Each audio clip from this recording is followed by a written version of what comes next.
The TireRack.com Champ Car Endurance Series brings real affordable endurance road racing to you on North America's most prestigious road courses.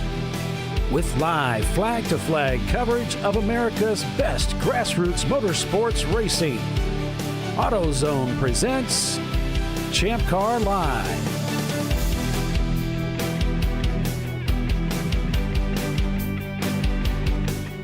Hello, everyone, and welcome to ChampCar.Live, presented by AutoZone.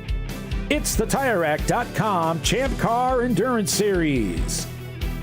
This weekend's race, it's the Lifeline 24-Hour Classic at VIR. I'm Paul Veltum, along with Bill Strong and Tiffany Alexander, bringing you full-length race coverage again this weekend. And so taking a look at Virginia International Raceway, courtesy of Google Earth, situated in Alton, Virginia. The full course this weekend for 24 hours of racing. You can see the pits to the right, the front straightaway bends to the right there as they come through at a terrific speed, racing down into turn number one, also known as the horseshoe, as the track turns back on itself on this 3-mile road circuit. A lot of character on this racetrack, lots of elevation change, and a true test of wits as we head through turn number 6 here, the snake. We begin gathering speed for the climbing S's. Under the bridge we go, and then the setup for this very fast uphill section of the racetrack. The climbing S's up towards turn 10, one of the high points of the racetrack, where they'll turn left and then dive downhill, steeply going down into what was called Oak Tree. Turns 11 and 12. Using all of the racetrack at the exit of the corner. They have to because they need to get set up really well for this incredible backstretch. 3/4 of a mile is the length as they head uphill here at VIR to the highest point of the racetrack, the very top of what's known as roller coaster. Then it's downhill. 120 feet is the drop down into turn 16, also known as hog pin, round 17, and back onto the front straightaway. And that's a lap here at Virginia International Raceway. 120 feet of elevation change, 17 corners, and that's what our teams will be dealing with this weekend. Hey, good morning, everyone. Welcome to Champ Car Live, presented by AutoZone, the TireRack.com Champ Car Endurance Series race. It is the Lifeline 24-Hour Classic at VIR. Welcome, everybody. Tiffany, good morning. Good morning, Polly.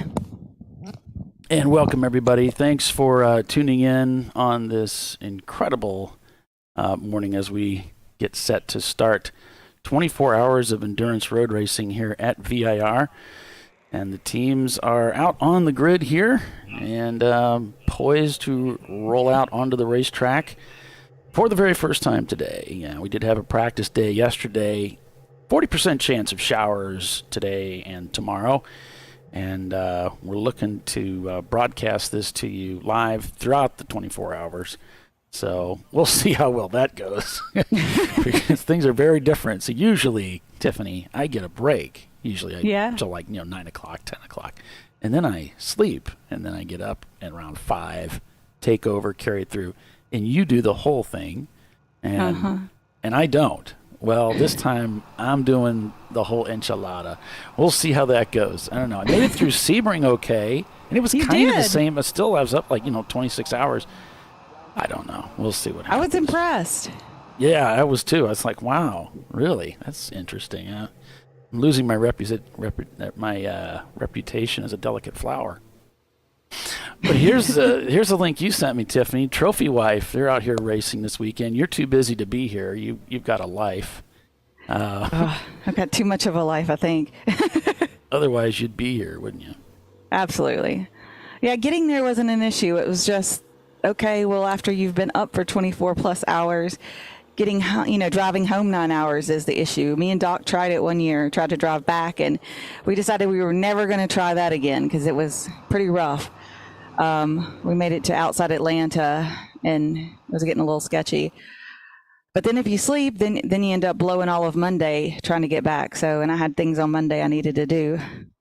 Yeah. So I'm joining you remotely. Well, for the first time in like 9 years, maybe. Well, I appreciate that. Yeah, it's too bad that because I've never been here before.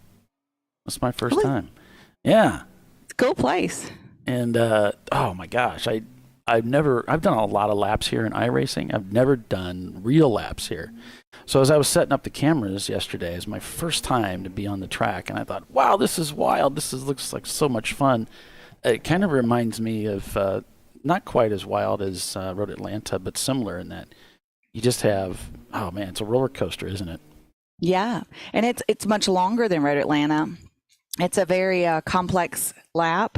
It's got some technical places, but it also has, kind of similar to Road Atlanta, a very long straightaway where you can really reach some high speeds, and then go to a very technical section, all going downhill. So you have to get that high speed woed down real carefully, and we see that not working out so well for some folks sometimes.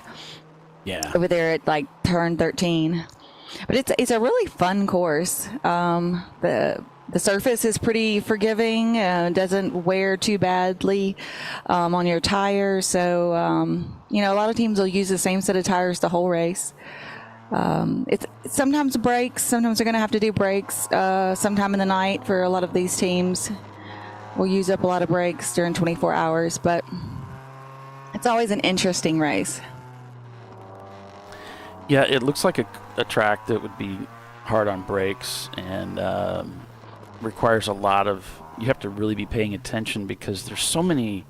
What impressed me about it was that, first off, I've never been to Virginia in my life.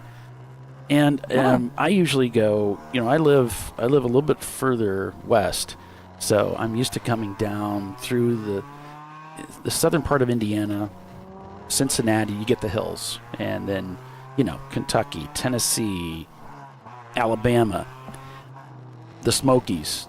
The mountains there are very different than the mountains in Virginia. The mountainous region in Virginia are really steep. I mean, it's a big difference. Yeah. And it kind of reminds me of Laguna Seca in the way you have blind corner after blind hill after blind. I mean, you're constantly cresting hills, and it's just like I can't see the whole track almost from anywhere. Where I come up over a hill, it's like as you're going down through roller coaster, you can't really see where you're going to end up. It's just you can see maybe to the next corner, but that's about it. Really looks like a lot of fun, Tiffany. Really looks like a lot of fun. This is a very fun racetrack, and one of the things I do love about VIR is, as you can see in the cars here trying to warm up, all that grass. So if they don't want us driving in the grass, but it is nice to have an escape route if something happens and it's not a concrete wall beside the track. I like that. It feels a lot safer to not have concrete walls and barriers so close to the track. Yeah, when I was all the laps I was doing here in iRacing, I kept sailing off the top of the climbing S's. I couldn't quite figure out that brake and left turn. It kind of, you crest that little hill at the top, and then you got like a little straight section, and then it's like hard left. Yes.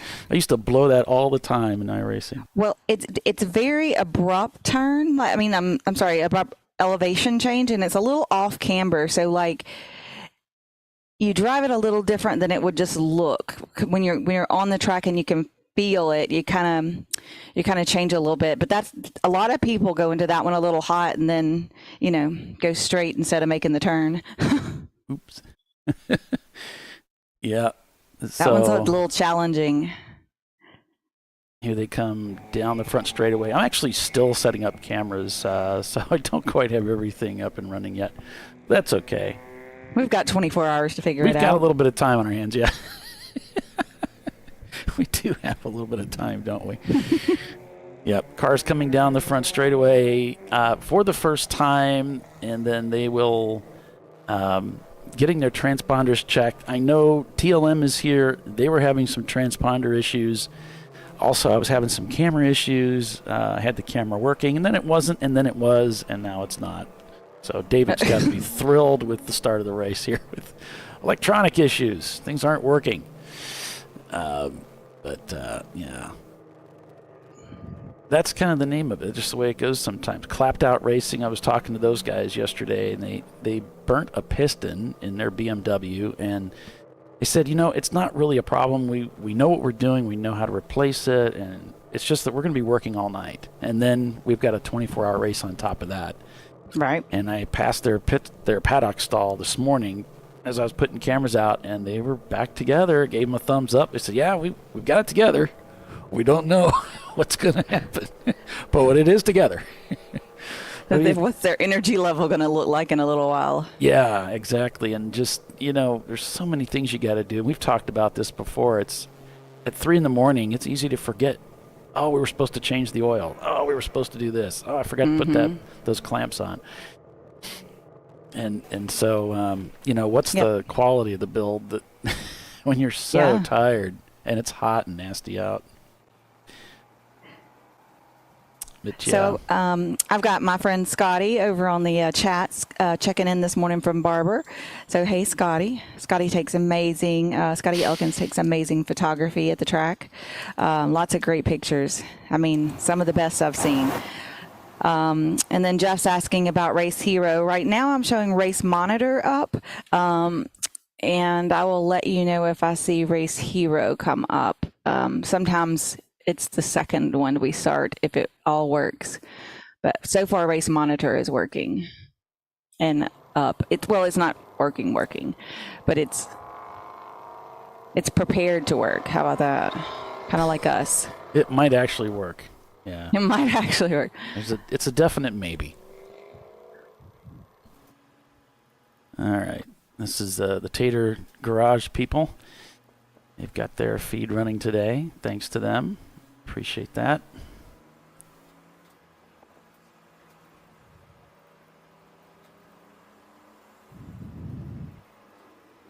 And we're doing a different format this year than I ever recall us doing. Normally this race is a noon race. It starts at noon and goes to noon on Sunday.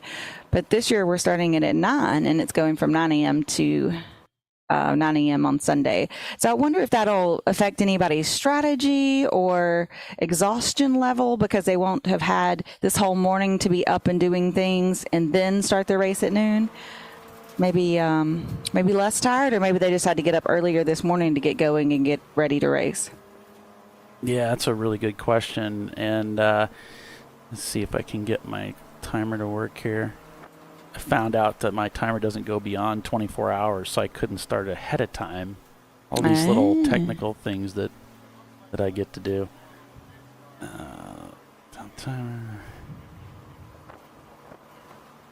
Now we've already got a report of the, it doesn't say the car, but someone is dropping fuel on the course. Oh, boy. Here we go.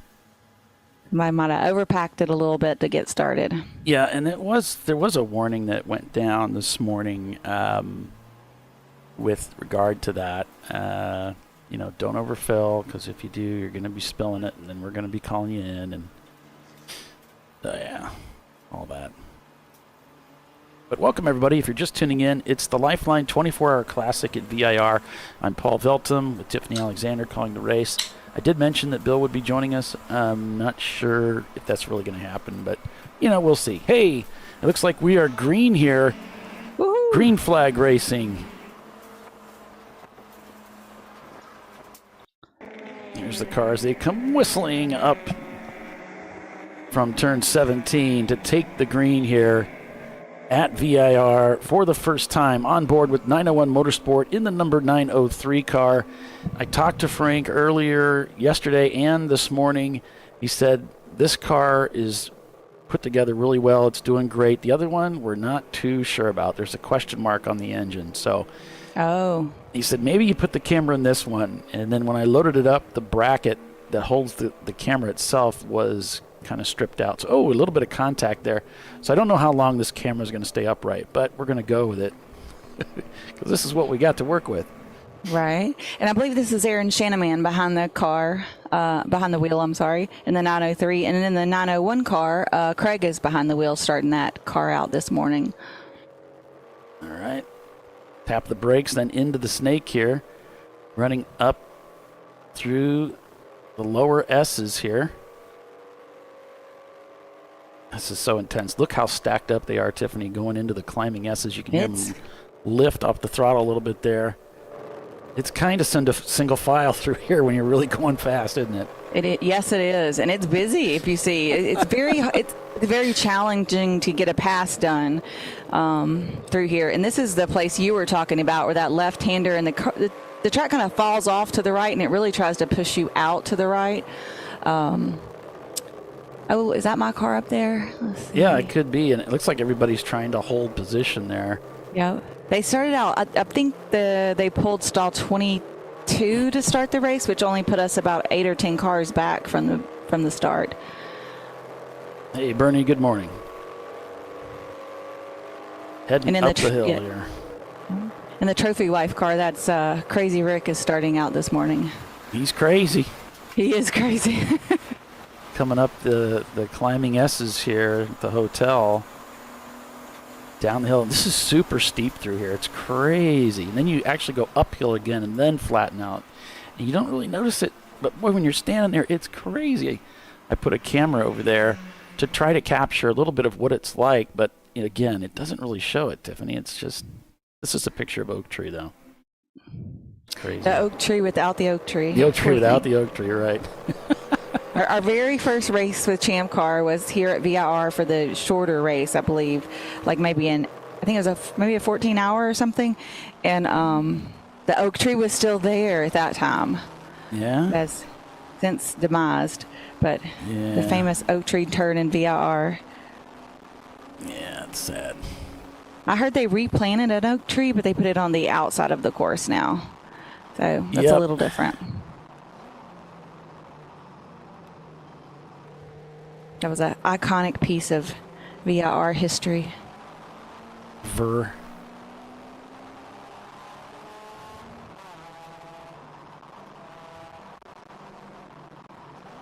We're on board with Eddie Vedder here, and Ray Frank's going to be driving the Eddie Vedder machine, so I'm kind of excited about that.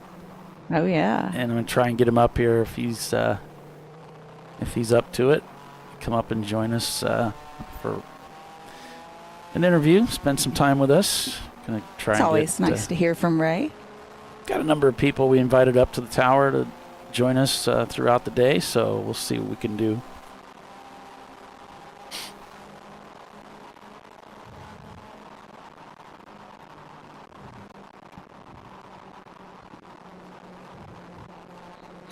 I was trying to...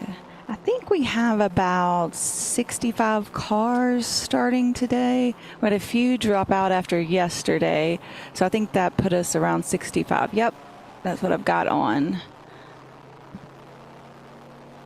Race Monitor. I think we had 70 as of yesterday, but a couple, I don't know, maybe they broke their car yesterday during practice. That always happens.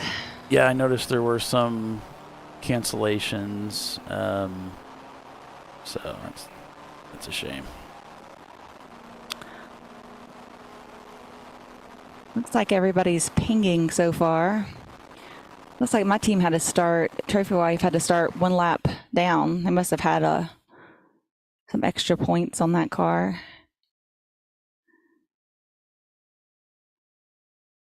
So they'll have to make that up first. Put a camera in Rubin Performance. Don't think we've ever done that before. I don't know much about the team other than they typically race with the WRL, and they've been doing really well lately. So Rockwell Autosport Development leads the way, though. Got some EC cars up there, Gorman Motorsports and Team Bruce Innovations. Wheels America Racing is actually in second place right now with their A-Class car.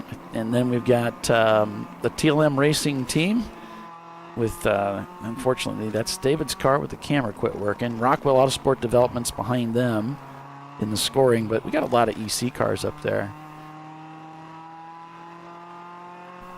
So if you're just joining, welcome. It's the TireRack.com Champ Car Endurance Series race at Virginia International Raceway, the so-called Lifeline 24-hour classic. Lifeline, our sponsor for the race. And yeah, please be sure to like and subscribe. If you're trying to comment, you do need to be a subscriber for a day before we'll allow you to to comment, and that's only because of all the spam we get. So go ahead and subscribe now, and then before the end of the race, you'll be like approved. Yeah, and you can tell us how amazingly wonderful broadcasters that Tiffany and I are. So make sure you do that. We need the encouragement, hey, especially around 3 a.m. Yeah. I have gotten a lot of compliments from people in the paddock as I've walked around. They say, we really appreciate the work you guys do, and you do a great job. And so just so you know, there's some love they're handing out. Oh, that's nice. Yeah, it is nice. All 17 of our fans? Yeah.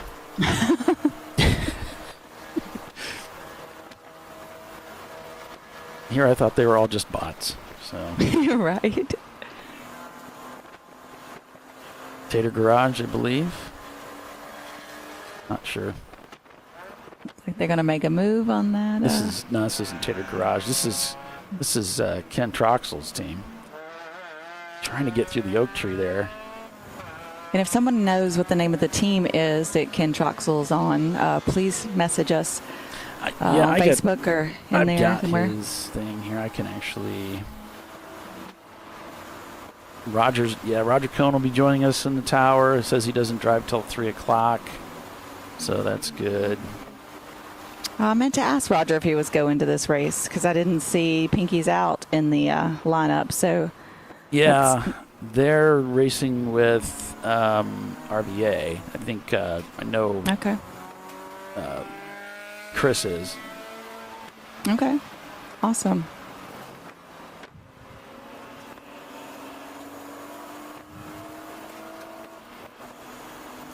Oh, it's Ben. It's not Ken. It's Ben Troxell.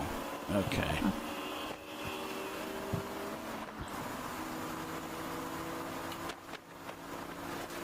Maybe that's why my stalking didn't work.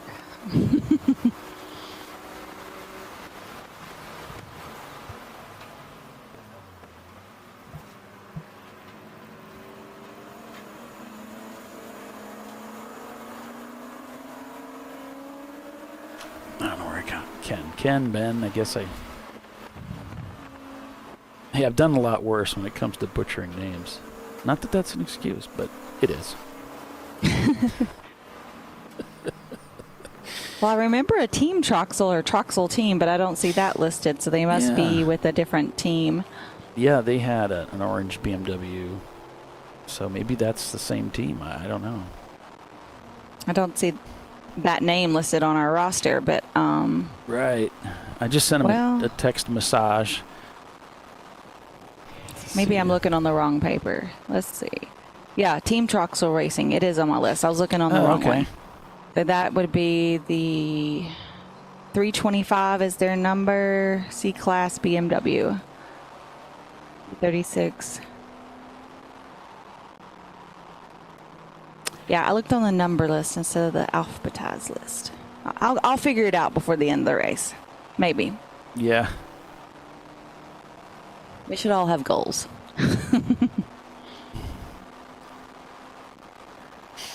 Let's see. Got a few people dropping fuel. The 123, the 608, and the number 35 car all reported dropping fuel. They have meatball flagged, the black flag with the orange circle in it, the number 5 car to address that.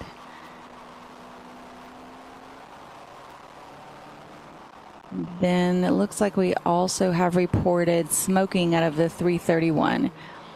We always have those cars that maybe did the test day yesterday and had to fix something and they think they've got it fixed, and then the beginning of the race today they find out that no, it is actually not fixed. Yeah. So, and I don't see SGT, I don't see cone crushers listed on it is not on the entrant list. So Atlanta Speedworks has moved up to the lead, and Rockwell Autosport Development is right behind them. So Porsche. Then we've got Team Bruce, WeBe Racing, Rockwell Autosport Development, TLM Racing. Lots of shifting back and forth here just as they cross the start-finish line. So you can follow along on race-monitor.com. you want to follow along with your favorite teams, thanks for joining, everybody. Great to have everybody here on this beautiful Saturday morning. 40% chance of showers today and tomorrow. So as we look out over, the racetrack, we do see clouds rolling in, but they've been here. It was like this before. I mean, yesterday it looked like it was going to rain all day, and it never did. So it's just kind of the way it is. Yeah, and if you can keep a little cloud coverage, it'll keep the temp from being quite so excruciating on the drivers and cars. Give it a little bit more comfortable. And that sun starts beaming down. It gets hot fast.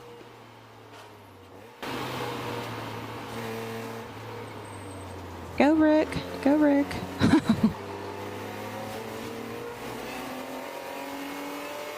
Timing along the live show says EC, but race monitor shows D. Yeah, I don't. The feed, the stuff we're getting comes from race monitor, so I don't know, Mark, which way it is. I don't know, my friend. I know they've got 2 Corvettes here, and whether there's D class or EC, I don't know. I can try to find out here. Usually they're a D-class car, and race monitor, that's got it as D-class.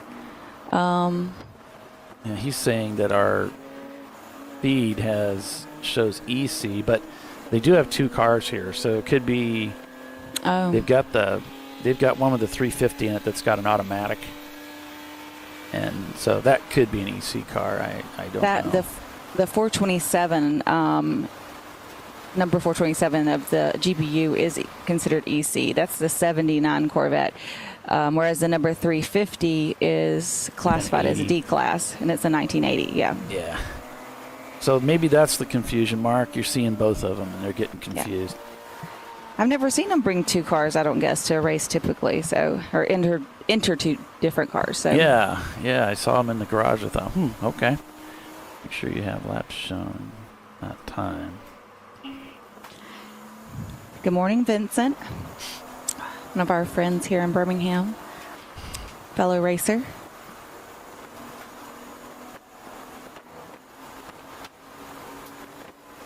It's all good, Mark.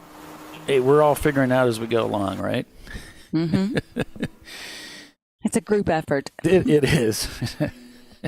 It's a group effort, all right. You would think it would make it better, but it doesn't really work that way.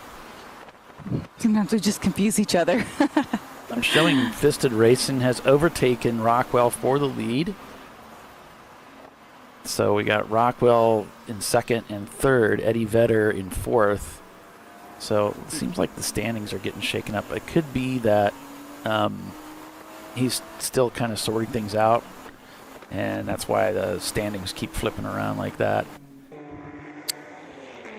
Yeah, and everybody's still kind of close together right now. It's just, just has begun.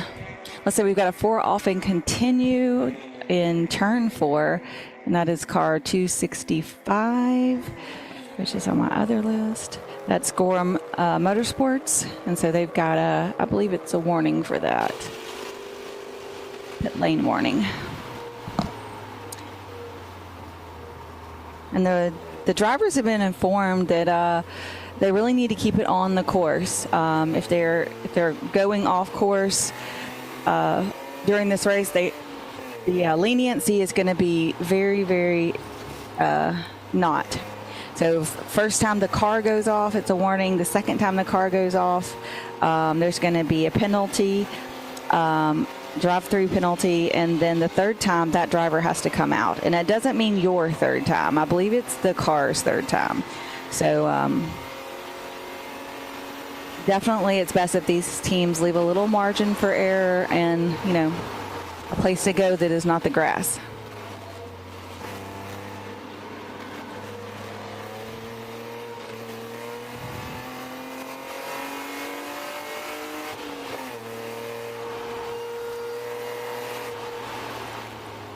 I see a lot of tracks tightening up on using the grass for race cars.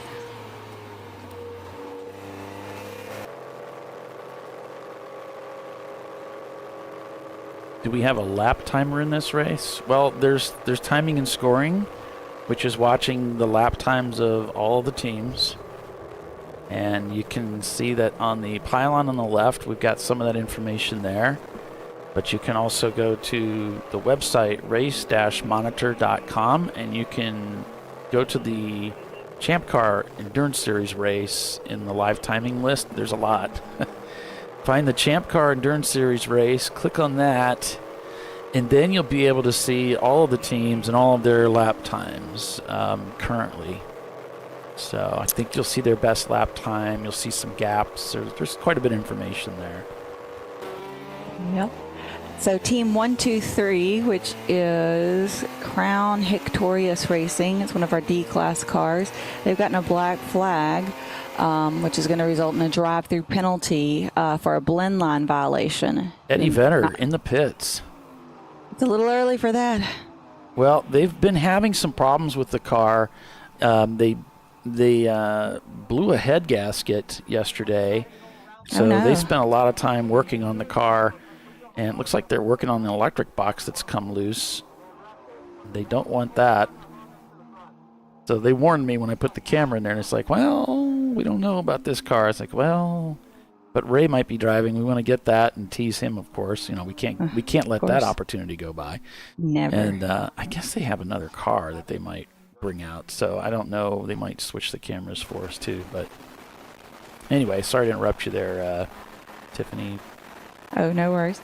I was just going to say with the blend, if someone's not familiar with a blend line violation, that's when you're coming out onto the course, and you're supposed to, in this course, you're supposed to stay driver's right all the way to the entrance of turn 1 there. I think it's turn 1 or no. Yeah, and not enter the racing line until you get down to turn 1. So a violation would be joining the racing line any time prior to turn 1.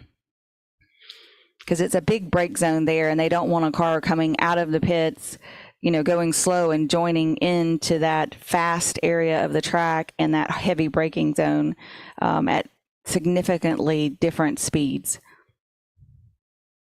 You know, kind of like those people who get on the interstate and in that little lane, they're supposed to speed up to the traffic speed, and they don't.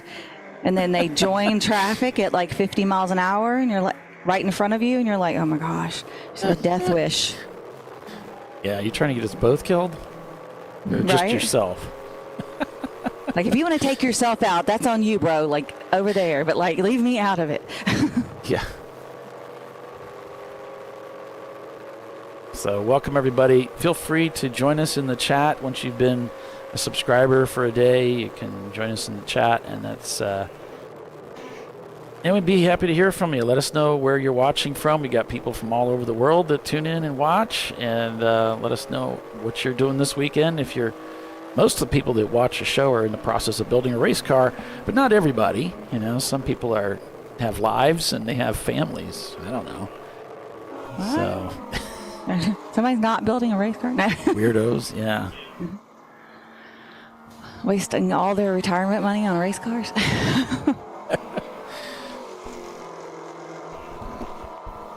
Speaking of wasting money on race cars, been working on your car, and it's coming along. Yeah? It's always one of those things that's slower than what you hoped, but gaskets and seals and hoses, but you know what? We're still plugging ahead, so awesome. Really want to get that thing plugged in this year. I really want to. So, thank you so much. Well, thank you for being available and letting me spend your money to get it done. Whoa. Tricky down into turn 1. We saw that nasty accident a few years back right down here where Bimmer World got turned over, and I think they're here again this week, and I saw their car. I was looking for it. Is that? No, I don't think so. I was going to put a camera in their car, and I couldn't find it, so I don't know if they're actually racing with us or they were just in the practice day. Oh, gotcha. I don't have them listed on the roster, but that doesn't always mean anything. Yeah, that's probably why. There's one of those experimental cars. It's not experimental. It's those cars that the college kids build. Oh, yeah. It's like it's a tube chassis. I don't know what they call them, but Yeah, they had that thing out practicing, but that thing is quick. It is wicked fast. Yeah. There's a prototype car that's out here, I think. So there's a nice variety. Some guy had a stock car out here. There's a nice variety of cars out here that we're practicing. Hoping to get David Twatty up here. He promised he'd come up and talk to me, so he'll probably come up and give me an earful about why's my camera not working. And I'll have to divert and blame it on Bill, you know. But so I've got my excuses written down. I'm ready to go as soon as he comes up. But yeah. So we've got a 4 off and continue for number 35. That's not on my list, of course. And then for the number 106, which is Jacobson Motorsports, they have a 4 off and stuck or stopped. So there's a local yellow there in turn 1. Yeah, I'm showing it's Rockwell Autosport Development now leading the race. 1-2. Good, Bad, and the Ugly, number 350, is leading D-Class, and they're in 3rd place. And then we've got Ruben Performance and the 2 Wheels America cars are right together. BOT Speed Squad and MDR are right there, too. So, wow, there's just so many cars out here. Just trying to keep track of everything. It's kind of crazy, but just getting started here. So Tom Henderson is asking over on the YouTube chat, what's the temperature like there today? He said when he ran the race in 2016, it was 100 degrees outside and 135 in the car. Yeah, it's not like Florida hot at all. It's we're going to be in the mid 80s and it's humid, so it's not very comfortable, but it's livable. Yeah, it's not too bad. It's somewhat overcast skies. That definitely helps. Yeah, we've got a 40% chance of showers today and tomorrow, so we may see some of the wet stuff. But I'm not a meteorologist, but I would assume, I didn't look, but I would assume we're not going to have fog problems this year, which we have had in the past, which actually delayed the race quite a bit. I'm guessing it's when it cools is that you get the fog, but I don't know. It will be dark. We can count on that. Yeah, sometimes in the dark, the moisture rolls off the Dan River and enters the track sometimes. I think the last 2 years we haven't had any fog issues because I was really counting on that for a nap. But I'm like, bring my little bed and I'm not going to be using it. Nope. Let's see. And Ray is helping you prepare your car. Oh, that's great. Very cool. Yeah, he's supposed to be driving the Eddie Vedder car. They are back out on the racetrack. So there were a few minutes in the pits taping down one of those electric boxes there on the floor. But looks like they're happy with it, so they're back out.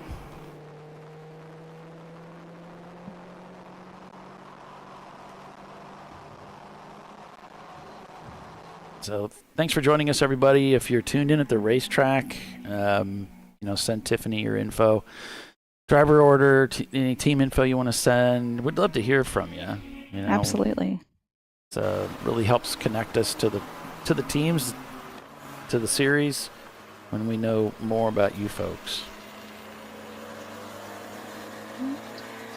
So I've got some info and some.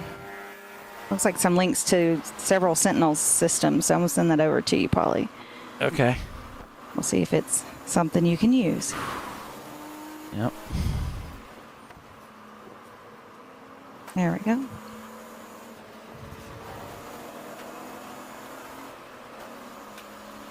Thanks so much to Jake Finnegan for sending us that. Kind of surprised, we are almost 30 minutes into this race. We haven't had a caution. Oh, don't say that out loud.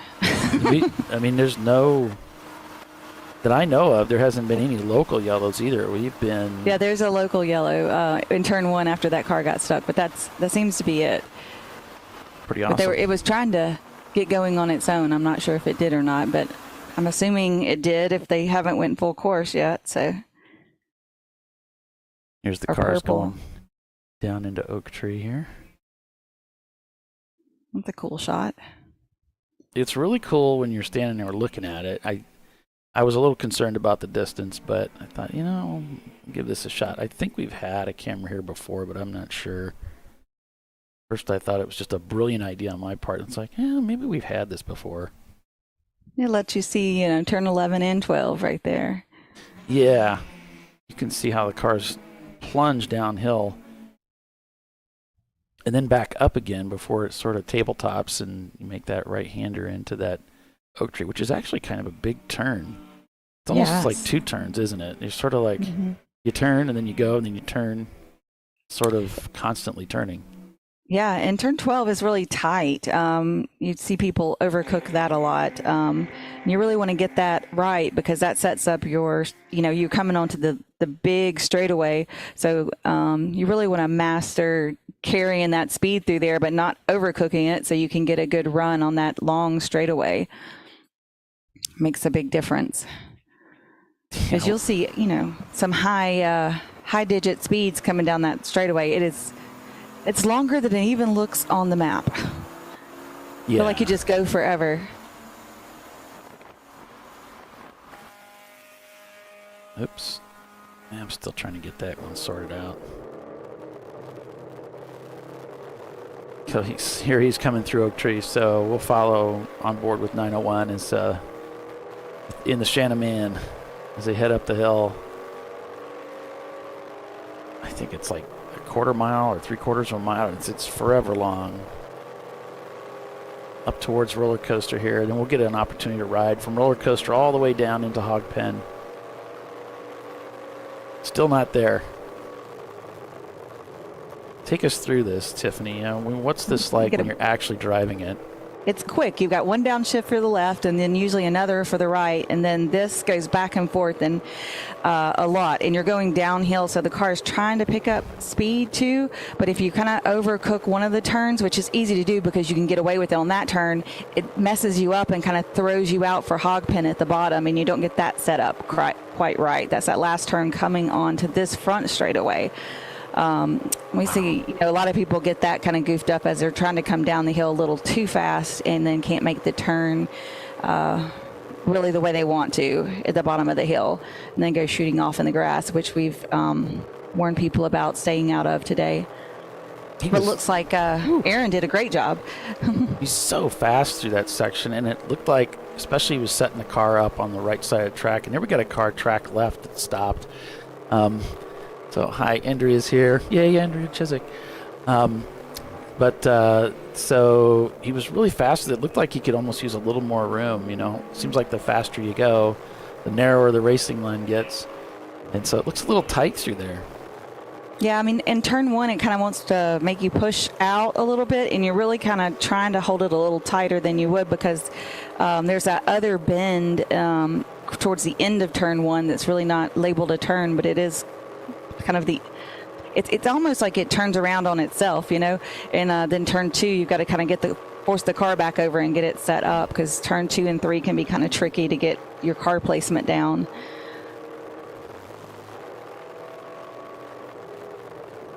That's always the place I fight with the car the most. I'm like, okay, maybe I need it here. And then you're like, no, that didn't work how I wanted it to. Let's try over here. What's that guy doing in front of me? Maybe I'll do that.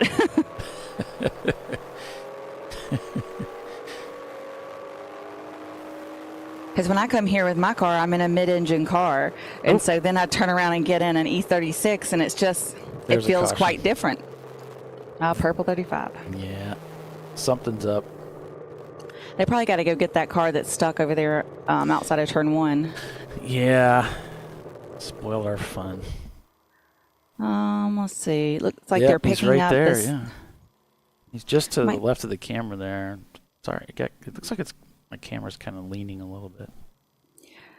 According to the race control logs there, it's number 608, which is, I think, one of the Section 8 cars. Let's see. Yeah, Section 8 Racing Mustangs. That's too bad. They've really done such a good job with that car, and they were thrashing this morning as they were doing some mechanical work. And I was like, oh, boy, it's always stressful trying to get a car working at the last moment. And especially going into a 24-hour race. I mean, ideally, the car is in tip-top shape to make it this 24-hour race. Some of our 7-hour races, something less than perfect, you may be able to limp it through the race and then have that evening to work on it and get ready for the next day. But this 24-hour race, there's no break to work on your car or fix something that might be, having difficulty. You're going to just kind of have difficulty until you have failure, probably. And you can see to the left you can see how it's kind of dry looking. It is dry out there. We haven't really had big rain. So the grassy areas of the racetrack are not soaking wet or anything like that. I notice there's a number of vehicles that are staying off the grass, but it's not wet out there. That's always nice when it's not wet. I can't remember what year it was, but there's one year I came to this race, and back when we used to run a 944, and it rained, I think, 23 hours of the 24 hours. It was pretty miserable. But then that's the only time I've ever seen it do anything like that. Sometimes we have the full 24 hours without any rain, sometimes without any fog. We've had great weather compared to that first race. But my husband never wants to go back to the 24-hour race after that because that was his first one. Oh, and he just kind of, it's like, okay, I've had enough of that idea. Huh? Yep. In the middle of the night, everybody's tired, it's dark, and it's pouring down rain. And I'm looking around the pit, and I'm like, hey, okay, so who's going next? I'm bringing the car in about 20 minutes. Somebody needs to be suited up. And everybody's looking at everybody else. Nobody wants to go in the car. Yeah. This is supposed to be fun, right? Yeah. Yep, yeah. That's funny. Oh, Roger's saying, we were here, weren't we, Tiffany? Yep. That was our first 24-hour race. It was the second time we came to VIR, but the first 24-hour. And it was pouring. I mean, we're in the pit stall, and as you get closer to the pit wall, I guess the concrete falls away just a little bit. There's a decline, and so there was a river running against the pit wall, so you had to figure out how to get over that pit wall to do your fueling and all that stuff without stepping in water that was mid-calf deep. Ugh. It was a mess. Some of the teams had done this before, I guess, and so we were not one of those. And they had brought a pallet, and they put it there at the pit wall so they could step on the pallet and then over the wall without having to step into the rain. I had just bought brand new shoes that were, my fanciest pair of shoes I own, being the most expensive. And so I was putting Walmart bags over my shoes to try to keep them from getting ruined because they were suede. Oh. Oh, well. It was an interesting race. Yeah. Challenging. Rockwell Autosport Development shown 1 and 2, GBU in third. Ruben Performance behind them. TLM there, shown in 7th place. They're an EC car. They're inside that top 4. Love racing here this weekend. Down towards the back, looks like they haven't started. And the EC GBU car hasn't turned any laps, so they may have just been here for testing.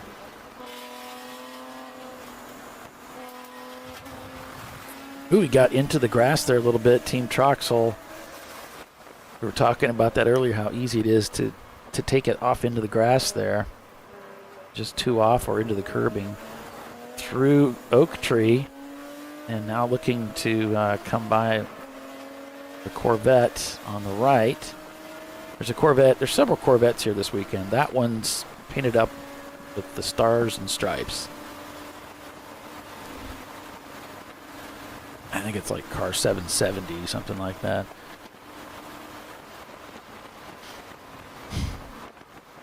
Coming up to roller coaster in the Team Troxel machine.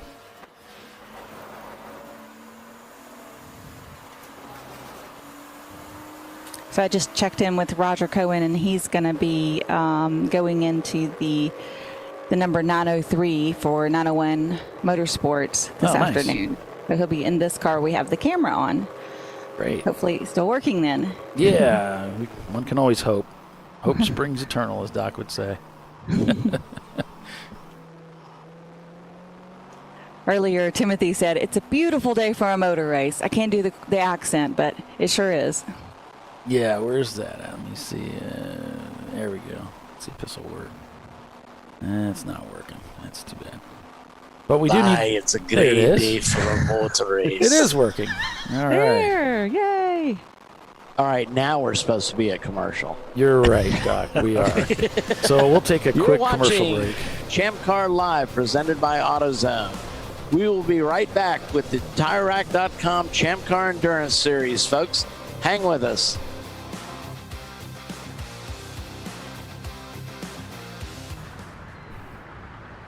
I probably need new tires.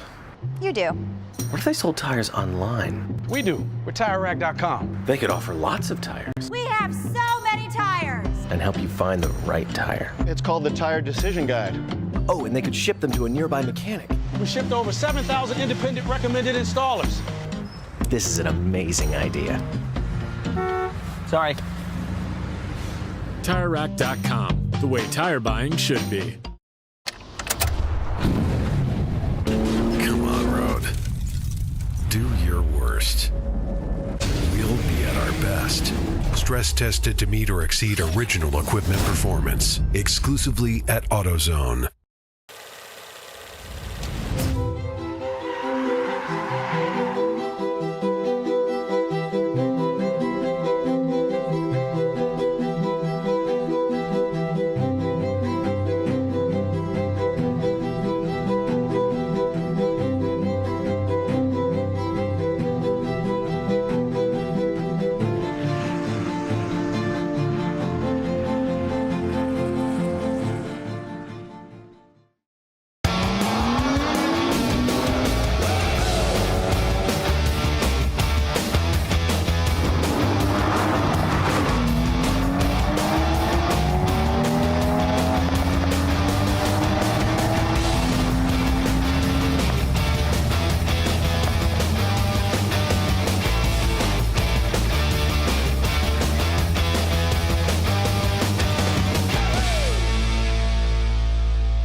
Discovery Parts is a veteran-owned racing and safety equipment company. While we're located inside Atlanta Motorsports Park in Dawsonville, Georgia, Discovery Parts can also be found at the tracks, supporting a number of Champ Car Series events. We take pride in being a reseller of the best of the industry to Champ Car teams and drivers. We know racing, love racing, and look forward to tomorrow to even more racing. Visit us at discoveryparts.com.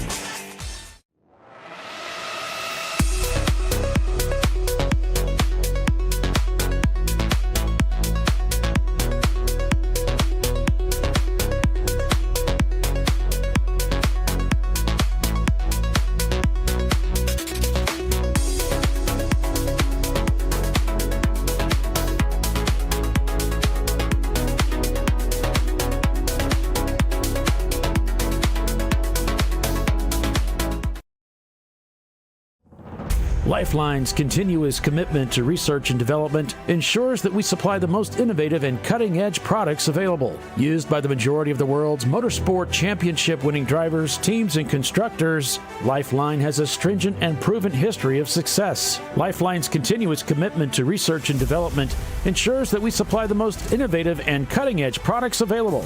Lifeline's 0360 systems are the result of over 7 years of intensive research and development using 3M's Novik 1230 environmentally safe gas extinguishant.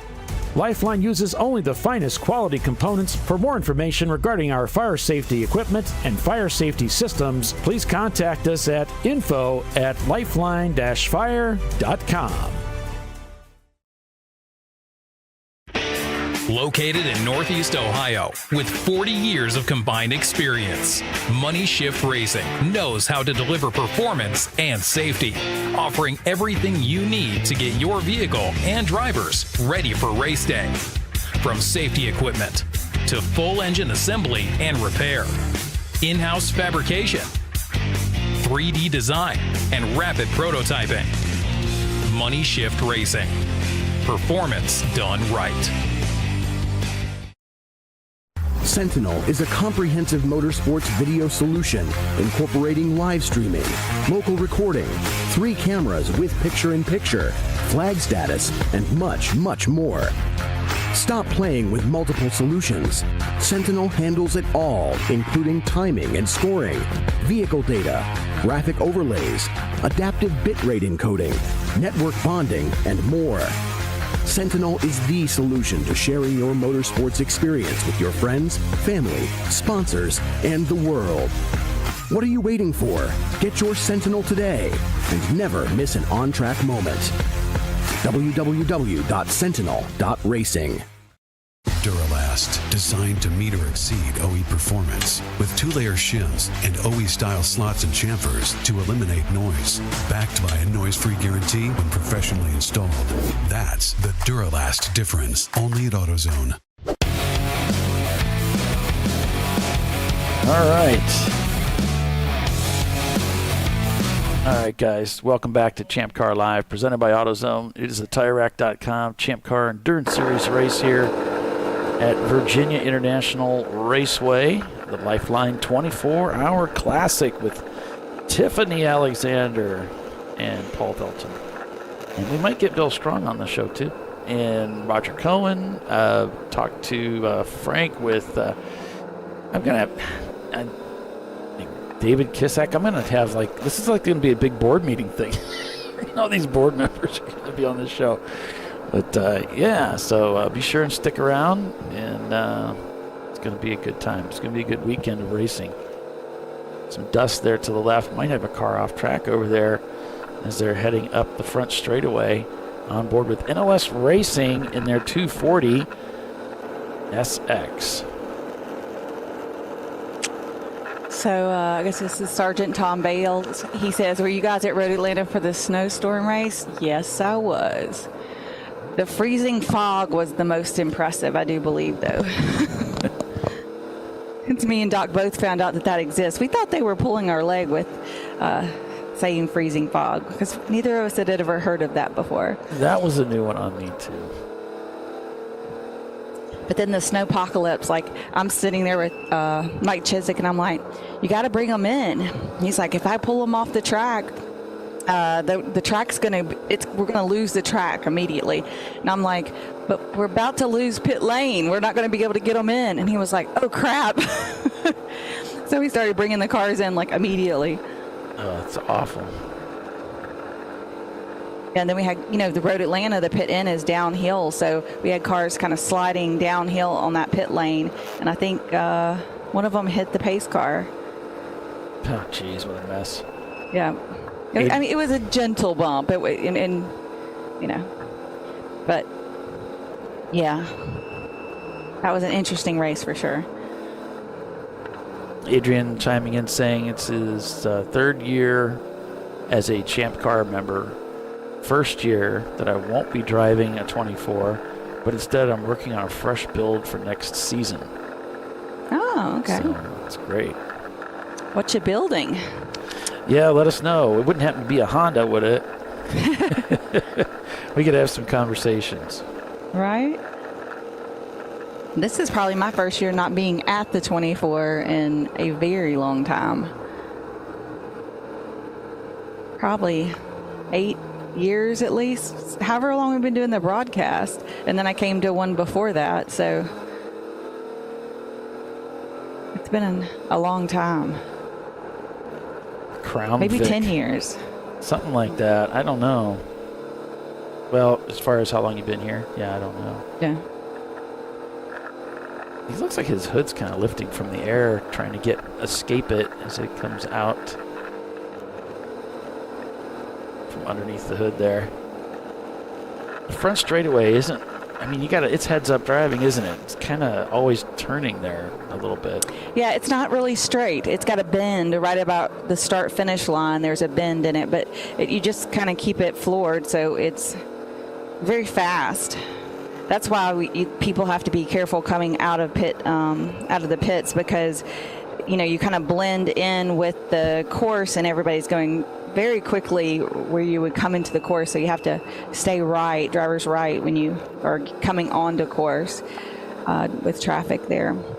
They want you to stay drivers right and respect the blend line all the way down to turn 1, whether there's traffic coming or not. And just, it helps to build, memory of doing it the correct way.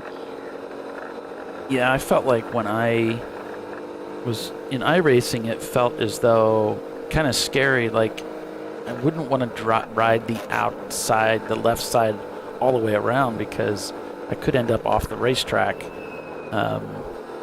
when you get by the tower there, because the track does turn to the right. I wasn't sure I could hold on. Does it feel that way? Do you feel like you want to apex the front straightaway?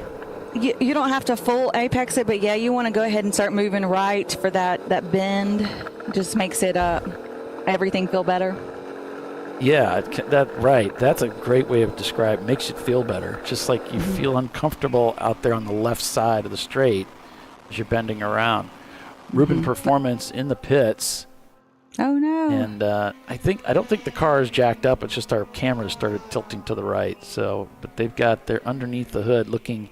Now that area on the Miata's around the coil area and the wiper mechanism. Of course, now all the cars here have working lights as well, and they have to make sure everything's working for the night portion of the race. And he's got some fancy gadget. I was just gonna say that. Push That's panel a fancy there, doesn't little he? Yeah. panel there. And they're talking to their people back. The trailers are just sort of behind the pits, and there's a large fence wall. There's a couple of access portals to get through, not too many. And then that's where the trailers are located there in the paddock area. So that's probably who they're communicating with as they're trying to work this problem. Yeah, probably their parts are back at the trailer, right? Could be. Yeah, needs something like a coil pack. There's a cam sensor there too that measures the position of the camshafts, I think, something like that. And all of that's kind of hard to get to because it's pinned up against the firewall. Oh, fun. Unless they've changed the engines. It could be a completely different engine. But I did get a peek under the hood, and it looked like the regular engine, but it was really well put together. A nice, clean build. Yeah, it looked great. And David Tawadi's car, the TLM, is just an immaculate, fresh build. They just got done with it. There's Floridian Motorsports, and they're here this weekend, and they put out on Facebook, I noticed this morning, they said, well, we kind of took a wrong turn and we ended up at VIR. So we are racing at VIR this weekend. That's funny. So good to see the Porsche out here. Turbocharged Porsche racing with us.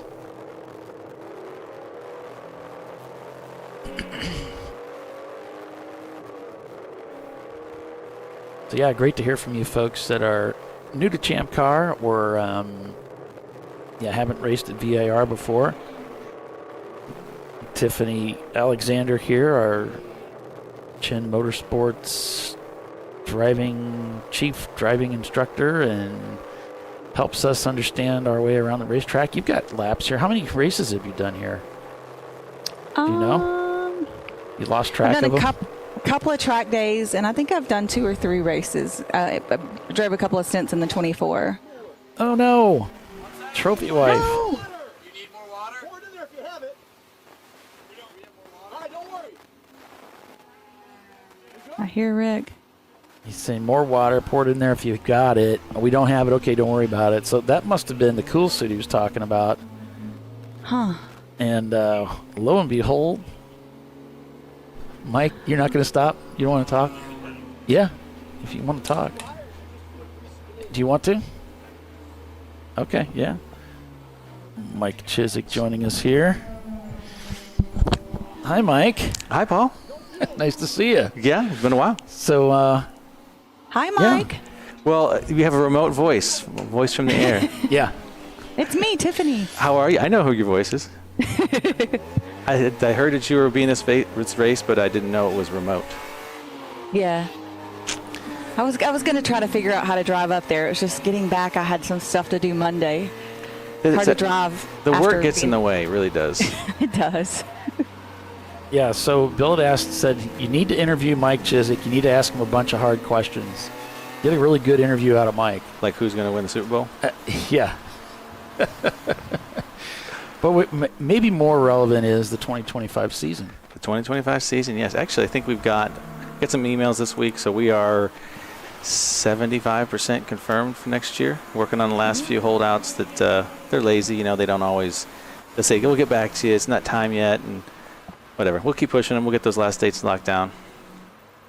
That's impressive. In August, we already have 75% of our dates locked in. That's well, you fantastic. know, the nice thing about it is when you go back to the same track in the same weekend, it's easier for them and it's easier for us. And so it should be that way. And then the hard part is trying to change a date, change a track. That takes more time. But it also, overall, it helps to have a good reputation. That's why we want to make sure we always leave a track clean when we got there and we're polite to all the officials because then they want to have us back. Absolutely. Well, in that case, I'll try to keep my interaction with them to a minimum. But there was an email that went out and said, hey, there's going to be a lot of exciting things happening, some changes, some new things. Can you elaborate on that at all? Well, we can always start by saying that Bill's a marketing person and he puts spin on things. I got a couple text messages that afternoon and they said, what do you mean exciting changes? And I was like, Bill Strong. That's all I got to worry about. We're looking at kind of a major change, but it's still up in the air. I'm talking to different tracks and seeing if it's allowed. Trying to add a new track back, an old favorite back. And then, we're bringing back a recent favorite. So, when it comes to schedule, you don't reinvent the wheel. But we do have a couple of things that kind of keep things spicy and fresh for everybody next year. Spicy. Well, there's some of those tracks. They're not too easy. That's definitely spice. Yeah.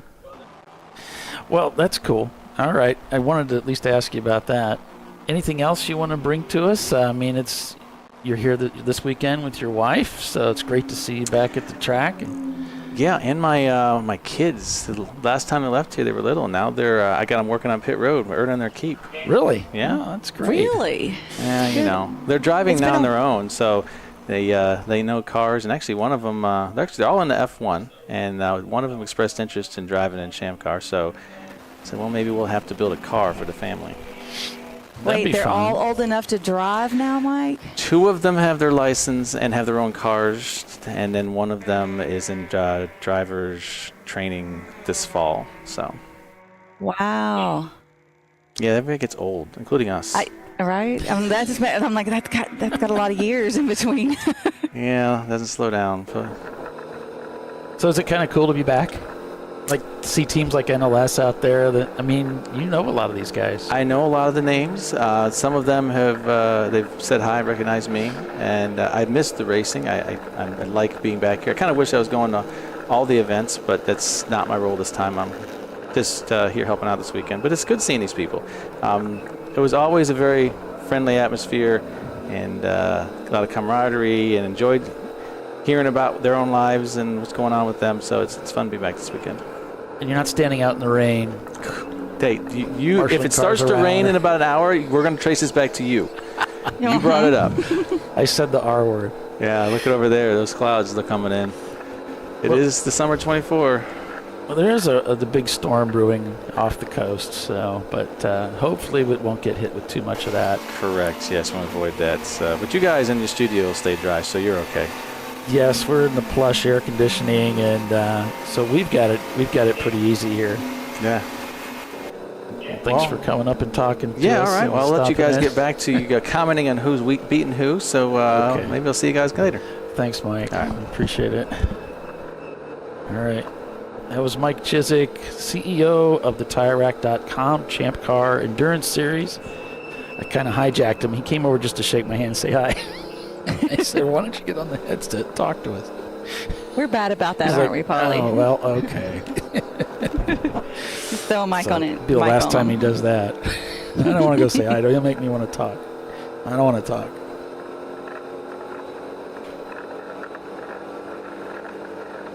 Yeah, and then I turned the camera on him. I don't think he even noticed it. That's probably for the best. It's great. I'm glad to have Mike back. Well, it's good to have friends. Yeah, come around and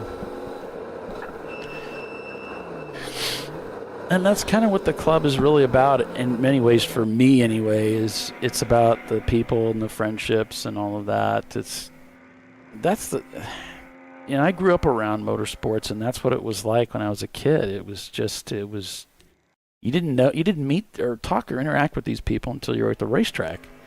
Right. You knew them from the track. It's like this, and you're going from track to track to track in a series, and same people, but you wouldn't know or talk to them really outside of that. Right. Of course, now we got social media. Well, there's that. Looked like we had some car-to-car contact that they're reviewing. It was between the 265 of Gorman Motorsports and the 316 of the Green Machine. So that's under review presently. Yeah, we had some kind of drama develop because the GPU team, they were in second place, and now I don't even see where they're at now.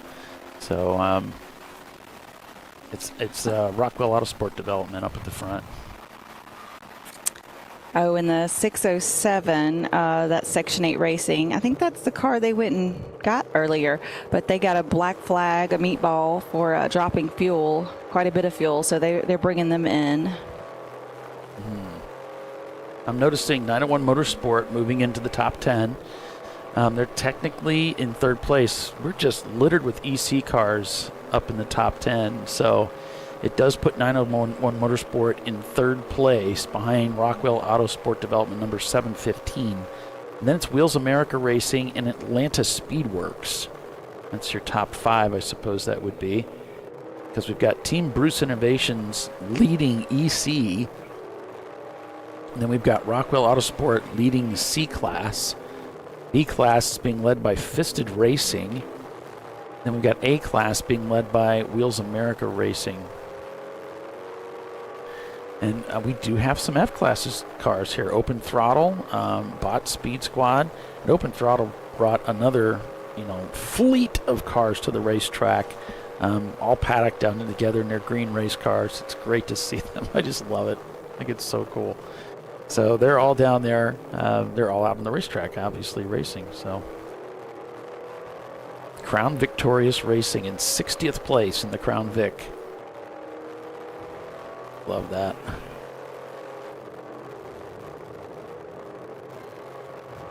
On board with 901 Motorsport, Mr. Shanaman behind the wheel, showing us our way around the track, right through this section here. This turns, I don't know, what is this, 3 or 4 or 5, I guess, somewhere. It's heading into the snake here. This is the area that everybody was telling me, Paul, put a camera there, because this is where all that passing and all the action's at. So it's like, okay, we'll make sure and have a camera over there. Yeah, this is a fun part of the course for sure. And then you're kind of headed up. This is the uphill S's, and it's fast and have you ever it's challenging. Well, have you ever driven the course where you cut this, where you turn right and go up that steep uphill right-hander? Oh, that short course? I have not. Yeah. I've done it in iRacing. I've never driven it. They had a pylon, but I thought, surely people aren't driving that in racing. It's like straight up. Who would go up there? When we do the south course, we do that section, and it cuts back over to the middle of this straightaway. And then I'm trying to think of what the layout is for the other end. I don't remember where it cuts through, actually. Because, you can run this track with two separate. Because one time we were here with Chin Track Days, and they had the far end of the course with Hog Pen and this section here. And then Champ Car had the other end with the oak tree end, and because they actually have 2 paddocks here at VIR, so they can split the course and run 2 events at the same time. Yeah, they've got a little short course in the inner 2. If you go out to iRacing, you see just how many different courses you can run, and so it's really cool. And Leandro's asking, start to rain? No, I'm looking across all of the teams. No one's using wipers. We noticed 901, he's been using them. Oh, he's bringing the car in. So there may be something leaking. Because we noticed, I think Leandro noticed it first. They've been using their wipers. And so that could be, they could have a coolant leak. They could have oil leaking up onto the windscreen. And now the wipers are stuck in the up position, which really isn't a big problem, but interesting. They're coming out with fuel jugs, which is, they've killed the car. Huh, he's getting out of the car. Yeah, this is really unusually early, isn't it? They've only been in the car for an hour. For about an hour, so that's pretty unusual, but it's all right. We don't know what their strategy is. We're going to take a quick commercial break and be back in a few. Stay with us. You're watching Champ Car Live, presented by AutoZone. It's Rockwell Autosport Development leading the way here in this 24-hour race. Stay with us. We'll be right back.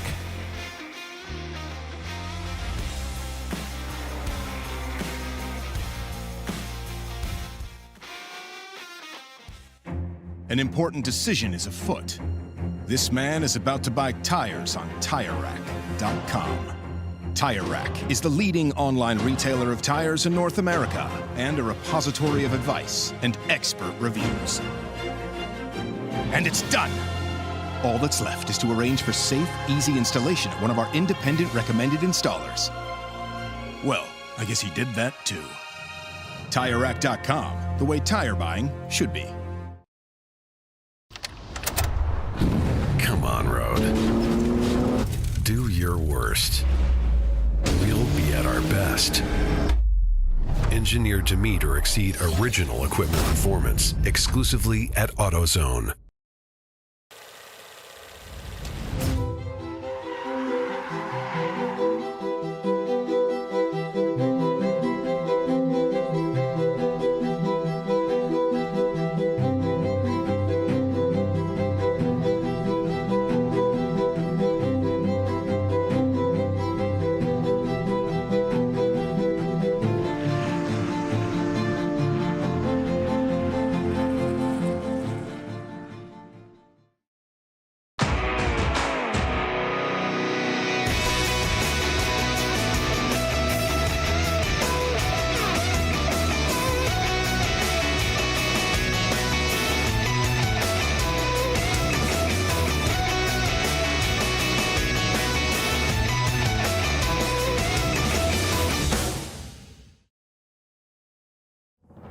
Lifeline's continuous commitment to research and development ensures that we supply the most innovative and cutting-edge products available. Used by the majority of the world's motorsport championship-winning drivers, teams, and constructors, Lifeline has a stringent and proven history of success. Lifeline's continuous commitment to research and development ensures that we supply the most innovative and cutting-edge products available.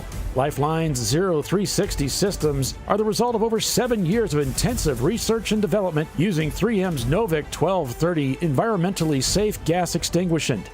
Lifeline uses only the finest quality components. For more information regarding our fire safety equipment and fire safety systems, please contact us at info@lifeline-fire.com. RVA Graphics and Wraps is a full-service design, signage, digital graphics, and wraps company located in Richmond, Virginia. With over 20 years of experience, RVA Graphics and Wraps offers premium signage options for your business. We are dedicated to offering our clients best-in-class service in all aspects of graphic design and application. For more information, visit us on the web at rvagfx.com.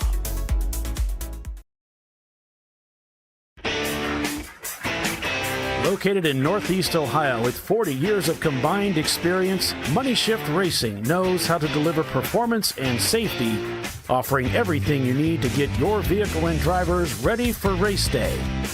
From safety equipment to full engine assembly and repair, in-house fabrication, 3D design, and rapid prototyping. Money Shift Racing. Performance done right.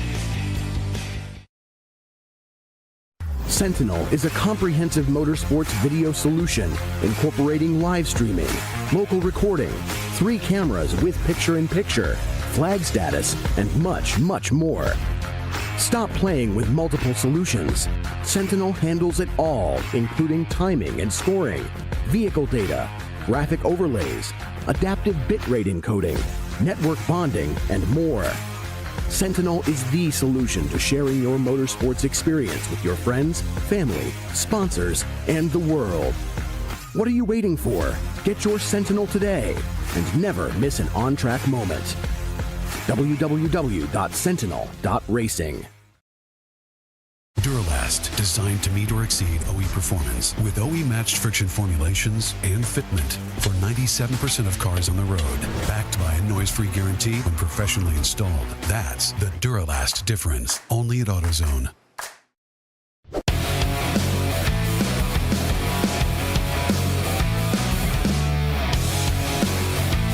All right, guys, we're back here. Champ Car Live. We did get an update, Tiffany, from Roger Cohen regarding the 901 car. We did. He said they're having to do a radiator change. Yeah, that's unfortunate. That is very unfortunate for them because they would definitely be a team that would be, contending for the win. They were in third place. Yeah. So that's going to slow them down. So they're going to need some luck to go their way to make up this time. Maybe they can get it in pretty quick and not lose too much time, but we're not even under a purple 35 right now, so that's not helping them at all either. So as you can see on Race Monitor, that allows Atlanta Speedworks to slide into third place with Section 8 now in fourth place in the 606 car, leading D-Class, and then it's Wheels America Racing leading A-Class behind them. So it does shake up the front end of the field. Still a powerhouse of EC cars up at the front. We've got no less than 5 EC cars shown in the top 10, with TLM Racing bringing up the rear. They're going to be looking to move up to the front. It's Team Bruce Innovations leading EC.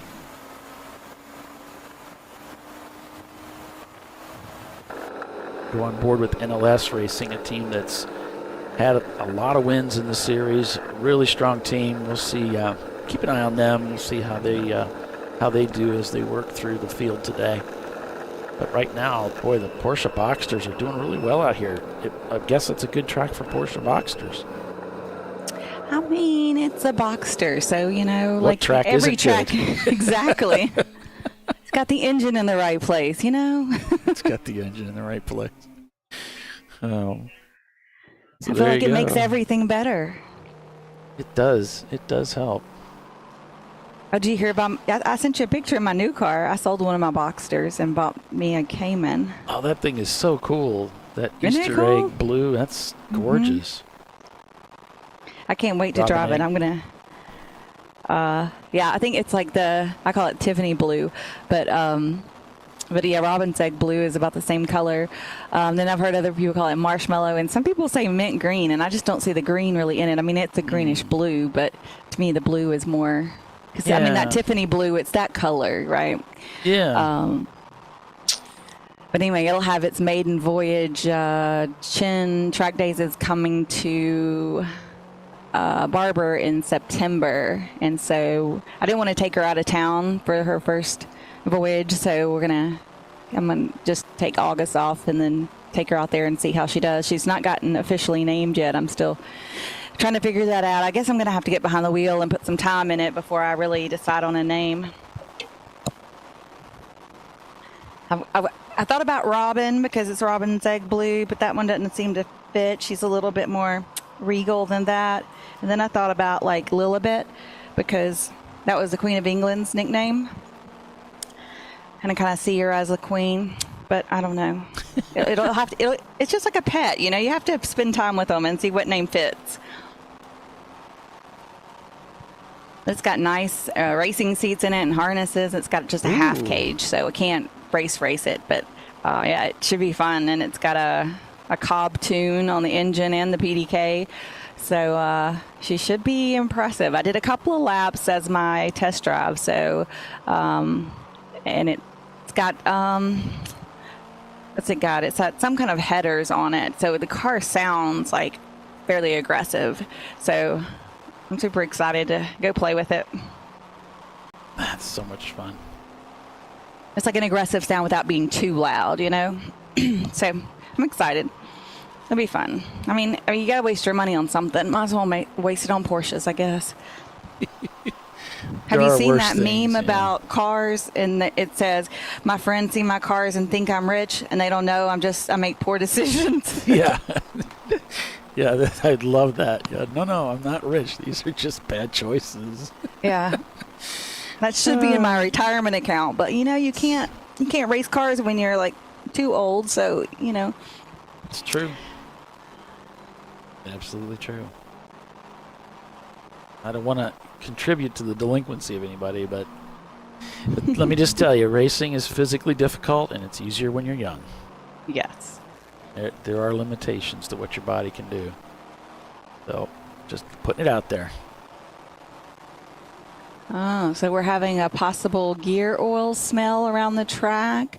So they think that's coming from the 517 of Gorilla sticker. So they're currently monitoring that car to see if it blows up, I guess. Yeah, that's too bad. Yeah. We got a couple of local yellows, 106, 316, and 645 for a 4 off and continue. So those guys will get a warning on those cars. And the next time that car goes off, they will have to serve a penalty. And we have a long race ahead of us. So I think we're going to really see those penalties start adding up for some teams and changing how things work out. Michael's saying, hey, it's been over an hour. Where's Eddie Vedder? Why aren't they leading this thing? Well, Michael, I don't know if you signed in, if you were watching from the beginning, but actually they were in the pits for a few minutes.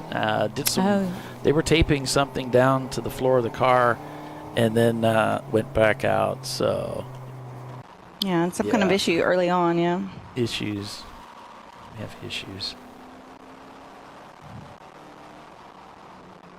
And haven't heard yet anything on, were you mentioning something about GBU? That they had gone off or something? Or I didn't look at I just called the numbers out. It was Jacobson Motorsports. 316 was the green machine, and the 645 is open throttle. So, no, GBU wasn't in the 4 off and continue little cluster that happened a little bit ago. They were all in, well, one was in turn 1, and then the other were 10 and 11. So, I don't know if those had anything to do with each other. This RVA car there we just saw Eddie Vedder passing. Could be. I was trying to queue up this picture-in-picture so we could keep an eye on 901, but you can see they're working on that machine. Putting a radiator in, according to our reports. Yep, Roger keeping us in the loop. Roger Cohen, another one of our board members. And 901, of course, the owner is Frank. Is it Renault? Renault is how you pronounce it. He's one of our board members too, I think. Yep. I just call him Frankie. Yeah.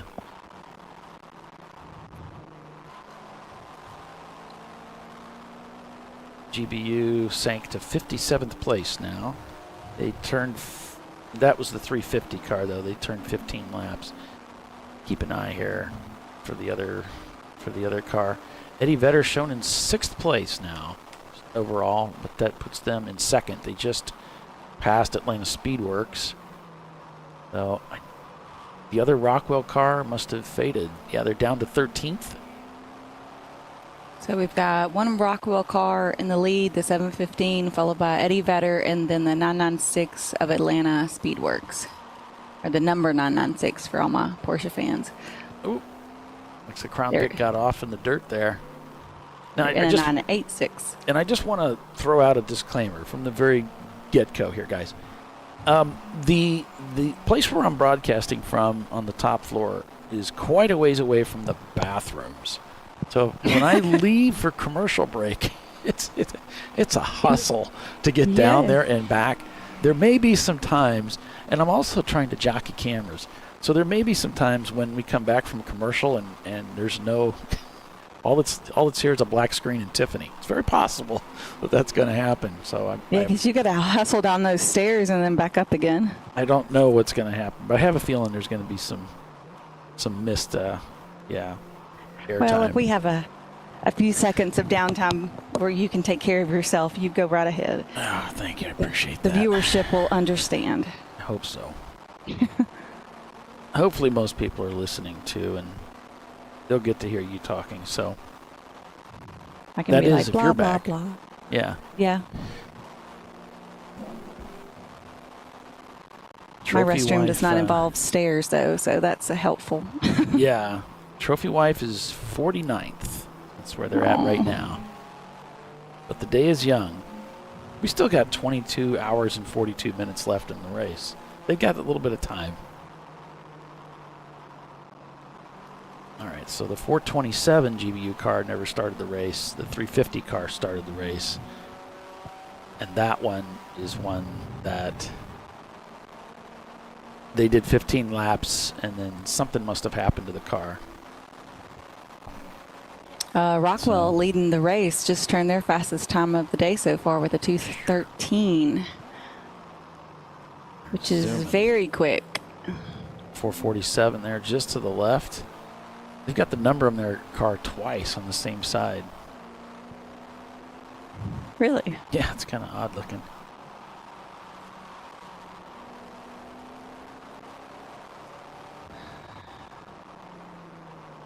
So it's Rockwell Autosport Development leading over Eddie Vedder. Atlanta Speedworks in third. Wheels America Racing in fourth and fifth. And Tartar Racing in sixth. And they do have a camera in their car. Looks like we've got another 4 off and continue penalty. Sorry, this is just a warning. The penalty will come next on the 1, 2, 3 of Crown Victorious Racing. We got a long way to go to not do another one, right? Yeah.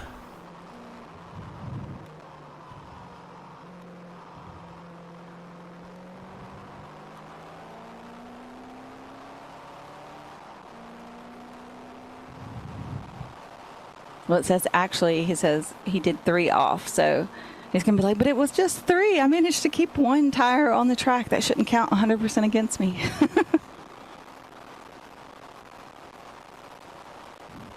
Tater.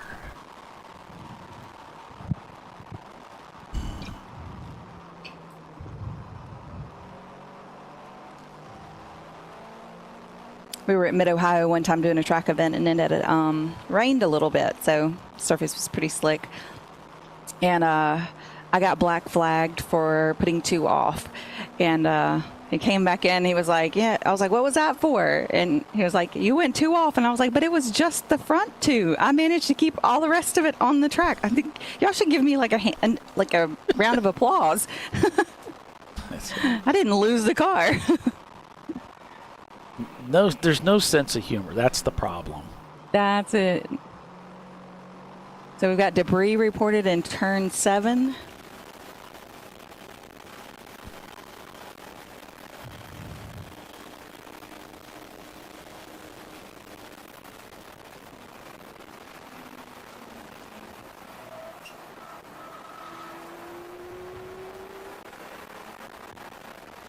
Turn 7. Why am I drawing a blank on 7? That's coming up the hill. Oh. Into the climbing S's. Okay.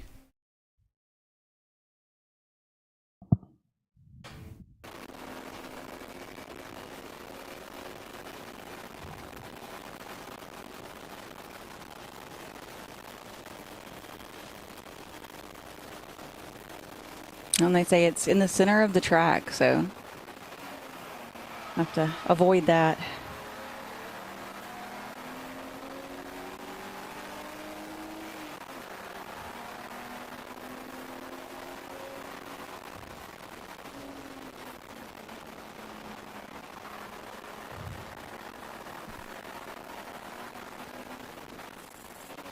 Eddie Vedder's shown down 2 laps from the overall leader, which is technically not Team Bruce Innovation, so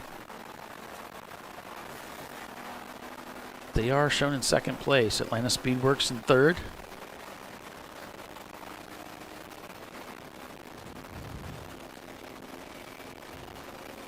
So it looks like earlier with Trophy Wife, they weren't necessarily having an issue. The driver felt like the car was just right, and so he wanted to go ahead and check the tire pressures. But everything was good, and they sent him back out.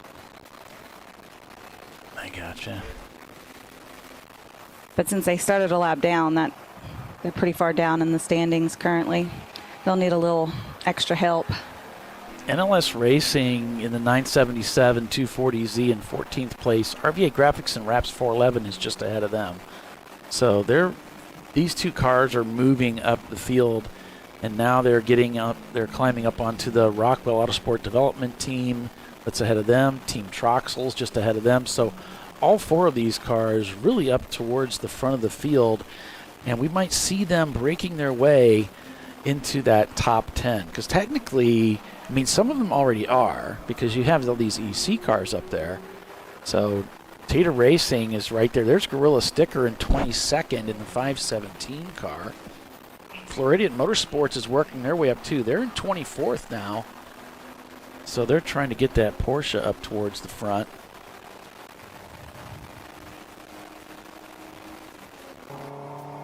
Go on board with them as they're coming through turn 17 and heading up to the hill. You know, and Tiffany, I noticed something else when Shanaman was driving.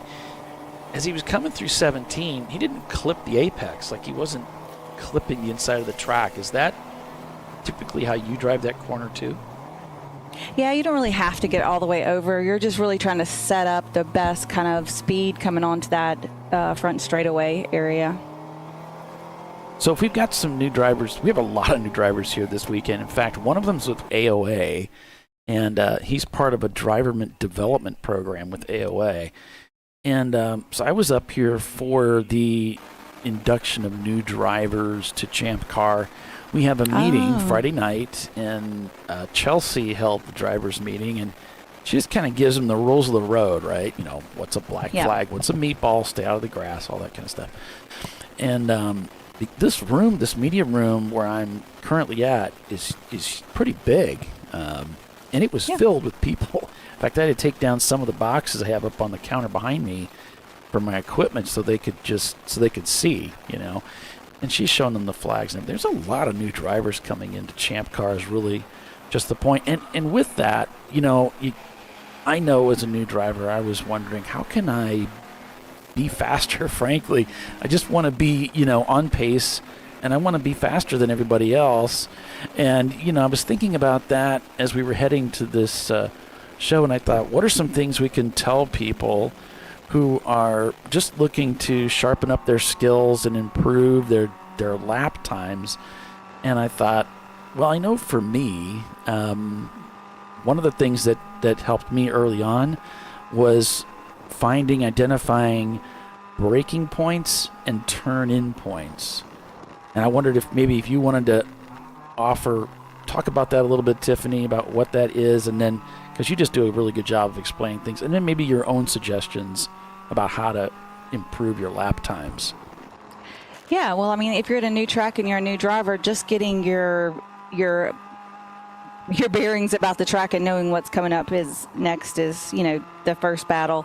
And then getting those brake zones down and the turn-in points and having a set place where you do that so that you can kind of set what you're going to do and then do it consistently, and then you could move it a little bit at a time if you're wanting to try to make, you know, brake a little deeper, that sort of thing. You've already got that consistent place that you were braking, so you just change it a little bit at the time versus, you know, plowing 100 feet forward and trying to then turn in. Also, I mean, we can't do it during a race, but on a track day or a practice day, a lot of times they'll allow you to have a passenger seat in, and you can get some coaching. So if it's your first time to like this track, but you have other track experience, usually you can get a driver in the car with you that knows this track well and walk you through it, and that can just get you light years ahead versus having to figure it out yourself. I mean, there's some drivers out there who just, you know, blessed with the ability to figure out a track real quick. But for most of us, it takes a little while. So you don't want to be 30 minutes in the race still trying to figure out turn 3, or for instance. That's the one I always fight. They can go ahead and work on your car placement. So get it here, then turn in. It's a soft turn in. It's a light turn in. Trail brake into this turn.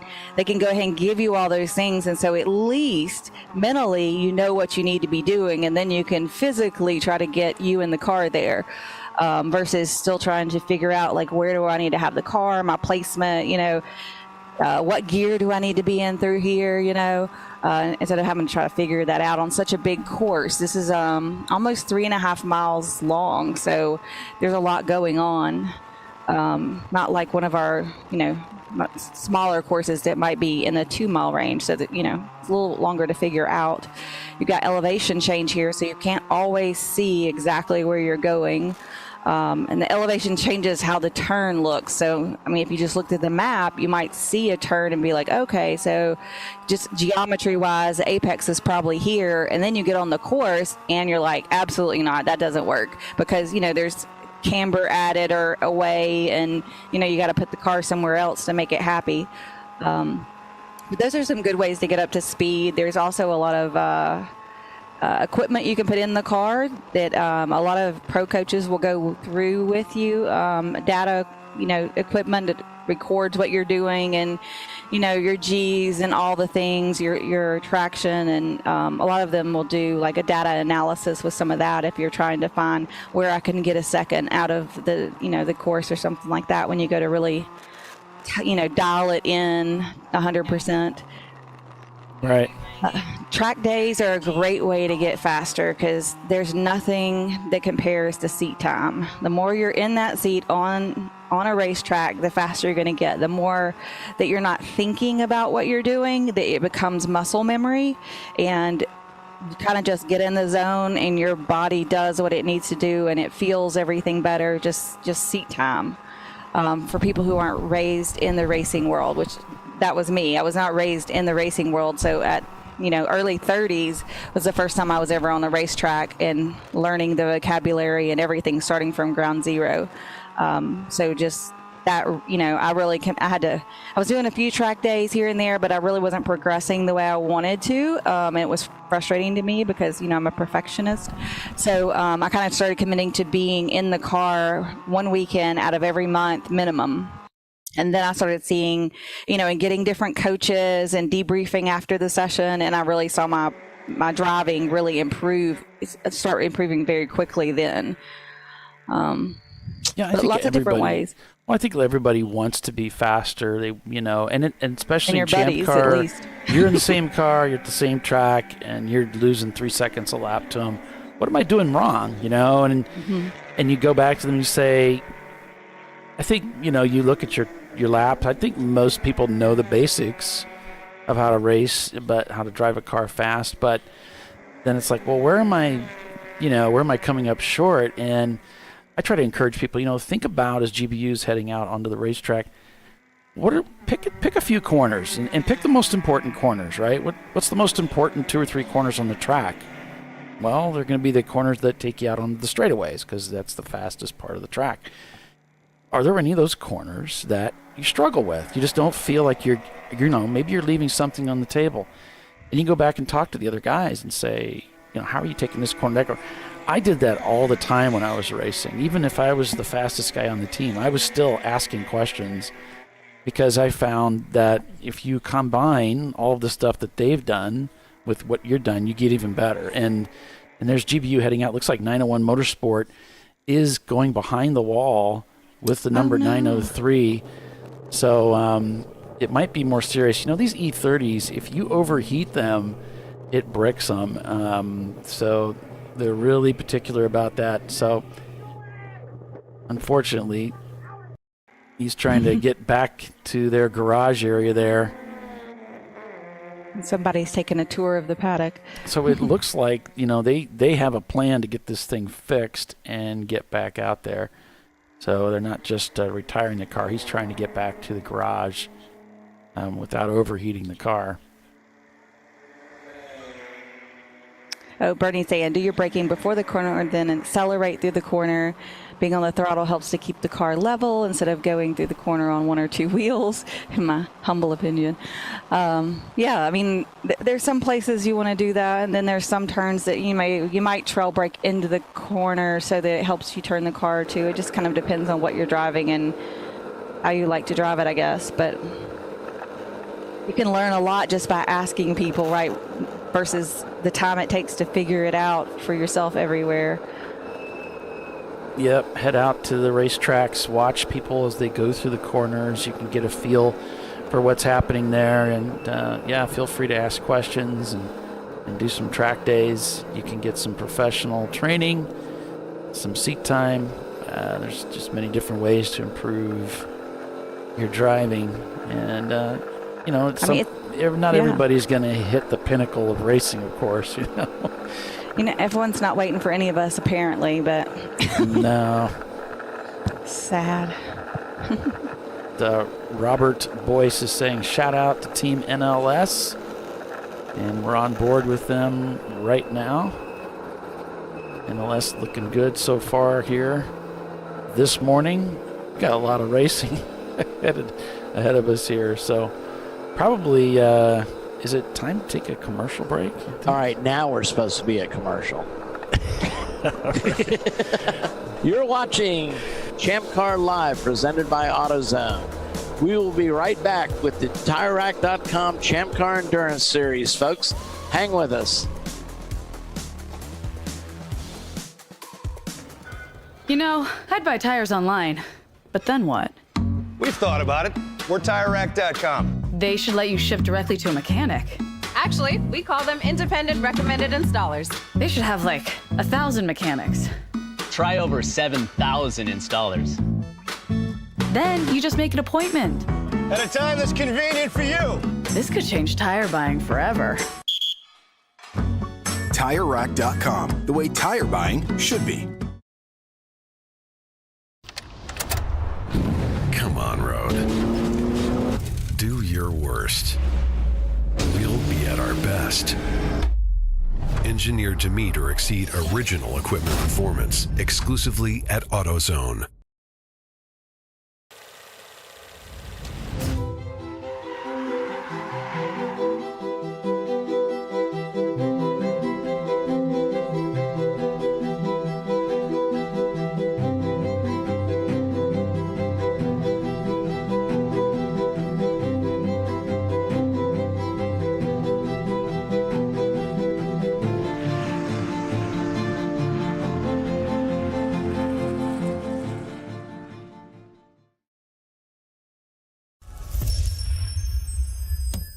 Frozen rotors from Diversified Cryogenics deliver increased performance and a higher level of safety, while significantly reducing braking system costs. So to tell you a little bit about the durability of this product.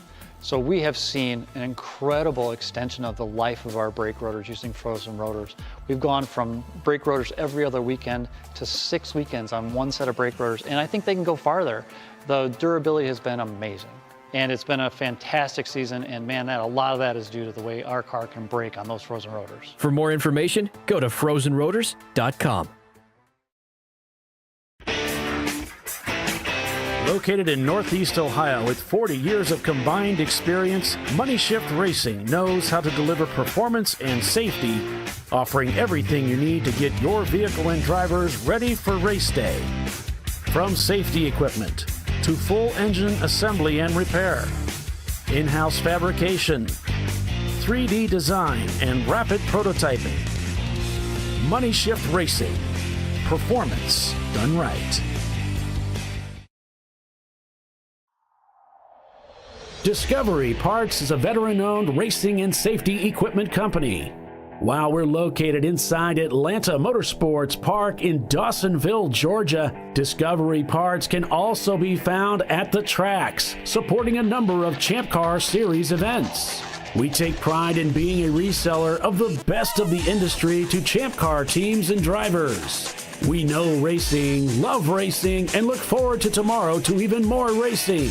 Visit us at discoveryparts.com.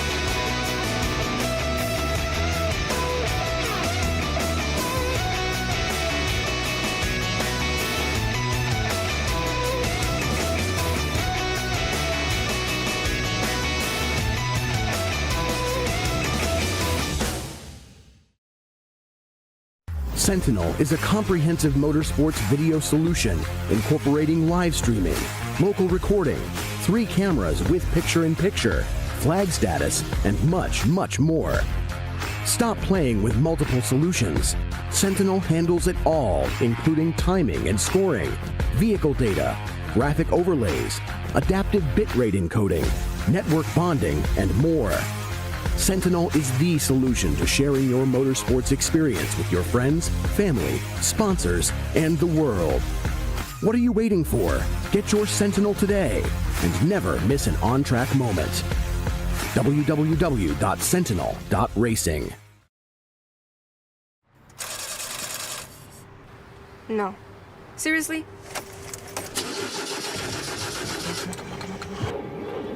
Come on. Oh, no. You for real? Dale. Really? Wow. So maybe just a cable? We can help you. Welcome to America's #1 battery destination, AutoZone, your battery solution.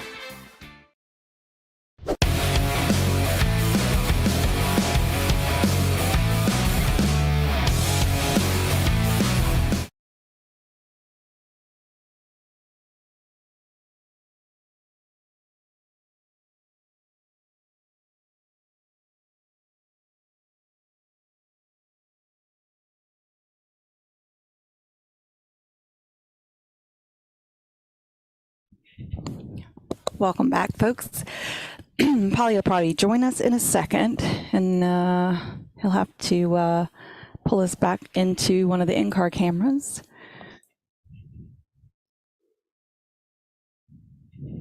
There's quite a few stairs in between the restroom and the studio there at the track. There we go.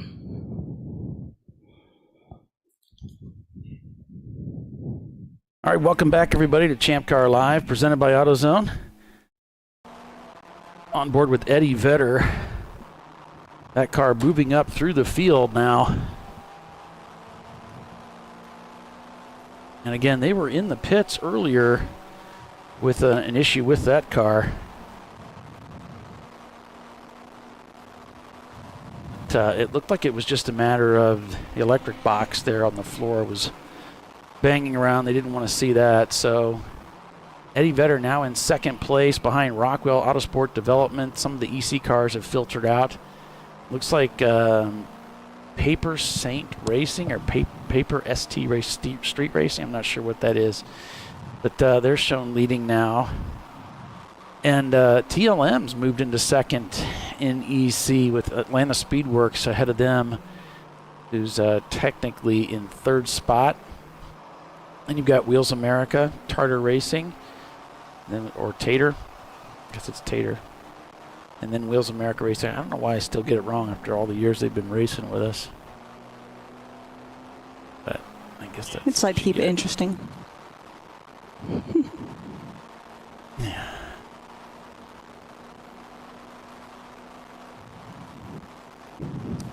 Adrian says one thing that he teaches students is to focus on the corner exit versus corner entry. Hard braking tends to lead to over braking, so focus on corner speed and corner exit. I kind of feel like it all goes together, but yeah, all of the things. And I guess what I was driving at is, you know, when you're a decent driver and you just want to get a little bit faster, you know, what's... You know, where do you begin to shave? I think most people in race and amateur racing are over braking. It's just natural. And there's a lot of technique to braking too that we haven't really mastered that really affects the attitude of the car going through a corner. So, trophy wife. That's what you were saying to start with is maximizing your pace coming on those straightaways. But then the next thing is look for those places where you're over braking and try to move that brake marker a little bit for yourself.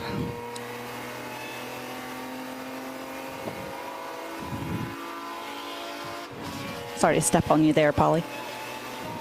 That's okay. That's all right.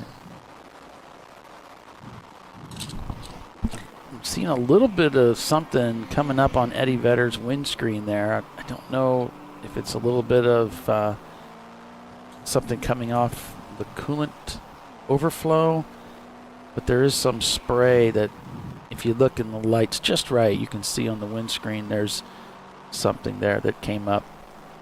But they are now in second place in this race, shown 30 seconds back on that last time through to Rockwell Autosport Development. And it looks like their best lap time is a 2:08 to Rockwell's 2:13. So they are on the charge with Atlanta Speedworks behind them, followed by Wheels America Racing number 998. They've got a couple cars here this weekend. Team Troxel then behind them, Tater Racing behind them, another Wheels America Racing car, number 999, another Rockwell Autosport Development car, number 10, behind them.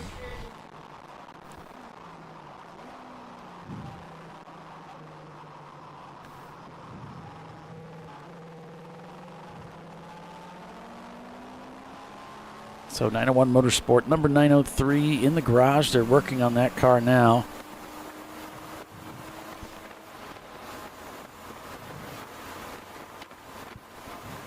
Here's NLS Racing. So Chris Preston over on our YouTube feed is saying shout out to the commentators. Thank you, Chris. Oh, yeah, I saw that. Thanks for that.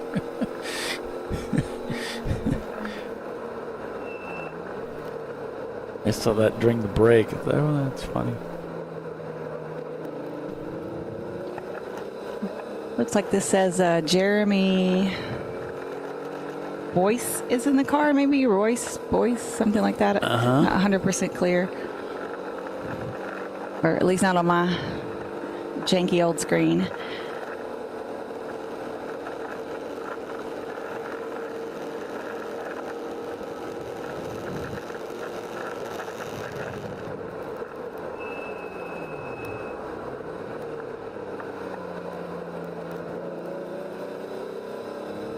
I'm not loving my second monitor I have now. I had this nice 4K monitor, and I went overboard when I bought it, and it's just too big. It took up my whole desk. So I was like, okay, I'll get a little smaller one that fits on the desk better and leave some room for other things, but it's not near the quality of that other one.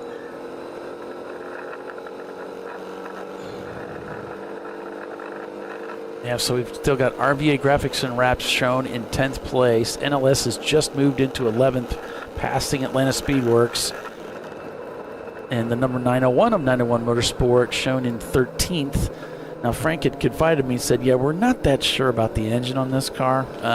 So we're not so sure about it. But right now, it's the 903 car that's in the garage area. And they're working on that machine after replacing a leaking radiator. So it looks like we have a warning for the 265 of Gorman Motorsports for a 4 off and continue. Yeah, I see their number 265 is in 27th spot right now. And that's one of the EC cars that's here this weekend. Quite a few F-Class cars I see down 35th, 36th, 38th, and 40th. Between MDR Motorsports and Open Throttle Racing, they've brought several cars here this weekend.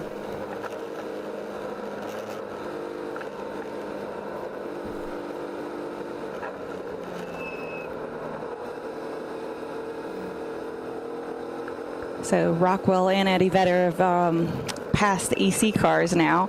So yeah, timing and scoring shows them in first and second, even though they were all along, but just makes our life a little easier.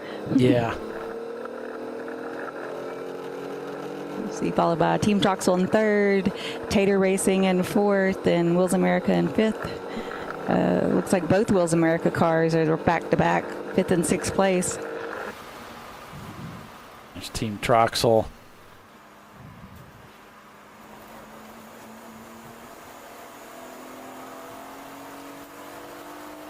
David Twatty here this weekend, TLM Racing. A brand new build that he brings to the racetrack this weekend. Beautiful BMW. I was oohing and ahhing over it.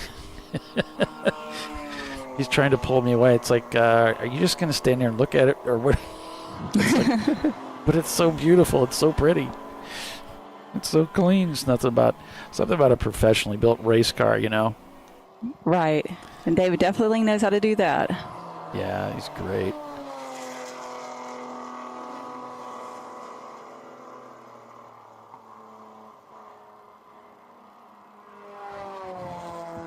David was the very first person I met at a Champ Car race. Like, the very first Champ Car person. We were pitted right next to him at our very first race. And I just was laughing and carrying on with him and made friends. It's easy to do. He's a great guy. Oh, somebody just sent me, let's see, Brian Hefferon sent me a link for their race car, and it's MDR Motorsports number 831. It's a Porsche Boxster.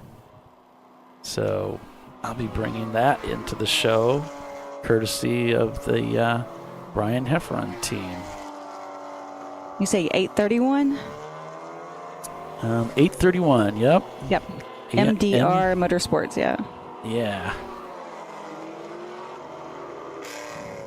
So, thanks, guys. Appreciate you sending that over to me. Get that going here.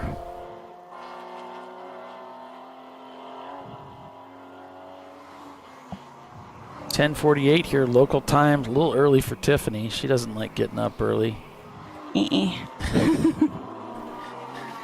And things were so jammed up this morning with our schedule, I thought, maybe Tiffany's going to get an hour worth of extra sleep because I wasn't sure we were going to start the show on time, but managed to get it done.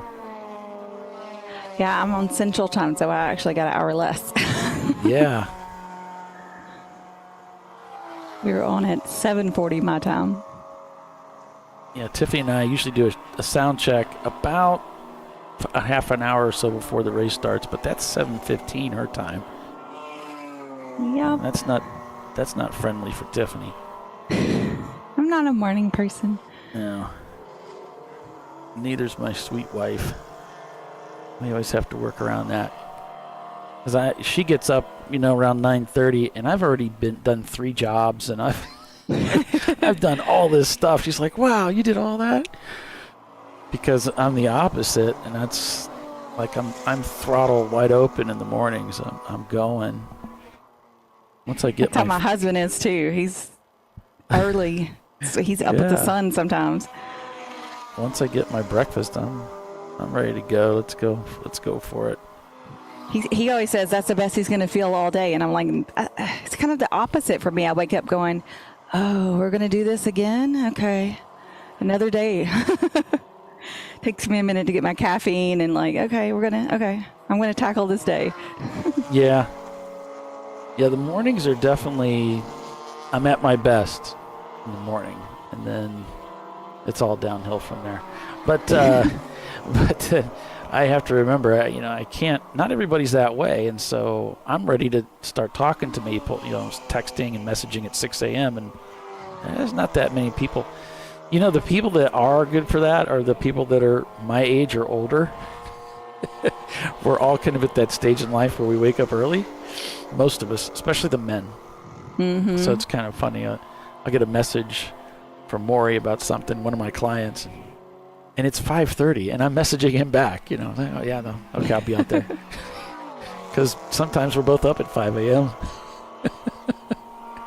And that's not setting an alarm. That's just us.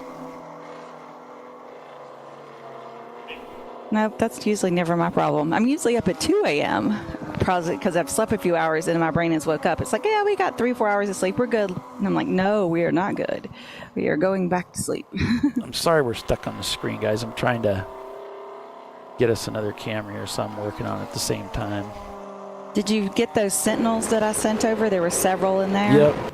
It just takes time. It takes a lot of time to set them up, and when you're trying to run the show on top of it, it's difficult. And talk and all the things. Yeah. And the broadcast computer gets a little taxed with all the feeds, and so what happens, it starts getting the mouse gets difficult to move, it gets kind of glitchy, so that really adds to the time that it takes to just click everything in. So here's MDR Motorsports. And their 98 Porsche Boxster, car number 831. And looks like we have a car stopped on course near turn 13. Oh. The 999 of Wheels America we were talking about. That they were in the top 5. Now they've stopped. And MDR is shown in 11th place right now.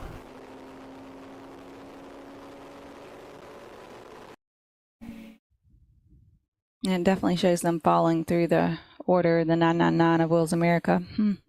Sky's beginning to clear a little bit, and that image looks a little bit bluer and prettier than what it really is out there, but we are getting finally some sunshine to bathe the area,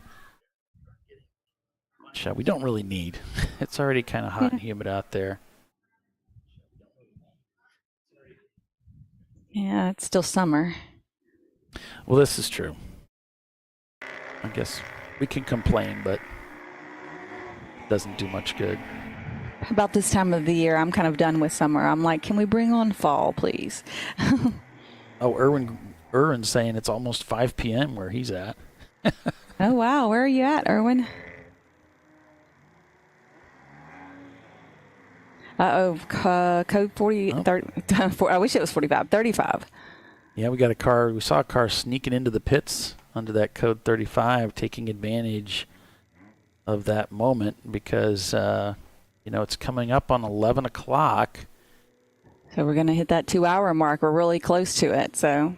Yep, here we can see the cars coming in. There's RVA graphics and wraps, and I believe that's one of the Speedworks cars coming in.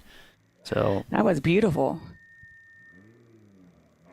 With the blue and the kind of a electric green, light green. Yeah, love that. I like your car. I think that color is just dynamite.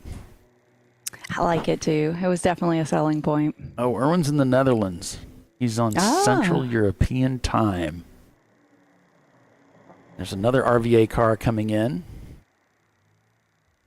I bet it's a little cooler in the Netherlands than it is here in Southern America. Here we have emergency vehicles coming by as they're heading out towards turn 13. And that area, we don't see, but we can potentially go on board with some of the cars. Eddie Vedder has brought their Corvette into the pits and doing some maintenance on it. Yeah, I'd figured this Purple 35 at this time would really be advantageous for several of the teams. So it looks like a lot of people are taking advantage of that. Yes, probably hits their window. This is a good time to do it. Let's get in and get that service done and get it out of the way.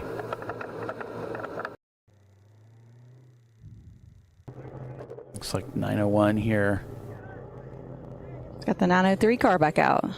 Yeah, there's something going on here.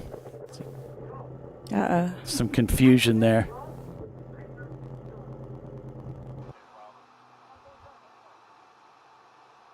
As cars are at a 35. Let's talk about this Purple 35. There may be some people watching worldwide now that don't know what this is that's going on right now.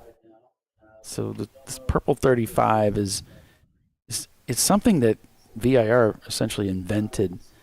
And the idea is after you go to a full course caution to throw a 35 flag that slows the whole field down to 35 miles an hour. And it's essentially, I think, I don't remember, Tiffany, if you mentioned it or maybe I heard it during the driver's meeting, but if you think of the virtual safety car in Formula One, it's really the same thing where everybody slows down where they're at to that speed. And it's kind of controlled by flagtronics to where you can see how fast you're going.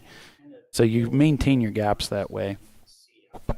And then there seems to be a time-saving feature where we can get the field slowed down pretty significantly, but not have to deploy a safety car and wait for everybody to catch up with that car. And then when we're ready to send them back to racing, we don't have to peel that car off the track and then let them go. We can just send them to yellow for a few seconds and then send them back to green. So that's essentially what it is. It looks like might be up to yellow already, so I'm not sure if the feed we're getting on our pylon is completely accurate. But I see the yellow bar there at the top. I don't think it turns purple, though, while we're under 35, though. It just stays yellow, right? Gotcha. It could be. They haven't put the yellow back to yellow on the report. There, the 901 cars back out, and like you said, and there we can see on his indicator that they're still purple.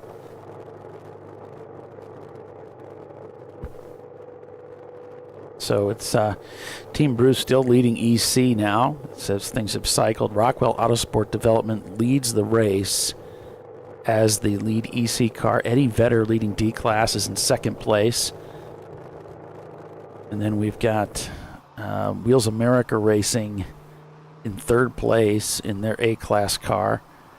And then Rockwell Autosport Development behind them, followed by RVA Graphics and Wraps. So you can expect this to get shaken up, though, because there's a lot of teams that are still coming into the pits, and so that's gonna shake things up quite a bit. That's the reason I put this camera here. I wanted to see the cars coming in.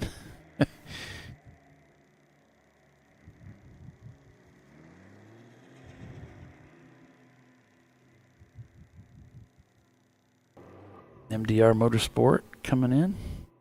Or leaving, it looks like. Oh, they're picking up a clock, so yeah, they're coming in.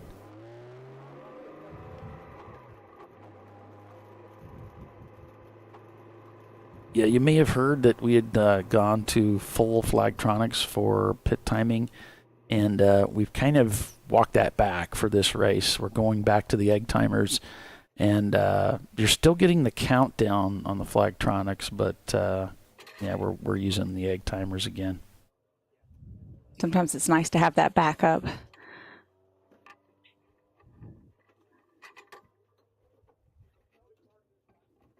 Yes, it is. Because that could really affect a team if we don't know if they've already done their 5 minutes or it's not counting down properly or something like that. So it's just the backup really helps sometimes to make sure that we're, being fair to all the teams. That technology and trying to interfere with anything. NLS Racing there. Right at pit out. Yeah, they got a good spot.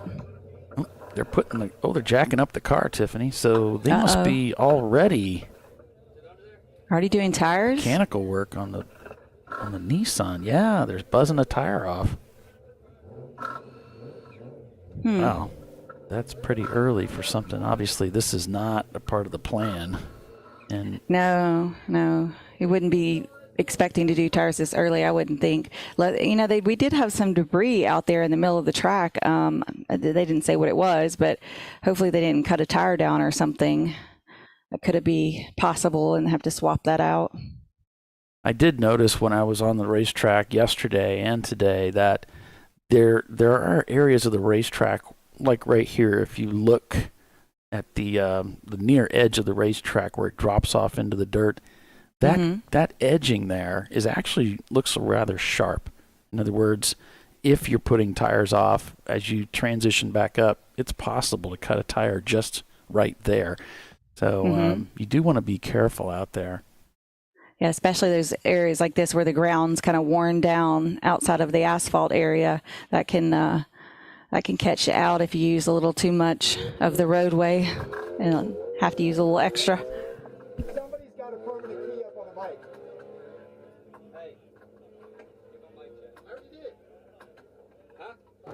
So 901 Motorsport back out, and they're scrubbing those tires a little bit to try to keep some heat going there. Eddie Vedder has returned to the racetrack.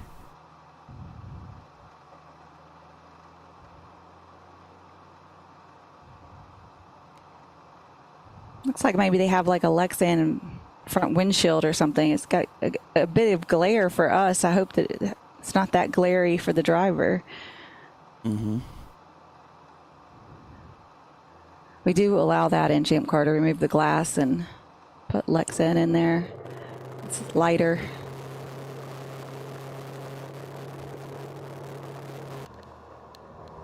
Ruby Does seem to Performance. haze a bit more, though. Yeah, it's not very durable, is it? Mm-mm.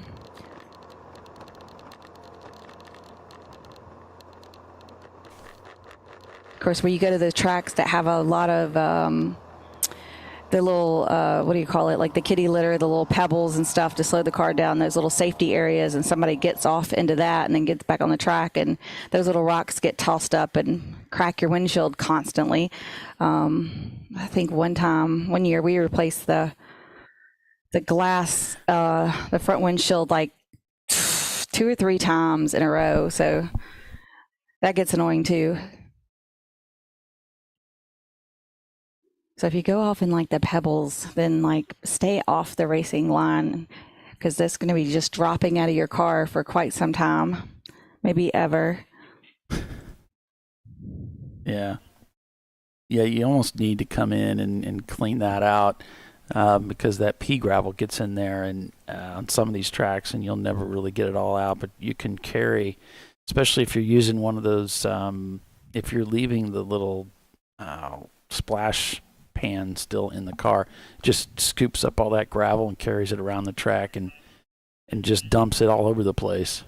Just spreads it out evenly for everybody to pick it up and throw it into somebody else's windshield. Yeah, we had a guy get off at NCM and pick up a bunch of gravel when I was racing Robin's car. He came in and we had to broom it out. I mean, they called us in. We had to stick a broom in the engine compartment and broom all that stuff off the frame rails and everything else. There was quite a bit. Looks like we're back to yellow, so we should be going back to green momentarily. So they're going to speed the cars up and get them back to getting close to race pace. They can't pass until it's actually green. So but there it looks like it's green. Green, yep. Green flag.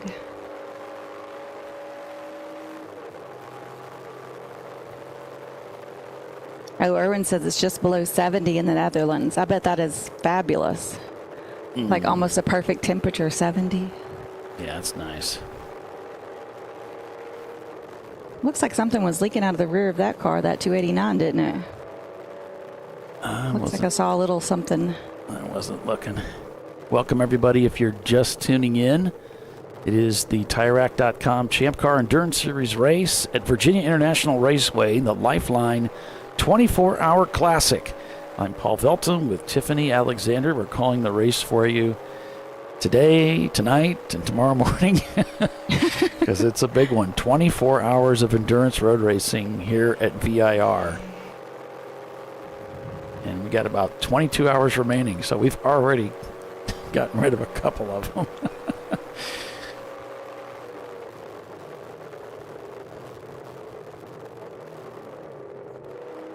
901 Motorsport on board with them now.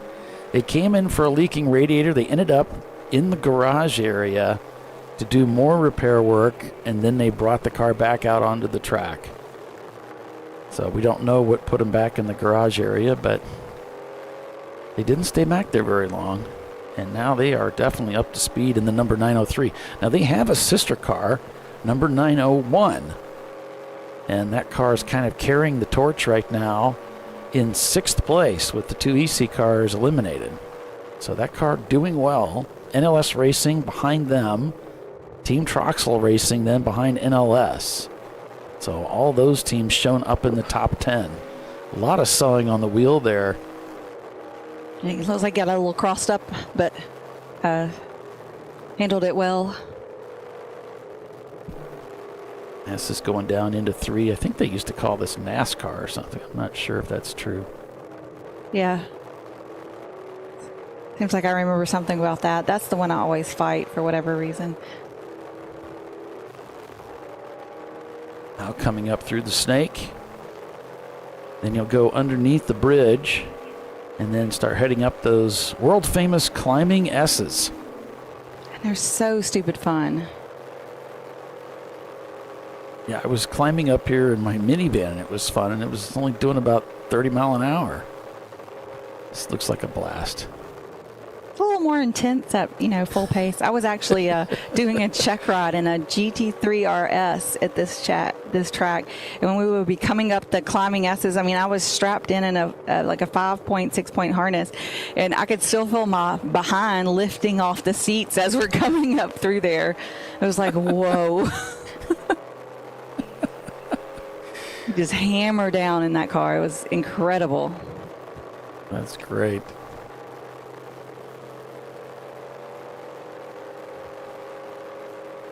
Now climbing that hill to roller coaster, the highest point on the racetrack, and they'll drop 120 feet from the top of roller coaster down to hog pen.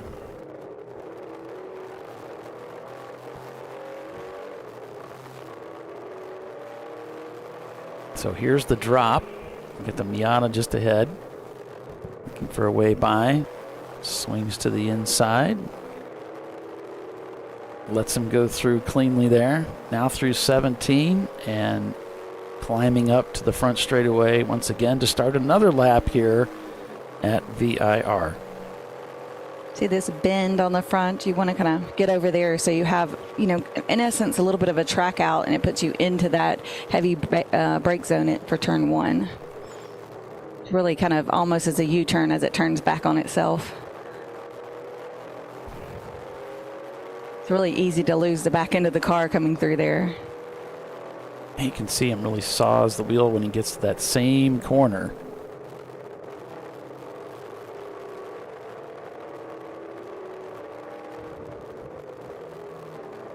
Number 225 going by now around the inside there.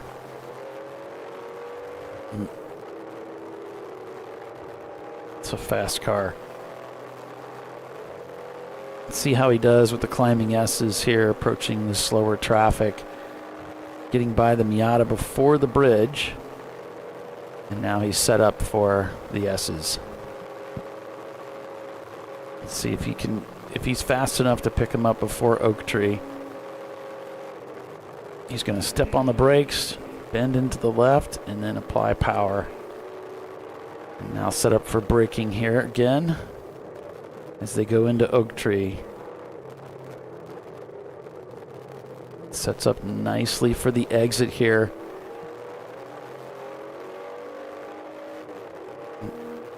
And it's a drag race. Looks like the E36 a little more power coming out of the corner. Presents himself to the other side of the track here. And he's also, sounds like he's talking to his crew. I saw him keying the mic. It's a good time to check your gauges and all that kind of stuff when you're on that long straightaway. Looking for a way by. Competitor ahead, leaving a little bit of room. Sweeps around the outside. Heading down through 16 here. This is probably my favorite area of the track. Like coming down that hill is just, it's a roller coaster. It's fantastic. It looks like a riot. I mean, come on. It looks like so much fun. It is so much fun. Eddie, especially if you get your car placed right. And then Eddie Vedder here, I believe they're heading into turn 1. Now, again, they're in second place right now. Their best lap time of 2:08 to the leader's 2:13. And they ran a 2:23 on that last lap. The leader ran a 2:15. And RVA Graphics and Wraps ran a 2:27 on that last lap, with Wheels of America running a 2:31 back there in 6th. So Eddie Vedder with a difference of about their best to see. I'm trying to get an idea on what their gaps are. Don't see it there on that. I'm a little limited on my screen, so I don't have a lot of data. Well, then I'll just make a correction while you're doing that. I actually called the reverse order on the 901 cars. So in the 903 car of 901 Motorsports, it was Brett that started out this morning. I thought those were his yellow gloves. I just thought maybe his son had gotten the fast gloves too. But no, that was Brett that started this morning. And then Aaron, his son, is going to be in the car after him. And then in the 901 car for 901 Motorsports, it was Phil this morning, first stint. And then Craig is the second driver going in. So, make a little correction. I read it kind of backwards. Forgiven. Okay, thank you.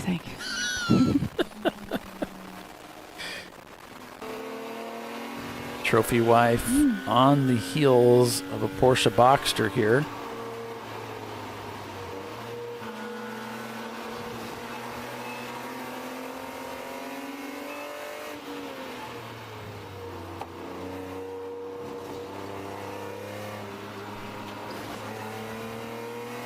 E36 versus 986. Looks like the 986 is getting a little bit of an advantage through those twisties. Yes, it does. On board with another, this one is a Porsche Boxster, the number 831. His dashboard looks almost pink, doesn't it? Yeah, I wonder if it's one of those red interior cars. Yeah, probably. You know, it Some looks people like really like that. It looks like you don't have any viewing space in the Boxster, but that's not really true. Looks like Now you can see out the front pretty well. It's the rear that didn't give you a lot of view. Really have to just use the rear view to kind of see if there's anything back there that you're going to need to check out with your side mirrors. Or that's the way it is in my cars, depending on what hardtop they've put on the car. Because all the Boxsters come with a convertible top, so a soft top, and you have to remove those and put this fiberglass top on there. And the back windows aren't very big on those, and they're usually like a Lexan or some kind of poly stuff, and so then they get kind of cloudy pretty quickly. But you can take the glass. Well, it's not really glass, but you know whatever it is, you can take it out and replace it. But you know. And there are many that say that the Boxster is really the car that saved Porsche. You know, this was developed and marketed and finally sold during a period when Porsche was in a lot of trouble financially. They needed a car that the common man could buy. You know, the person that didn't have to have deep pockets to afford. And the Porsche Boxster really fit the bill. It gave this a well-performing car, well-developed, and pretty straightforward at an affordable price. And a lot of people are racing them, though, you know. Much more affordable than the 911. Right. And then they have such a following now between the Boxsters and the Caymans.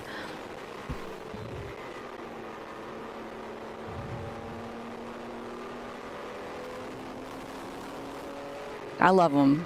I mean, you can't. Once you get used to the mid-engine platform, it took me a minute in the beginning, but it's just hard to go back after that. Yeah, I've raced once you've been spoiled. Well, and I think I said at one of the last races we did, Tiffany, that I've raced a lot of cars at Gingerman, but the last one I did was in a Boxster, and it really eliminated a lot of the frustrations I had with that track. Because the handling was so much better. You know, I could do things with the Boxster that I couldn't do with the Miatas and the BMWs and the other cars that I had raced there. So it really changes your perspective on the track, and you can enjoy the track more when you're driving a machine that just works better on that track. Yeah, I'm a huge fan of the Boxsters, for sure. Looks like we've got a couple of black flag penalties going on. We've got the 378 of Fisted Racing, the 773 of Racing for Heroes, the number 9, that's Vaughn Motorsports, and the 641, that is Paper Street Racing, all being flagged for pit lane speeding, it looks like. So they're going to all receive a drive-through penalty for that. We got the Panama man up here. It's Roger Cohen up here joining us. Oh, yay. Looks like we got a local yellow in turn 17. Uh-huh. The 606 of Section 8 Racing lost a rear wheel. You're going to need those. So it looks like we're going purple 35. Because there is a missing wheel out there on the course somewhere. and it's not attached to the number 606 anymore. That's a problem. Roger. Hello. Welcome. Thanks for coming up and joining us. Yeah. It's good to be Hey, here. Roger. Hey, Tiffany. So, how are things back home? Things are good. Good. So you're racing this weekend, aren't you? I am. I was slated to go in the 903 at around 3 o'clock, and they had trouble with the radiator. The radiator come out of the mount, and it pushed the little metal cross pipe back into the pulley and rubbed a hole in it, so they kept it out. And now Frank has said he wants me to go into 901 at the same time. So okay. So I'll be sliding in there about 3 o'clock. Well, 901's doing really well. It looks like it. He had some concerns about the engine, he told me in confidence, but of course then I get on the air and tell everybody about it. But I didn't know you were originally slated to drive. I knew you were going to be here. Was that the plan, or were you kind of hoping that you'd find a ride? It kind of came up the last week or so. He said something about having a couple of open stints, and I said, I think I'll see if I can make it up there. So excellent. He and I have talked about running together a few times, and just hadn't been able to work it out. Well, that's awesome that y'all worked it out. Yeah. So how's things going? You've been on the board of directors for a while for Champ Car and been helping us out that way. And so how's things been? It's good. You know, the board kind of takes on its own personality with the members that show up, and every year it's a little different because, everybody brings a little different viewpoint to it. Sure. And we all seem to work together. Nobody yells and screams at each other. We have our disagreements, and we agree on a lot of things, and we work to a consensus. And it's the 7 people. That's sometimes difficult to do, but we figure out. I think everybody's got the best interest of the series at heart. We just kind of have some opinions on what that is, and so talking through it and working through issues, and it's because the landscape's ever changing. As cars roll in, they have different things about them, and people exploit some of the rules, or maybe as best they can advance it. And so it's an ever-changing. We want to have a fun product. We want to make sure the series stays profitable, so we can keep coming to great tracks like this. We try to keep the competition where there's somewhat of balance, and so it's a challenge, especially with 7 opinions. Ruling by committee is never easy, and there's some disadvantages to it, but then you get some good viewpoints when you do it that way. So anyway, it's been good. Yeah, appreciate your serving on the board and helping us out that way. Glad to do it. Looks like Eddie Vedder is stranded on the racetrack. That could be the reason for the caution here, Tiffany. Well, we had the Section 8 car lose a wheel, so I think that started it. Yep, and then Eddie Vedder stopped on the track while we were under Purple 35.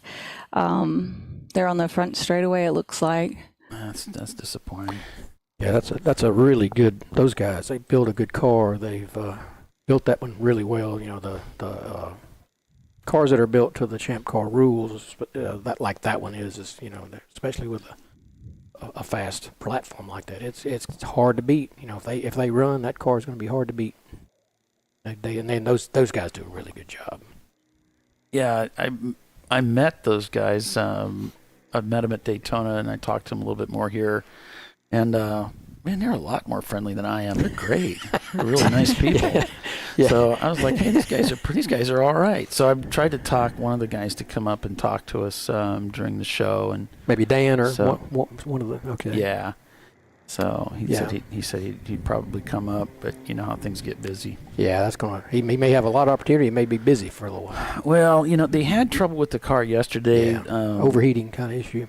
No, Ray told me that they popped a head gasket, and so they were a little bit, I don't know about this car. So, but we put a camera in it and hope for the best. So it looks like they've had some kind of problem.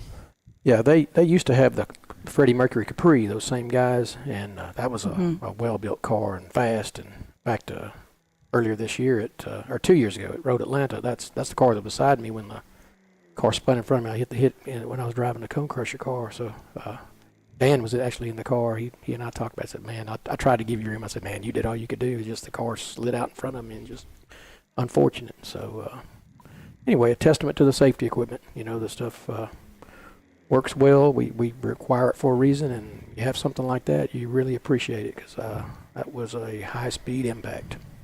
We got a number of people saying hi to you, Roger. Now that you're up here, it's like Michael Derby.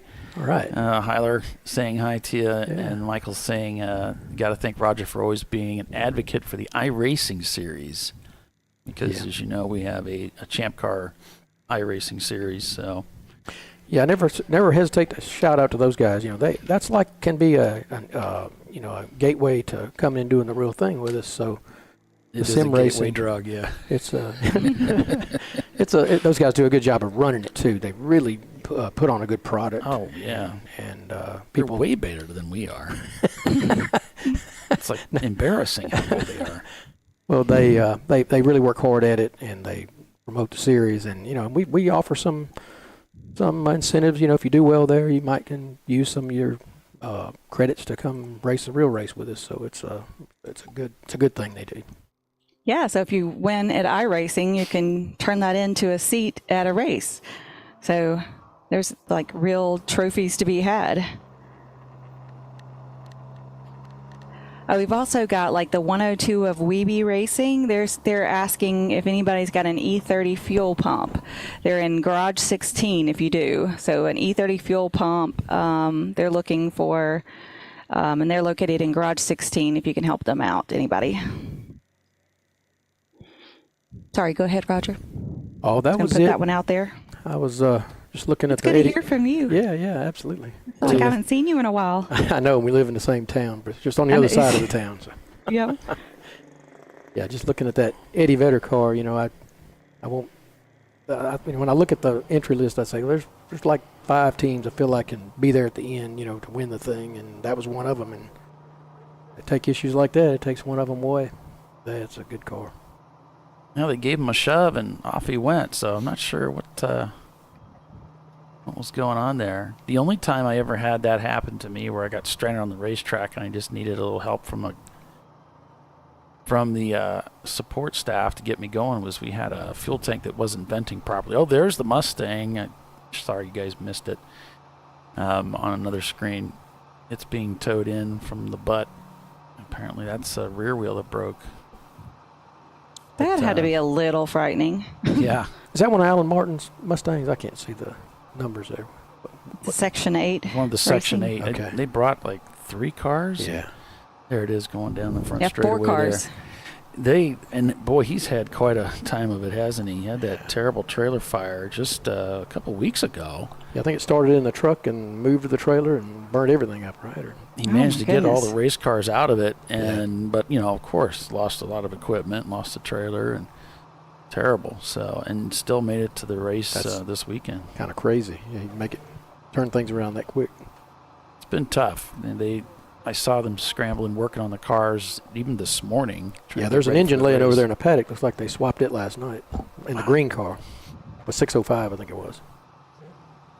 Oh, they've been busy, huh? They have been busy.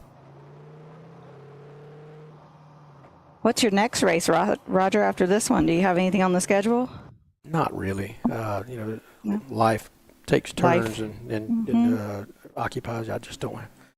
Got a lot of stuff lined up, otherwise the next few months. So I don't really know. Maybe it'll be like this one. This one's kind of a last minute thing to come up here and run with Frank.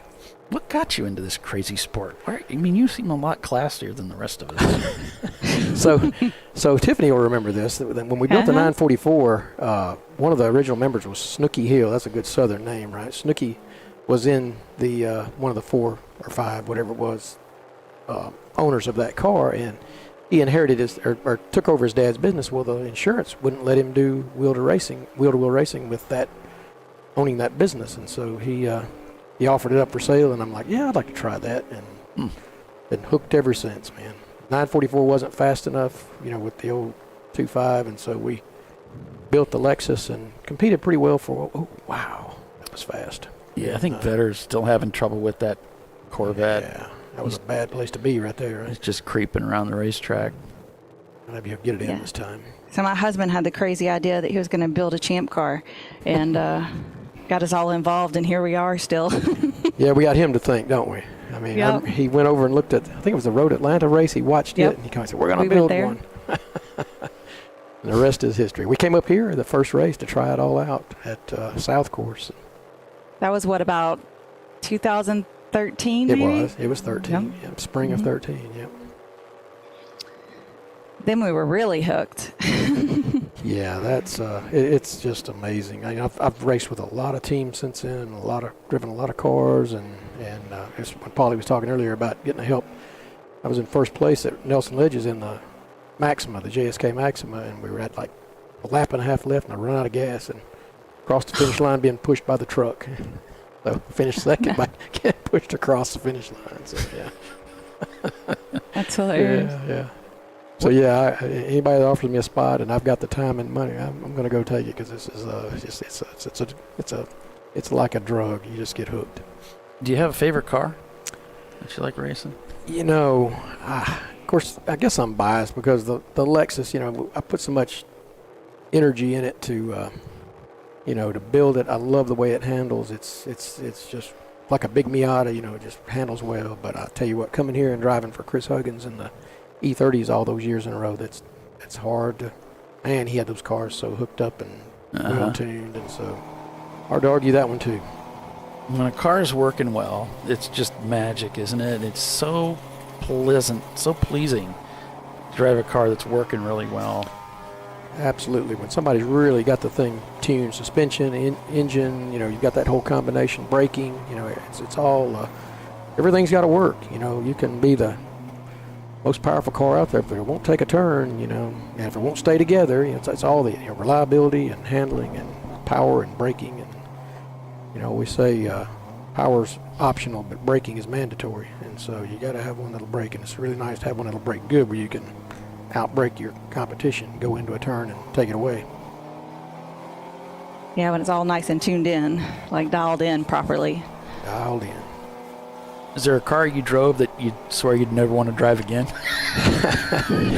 Man, the first time I drove an MR2 on track, I was like, what the hell, man? I mean, after a while you learn, I drove front-wheel drive cars. The first time I drove front-wheel drive, I was like, it's really not as much different to rear-wheel drive as I thought. It's a little bit more, rotated at the end and pull out of the turn, especially one with power. And but the mid-engine car, that took some really different skills to try to make that thing fast anyway. And I remember at driving one at Road Atlanta one time, coming out of turn 7, and I had to let up and look, because I went in early or something into 7, and the car like snapped around, and I'm like, man, something broke. Well, it didn't. It just when the short coupled like that mid-engine car, if you don't stay in the gas, it will pop loose and come around. And so that was at first I was like, I don't ever want to drive this thing again. But after 2 or 3 stints, I'm like, I'm starting to get the hang of this thing now. Yeah, it's fun car.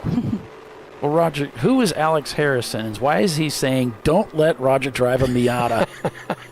So at CMP, Alex made the mistake of letting me get in the car. I definitely remember this race because I drove the Trophy Wife E36 that same weekend too, and we broke it too. So I had the reputation I broke every car I drove that weekend. So yeah.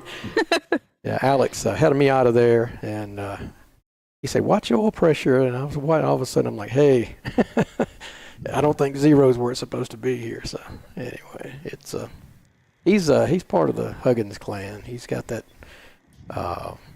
what is it? I can't remember. Rare hair? Is it running hair? Anyway, it's a real fast, they built a really nice car. He's had it out a few times. And he still hasn't forgotten about that one race. He's not going to let it go. Actually, that's Ringo, by the way, because there's too many Alexes in our group. So you got Alex Albert and Alex Harrison, so he's Ringo. Got to call him something different. Right. So life has been busy. So although you love the Lexus, you haven't had much time to really focus on that. No, we got lucky at Road Atlanta this year. The thing had been sitting for a year and a half, and still had the same old tires. And I told Chris Preston, I'm like, hey man, I'm gonna use an entry that I have some credits, and let's go race. We got tires already. We'll just go play around, and something happens. We didn't hardly do any prep, but I guess all the previous prep, that's the thing about it. You win these races and you do well in these races. That happens before you get here. I mean, this doesn't happen by accident. You go around here for 24 hours. It's a lot of blood, sweat, and tears to get the cars ready for it. And I guess all that time we'd spent on the car hung together the whole weekend, and we finished well that weekend, and it was no expectation to do well at all. In fact, I probably felt better about that. I think it was third place. I felt better about that third place that weekend than on any win we've ever got. It was like, that was totally, absolutely unexpected considering the lack of preparation we did going into it. As the day was progressing, you saw the car was up at the front and it was staying up there. Yeah. Did things change from, hey, we're just having a good old time, to, and we could win this thing? We're going to take this seriously. I mean, does it go from, who wants to go in next? Like, no, listen, you're going in next. You're doing this. You're doing this.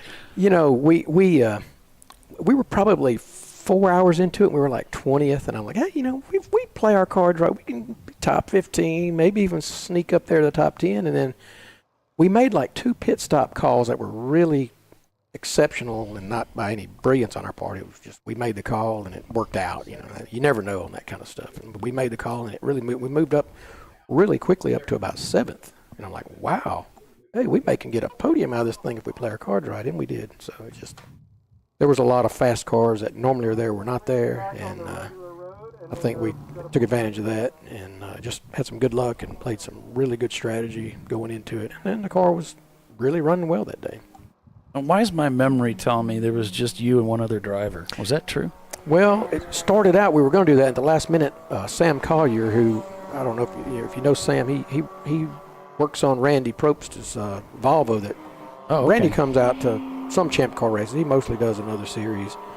But so Sam keeps that car and he races with Randy. And so Sam came and went with us. Tiffany's husband, Casey, he was busy that weekend and couldn't come. So just the two of us were going to do it. And last minute we added Sam, and it just worked out well. Everybody drove the car well and kept it out of trouble, and just got lucky on a few pit stops and moved ourselves up there and finished well. So you got to be there at the end to do well. So yeah, that was impressive.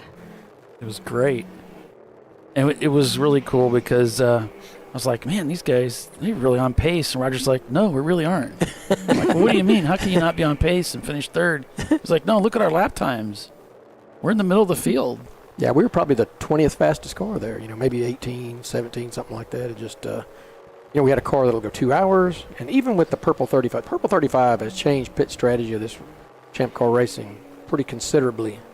And so the cars that used to be able to not do 2 hours, with the way things play out now, it's a little different. And so the pit strategies are different. And so you got to kind of go about it different. It's like we had, our car was a lot slower than the cars at Ozark, which was a couple of years ago. And we took every pit stop under caution at that race, both days. We never took a green flag pit stop. And we had the car, in the top 10, just, but that was punching above our weight, and there at the end we could do. Yeah, we broke it like 20 minutes left in that second day's race, and we'd have been, 7th or 8th anyway, which was, just unheard of. Consider the fast cars that were there that weekend. What was your takeaway on Ozarks? That first turn seemed pretty scary, but what would you think about the Ozarks overall? Well, so if you go through Ozark, turn 1 is scary because it's blind and it's off camber, and nobody wants to throw a car off into something they can't even see. And then if you don't do it right, there's like a guardrail right there. So I understand he's changed that, so that's a little bit scary. And I know RVA had a really serious tear the car up incident there. Nobody was hurt. The rest of the track, the bus stop's fun, and then there's some really high speed turns around the outside of it, and then that front straight that's not really a straight is it just takes some getting used to be hammering, looking at that guardrail as you're coming around it. And then the 3 loop-de-loops in the back where you're wide open, you come through a turn, really hardly letting off, and then you go and you're 100 in my car, 115, 120 over 2 cresting turns, and you don't know what's on the other side of it. That's a little concerning, in my opinion. They probably should put 2 flaggers at each of those stations so they can look both directions. Because if you come over top of a hill and there's somebody there, I mean, it's going to be serious. So I think if we race there again, we probably should ask them to put us a couple of spotters at each one of those. To me, That's the Didn't you scariest say part. the cars get really light Oh yeah, over there? In fact, it'll sometimes spin the wheel at 100 mile an hour if you know, because it becomes that light. Yeah, it's a little bit disconcerting, but you learn to do it. You just got to go straight. It doesn't look like it's straight. You just got to pick something way in the distance and aim for it. Wow, that BMW, I don't know what was going on there. It's like he just nailed the brakes all of a sudden. I don't know what's going on, but well, Les done definitely some hood lightning, hadn't he? Yeah, it's like ready it's waving at you. Yeah. Noticed that at the beginning. There's a lot of air coming from underneath that, and those flapping in the breeze. Those guys are, they've been at it a long time. They're just, to me, they just embody the Champ Car spirit, man. They've been pushing these cars, and they're not. They got them a big hauler. I mean, it's really neat. Normally they were just like the rest of us, just had just average Joes out there, but they build good cars. They do rent seats and do well. Good Champ Car racers there.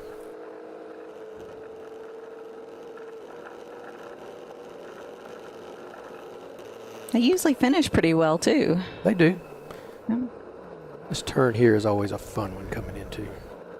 Coming there one time with oil on the track and ended up out to the left, out there playing in the green. Just wouldn't grip, oil on the track. Spinning around. This turn right there is you got to just throw it in there.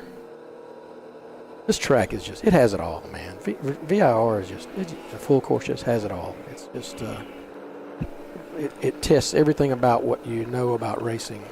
Coming into turn one here, you got the little crest here. You got to kind of lightly get into brakes. Then when you get this compression here, then you can hammer on them. And then talk about having patience right here. You got to wait, and then get in the gas. If you get in the gas too soon, it pushes you out. It's just one of those turns that teaches you patience. And you got this NASCAR turn that is just connect the dots, man. Look for the little spot and turn in. And when you come into this one here, it's a good place to pass because most people have not carried enough speed into it, so you can get to their left, and just like they got right there. That's what you do. And this right here, you just throw it in there, and it'll bite. You'll think it's not going to bite, and it'll bite, and then it's hammer time, all the way up through the S's.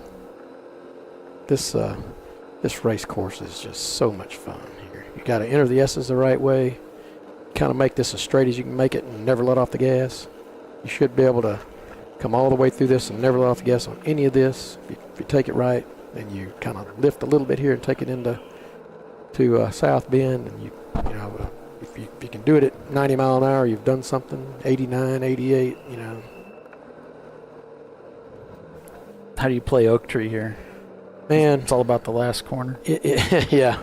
However you enter it, it's a good trail braking situation if you can really ease it in there. And then it's just. I was talking about this long straightaway here earlier. When Chris and I were out there together at the end of the 24 a couple of years ago, we had solid position. Nothing was going to happen. And so one's an aero car and the other one's a swap car with no aero. And so through Oak Tree, he was in the aero car. He would just pull through there, and then we would kind of equalize. And then when we hit about 100 mile an hour, I'd start reeling him in because that aero is like a parachute a little bit, and I'd never catch him completely, but I'd catch up, and then he'd fly through all this, and he'd stretch it out there. It's just, it's a good. He has two cars that are completely different in the way they handle and the way the power band is, and it's just, it's fun. Ooh, you have to mix it up. A little bump there. Yeah.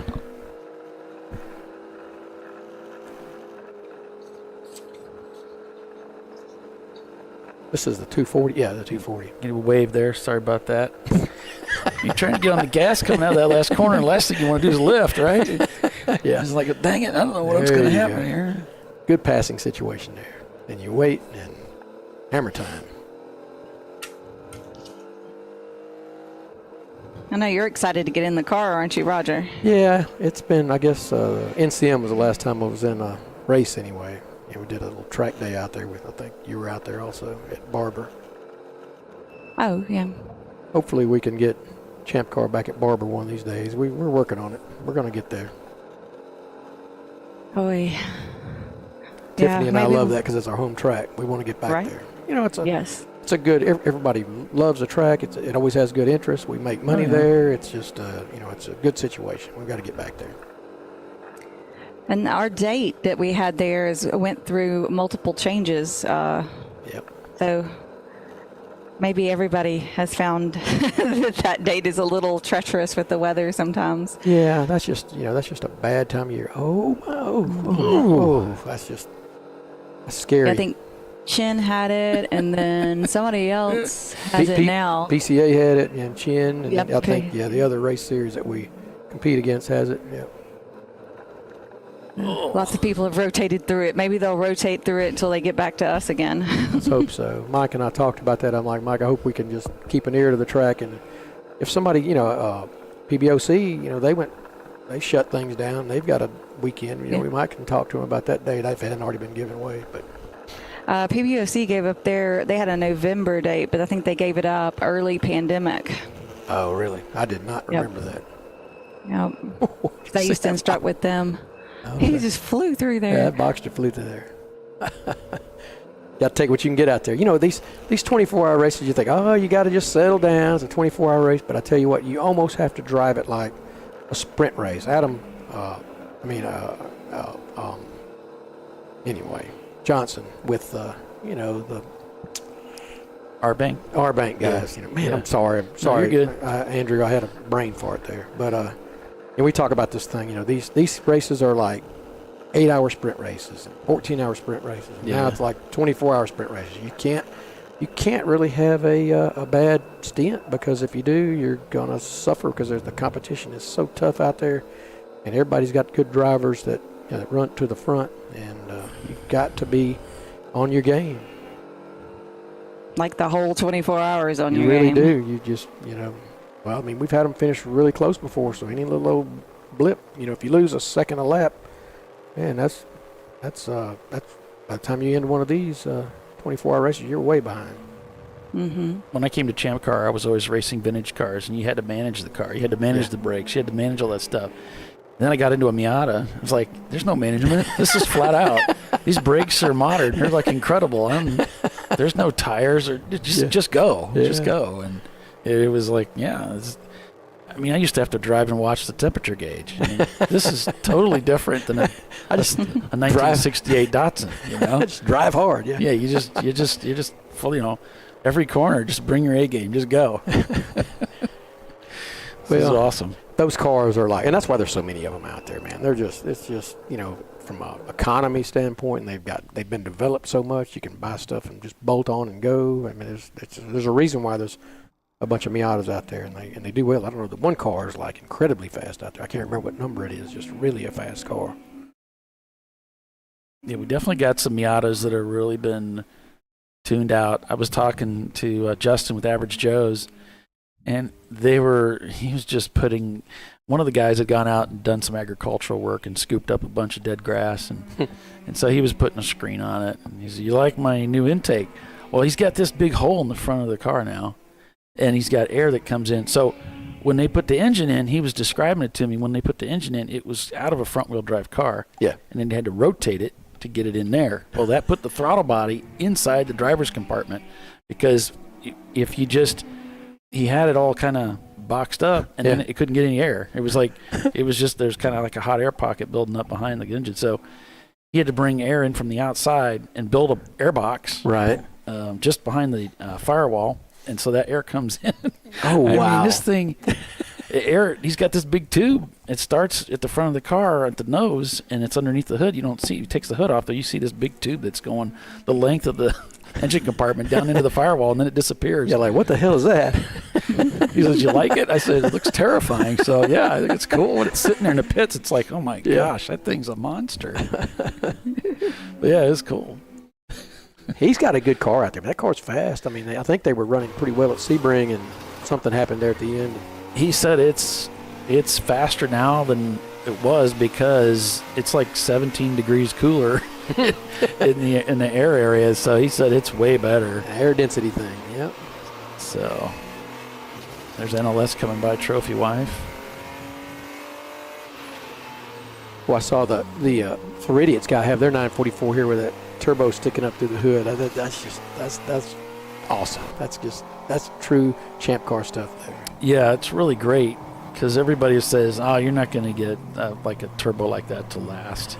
It's not going to happen." And these guys, man, they are so tough. They've been at it for a lot of years. They won Daytona, right? I think didn't they win it at one time? Did they win Daytona? I think so, or they were on a podium at least. They did really well anyway. Yeah, they on their Facebook page they say, "Well, we took a wrong turn and we ended up at VIR, so we're going to race it." Yeah, you always see them down that way there. Yeah, they're a Florida team, Floridians. Yeah. Yeah, always they're at the Florida always at races. Daytona, and yeah, Sebring. It's always great to have them there. And then there's Open Throttle that shows up with a fleet.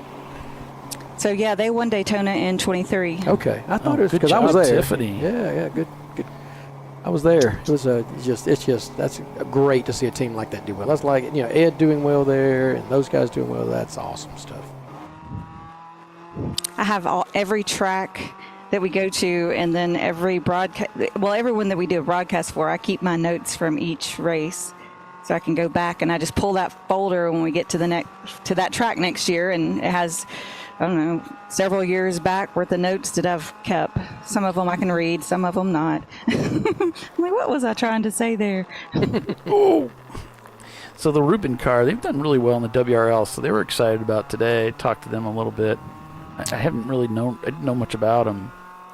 So that's the car I was thinking of that was doing well. So they're hanging right there with that 901 car, or whichever one it is. I can't tell. But.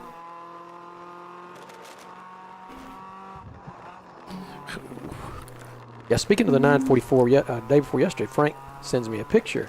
He said it was in the bathroom of his hotel room here. And there was a car, a big picture of a car on the wall, and it was, Tiffany, you remember this, it was the 2014-24. It was a Cone Crusher car. They've got it as a picture in the hotel room. I don't know which hotel he stays at here, but I thought that was pretty cool. So I sent that to Rich and Scott. They that's awesome. It. Yeah. Well, it's not the Holiday Express. That's I can tell you that for sure. That's where we're at. It kind of looks like something a Hampton would do. I don't know if there's a Hampton here or not, but yeah, that was pretty cool. It just happened to get what coincidence. Just happened to get a room with a picture on the wall is a picture of a Cone Crusher car. Oh. Folks that we know. This Miata's quick. He's looking. Yes, you get down in the braking area. This is where he wants to shine. Yeah. Now he's. Interesting that the E30's pulling him like that through there. Yeah, I think he got a bad exit. I think he kind of jammed up a little bit. I think he should have eased up a little bit going into the braking area so he could get a better run coming out. There's a lot of strategy in having to make a pass on a car that's somewhat equal to you. You got to figure out a way to box them in or get them hooked behind something or get inside of them something. Oh, he's just so awesome in the brakes. Oh, there you go. Wow, he had no trouble with that. He's like, over here? Nope, I'm taking it over here. Down into Hog Pen, which actually used to be a hog pen. Yeah, VIR used to be a farm. Wasn't it like a farm, and then they turned it into a racetrack, and then after a while it kind of went by the wayside and it turned back into a farm? Yeah, I've seen a video of people going around it with like grass growing up in the middle of it and stuff like that, and I guess they got it back. I'm really glad because it's one of my favorite places to come to, man. It's incredible. It's an incredible racetrack. I just only drove like 2 laps around here. I thought, wow, does this place flow really well or what? It's nice. I love the run coming down off roller coaster. It's just a lot of fun. Yeah, there's a lot of places that you can drive it fast, and then there's some to get the last bit of the speed. You just really got to hit the marks. You got to hit them right and go in there with the speed. And depends on what the car is doing. Like Brett was telling me that the car is kind of pushing a little bit. So he said when you get to that turn, we just want that left-hander back there 4, I guess it is. You got to kind of give it up a little bit there so you can get further right, so you can come out and be all the way through that section right there. Be faster coming out of it. So just little things like that you learn based on what the car is doing. We've got a couple of warnings going on for well, it doesn't really say. 4 off and continue for most of them. It's the number 11 of Black Flag Racing, the 996 of Atlanta Speedworks, and the number 9 Vaughn Motorsports, all getting warnings for 4 off. This this is killing him, his exit. Yeah, that's dangerous to take someone on the outside like that. I know he didn't have any choice, but Yeah. you never know what they're going to do. Right. And that's something Randy Pope's talked about a lot. You know, the eyes aren't looking there. You're looking to the apex. Yeah. And it's really dangerous to be down in there. But, you know, we got so many Champ Car competitors. Their heads up. You know, they're watching you. Yeah. And this car is so fast in the braking area. It's so good. It's unfortunate where he caught that car, too. Yeah, once again, he's catching him in the sweet spot where he wants to be deep into that corner, and he just can't get there with the Camaro in the way. Yeah, and these Miatas, they've got to have that corner. I mean, that's where they're making their speed, because they can probably out-corner most any car out there, and so it's really hurt him to get further behind because of it. It'll take him a while to catch back up. You really want to maximize where your car is as its strongest, because obviously your weaknesses, you're going to give those away. So it's really important with a car like this where you know it's brakes and handling. That's where you have to maximize that at every corner. So the 901 car is just kind of walking away on him. He's going to try and get him back, but it's going to be tough. Tough to reel him back in. Well, the 901 car, you know, it's surprising. I came from Miatas into racing E30s, and you can get them braking and turning pretty good. Yes, yes. They can run pretty darn good. Absolutely. So, well, and you know, Chris, he you know, it's funny the improvements, like getting all the ABS stuff working again on his cars, you know, years ago, and getting that because it's so important, especially like turn 1 down here. You really need that going into that turn, and it's really helpful to carry speed into there with knowing you got some help anyway.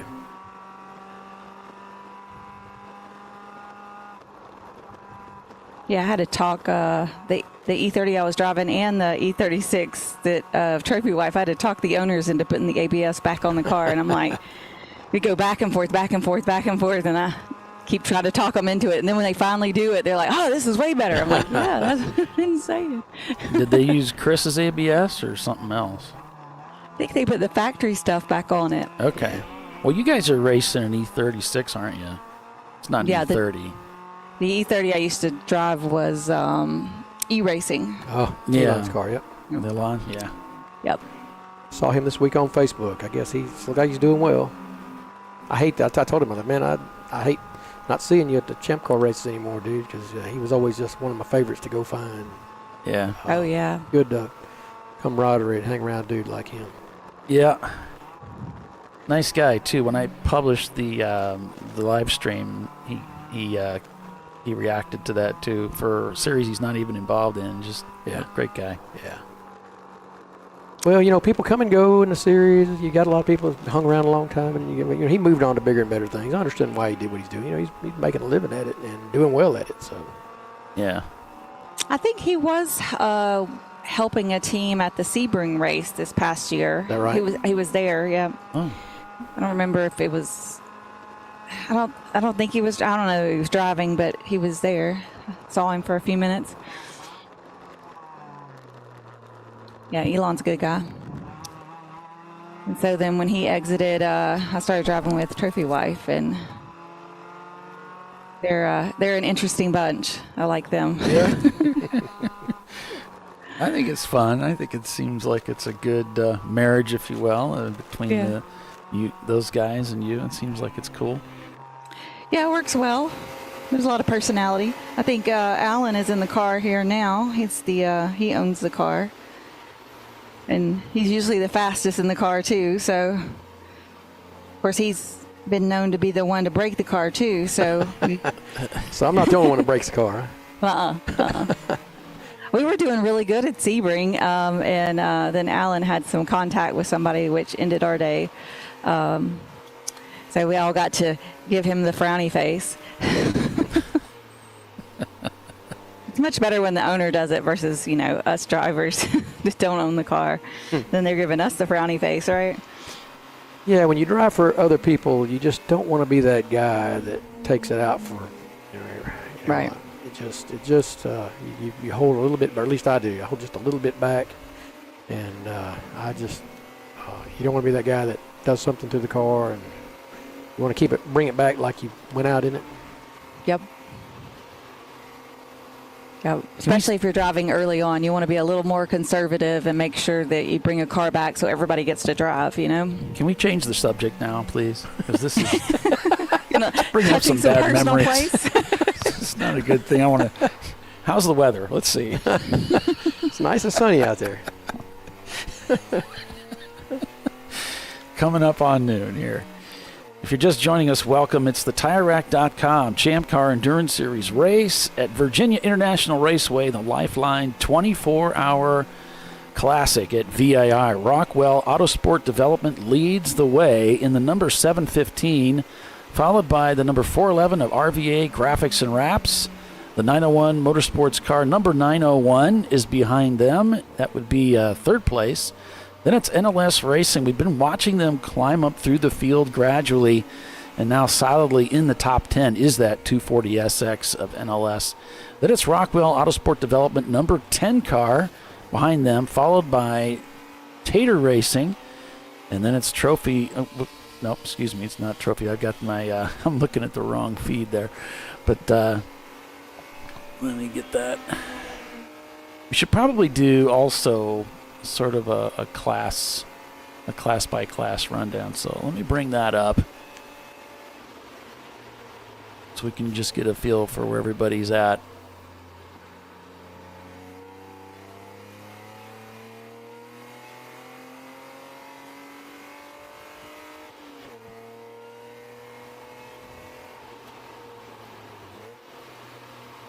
All right, so looking at A class, here we have Hard 6 Racing leading over Open Throttle.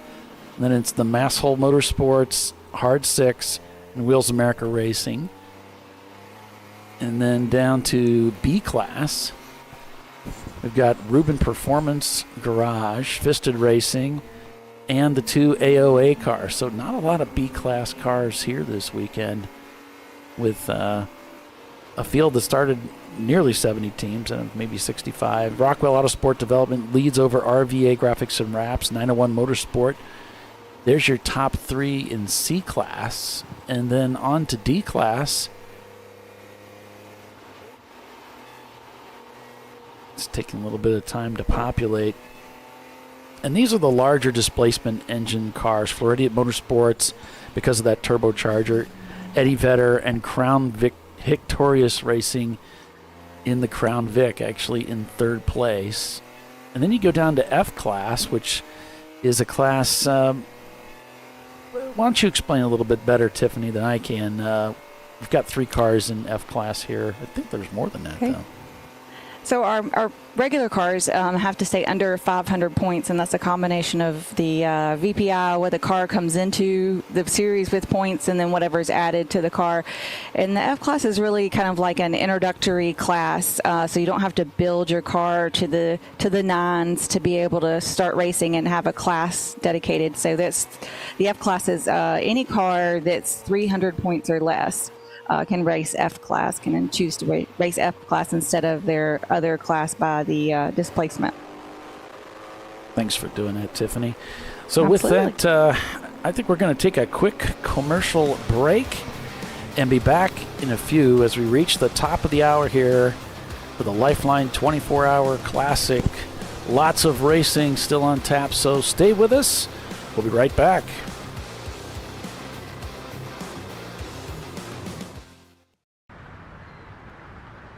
I probably need new tires. You do. What if they sold tires online? We do. We're TireRack.com. They could offer lots of tires We have so many tires. and help you find the right tire. It's called the Tire Decision Guide. Oh, and they could ship them to a nearby mechanic. We shipped over 7,000 independent recommended installers. This is an amazing idea. Sorry. TireRack.com, the way tire buying should be. Come on, Road. Do your worst. We'll be at our best. Stress tested to meet or exceed original equipment performance. Exclusively at AutoZone.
Discovery Parts is a veteran-owned racing and safety equipment company.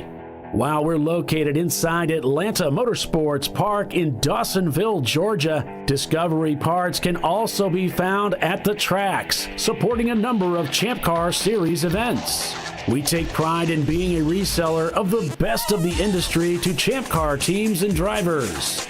We know racing, love racing, and look forward to tomorrow to even more racing. Visit us at discoveryparts.com.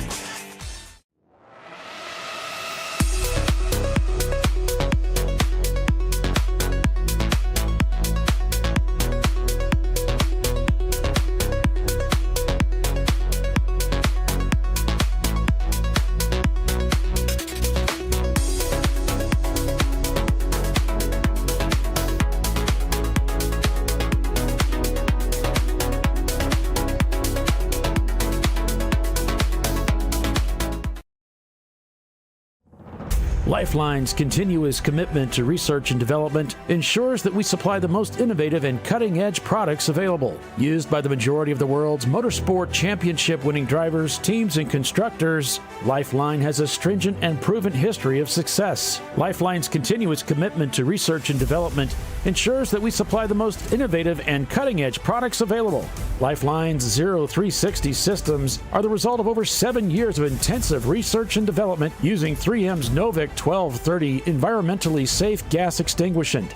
Lifeline uses only the finest quality components. For more information regarding our fire safety equipment and fire safety systems, please contact us at info@lifeline-fire.com. Located in Northeast Ohio with 40 years of combined experience, Money Shift Racing knows how to deliver performance and safety, offering everything you need to get your vehicle and drivers ready for race day. From safety equipment to full engine assembly and repair, in-house fabrication, 3D design, and rapid prototyping. Money Shift Racing. Performance done right. Sentinel is a comprehensive motorsports video solution incorporating live streaming, local recording, 3 cameras with picture-in-picture, flag status, and much, much more. Stop playing with multiple solutions. Sentinel handles it all, including timing and scoring, vehicle data, graphic overlays, adaptive bitrate encoding, network bonding, and more. Sentinel is the solution to sharing your motorsports experience with your friends, family, sponsors, and the world. What are you waiting for? Get your Sentinel today and never miss an on-track moment. www.sentinel.racing. Duralast, designed to meet or exceed OE performance, with 2-layer shims and OE-style slots and chamfers to eliminate noise, backed by a noise-free guarantee when professionally installed. That's the Duralast difference, only at AutoZone.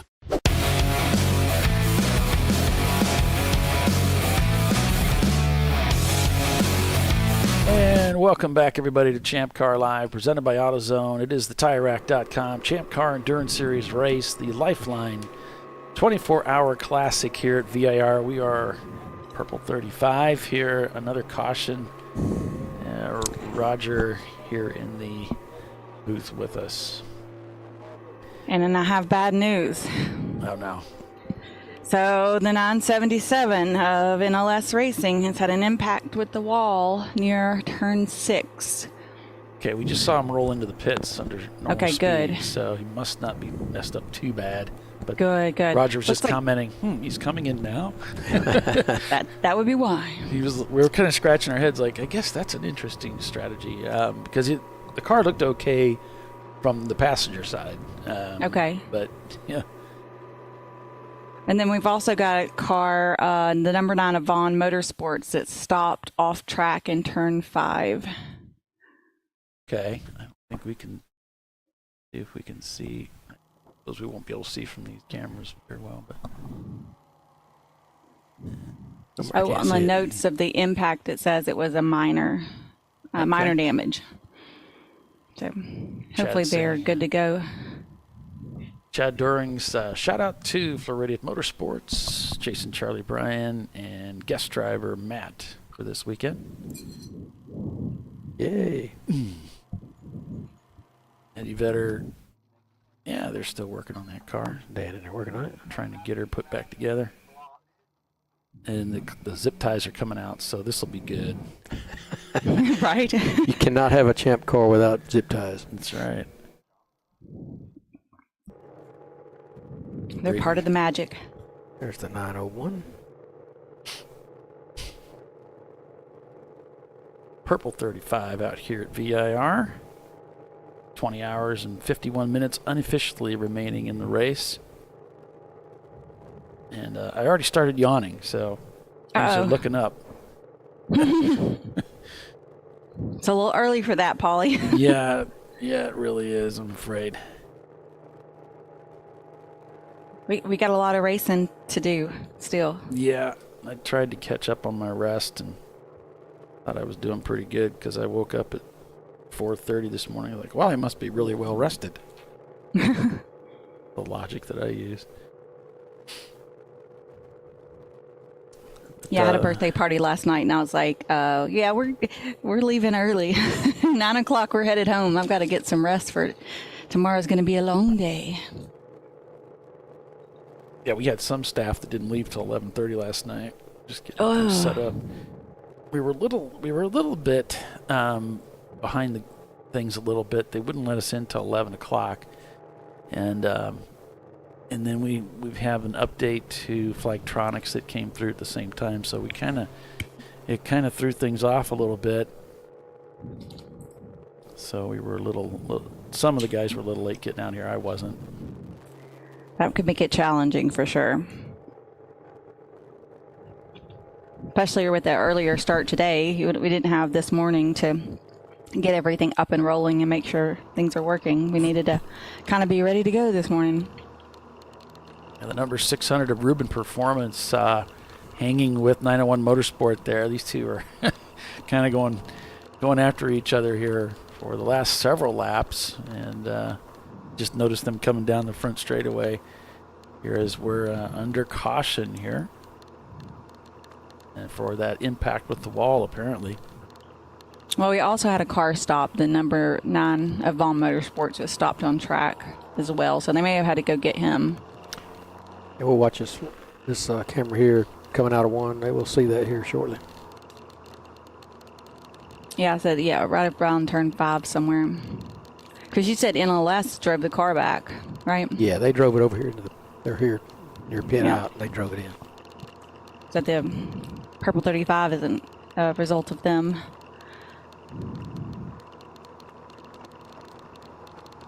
Let's see. Do we see anything? Oh, we're still on like 3.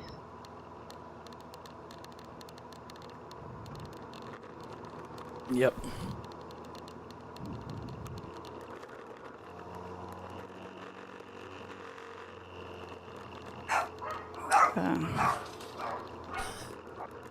Got the gang back there going nuts. Yeah, the mini monsters got riled up. Daddy's on the dig dug, wreaking havoc. Yeah, they've got a tow truck facing the opposite direction, track left as you come out of 6, up against the tire barrier. So couldn't even really see anything unless it's buried underneath the tires, which I don't think so. Not sure what they're up to over there in the barrier area.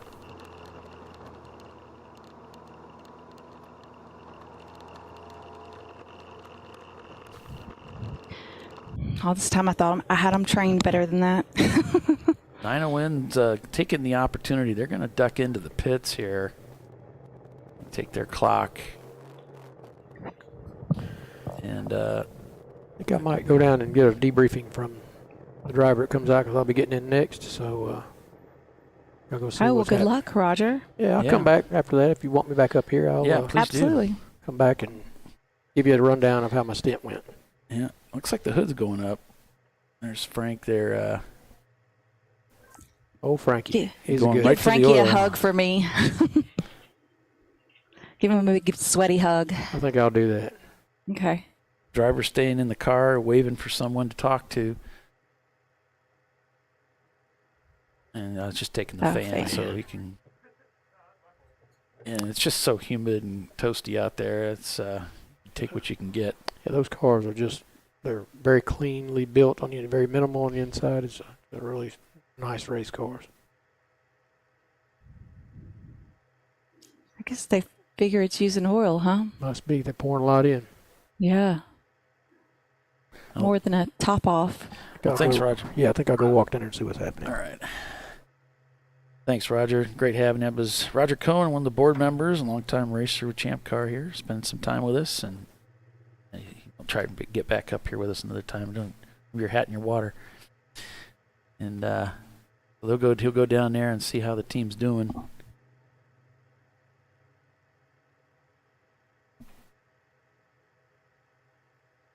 This was the one that they're opening another bottle of oil. That's a lot.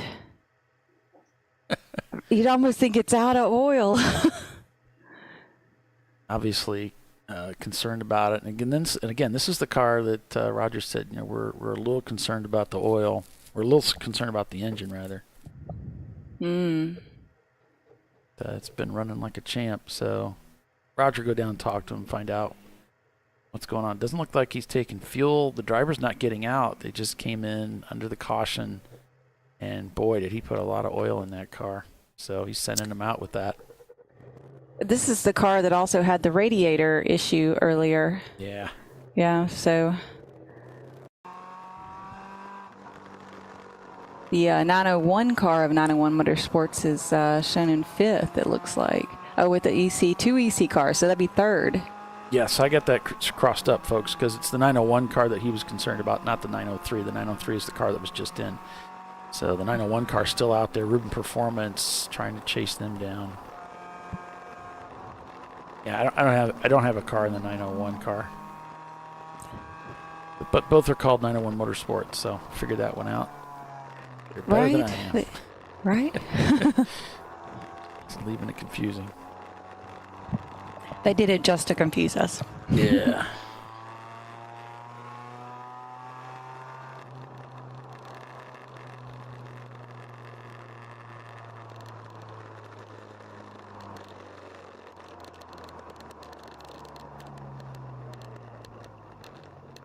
Nope, we're slowing back down again.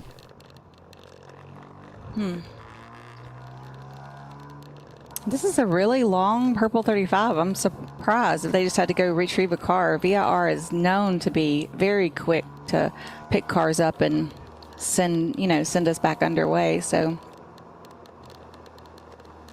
yeah, I mean, this feels more like they deployed the safety car. Yeah. The way the field's getting stacked up and going real slow. Still showing here, track left. There's waving yellows here. So track left. Now the tow truck has got its butt almost on the racetrack.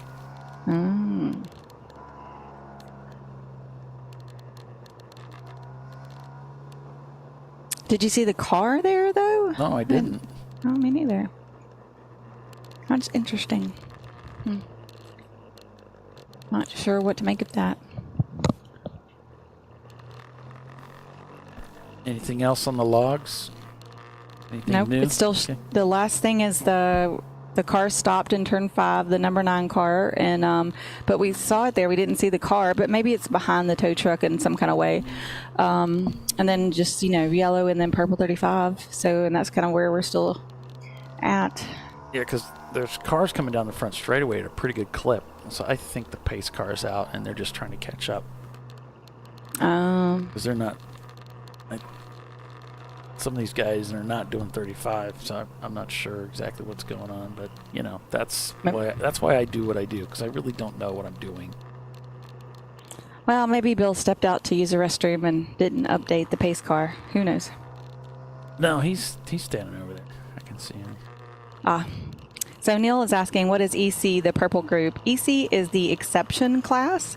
So each one of our groups is either based by points or by displacement of the engines, but they all must be under 500 points in total.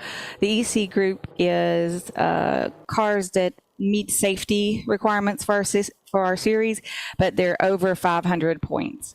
So they can choose to take a lap for every 5 points over and start the race at negative laps, or they can just race an EC.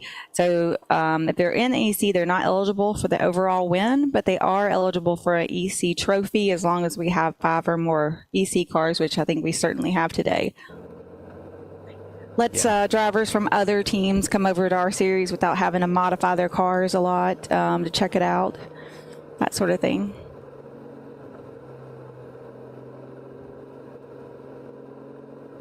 Yep, so NLS back out with their 240SX. So they did stop in the pits under the caution, but then looks like they've gone back out. So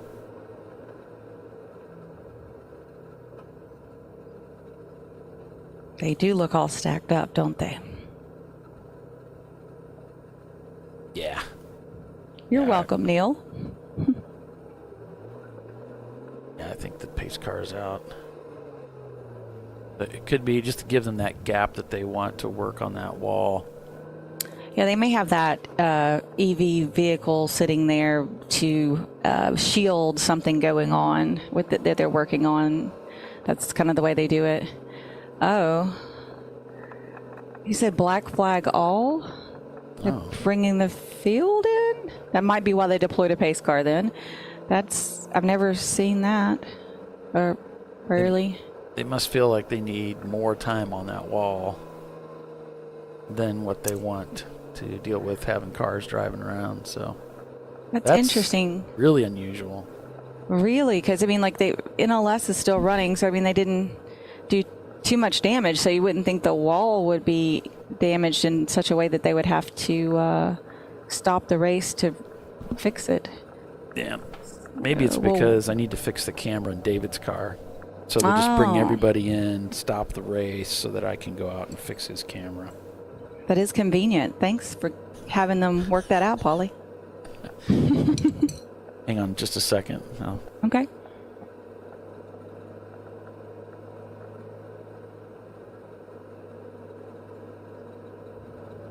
So if you're following along at home, it looks like we're under a full course caution. We believe the pace car has been deployed, and the last information we've received is they are going to bring the field in. We're thinking it's something to do with a damage to the wall or a safety barrier or something. Yeah. Maybe they've got to make a repair. That's exactly what it is, Tiffany.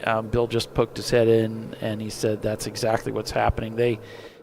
It did shove that wall out, and it's going to be easier for them just to pull everybody in so that they can bring all of the emergency construction crew and everybody in there to fix it. It'll be faster for them to fix it that way than dealing with people needing to use the racetrack. So that's what they're going to do.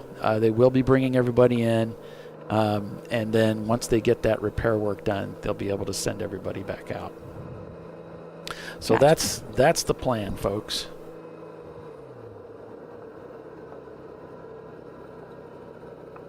Well, and if it's under these conditions, unless I don't see it as a red flag, they can still work on their cars, right? Good point. Now, if they red flag the race after they bring them in, at the point that they throw the red flag, you can no longer do anything to your car. But as long as the red flag is not thrown, you should be able to fuel or check tire pressures and things like that if you'd like. So you want to get that done before. Yeah, definitely. You want to get that done before you go to a red flag. Because if you pull out of line in that case, you start doing work on it, they're going to make you EC. Yeah. So if you know if anybody's planning to do any attention to their car, you can go to your pit box. But if they turn it into a red flag, you have to stop any work on the car until the red flag is pulled. But currently, I don't think they have a red flag out yet. It's still showing yellow on everything we've got. And they said black flag all, so that's still not a red flag. The cars have been lined up here.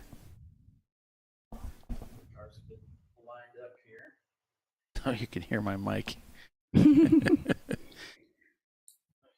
Turn that down the rest of the way so we don't have that echo. I mean, we do love to hear your voice, but probably don't need an echo. I don't need to hear it anymore. Hear it all the time. Right.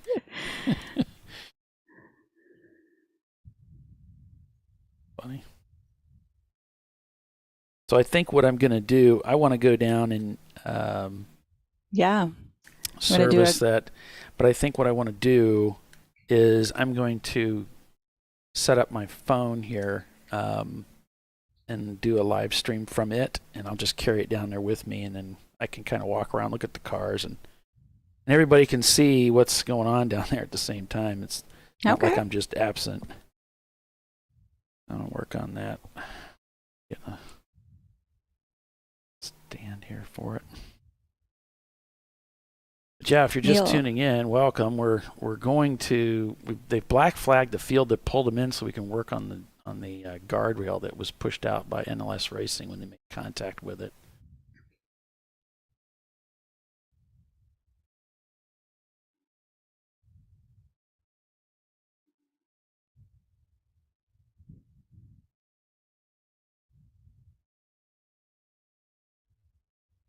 So hopefully they can get that fixed and safe, and we can go back to racing. Neil H. has given a shout out to new driver Carson Craig in the AOA number 55 car today.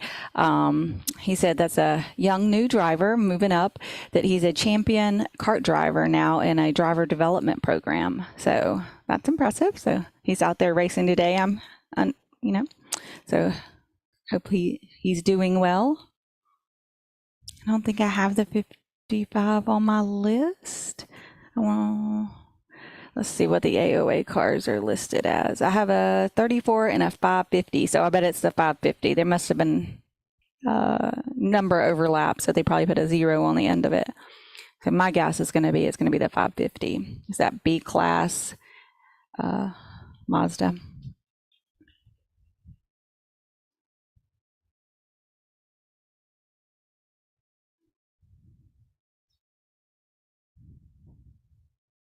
All the cars come in here and stop.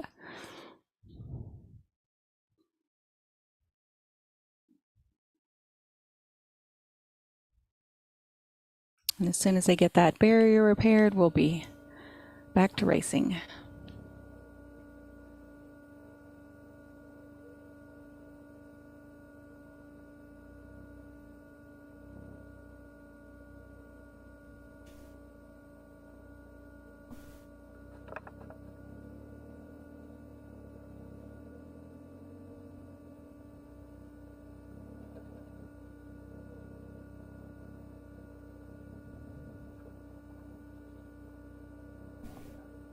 Wait a minute, they're already rolling out. They're rolling the cars off the grid. So I didn't even get a chance to get down there. Oh man, that's a bummer. I was getting all excited. I thought I had this thing figured out. Oh well. Well, they said if we brought the cars in, they would get it done quickly, so they weren't kidding. That was quick. So Bill is asking, why are we stopped? There was a repair necessary to one of the walls were damaged, and so they stopped the cars just to be able to do that repair a little more quickly. So we'll be back underway in seconds. Yeah, we'll go ahead and break for commercial real quick, so we can, as they're bringing the cars back up to speed. And we'll be going back to green here shortly, so stay with us. You're watching Champ Car Live, presented by AutoZone. We'll be right back.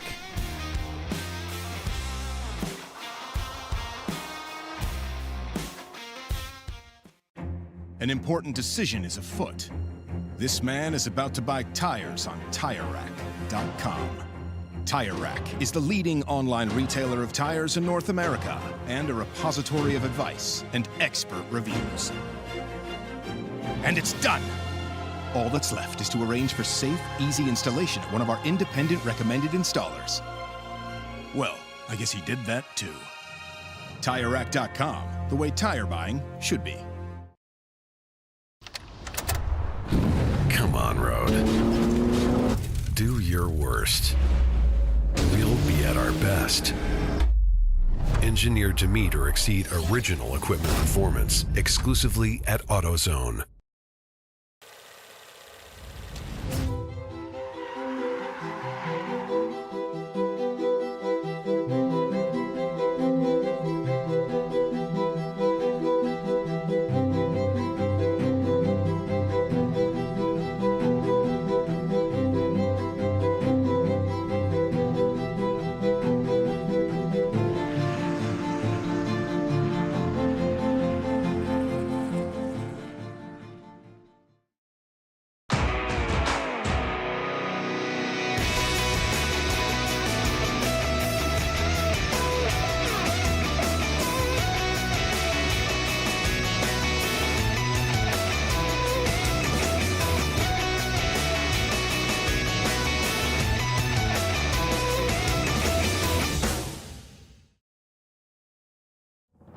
Lifeline's continuous commitment to research and development ensures that we supply the most innovative and cutting-edge products available. Used by the majority of the world's motorsport championship-winning drivers, teams, and constructors, Lifeline has a stringent and proven history of success. Lifeline's continuous commitment to research and development ensures that we supply the most innovative and cutting-edge products available.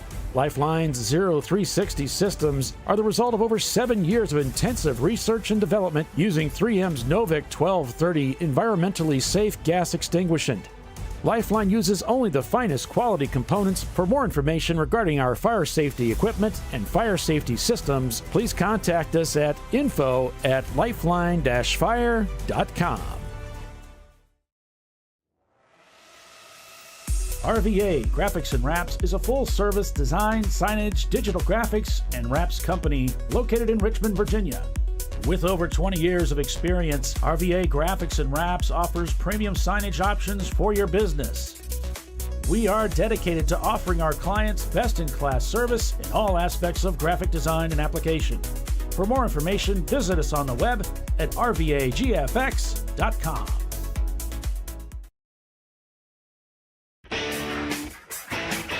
Located in Northeast Ohio with 40 years of combined experience, Money Shift Racing knows how to deliver performance and safety, offering everything you need to get your vehicle and drivers ready for race day.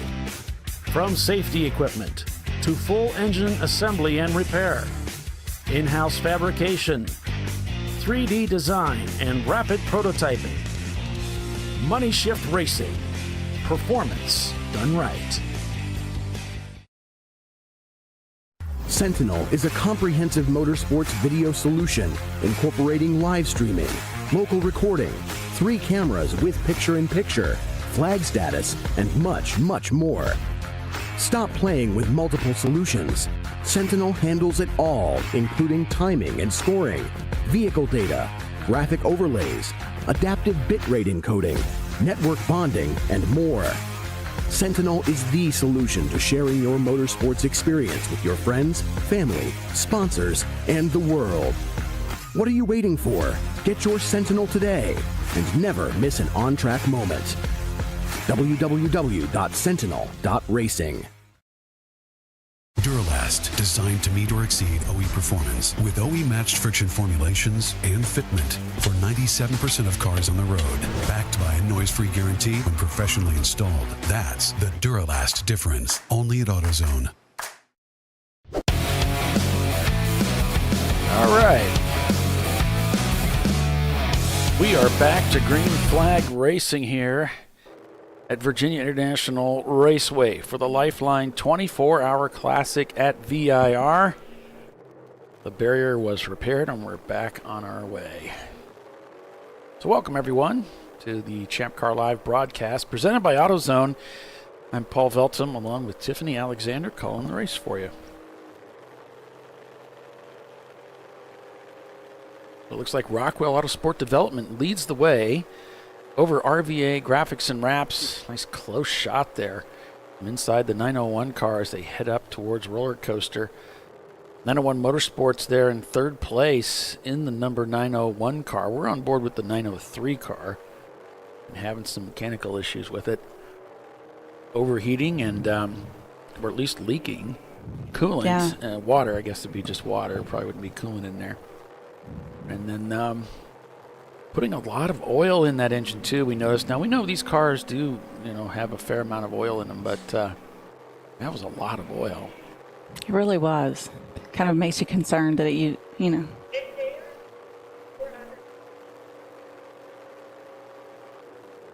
And this was the car that they felt like was going to be solid for the race, and the other, the 901, the number 901 was the one they were a little hesitant about, but the number 901 is, at least for now, is doing quite well.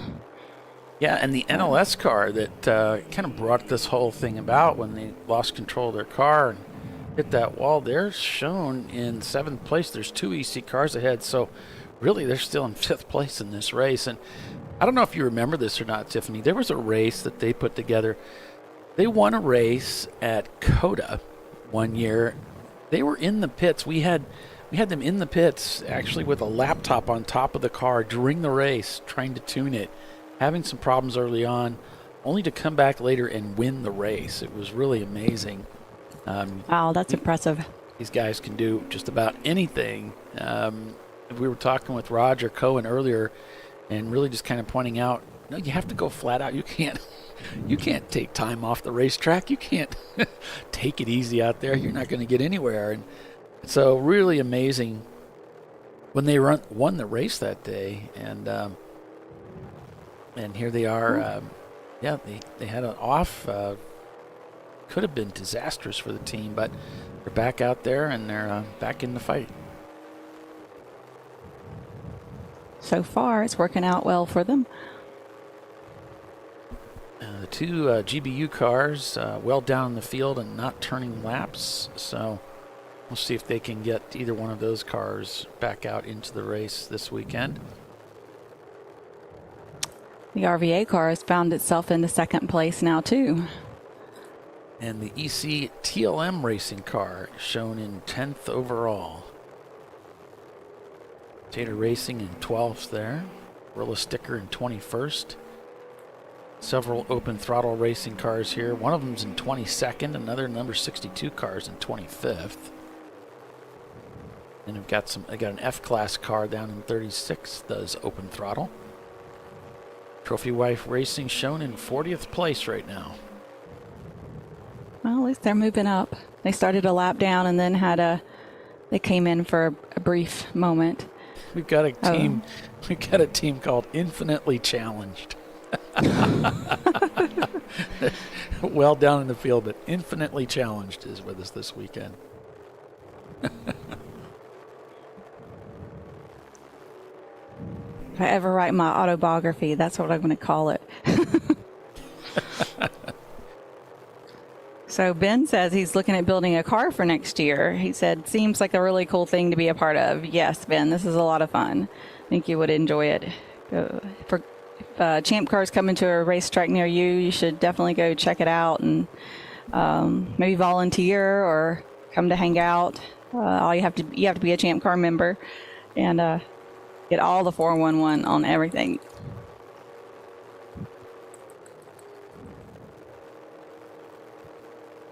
Team Infinity is chiming in and saying this is the best bang for the buck. Woo! A bit of a Feel a dust little storm dirt. There. Yeah. Mm-hmm.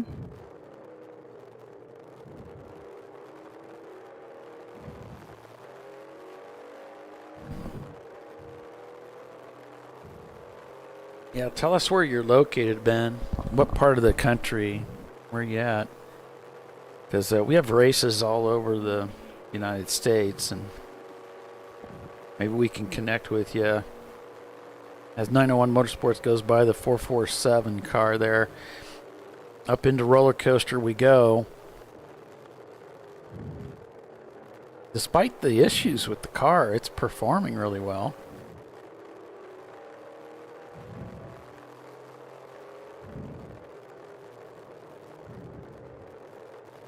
Down into Hog Pen. And there's a traffic jam up here, looking for a way through on the inside, gets it done. As they come down the front straightaway to start another lap here at Virginia International Raceway.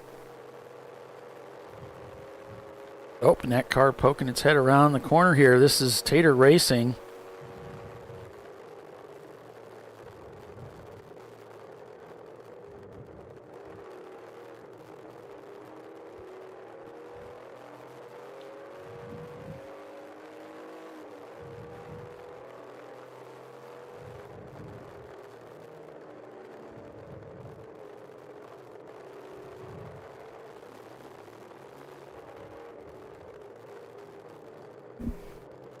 Whoa.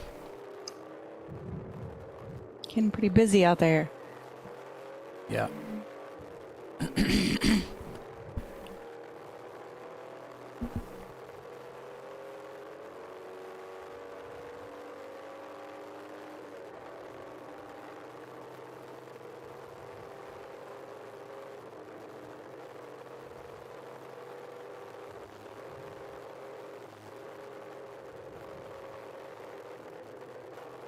Let's see how he's going to manage this. Decides to follow him down the hill.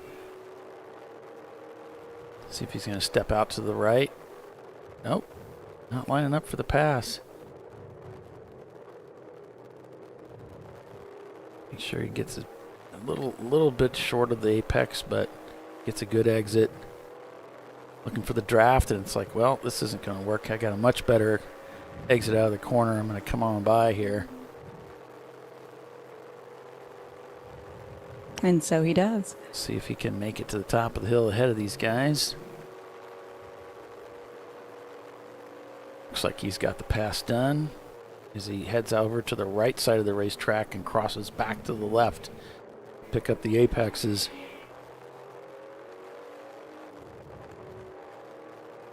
Rushing down the hill, not wasting any time, doesn't want to get passed again. Wants to put these guys behind him. Yeah, he's using all the racetrack and some of the curbing, really trying to get the maximum out of that corner. Trying to wring it out and make up some lost time, huh? Yeah, I think he wants the gap. He wants some of that gap because he doesn't want to, you know, when you pass somebody you have a little trouble with, you don't want to be dealing with them. You want to get away. Right. You don't want them catching back up to you. Over with. Yeah. And the issues they've had with this car has put them back to, I mean, it shows 50th, but it's really probably closer to late 30s because of all the EC cars. So they got some ground to make, but we got a long race. Looks like RVA Graphics and Wraps just set their bestest time of the race with a 2:18 on this last lap. They're in second place with the number 901 of 901 Motorsports right behind them. 901 asked, would you like them to change the camera from the 903 car to the 901 car? Yeah, if that's if they're going to have an issue with the 903, yeah, sure. That'd be great. However they want to do it. The 901 car's, you know, up at the front, so. Right. Yeah, if they want to change it for me, then gosh, I can't deny that. Right. That's what I was thinking. And Ben says he's about an hour away. Okay. From Road America. Cool. Oh, perfect. Yeah, I don't think I'm going to make it up to Road America, but I'm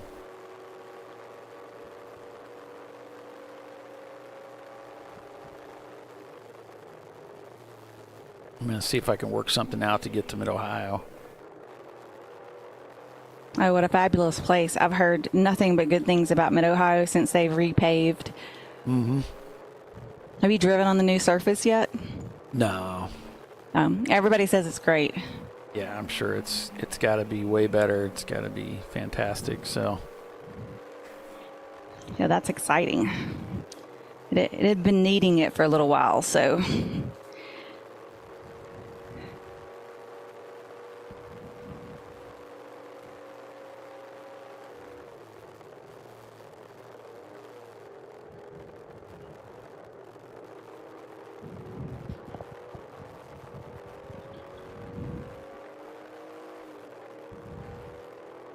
Wow, he looks like he's out there by himself now. Yeah, I was just really enjoying him going through turn one. To me, that looks like that'd be a lot of fun. Kind of got lost in the moment. Eddie Vedder is back out on the racetrack with their Corvette. Things obviously well behind the field now, and be pretty difficult for them to become really much of a factor. But they're going to go out there and give it a good old shot. Tater Racing on board with them, but Rockwell Autosport Development leads. RVA just sets their fastest lap time of the day at 2:18 there in second place, and about 3.7 seconds behind Open Throttle, which is about 2 laps back from Rockwell. So quite a gap there. 901 Motorsport, though, the number 901 doing so well. They just set their fastest lap time of the day at 2:18.3. 2:16. Oh, really? 901, yep.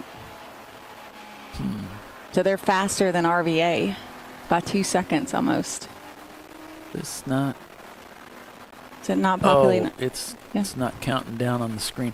There's a screen here at the track in the booth here that's not mine. It's just something they've put the standings on. Oh. And it looks like it's a little outdated. So I was looking up at that because I'm a little bit screen deficient here. I was like, I'll check that, use that. But no, that's probably not a great idea. I got all of my 2 screens working as much as they can. I've got them all split, so I have two open tabs on each screen.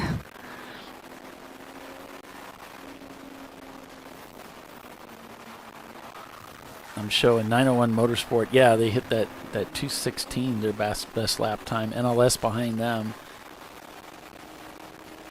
And then it's Rockwell Autosport, the number 10 in 7th. Then it's ATL Speedworks now in 8th place in their Boxster. And then the EC car of TLM's up to 9th. And Honda Research, another EC car, in 10th.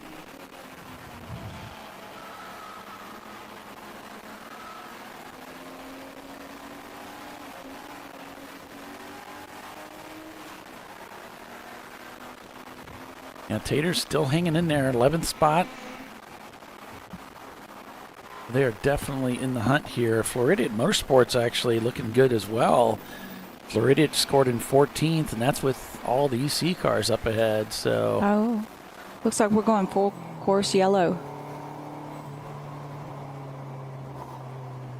We had a 2 off by the 116 of Team Honda Research, and it looked like they were getting a penalty for that. So if they end up being able to serve their penalty under a yellow flag, code 35 now, conditions, that'll be helpful to them. Unless they hadn't got called in yet. We shall see. So don't know what we're going code 35 over. I guess maybe we'll wait and see.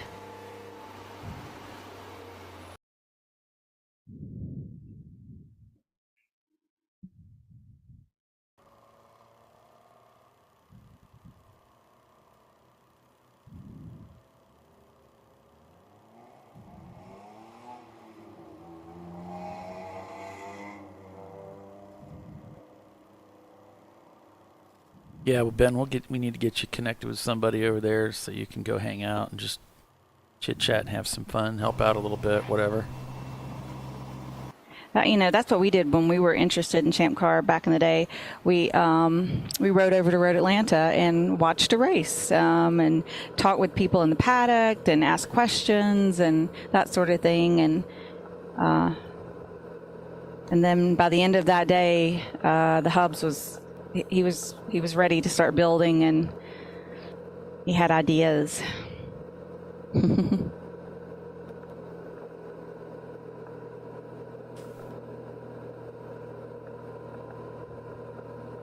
By the way, I appreciate all you guys that send me your links for your in-car feeds. Some of them, I get them, and I don't necessarily put them together because the feed might be a little choppy on my end to where I can't use it very good. So, but the vast majority of you guys that send them to me, I'm able to use, and so I appreciate you doing it. Really, it's rare that someone sends me a link and it's not really very good or it's not working.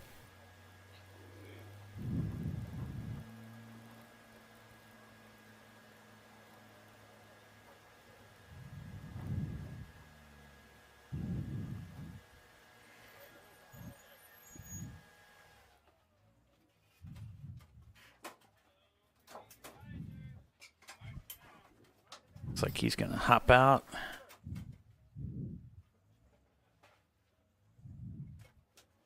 I think that's Roger getting ready to jump in there. He said he was next. Yeah. Well, no, this is the Team Troxel car. So they're both red. Here we go. Yeah. Because he might be pulling that camera out and moving it over to another car, so we might not get to see Roger drive. I don't know. We'll see where they put him.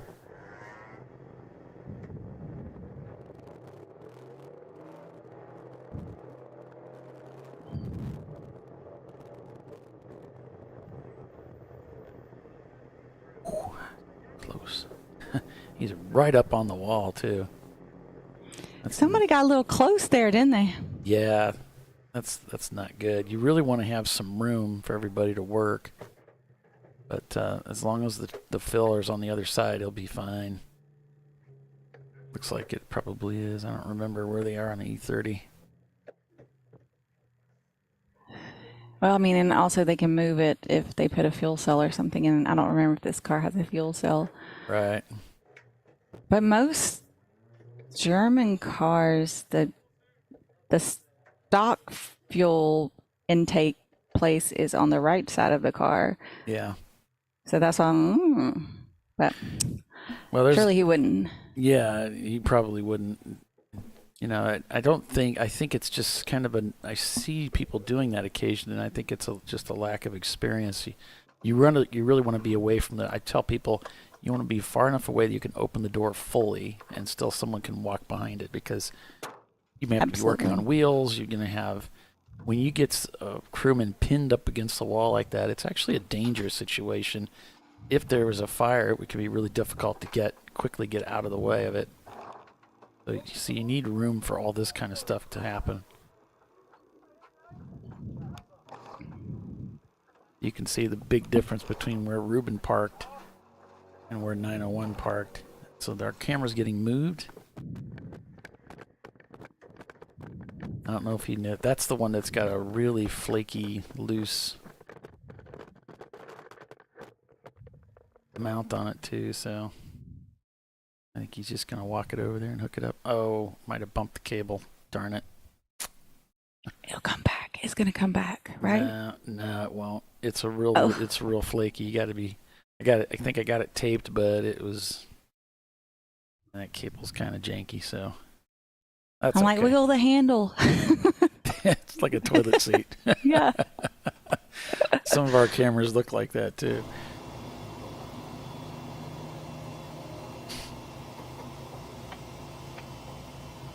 Here's Floridian Motorsports coming in.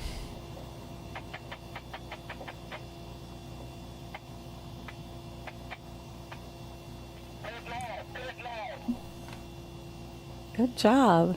Yeah, giving them the kudos there. How about that?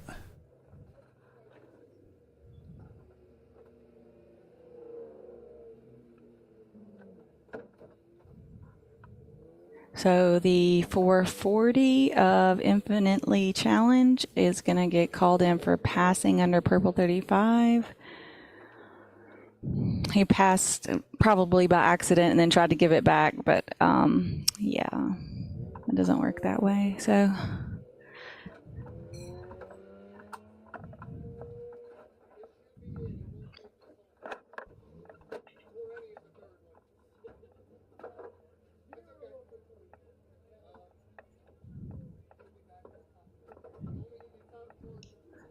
yeah, Nick, we're under Purple 35, which is kind of like a virtual safety car where all the teams are limited to 35 miles an hour and lower.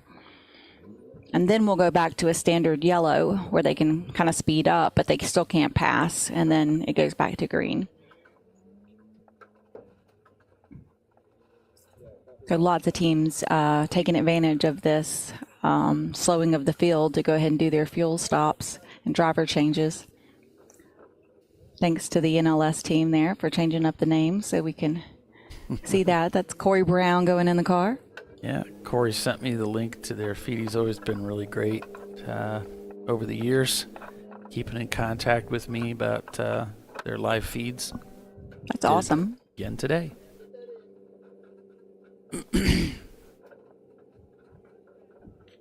And most of you probably have my number, my Champ Car number. So if you do, feel free to send me any kind of updates about your race today and what's going on. Anything we can share on the show. If you don't, go see registration or Chelsea or somebody, and they can give you the number that you can send info to.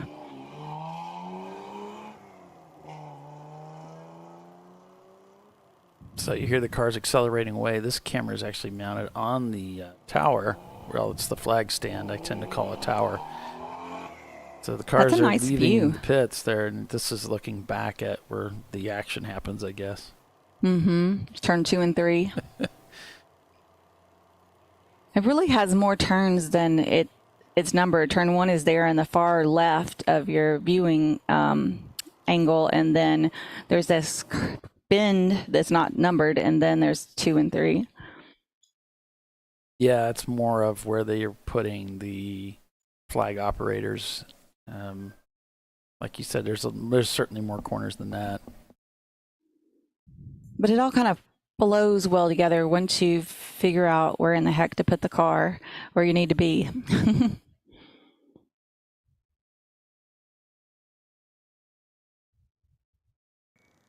Oh, Bernie says it's lunch delivery to the corner workers, so not serious. Oh, maybe that's all it is.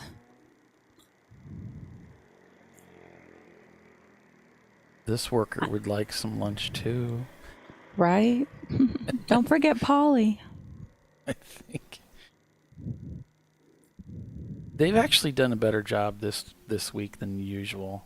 I do end up getting forgot a lot about different things. They usually forget me too. Like, they leave me off the staff emails and stuff like that, and I'm like, Polly's always good about like, oh, okay, I'm sending it to Tiffany because they forgot her. What's really funny, and you want to like smack Bill, is when Bill goes to get lunch and brings it up there and sits in front of you. You're like, you didn't think about like picking me up something? And he's like, oh.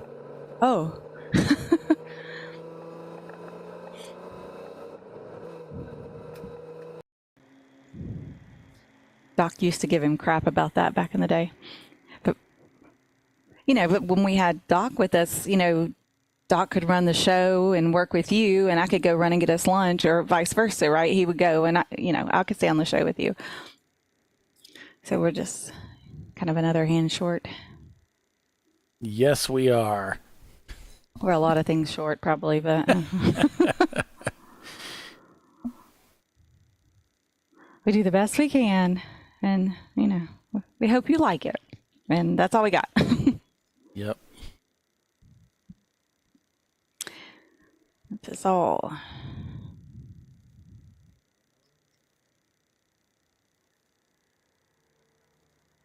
Oh, my neighbor wanted to come pick up some eggs over during our commercial break, so I ran some eggs out onto the porch and put it on the shaded part so she could pick them up, where I could come back, on our commercial break. And she was commenting on the name we put on it, so we call our property Flat 6 Farms.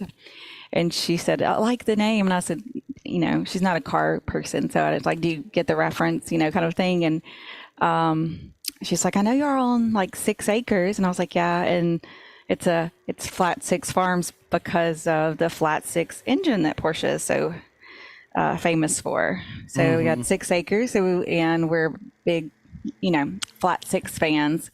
So I thought it was rather clever.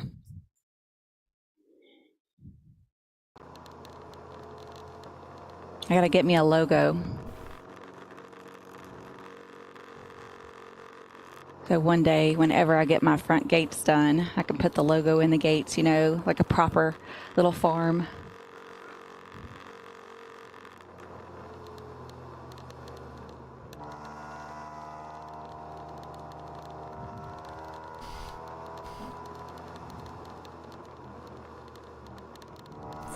I wonder if Porsche would come get me if I put the silhouette of a Porsche in the gates instead of like a horse or a goat or cattle you see, on people's farms in the gates. Have a silhouette of a Porsche in there.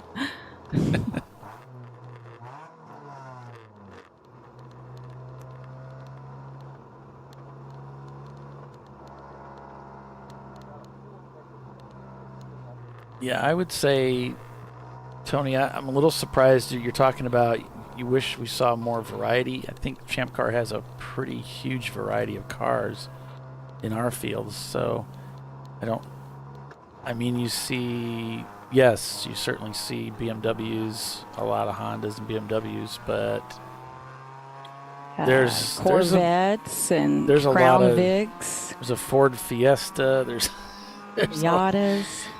We've got a Camaro. We got a Crown Victoria. We've got vintage G35 Mustangs. A lot of Mustangs. Camaro. Yeah, in this race, yeah, but it just depends on the race. Some of them do have, especially when you get more numbers, a pretty crazy variety of cars in Champ Car anyway, I think. You're going to get, because of your rule set, you're going to end up with, a few cars that seem to be the best pick, but and Bernie's saying there's roughly 12 different, yeah. We've certainly had more than that.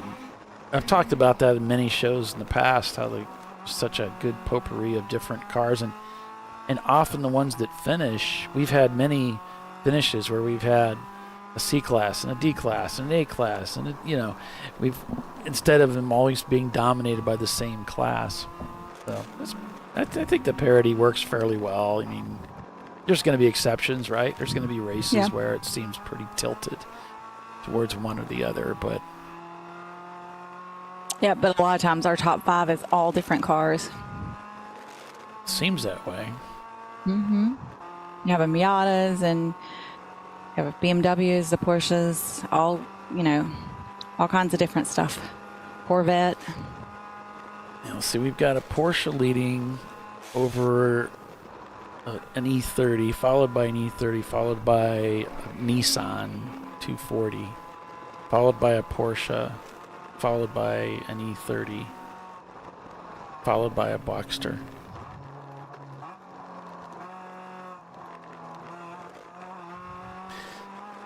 Anyway, I get what you're saying, though. I get what you're saying, Tony. On board with Ruben Performance here. Their Miata. And I'm conscious of that when I'm putting cameras up and thinking about, trying to get some variety. There's not a lot of cameras to pick from, unfortunately, so you're just going to end up with, sometimes you don't really get a lot of variety, I guess.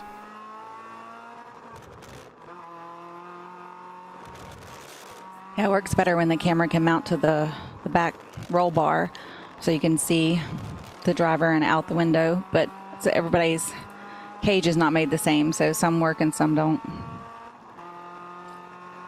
Right. I had, like in David's car, it was pretty low. Wasn't much I could do about it. Unfortunately, you folks didn't get to see it.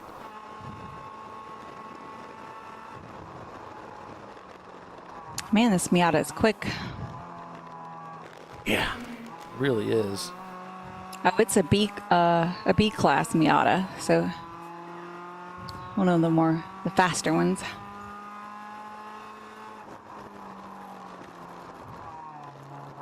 Oof.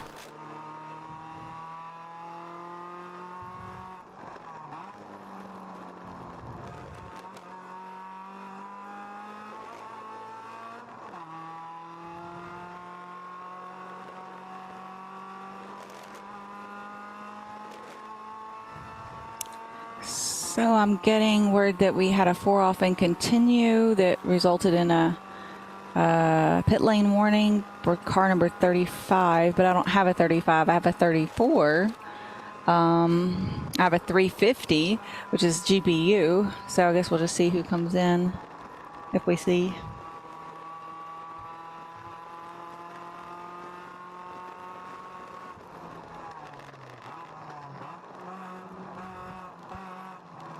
Lots of traffic coming up. Oh, man, he's really stuffing that car down in there. That was a little optimistic. Yeah. Do all 4 of these cars see me before they turn in? Right. That's the exactly. It's very well put. That's optimistic. Mm-hmm.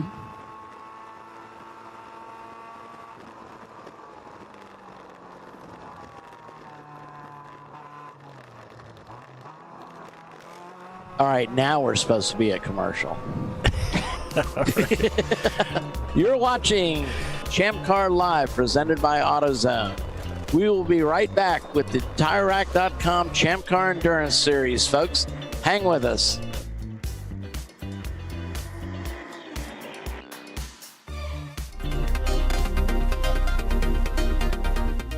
Welcome to TireRack.com, revolutionizing tire buying since 1979. With our unmatched selection of branded products, finding what fits your vehicle and is right for you and how and where you drive has never been easier. Through helpful online shopping tools that include our professional hands-on reviews done at the introduction of a tire and consumer reviews that give real-world feedback over the life of the tire, you can make the right tire choice and find exactly what you need. And if you prefer to talk to someone, our tire testers, our sales team, are available on the phone. And that's how we get you the right tire for you and your vehicle for where and how you drive.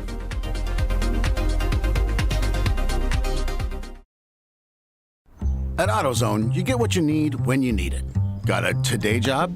Pick it up free same day at your local AutoZone. More of a tomorrow project? Order as late as 10 p.m. with free next day delivery. Getting the job done just got easier.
RVA Graphics and Wraps is a full-service design, signage, digital graphics, and wraps company located in Richmond, Virginia. With over 20 years of experience, RVA Graphics and Wraps offers premium signage options for your business. We are dedicated to offering our clients best-in-class service in all aspects of graphic design and application. For more information, visit us on the web at rvagfx.com. Lifeline's continuous commitment to research and development ensures that we supply the most innovative and cutting-edge products available. Used by the majority of the world's motorsport championship-winning drivers, teams, and constructors, Lifeline has a stringent and proven history of success. Lifeline's continuous commitment to research and development ensures that we supply the most innovative and cutting-edge products available. Lifeline's 0360 systems are the result of over 7 years of intensive research and development using 3M's Novik 1230 environmentally safe gas extinguishant.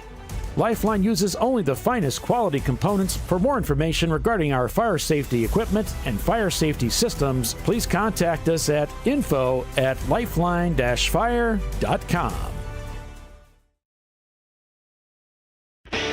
Located in Northeast Ohio, with 40 years of combined experience, Money Shift Racing knows how to deliver performance and safety, offering everything you need to get your vehicle and drivers ready for race day.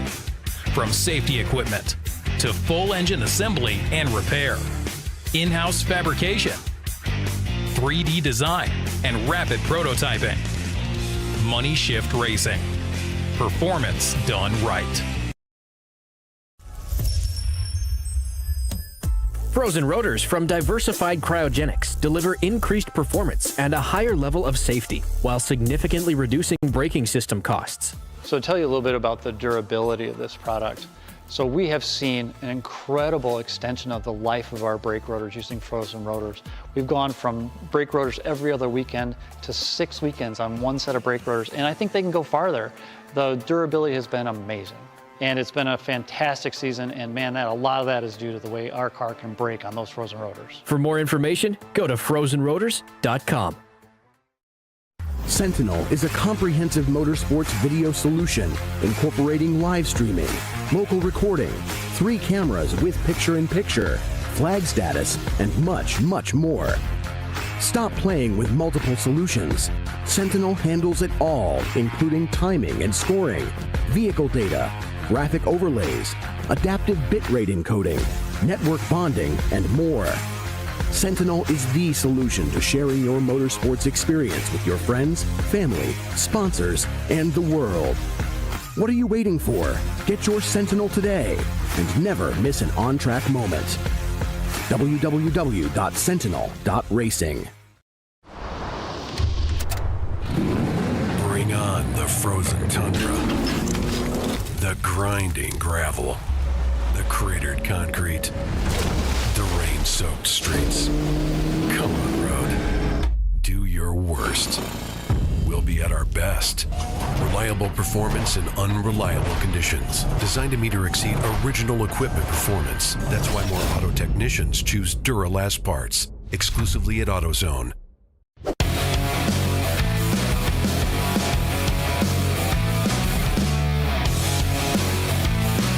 Welcome back to ChampCar.Live, presented by AutoZone. It's the Lifeline 24-hour classic at VIR. And after 83 laps, we've got Rockwell Autosport Development leading the race over RVA Graphics and Wraps, 901 Motorsport in third, NLS in fourth, Rockwell in fifth in the number 10 car, and it's Tater Racing and MDR Motorsports behind them. Everybody's coming in to talk to me. Would you grab me something? That'd be great. A chicken sandwich or something simple and plain. Nothing spicy. Sorry, guys, we're working out lunch. Thanks, guys. I appreciate that. Yeah, this chicken tenders would be great. Yeah, that'd be great. Thanks. And Bill Strong's up here with us. I told you guys he was going to come up and talk to us, so... Hey, here I am. Talk to you. I'm out of here again. Okay. Thanks for coming in, Bill. Oh, boy. So it's been a pretty slow weekend. Oh, God. I was at the beach just a few hours ago. How was it? It was nice, man. I did some bike riding out there. Didn't fall down once. Heard about John Hurley? He had a bike accident. Serious? He got all tore up, yeah. Oh, shit. Is he okay? Yeah, who's telling me? Oh, Roger's telling me about it. Yeah, because there's a whole group of us that are riding, and I didn't know they were doing it. Well, I kind of knew he was doing it years ago, but yeah, we're all getting back into bike riding. I fell, broke a rib or bruised a rib or did something. So I'm able to still ride, but that's about it. So back to this racing. Were you able to find that camera I put up? I just got up here, so I haven't. Okay, CCL 20. But I will. Same. While you're talking, I can. Yeah, it's the same setup as the others. Yeah, man, it's been a fun race. Started out pretty good. The Flagtronics was set up. We got that done last night about 11 o'clock. We couldn't get in too early yesterday, which would have helped us. But yeah, it's working. We're able to use it and abuse it like we should. I think that's 1080, so you should be able to zoom in pretty good on that. Yeah. But yeah, it's been a good day. We've had a bunch of passing under yellows, which we're taking care of, some speeding, which again we're taking care of. One team had a couple of passes under yellow or under code 35 near the safety vehicles, which is a big no. So I had to do it pretty. But yeah, it's been a fun day. How you doing, Tiff? I'm doing well. Cool. I was going to ask you for a favor. Yes, ma'am. So the 901 Motorsports took their camera out, but I think that one's got a loose wire and kind of a janky mount. If we could get that, then they'll put it back in the other car. Then the other car, the 901, the number 901 is actually in third place. All right, we'll see what we can do. We have 24 hours. Thank you. Yeah. Oh, yeah, we've I put a camera in David's car, and it worked for about 5 minutes. Yeah, that's the way they are. These things are, how long have we had these things out there? 6 years, 7 years? That one's just a cable. There's the cable, I think, is a little bit messed up, or it's the wrong, I picked the wrong cable. I picked one that goes straight in, so it has, that I could tape it. Yeah, not the angles. So that was on me. And then, the cable for the 901 car, it was kind of bent, and I stuck it in there, and I kind of bent it again. Yeah, if they bend, you're done. We just need a new cable over there. That's all. So, and Rubin Performance, unfortunately, we were really enjoying their drive, and they've got one of our cameras, and they're going behind the wall. The NLS guys, now we're back at Eddie Vedder. And Eddie Vedder, that was another one of our camera cars, and they're behind the wall. So now all of our cameras are. That's a Corvette. Don't they make America great and? I guess Chevrolets and apple pies or something, and I don't know. Here we are with Tater Racing. Yeah. Always entertaining to race with the Tater guys. Their BMW 325. I think John was actually going to race for them until he got hurt. Oh, really? Yeah, that's what Roger was saying. Oh. Yeah, these guys have been racing with Champ Car for a very long time. Lots of experience in that car. It's amazing how many G-forces you have in these cars. Look at how much his seat's moving within the. See how much his seat is moving there. It's. Oh yeah. It's not physically moving. It's just the flex. Yeah. Part of that could be the stabilization on the camera too. Yeah. You know how they move. Yeah. Yeah, I was been videoing, or what do you call not taping. What do you call it nowadays? Because that's all old people stuff. Video. I've been videotaping recording my my bike rides, just waiting for somebody to hit me, so at least I have a viral video I can make, or my family can make while I'm in the hospital. But we noticed that the on the DJI action cameras, there's a lot of movement in the camera to make it stable as heck, and it's pretty cool looking the way it does it. Now these older Yi cameras does a pretty good job. They do get influenced pretty heavily with the big jolts, but it kind of gives you a good understanding of the stresses these guys are under in those cars, how much vibration and stuff. Yeah, they're not out there for a Sunday drive. No. So Mike Chiswick just delivering lunches. That was not Mike that went by on the four-wheeler, but just completing delivery of lunches to the corner workers. We saw one of those lights there, something we've added new for 2024. People complained about how dark the night was. So actually it was the corner workers couldn't see car numbers in the past couple of years. So we've made the command decision of putting some light panels up, and once it gets dark, we'll turn those bad boys on and light this track up. Hopefully not blinding the drivers. But they did last night when we set them up. It actually did pretty good. So now the corner workers should be able to see those offending cars. Not that anybody does anything bad at night, right, Paul? Yeah, but they want to be able to see where they're going, I guess. Well, not just that. They want to see the car numbers. They want to see the car numbers, yeah. So the light panel's not up there to show the flags too? No, because they have in-car, because we have the Flagtronics. So Flagtronics works really well. Okay. But no, they're there mainly just to allow the corner workers to see who's on first. Gotcha. No, we've had an issue in the past when it gets dark and people not seeing a black flag, but it also makes sense, a black flag in the dark, but also in their Flagtronics, it's going to show up BF in there. Yep. And we've already had a couple of teams disregard those. So when they get a stern talking to at pit in. Oops. Yeah. Yeah. Our race directors have been told not to, we're a little lenient. So in the past, so we're not going to be like that. You're not going to be lenient anymore? No more leniency. Leniency. That's a big word. Yeah. Leniency. How to improve your vocabulary. It looks like the number 46 is guilty of going 4 off and continuing with an unsafe re-entry to the track, so they're getting a warning. Yeah, I was telling the guys earlier, I was telling Tiffany earlier on the show how I had been over talking to Average Joe's yesterday, and they had gone off track and regretted it because the front end of the car just scooped up a bunch of grass and jammed it into the radiator. So a lot of cut grass out there. And in fact, when I was rolling out this morning to light up the cameras, he said, "Hey, take it easy out there. We're cutting more grass." Oh, wow. They're out there mowing the yard right before we start a race. So I was gone for a week. I was able to mow my grass last Thursday, and because that was the only day I had without rain. We just had that tropical storm Cindy or Freddie or I don't know what it was, Debbie come through, and it dumped an absolute ton of rain here at VIR. We got a fair bit up in Nelson County, but the river here had flooded to where, Paul, you see right ahead of you there, on the other side of those trees is the Dan River.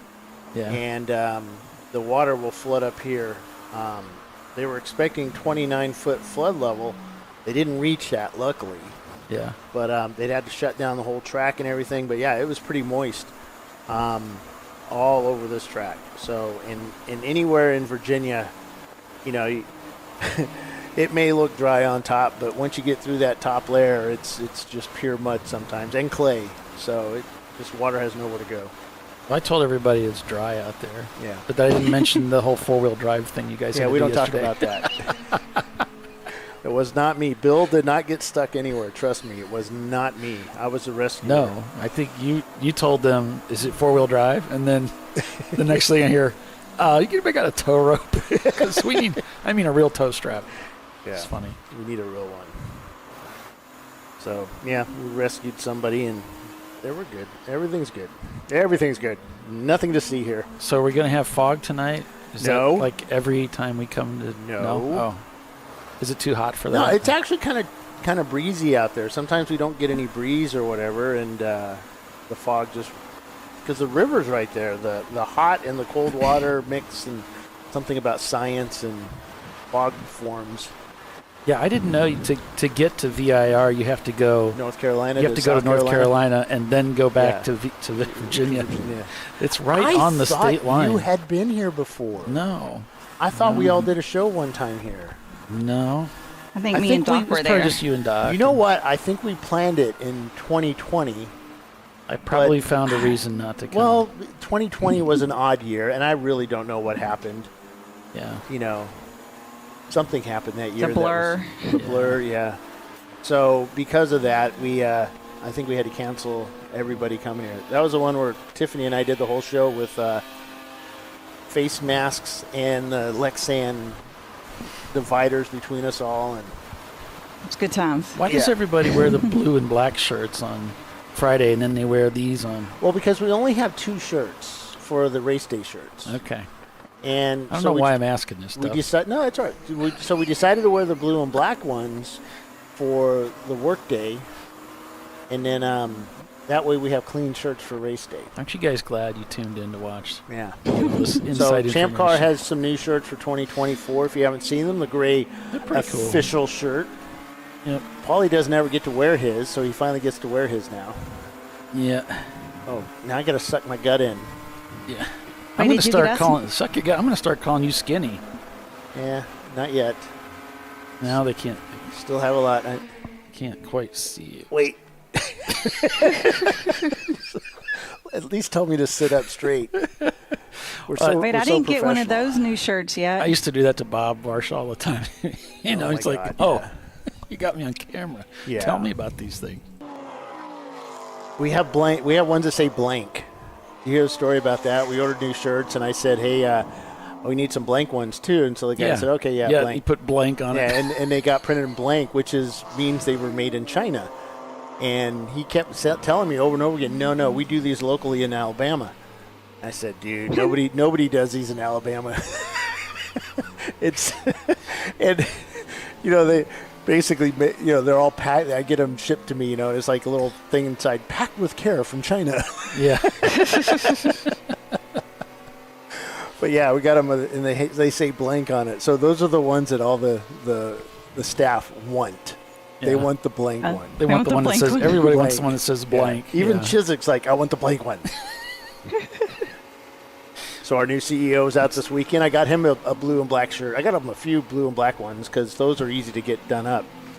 And they say CEO, and he wasn't happy about that. It says M. Chiswick. And I thought, well, M. Night Shyamalan thing, that M. Chiswick, so I thought that'd be funny, and CEO. So I ambushed him today because he came over just to be nice, to shake my hand and say hi, because I haven't seen him since he retook the throne. And I said, hey, why don't you put the headset on? We'll talk to you for like okay. He wasn't ready for that. All right. Yeah, I keep trying to get him to come on Inside Champ Car, and we'll Didn't he already do something with you? Kinda, yeah. I kind of conned him into that one, and I heard about it the next day. I said, man, it was great. It was, the numbers were good, and you had good answers, and so we'll have him back on there again. So, yeah. So we had about 60 cars sign up originally to come out and race with us, so not a bad turnout. 70. 70. Yeah. We had a lot of cancellations, which is a little odd. Don't know why, but it's certainly not the weather. The weather's great this weekend. The weather is awesome. Mm-hmm. Last night we had a pretty big, bad-looking storm headed right for us. Luckily, it dissipated. It was weird. It was like it just dissipated as soon as it got towards the track. It's Paul, the storm dissipator. Whatever works, right? Exactly. It spit a few times on us last night. Ballinger and I were here till 11:30 last night. Hey, Timmy. We were here late last night setting up equipment, and it spit a little bit as we were setting up, and I'm like, I need to go back to the hotel. And I still woke up late and missed my alarm somehow. It wasn't that late. Nah, it wasn't that late, but it was late enough. I don't like being late. It's been a tough weekend. It's been one of those, just feel little things have been coming up and slowing us down. It's always something going on. So it's like fire. But you know what? The race started on time. And yep. And ultimately, that's it. We don't want any of the racers to see all the fire extinguishers going off in the background. All they want is I'm in my car, I'm out having fun. I do it safely all weekend, and I get to go home and talk to everybody at work about it and how I'm the next Mario Andretti. Yep. We're in the business of ego, stroking egos. Yeah. That's it. Yep. And so having fun. The number 121 just received a black flag. That's going to be a drive-through penalty for a blend line violation. Oh, we talked about that. Really important here. Yeah, that's a big slap on the wrist because I'm monitoring speeds earlier, and you're seeing cars hitting about 100, between 95 and 110 miles an hour going right by pit out. Yeah. And as you come out of pit out, if you cross over that little hashed line, you could cause a really, really big incident, and it won't be pretty. So that's why racetracks are really down on crossing that blend line. So don't cross it. We've got Corey Brown inside the NLS Nissan. They've won this race, right? Or was it the 12-hour they've won? They won a 12-hour, when they first put that engine in, they went out and won one of the 12 hours. I was like, I was so blown away. It's like, man, you guys are like rock stars. You're my hero. He's like, we don't know how we did it. Yeah. We just, it just happened. But they were like, yeah, they really blew us away when they came out with that. And then, and they won a race at COTA. I was telling everybody, I remember that race very vividly. that was the March 23 race. They NLS won. They won a few races too at one where AMP, where where the family they just don't bring the racers. They bring the wives, the uncles, the grandparents, the parents. And it's one of the best race groups out there. They just bring the whole family out and they race and they do this stuff hard. And but the wives and everybody was upstairs, and we're trying to do our show on the second floor, Doc and I. And they're outside the window just screaming every time the car goes by in the lead. Because I think it was a fight for the lead. And Tiffany was there, too, I think. I forget. Remember that? The whole family was out there screaming? Oh, yeah. Yeah, it was funny. They're like the only team that they go Facebook Live or something every time they come in for a pit stop. They were doing really? that for years. Yeah. I don't know if they're still doing it. But because the family does it, yeah. They just, like, hey, we're doing this, and here he comes. So every cool. year we go to Hatteras for our family vacations, and one of the fathers, and I don't know if it's Corey's dad, it's one of the dads, was one of the ferry operators over there. Oh. And I'd see him every now and then, or I'd post up them on the ferry going to Ocracoke, and that's, I could, hey, my dad, this is what my dad does. And, so for years, it was like, we'd see them every now, we'd see them every now and then. We didn't take the same ferry every time because there's multiple ferries. But yeah, it's great to see 240SX doing road racing and not that drifting stuff. Yeah. Yeah. They also have a 300ZX, or if you're in England or Europe, the 300ZX. And that car canceled out this weekend. I think they had some teething. They still have some teething issues. So doesn't teething stop after about 1 year, 2 years? Yeah, if they can't get it to work right, I don't know who can. That's they are fast cars, though, when they get them working right. Yeah.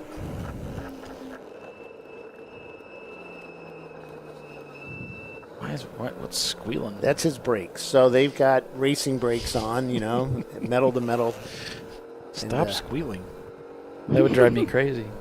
No, I remember. But he probably can't hear it in the car. It's a joke. That's the thing. It's a joke.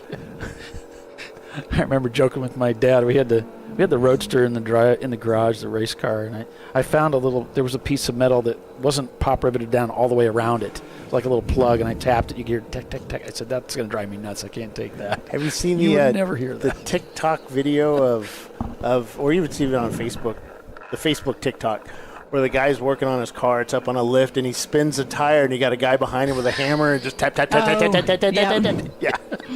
That's hilarious. And the guy's like, where is that noise coming from? Yeah. Yeah, I love that. Rude. Yep. Yep. So mean. Well, Rockwell Autosport Development, they've taken a pretty good lead here. 2 laps ahead of the RVA Graphics and Wraps, and Paulie took away my graphic. That's what he does. Yeah, RVA Graphics and Wraps. This here. Oh, Rubin Performance Garage, and their 2006 Miata. Yep, 901 Motorsports, 3 laps back from the leader of Rockwell, right? Gap to leader. Yep, 3 laps back. RVA Graphics and Wraps currently running in second place, just at their fastest time of the race so far with a 2:16.2.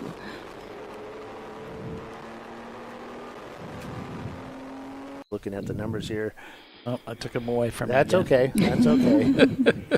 I'll just look somewhere else. I'll give you another one. There you go. There we go. Put Team Troxel in there so you can look at Team the Troxel. These guys, this is their East Coast car. They've also got, don't they have another car out west, the Porsche? He came up and said he had a whole bunch of cars. Yeah, they've got him and his on this brother. channel. Yeah, him and his brother race. Ben? I don't know. Ben Troxel. One's a pilot, or they both might be pilots. He looked a lot smarter than me when he walked in, so Yeah. I was like, yeah, okay. It doesn't take much. Must be a pilot. Well, don't you just aim it one way and lift and... I'm a huge fan of aviation disasters. I watch that stuff constantly. I've been watching them for years, and I've learned quite a bit about flying. And there's a lot to it. So I've got one of our racers that's going to meet me at Thompson next week, and he's going to give me a treasure trove of aircraft books, and one of them is of a super secret airplane that's no longer secret anymore. Doesn't fly anymore, air quotes. The SR-71. So he's going to give me a bunch of stuff. He worked on that plane, so he's going to give me a bunch of stuff that's not top secret stuff. I've seen one of those in a museum. I saw it fly. I was stationed at RAF Lakenheath in England, and 5 miles away was RAF Mildenhall, and they would fly out of there every now and then. I don't know where they flew to in the early 80s, but they flew somewhere. Thanks, Troy. You know, took pictures somewhere. Don't know where. Yeah. So But this is a strange one.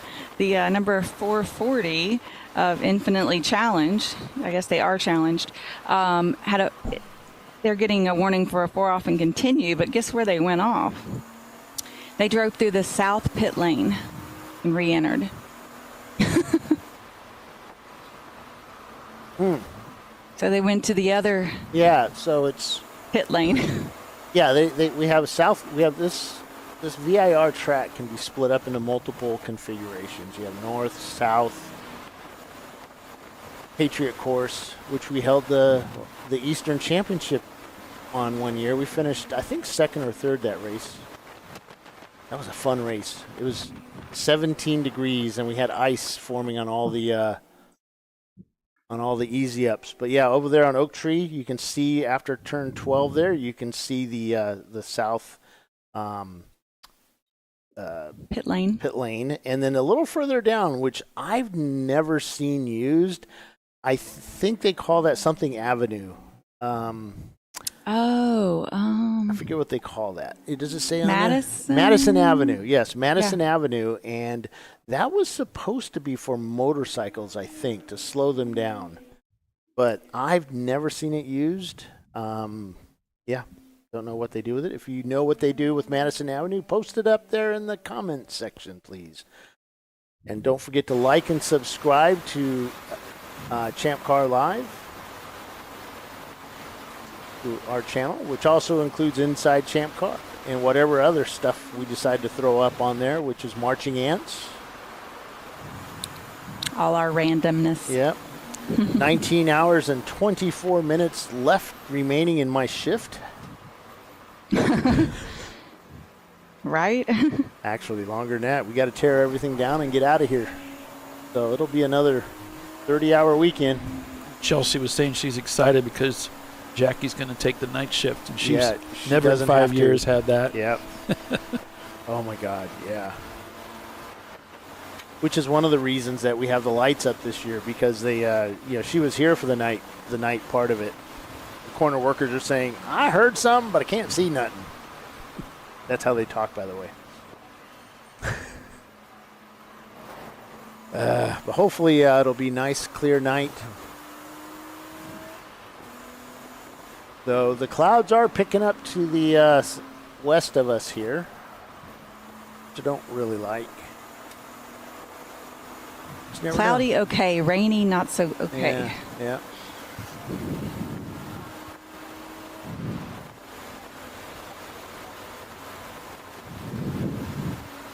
So we're going to head here to commercial break and we'll be right back to the Lifeline 24-hour classic here at VIR.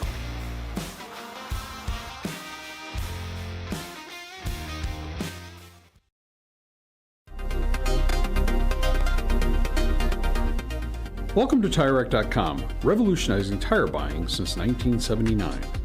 With our unmatched selection of branded products, finding what fits your vehicle and is right for you and how and where you drive has never been easier. Through helpful online shopping tools that include our professional hands-on reviews done at the introduction of a tire and consumer reviews that give real-world feedback over the life of the tire, you can make the right tire choice and find exactly what you need. And if you prefer to talk to someone, our tire testers, our sales team, are available on the phone. And that's how we get you the right tire for you and your vehicle for where and how you drive.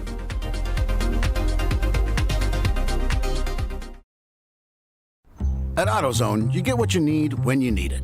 Got a today job? Pick it up free same day at your local AutoZone. More of a tomorrow project? Order as late as 10 p.m. with free next day delivery. Getting the job done just got easier.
RVA Graphics and Wraps is a full-service design, signage, digital graphics, and wraps company located in Richmond, Virginia.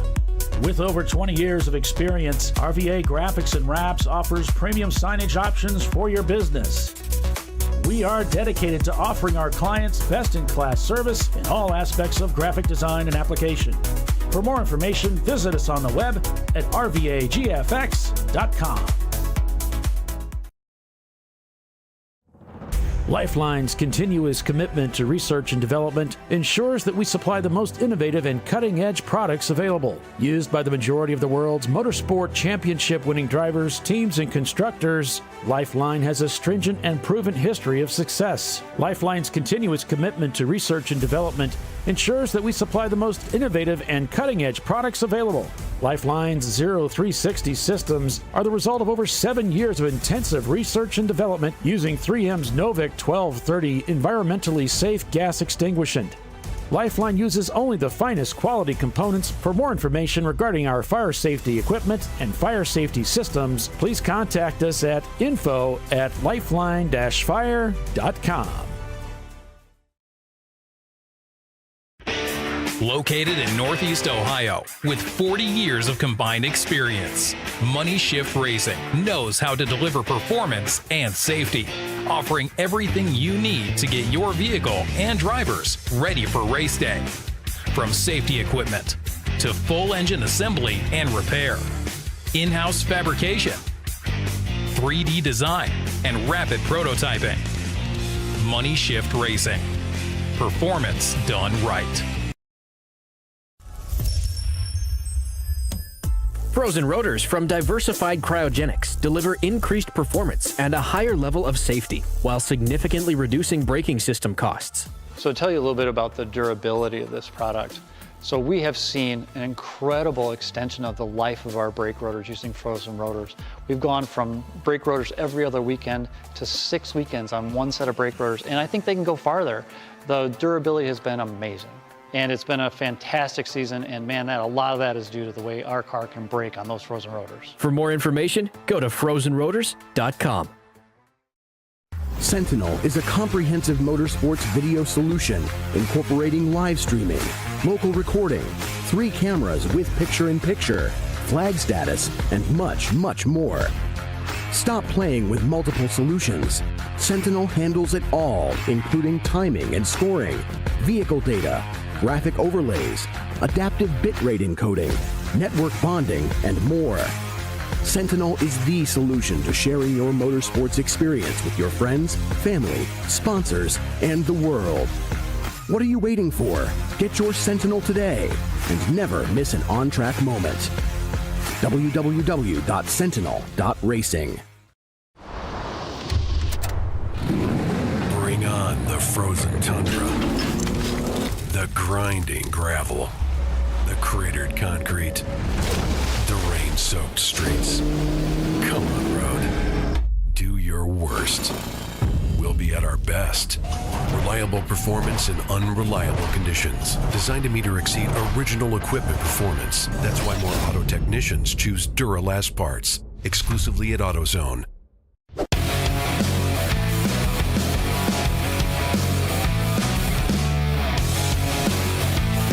All right, welcome back to Champ Car Live, presented by AutoZone. It's the TireRack.com Champ Car Endurance Series race at Virginia International Raceway, the Lifeline 24-hour classic at VIR. Paul Veltum with Bill Strong and Tiffany Alexander calling the race for you. Hi. Hi. Rockwell Autosport Development, they are leading this race. Their best lap time in that Porsche, a 2:12. Rockwell, you may know, also runs in some of the lower IMSA. Is it lower IMSA classes or not? It can't really say lower. Can you say lower? I don't know. I think it's just IMSA. IMSA, yeah, IMSA classes. Because it's more of how much money do you have. It's not necessarily how qualified you are; it's how much money you have, right? Right. Alex, right? Alex is a dad. I don't know. No. Or Alex is a son. They're both dentists. Okay. And the son who runs the team just graduated and is from dental school. What I wish my kids would do, but no.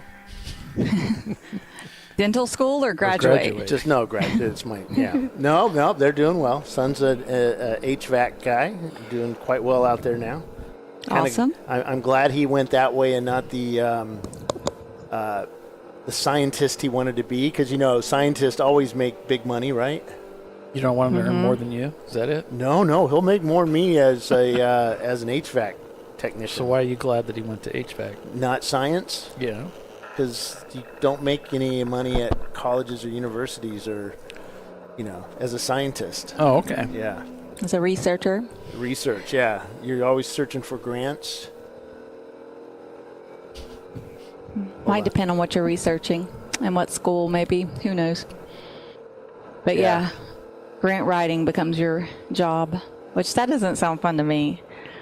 I was on the research track after undergrad, and I was like, Look to your left. Look down pit lane. Now use it.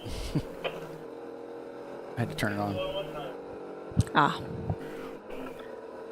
Sorry, we got some smoke down at the end of pit lane, and we're just trying to flag down control here. Oh, okay.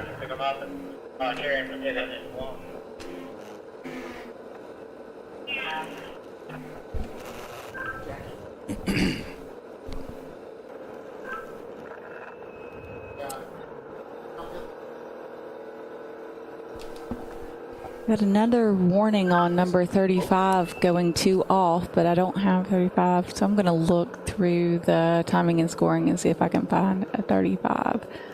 Like I said, I have a 350 and then nothing else. I don't.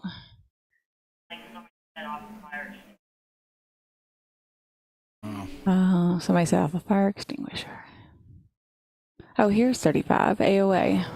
So that oh, what was 34? That's what I kind of figured. It was either the 34 or the 350. So AOA putting 2 wheels off again.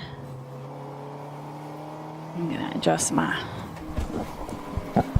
roster to reflect that number. Yeah, over at pit in, we just we're behind pit lane up here in the towers, so in the media room, so we're able to see some things that maybe race control doesn't. So we saw a team about somewhere 2 or 3 or 4 stalls from pit in. It kind of looked like just smoke, but it looked like a fire bottle may have gone off. And yeah, so you kind of want to investigate that stuff. Did it go out on? Did it, go off on purpose or accident or whatever? Right. So Chris Rollo from Rollo Racing is here on track, talking to him yesterday. He's a lot taller in person than I expected. He's much like Paul Veltum, 6 foot something and a half, and sometimes people look a lot smaller on the internet.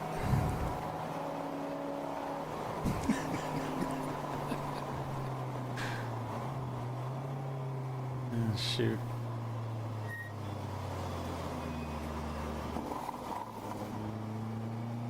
So Chris Rallo was there, or just visiting with us on the YouTube chat? No, he was here on site. He's here somewhere. So, yeah. Yep, he's here, and we're following along with the Floridians Motorsports out of South Florida. They won Daytona here a couple of years ago, or last year, wasn't it? 23. Yeah, 23. And they've done some good racing at Sebring. We've raced with the Florida guys for years. They were, when I used to do the pit reporting, they had the best pit lane because they usually had a bunch of snacks, their moms and guests sitting on their Florida couch that they had on pit lane, and I'd go sit with them and we'd talk to them, through the race. Fun times. Bringing you car number 35. That's 2 were off. Oh, car 35 had 2 4-offs. So we're They've gonna have had a two offs and then now a 4 off. Yeah, so what they're going to do is they're going to replace the driver, it sounds like. Yep, driver counseling. Yep.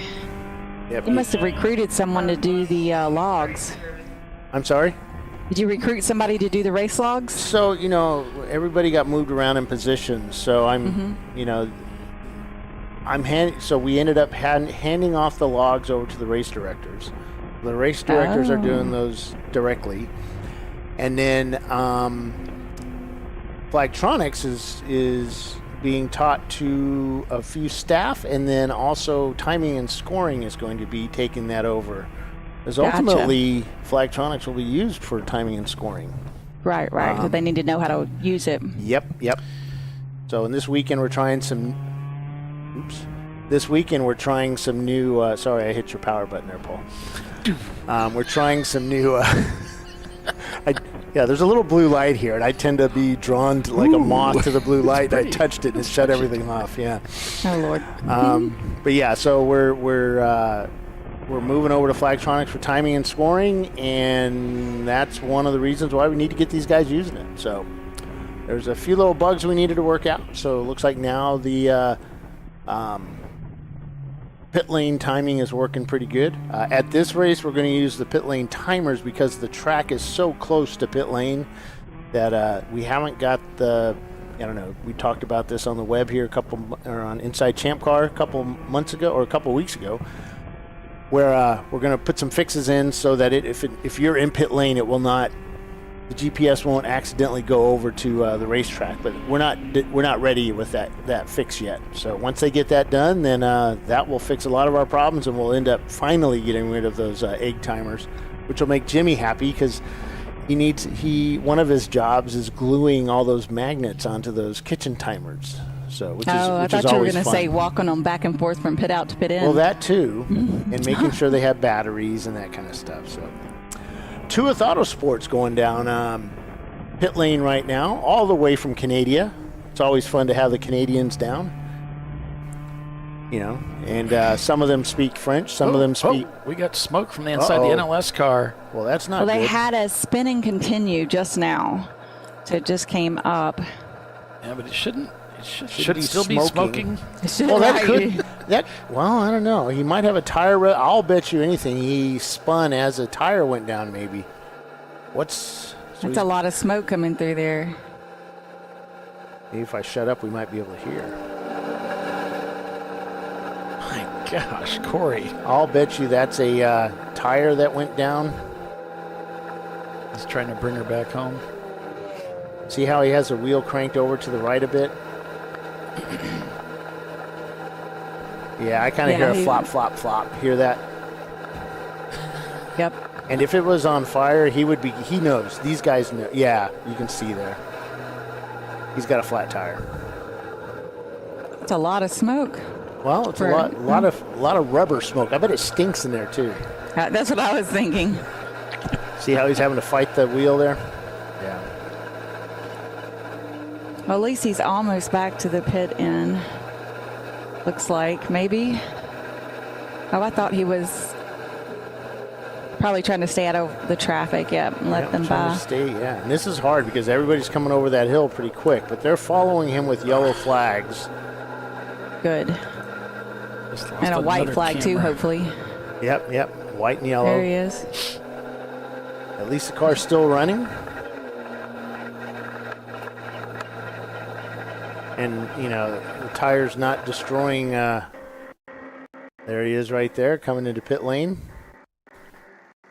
Looks like the right rear. You can see the little, the tire rubber there.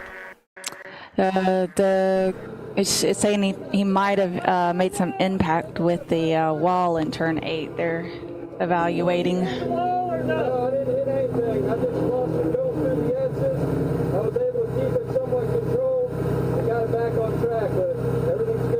Said he didn't hit anything. I'm going to take a quick look just because control is asking me, okay? All right, copy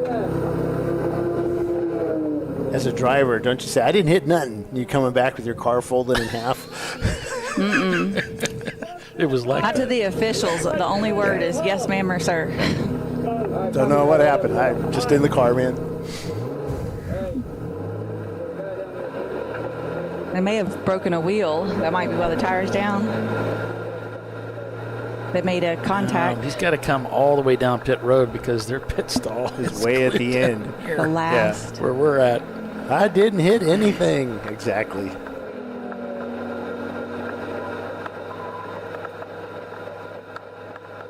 I don't know how that wall just jumped out at me. I swear they moved it closer to the last race. Well, this is a well-prepared team. They're going to have 3 or 4 spare tires sitting there for them. Guy coming over the wall. There's Andrew Sides, one of our tech officials, standing there. He'll watch them do this tire change. Champ Car has a new rule that's been in place for two years now, I think, for tire changes. You can no longer use air guns, which I miss the sound of air guns on pit lane. I really do. Yep. And so now we have to use electric guns. No, you don't have to use it. Like, you can use hand tools. Yeah. But, these 9,000 inch or foot-pound electric drills or whatever, the impact guns you can use now. So it's... Okay, I was like, you can use an impact, though, right? Yeah, but they have to be electric or battery powered. Yeah. Some of them are far more powerful than the air gun stuff.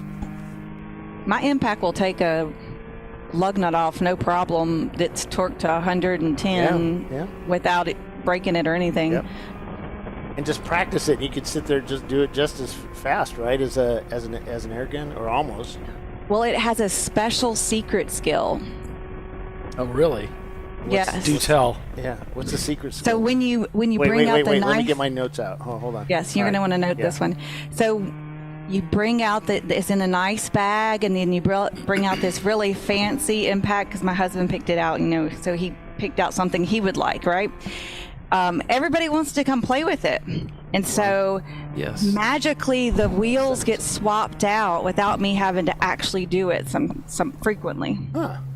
Because somebody will always come over and help and take the impact and that sort of thing. So then I can just torque them and be done. So that's its secret power. Secret power. I guess if you have all the nice tools, nobody minds helping, huh? I don't know. I just, it's funny how a lot of guys, hey, I need somebody to change, do we have anybody that can change tires? Remember the days that we never changed tires? Yeah. In Champ Car? Like during a race? Yeah, we never changed tires. Yeah. We'd go the full 24 hours on one set, and probably half the next race. Yeah, So, we used to race 2 or 3 weekends on a set of tires, typically. Yeah. And if I was still racing, I would do the same thing. I don't know what, some people say this, some of these super sticky tires are what, get you the win. Yeah. I don't know. But we see plenty of cars win without the super sticky tires. That's so true. That's true. I mean, they're probably worth a little time, but you're going to lose a little time depending on how fast you are. But changing tires, and the budget increase for having to change tires that's a little rich for my blood. I'm cheap at heart. Yep. Ron with Parts Badger did a really good YouTube video on tires. It's in my to view. He's done some really good research, and on his channel you can check that out. He did a really good job. Yeah. Yes, if you folks are because he does so much racing, he's been able to really give it a good analysis of wear rates and grip levels, and how much time do we actually make on the track, and how much did it cost, and all of that. Mm-hmm. So it was pretty good if you're into that kind of stuff. I've never really been into tires that much. I don't know why. I just never really cared that much about them. So, but I know some people are really, hey, what kind of tires do you have? I just don't care. But if you're into that kind of stuff, you might check out his page. Having good grip is a really nice feeling. Tiffany, you're in the business of teaching people how to drive, right? Yes. Fast. So, grippy tires help show how good a bad driver is, right? Because really, really fast, good driver can drive fast on anything. Right? Yeah, a good driver can find the limit on whatever it has, right? But if you have a grippier tire, the limit becomes much way more higher. Yeah. But, a bad driver may not be able to take advantage of, or not but as it's good gonna- driver may not be able to take advantage of a grippy tire. But it's going to bring him up to a better. But you put everybody on, the Goodyear. What's the really cheap Goodyear GT radials? Remember those? You put everybody on 1980s Goodyear GT radials, and those guys that aren't the best of drivers, they're gonna wear those tires out pretty quick, or just not be able to control it very well. I like a grippy tire, but me too. I like the tire that I didn't have to worry about for the whole race. I like a predictable tire. I like it grippy, but I like it predictable, so that when it's starting to give up, it gives you some warning. Yeah. So some of the more grippy tires that people are running in Champ Car, I find them a little less predictable, and in a day like today, they get greasy really fast, like the AO52 or something like that. Yes, it's stickier right out of the gate, but it gets greasy and goes away too. So you almost have to back down to not over temp the tire. And so I just don't really think it's worth this. I don't really think it really improved that much, me personally. That's just my opinion. Because I got a set of them and put them on my older Boxster just to see, because I heard all the hype. And I just wasn't. Now, when it was 32 degrees outside, heck yeah, they were fantastic. But if it was reasonably warm with sun, they got greasy within 3 laps. And then the car was dancing around and not so fun. Yeah, I was. We did a 19-degree race here at VIR, and it was one of the first races that we ran with really good tires on my car, not a mishmash of used stuff from Troy. We actually bought all brand new Dureza Z2s, and it was incredible how much better that was. But this was back in the Chump Car days, when a lot of us were just running 4 or 5 different types of tires on the car at the same time. Me how to do that one. But yeah, we were just all over the place with tires. So, but yeah, we got the. Yeah, I mean, Durezas, if you think really about it, the tire is the only thing that connects that car to the asphalt. That's it. There's nothing else. So, I mean, I guess your arrow pushes down, but it's still the tire is the only thing that's connecting the car to the asphalt. So the tire automatically determines how fast you can go around the turns, how well your brakes work, all of that stuff. I mean, look at here. You can see there's RVA graphics and wraps. I don't know what tires they're using, but they are quick with that little BMW. They're always pretty competitive with that car. And this is their home track. I mean, that whole team spends so much time. Donnie, who... slow-moving car over there. Is the mechanic on all these cars, preps them and gets them ready and stuff. Doesn't drive, but his stepson does, Austin Dillon. Oh, okay. And Austin is also races in the Spec GT86 series. Okay. Along with Jack Woodfin.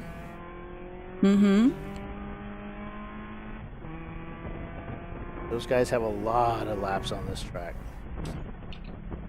So we got a local on around 13. That's the 715. The Rockwell car is moving slowly. Or no, it says it's stopped off track. And that's our leader, right? The 715? Correct. All right, now we're supposed to full course yellow. You're watching ChampCar.Live, presented by AutoZone. Hey. We will be right back with the TireRack.com Champ Car Endurance Series, folks. Hang with us. I'd buy tires online, but then what? We've thought about it. We're TireRack.com. They should let you ship directly to a mechanic. Actually, we call them independent recommended installers. They should have 1,000 mechanics. Try over 7,000 installers. Then you just make an appointment. At a time that's convenient for you. This could change tire buying forever. TireRack.com, the way tire buying should be. Come on, Road. Do your worst. We'll be at our best. engineered to meet or exceed original equipment performance, exclusively at AutoZone.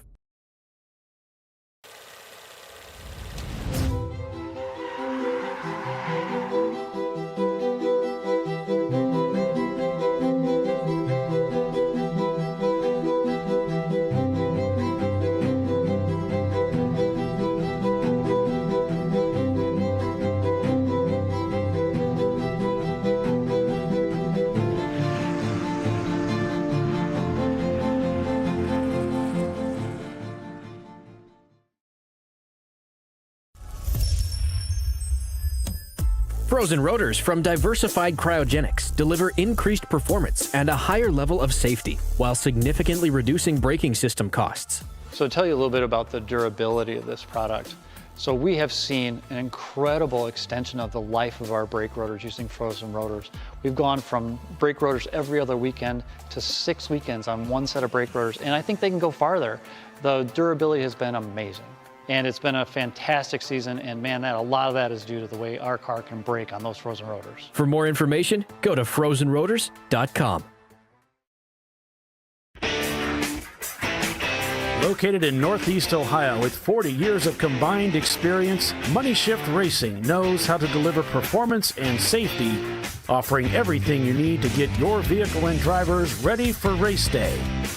From safety equipment to full engine assembly and repair, in-house fabrication, 3D design, and rapid prototyping.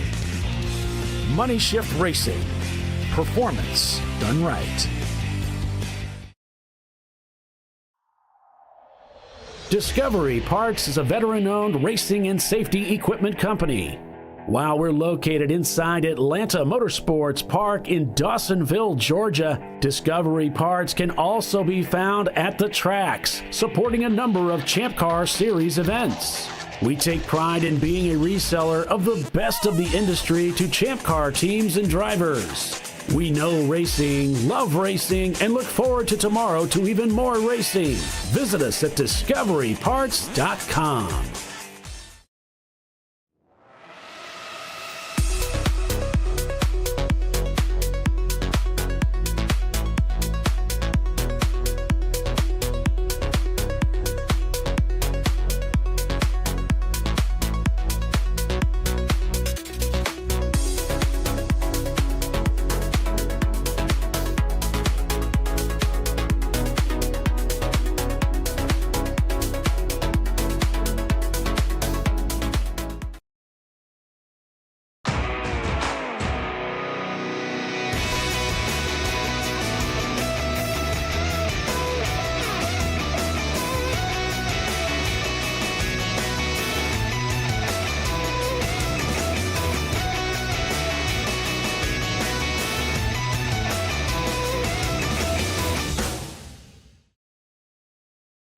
Sentinel is a comprehensive motorsports video solution incorporating live streaming, local recording, 3 cameras with picture-in-picture, flag status, and much, much more.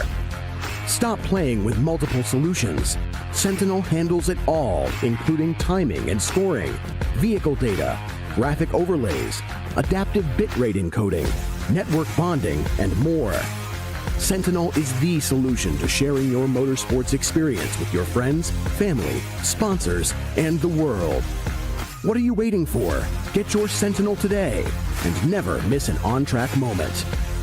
www.sentinel.racing. No. Seriously?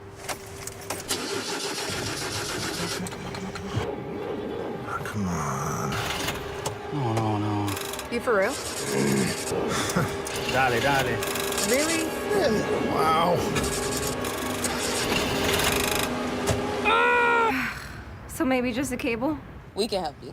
Welcome to America's #1 battery destination, AutoZone, your battery solution.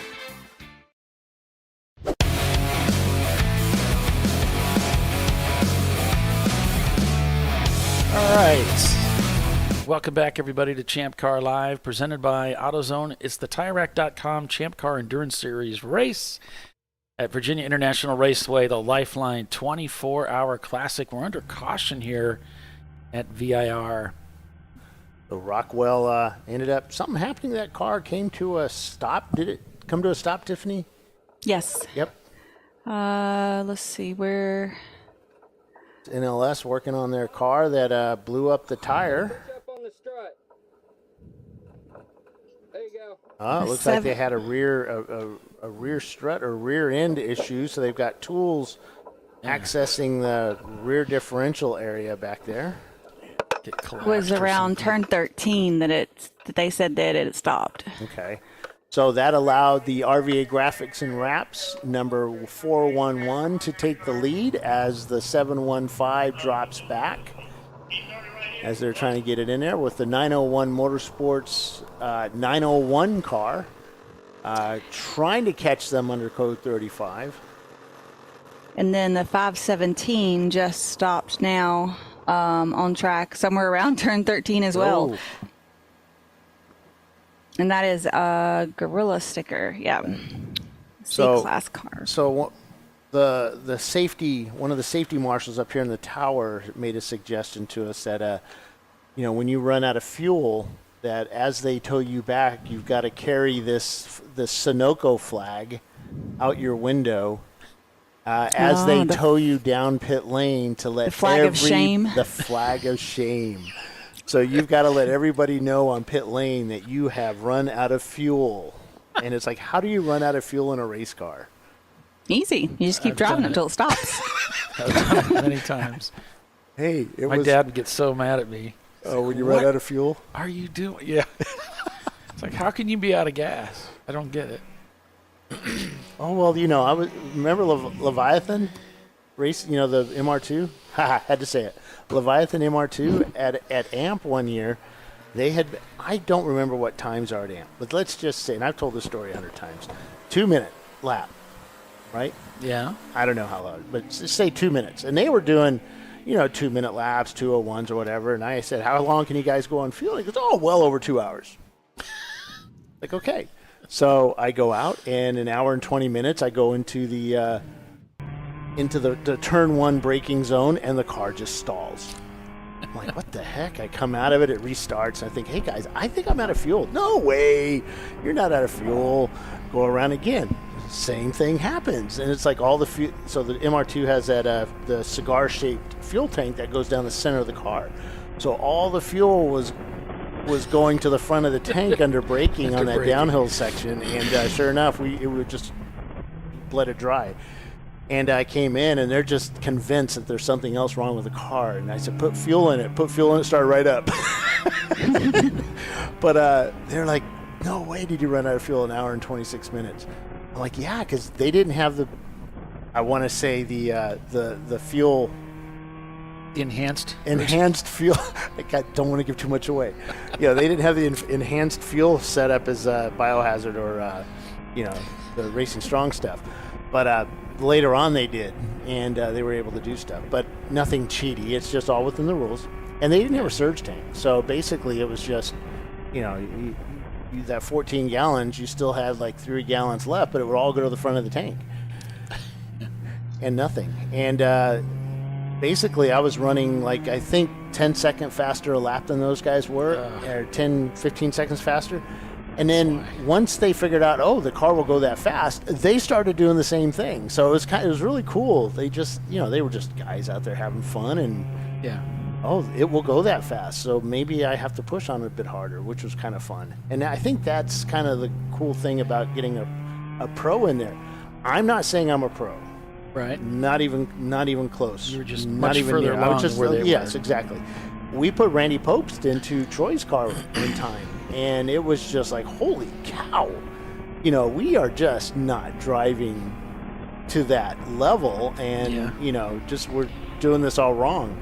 Yeah. And I think racing with, when you get out here doing this stuff and you kind of get your car to the point of, okay, it's working now, hire somebody or get somebody on your team that is a fast driver that can really help you develop yourself.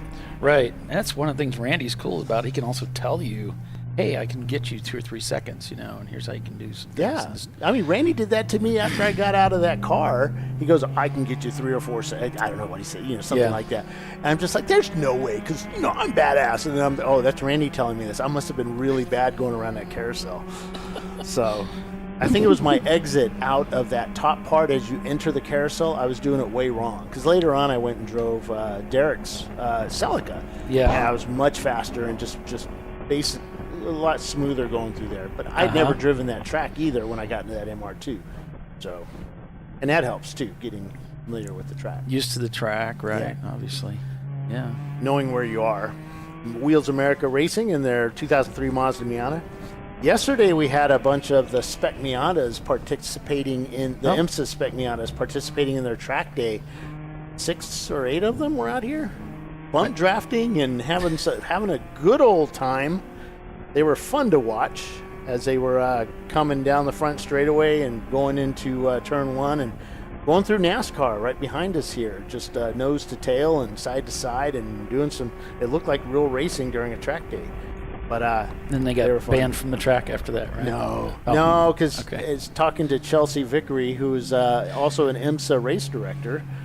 She said that I think they're only the Spec Miata series or the MX-5 Cup or whatever. They're the only ones allowed to bump draft, and they encourage it type thing, I guess. So, but they were out there practicing that stuff, and we were asked, "Do we allow bump drafting?" And I said, "No." No. So we have a 4 off and continue for the number 60 for open throttle racing, and then also for the 645 of open throttle racing. That's their F-class car, is a 645. Both of them had a 4 off and continue. As the 715 Rockwell falls down the standings that was leading this race, that car came to an abrupt stop somewhere on track. This last big yellow, we had to pull them back in. Team Troxel moving up there. If you notice, we don't really talk about the EC cars. We do have a couple up top there. The EC Team Bruce Innovations BMW M3 and the EC Gorman Motorsports. I believe that's a 265 is an M3 as well, or at least a fast BMW. And the Team Honda Research guys, they are EC cars. Now, EC, Paul, that stands for Exception Class. They're cars that we allow to race with Champ Car, and but they don't count towards any overall standings. Right? Yeah, we can have 5 cars or more. I think they still trophy. Nah, we still trophy everybody now. Just trophy anybody anyway. Yeah, just anybody. They got rid of that. Yeah, mainly because Demi makes our trophies for the classes now. So.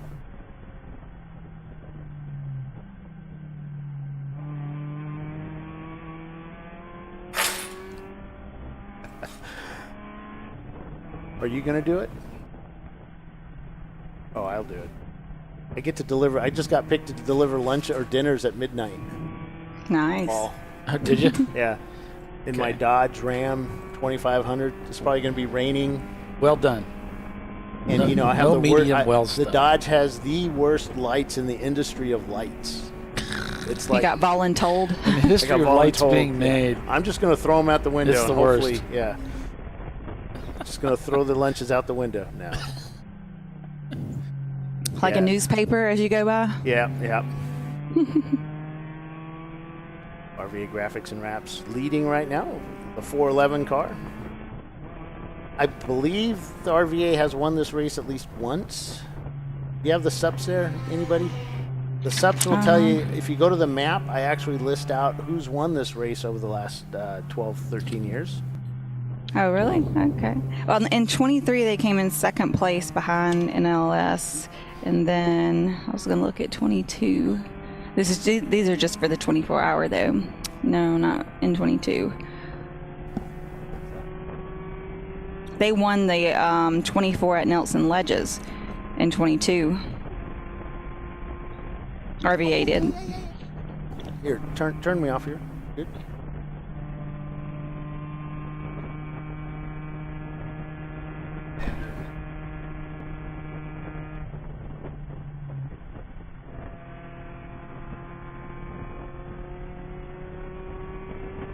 Yeah, Adrian, we had this thing was going on with me and my dad. I kept running out of gas, and it drove him crazy. And it started when I first started racing. We put gas in the car, or I did, I don't remember. And I went out, and what we were told was you'd get 15 minutes. And this was back when I raced in the SCCA, we had schools. And so, I don't know, there would be sessions where you'd do like a follow the leader kind of thing. Anyway, they said we'd be out there for 15 minutes, and then just let us kept going. And like 30 minutes after driving around this racetrack, I finally ran out of fuel. And my dad's like, what happened? It's like, I ran out of gas. So this started this thing. I did it again and again. Years later, I mean, I bought a Roadster, and we're out at Gingerman, and you do all this prep work in the car, and I've done all this work, forgot to add fuel. That's all. I just didn't think about it. Got out there, ran out of gas. And so it's just sort of this thing that kept happening, and I got plenty of teasing about it, that's for sure. Oh, no. Yeah. Looks like the Eddie Vedder car might be done. Looks like they pulled the camera out of the Corvette. So, I don't know. Maybe I can maybe we can find that and get it in Bill's hands and get it in another car. I don't know. If you could talk him into that, that would be awesome. Yeah. Let's see. It looks like we had a little car-to-car contact between the 325 of Team Troxel and the 998 of Wheels America. Let's see if we have any other. So it looks like 325 was deemed the aggressor and was trying to pass. So looks like they're going to get a 1-lap penalty for that. And what else do I have? 645. It's a 4-off and continue. That's open throttle racing. And then 35 AOA racing is dropping fuel. So Rockwell Autosport Development still leading the race. Wait a minute, this is not current. Fix this. Sorry, it's RVA Graphics and Wraps leading, and they just set their fastest lap time with that 2:16. 901 Motorsport in second in the number 901 car. And then we've got Atlanta Speedworks, Tater Racing, Rockwell Autosport in the number 10, and RVA Graphics in the number 311. So TLM still in the top 10 in their number 172 EC car, brand new BMW build, far more reliable than our camera. So good for them. Yeah, a little bit of drama today as we had a full course black flag all type thing that happened, and they brought everybody in and lined them up in the pits here just so they had a few minutes of uninterrupted freedom to work on a barrier that had been dislodged by NLS when they had made contact with that barrier. And now they've run into problems. They had to run into a problem with the right rear corner. The tire went down, and it looks like they were working on suspension, strut, something that might have actually been the catalyst for it. We don't know if that had anything to do with the contact with the wall or if this was something completely unrelated, but that really bombed their race, frankly. They were doing really well up near the front of the field until that happened. So we had another 4-off and continue from the 316, the Green Machine. That's an EC car. I don't know exactly what I don't recall calling their number before, so that might just be a warning. Yeah, just a warning, because it's the first time of the race.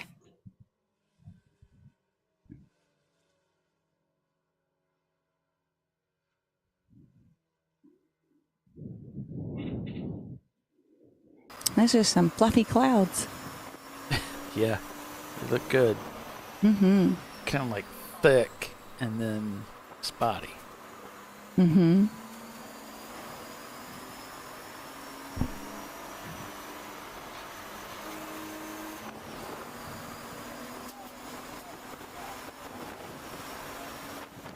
I tried to put a camera in one of the RVA graphics cars today, and for the first time they said no. Really? Yeah. I said, no, we don't want a camera in our car anymore. I said, well, what's going on? And he said, well, our families listen and they hear us cussing and then we get in trouble. It's like, okay, never mind.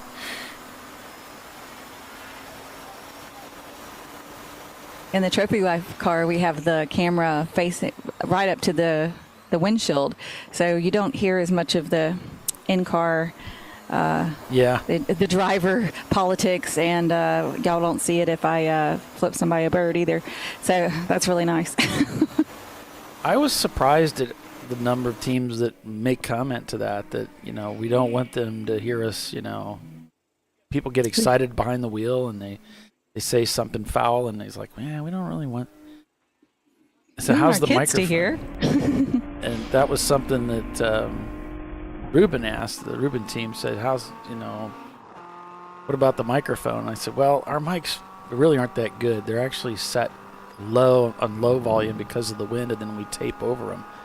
And half of them are blown out and don't work at all. That's why you might notice sometimes they'll flip to a camera. There is no audio. So. Yeah, most of the time when we can hear the driver, it's because they're sitting still on the track or in the pits or something.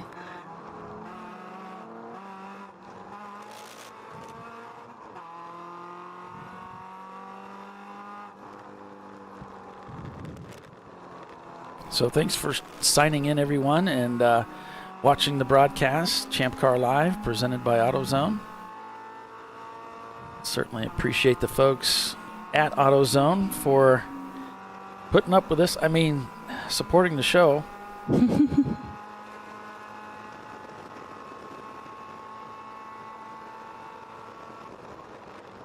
And that goes for everybody, really. For putting up with us. Yeah. Yep. So it says the RVA car 411 had a 2 off and continue around turn 14. Okay, whoops.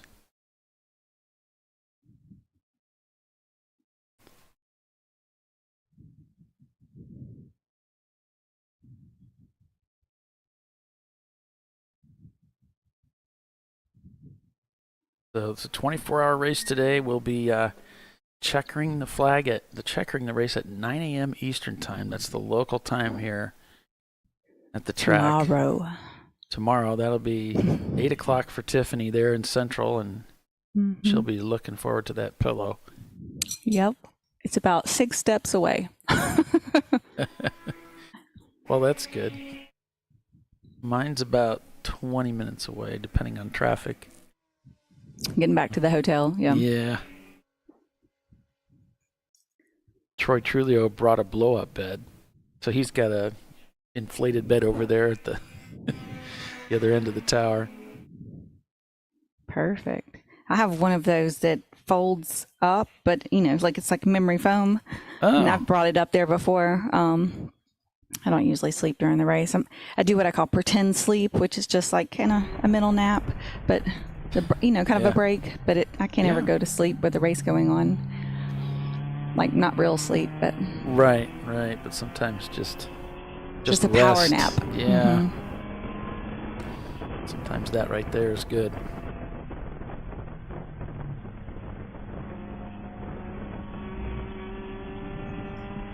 Now, do you guys use an enclosed trailer?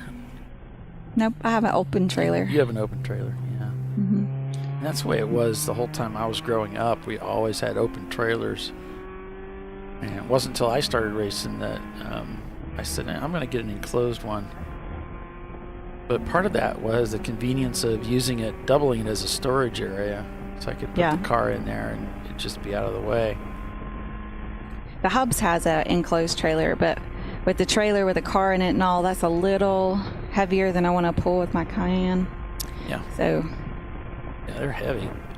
Mine was only, I think, 21 feet, and it was like 3,200 pounds. It was really heavy. And the open trailing, mine's aluminum, so it's pretty light.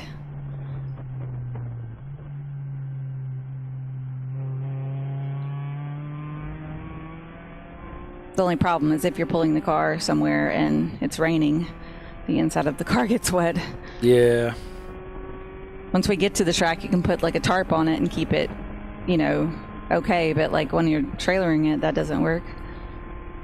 We used to take trash bags and put them over the seat in the car, so at least the seat wouldn't be soaking wet when we got to the track if it was, a downpour. Right. That's a lot of fun, sitting in a race seat that's soaked, right? You squish in it, you're like, ugh.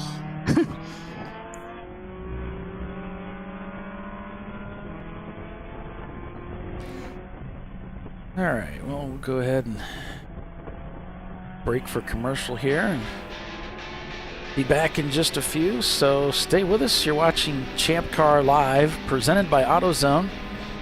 18 hours and 29 minutes remain. Stay with us. We'll be right back.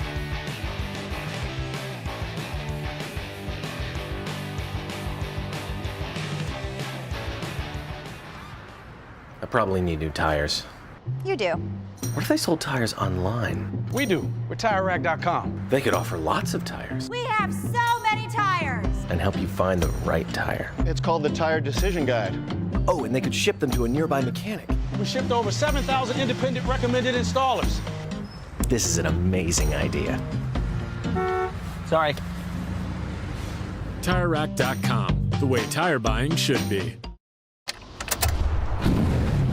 Come on, Road. Do your worst. We'll be at our best.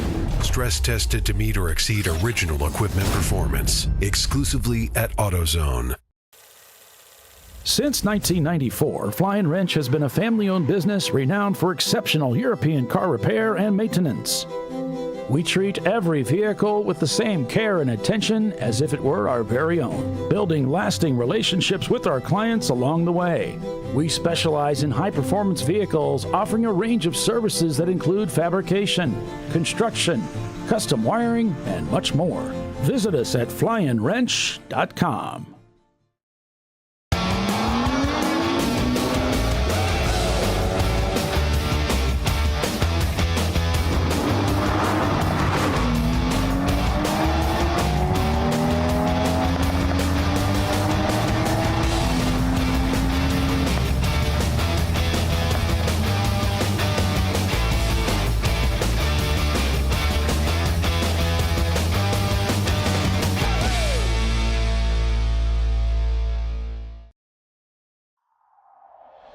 Discovery Parts is a veteran-owned racing and safety equipment company. While we're located inside Atlanta Motorsports Park in Dawsonville, Georgia, Discovery Parts can also be found at the tracks, supporting a number of Champ Car Series events. We take pride in being a reseller of the best of the industry to Champ Car teams and drivers. We know racing, love racing, and look forward to tomorrow to even more racing. Visit us at discoveryparts.com.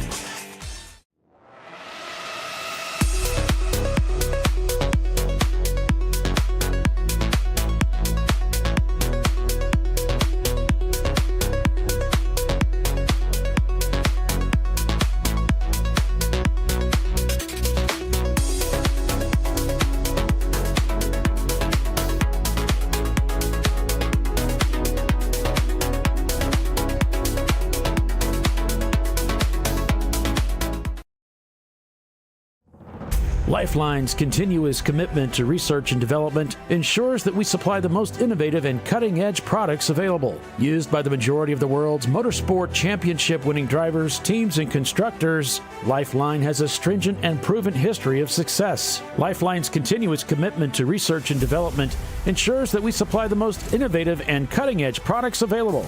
Lifeline's 0360 systems are the result of over 7 years of intensive research and development using 3M's Novik 1230 environmentally safe gas extinguishant.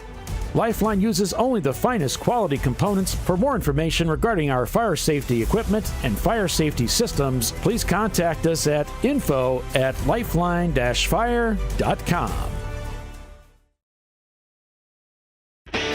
Located in Northeast Ohio with 40 years of combined experience, Money Shift Racing knows how to deliver performance and safety, offering everything you need to get your vehicle and drivers ready for race day. From safety equipment to full engine assembly and repair, in-house fabrication, 3D design, and rapid prototyping. Money Shift Racing. Performance done right. Sentinel is a comprehensive motorsports video solution incorporating live streaming, local recording, 3 cameras with picture-in-picture, flag status, and much, much more. Stop playing with multiple solutions.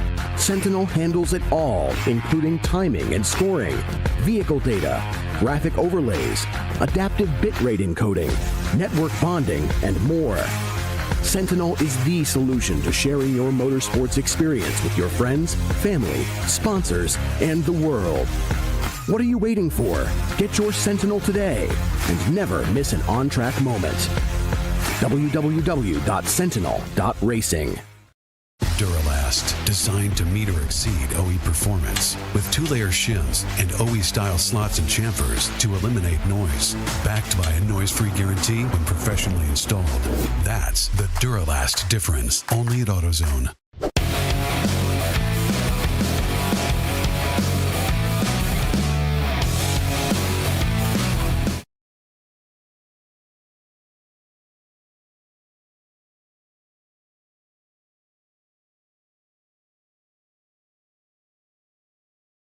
Now, welcome back, folks, to ChampCar.Live, presented by AutoZone, TireRack.com.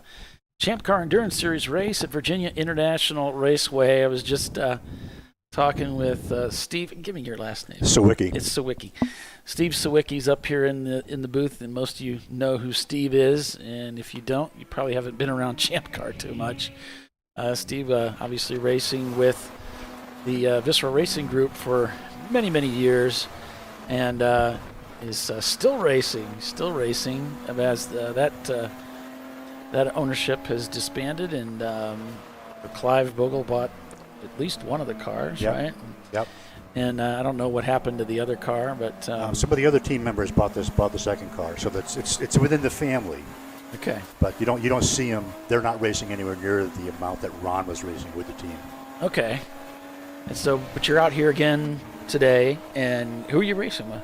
I'm racing with AOA. Oh, yeah, okay. Yeah. The 24-hour race is like, I don't know, it's like glue. I just every time I do one of these, I say, that's it, I'm not doing another one. I've had it. And then what the heck's wrong with me? The following year, I find myself here again. I can't explain it.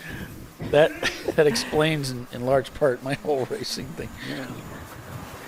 It's all about poor choices, right? Well, yes, Tiffany, exactly right. And you know, it's.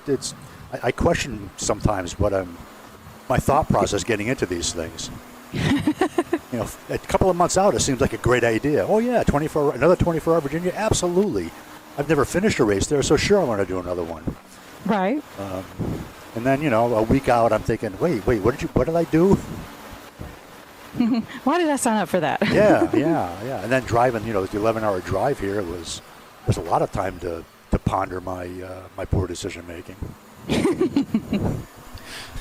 And then here I am in 90-degree temperature in a car that's got to be 130 degrees, especially when they black flag it and they make you sit on the pit road for 10 minutes. That was unpleasant. Hot. Yeah, very hot. It's not bad when the car's moving, but when you stop, you really feel it. Oh, I bet. So y'all didn't get out of the car at all during that short black flag? No, I think we just weren't stopped long enough. I was gotcha. I was hoping and praying they were going to say, "Oh, you guys can change drivers now," but I had been in for about an hour and 40 minutes at that point. And you were ready for a break. I was absolutely ready for a break, and to spend 10 minutes sitting in a hot car, stopped in the sun, was not my idea of a good time. No. But then we got going, and I was out on the track, and that was my idea of a good time. So, you gotta give and take, I guess. A little bit of both. Yep. So you're driving AOA. Are you driving a Miata then? I'm in the yellow Miata number 55. Okay. They have two Miatas here. One is a automatic paddle shifter, and the 55. Yeah, I drove that during yesterday in practice, and I'm too old for paddle shifters. Too old for paddle shifters? I'm still trying to look for the clutch. And occasionally hitting the brake, which is, it feels weird. It does. I'm not sure automatics should actually, and I understand that in, Le Mans and all that they're all automatics. Yeah. But, we're still driving 20-year-old cars, so. Right. We're driving Some the beginning of paddle shifter technology. Yeah. So you're driving a Miata with the stick that you had to paddle shift. I think I heard one of the staffers tell me that one of the AOA drivers is a new driver, and they're under like a driver development program. Yes. I got to tell you, I'm driving with 3 kids. Okay. And their ages combined don't equal mine. So you're schooling them? Right? So it's, they're one of them is under driver development, and the other 2 are, and they're all here. Like, it's my first time here, or my second time here, my second time racing. Yeah. And I'm thinking, jeez, this is going to be interesting. And then they're all quicker than I am, which is the ultimate, stab in the back. Right. So That's I frustrating. can't even use my wisdom to teach you how to go quicker. You're already quicker. It's because they don't know any better. Well, that could be it. Yeah. They're taking crazy risks out there you wouldn't do. That's great. They don't know they're not invincible yet, huh? Right. I think that's a big part of it. Absolutely. While I'm out there in every corner, I know how invincible I am. How invincible I am, rather. Mm-hmm. Especially after this past year. Well, and that's even Jeff Gordon alluded to that, and how invincible Jeff Gordon was, incredibly fast. I mean, he was just winning everything. And as the years go on, he said it's because you're taking risks that you wouldn't take when you get older. Right. You get into some bad accidents, and you're like, wow, this is okay. We're not going to do that again. you also feel it a lot more. I'm a lot more achy getting out of the car than I am getting in the car, and even more so the day after. Yeah. Yeah. That wasn't that wasn't an issue 10 years ago or 5 years ago. Yeah. So I'm getting a report that the 325 of Team Troxel and the 447 of Trophy Wife both have parts falling off of them. Something hanging low. But they're both red E36s as well, so I don't know if it's just one of them and they're not sure which one, or both of them have the same problem at the same time. Yeah, right. Yeah, well, they were both just on the in-car, and they're certainly driving like there's no issues. Right. But as a driver, you don't really get to see what's hanging off the bottom of the car or hanging off one of the bumpers. Right. See, no, I ran over something from the guy ahead of me. It wasn't coming off my car. Right. How does it? I guess they must be something's hanging loose. I mean, how does a corner worker happen to, notice a part falling off a car? Now, this Bill's got the Eddie Vedder camera, and I thought he was talking to some of the guys. Well, at least he's got the camera. Yeah. Yeah.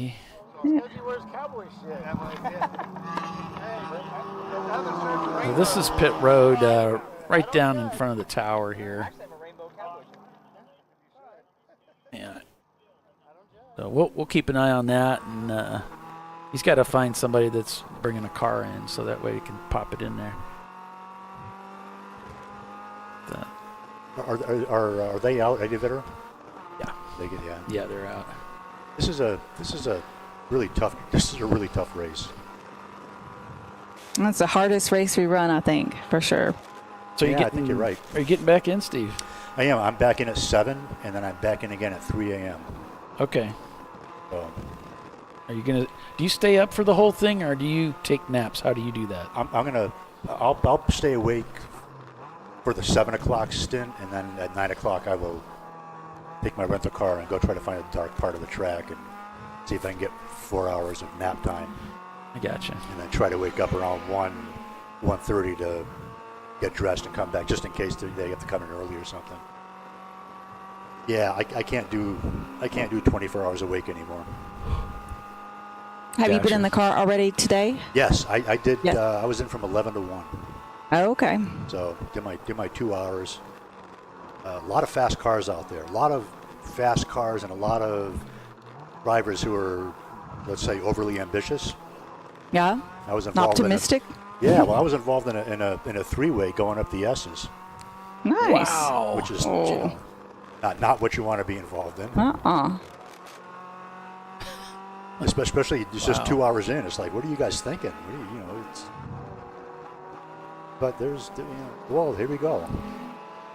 Yeah, these guys are pretty aggressive. Yeah, it's just very aggressive for a 24-hour race when we're rolling into it for the 5th hour.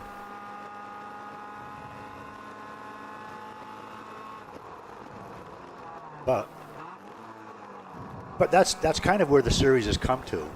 It's I was here for my second race was here in 2013.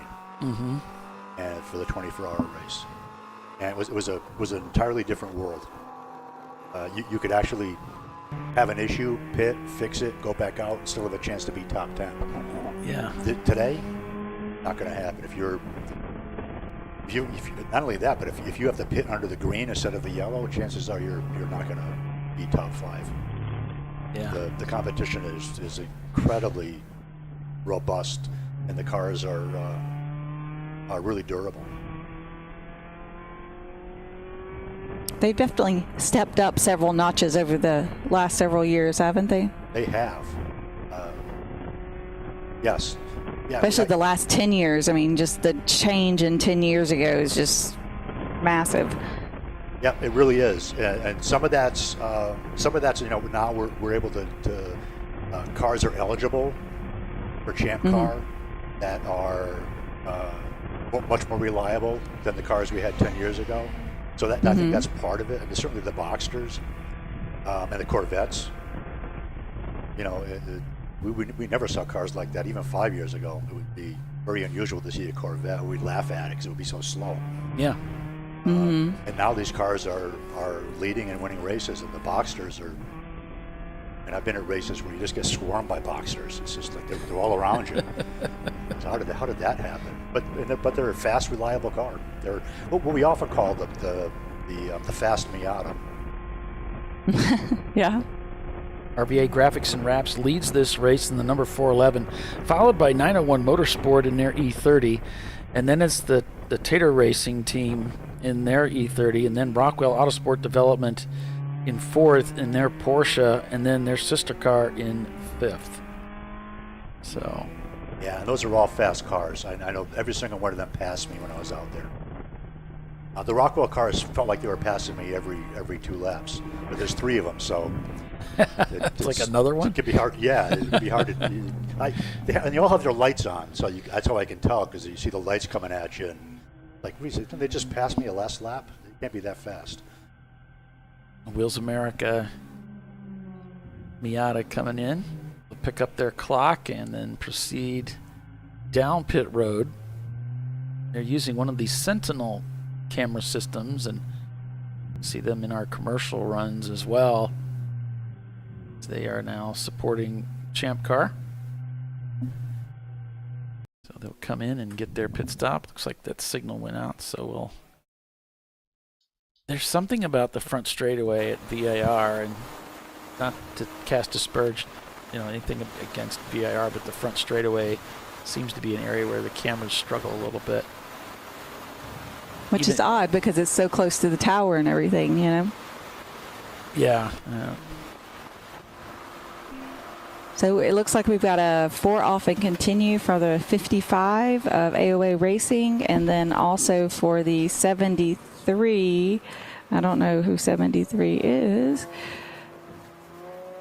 Well, the 55 is the car I'm going to be getting in a few hours, So don't go off. Yeah. We've got a 773. Maybe that's it. Oh, yep, they corrected it. 773. So that's the Racing for Heroes. They had a 4 off and continue. So warnings for both of those teams.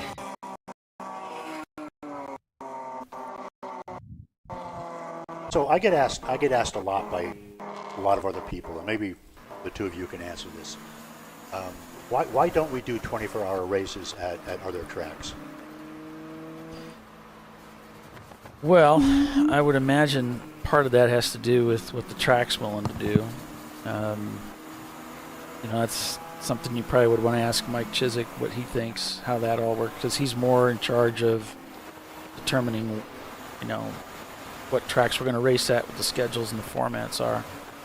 In terms of the tracks, that's like corner workers and all of that. Because the tracks supply the corner workers, right? They're not. And some tracks have noise ordinance after certain times, so you can't run after, evening or whatever.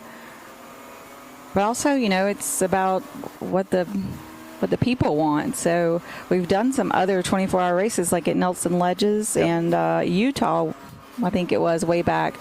The attendance wasn't great, so. Right, I actually ran both of those. Oh, yeah? Yep, and the 25-hour at Nelson Ledges. Oh, yeah, that one. The longest, the 25, 25, 25. See, I had Mike up here on the show a little bit earlier, and he talked a little bit about schedules and how it's easier to keep the same schedule. Like if you ran there in first week of March, you want to run there again. There's so much that goes into that, like Tiffany mentioned, there's what the community will allow. For Laguna Seca, for instance, I happen to know, Team Troxel's having a problem here. I don't know if it's just maybe a thank you or they're actually having an issue, but I thought I heard some ticking. But with Laguna Seca, you actually have to pay more to have higher DB levels. So it's silly. It's everything these people have to go through to get these races calendared. Right. Well, there's a lot of work that goes on behind the scenes that, as a driver, you're just ignorant.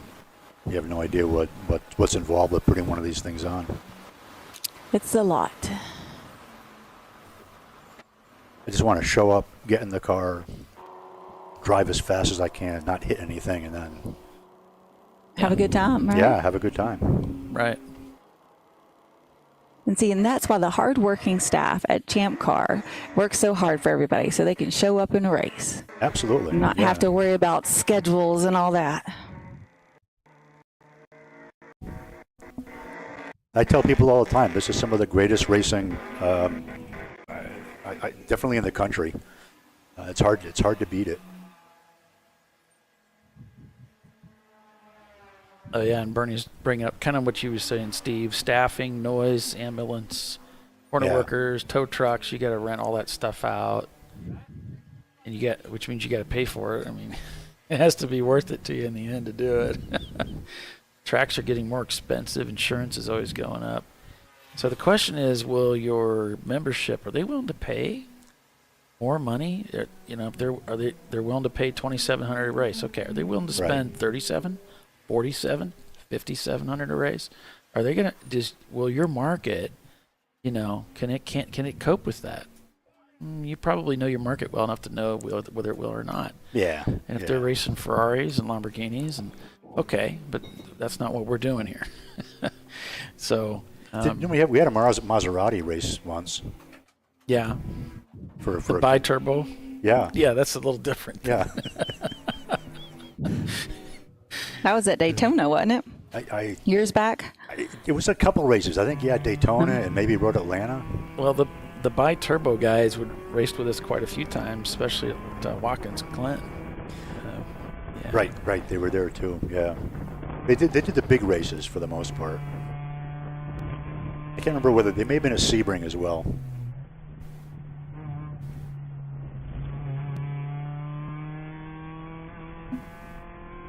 So thanks for joining us, everyone. If you're just joining us now, you're watching Champ Car Live, presented by AutoZone. It's the TireRack.com Champ Car Endurance Series race to Virginia International Raceway. So we got reports of the 999 of Wheels America Racing dropping fuel.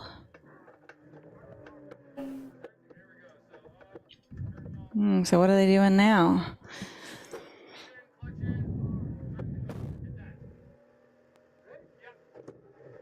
Yeah, no problem.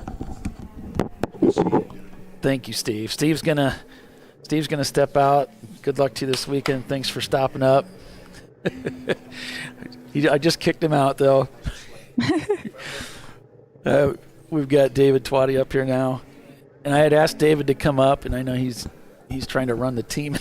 Everything else shows up. It's like, okay, let's try and get David in here so we can talk to him too. So David Twatty, wow, you bring a beautiful race car here this weekend. Thank you. And so how's it going this weekend? It's going well.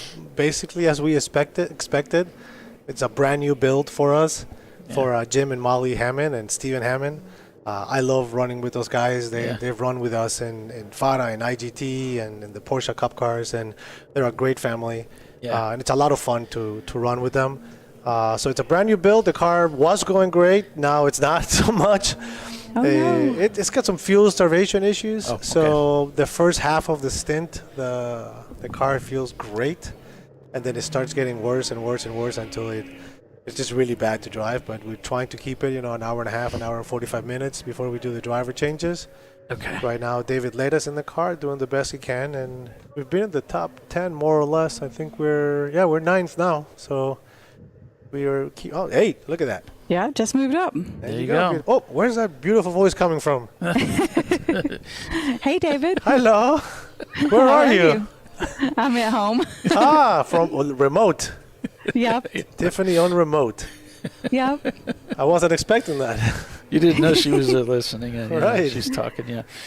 Yep. So, surprise. Well, that's cool. So you've been doing this for many years. You've been renting out seats to prospective drivers and coaching them along the way and helping them. And you've helped so many people, myself included, with our BMWs. Who come up, ask you a question, say, should I put a rear wing on an E36? It's like, what? No, you don't need to do that. You've been so great and so helpful. You're one of those people that anybody can go to and ask for help, and you're going to be there to help them out. So, so is that? But you're busy too. You're now part owner of FARA, and which is really exciting. If you folks don't know that, we got to talk about that. Yep. But are you still renting out seats for folks that want to race with you here? Yeah, we still have the first car that started the TLM business, which is we call the E36 325 Plan Bichulo.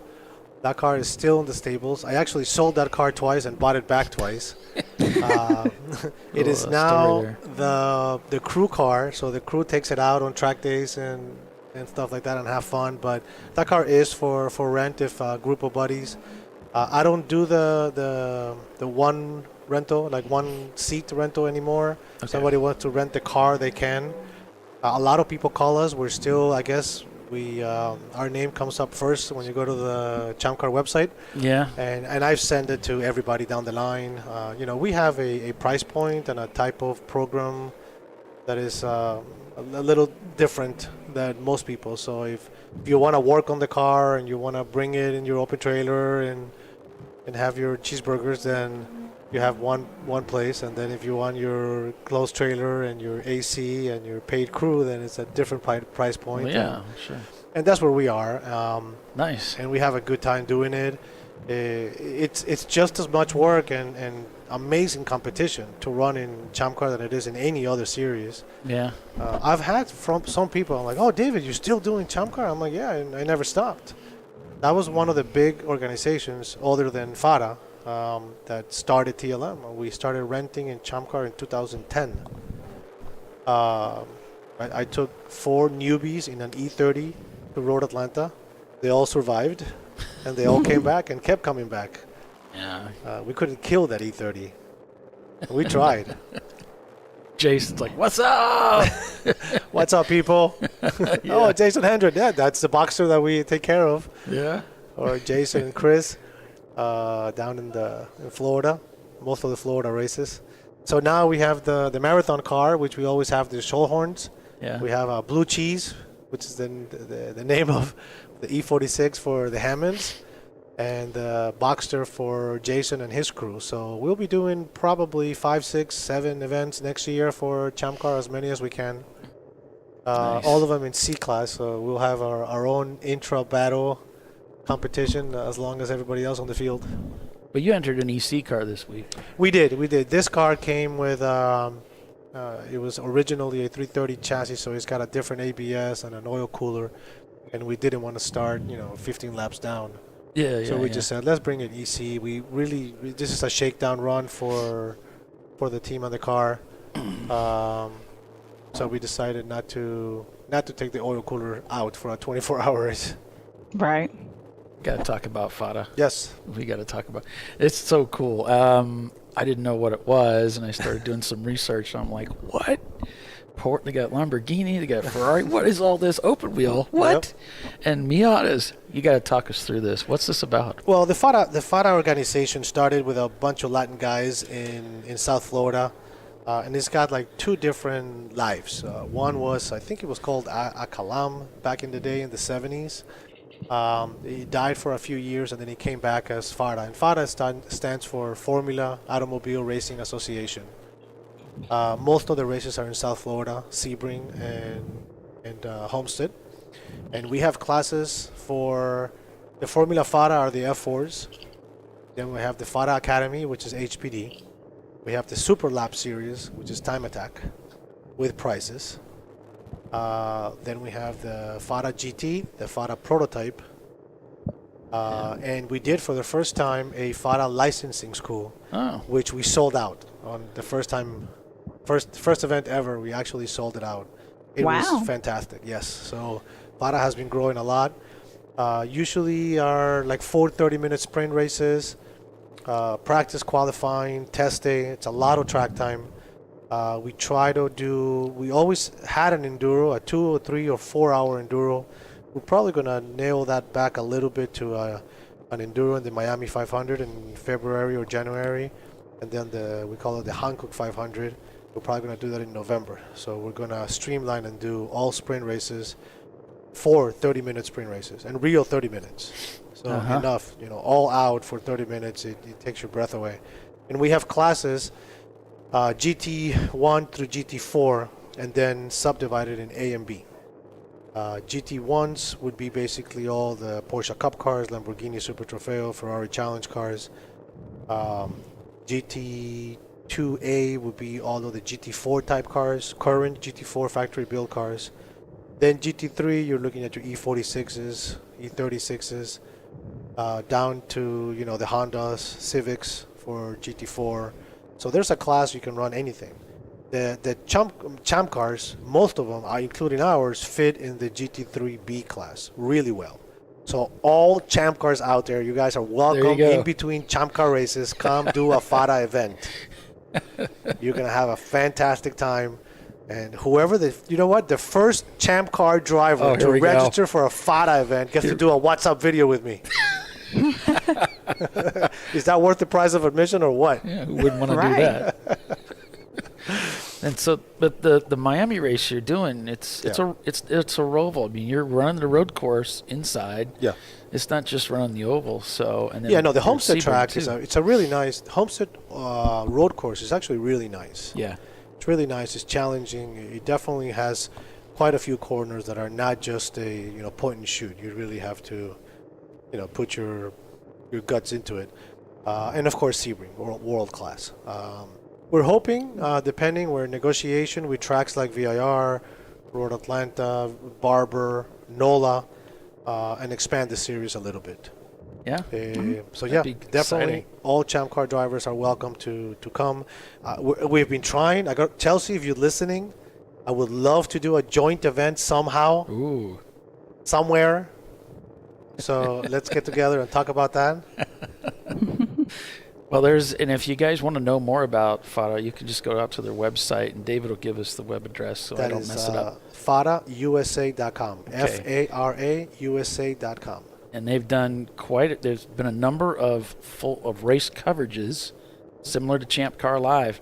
So if you want to go out and look at it and see what it's like, just like with ChampCar, you could do that. So, go ahead and check it out. I think it's cool. I've seen some of that video. I've seen the cars down in the pits when David's doing, his welcomes and talking about the cars. It's like, wow, this is cool. So hope you guys will check it out. Miami and Sebring, and it sounds like there's more to come.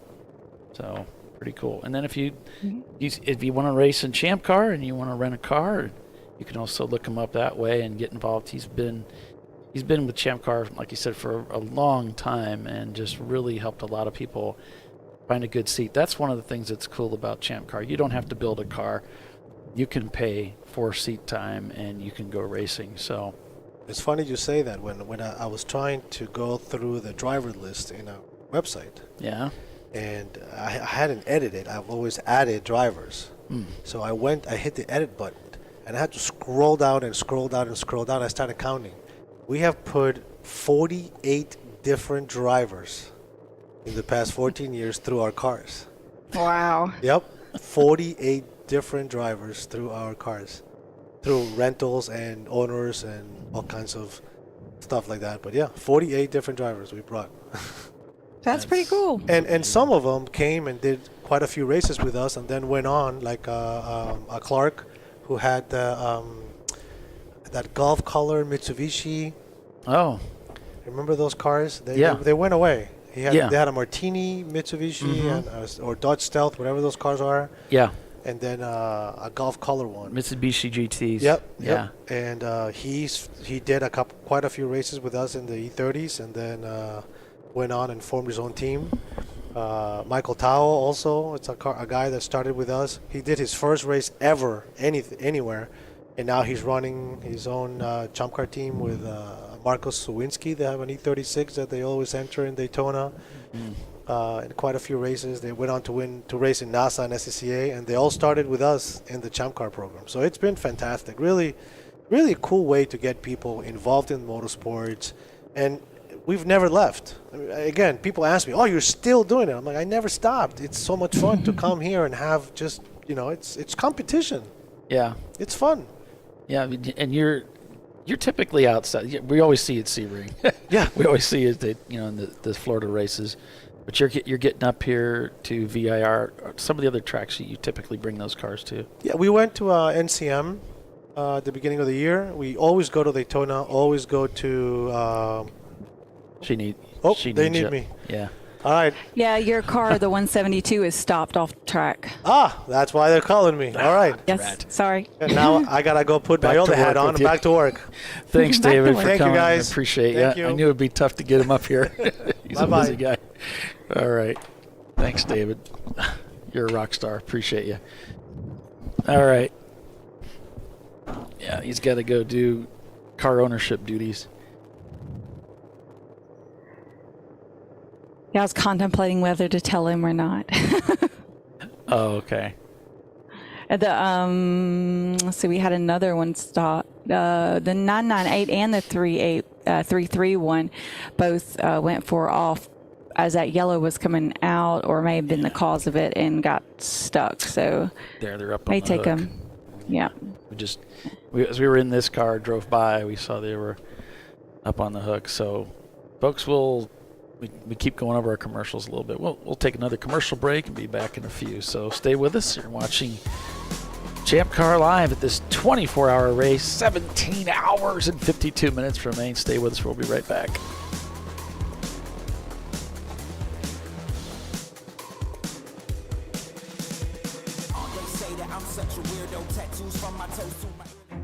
An important decision is afoot. This man is about to buy tires on TireRack.com. Tire Rack is the leading online retailer of tires in North America and a repository of advice and expert reviews. And it's done! All that's left is to arrange for safe, easy installation at one of our independent recommended installers.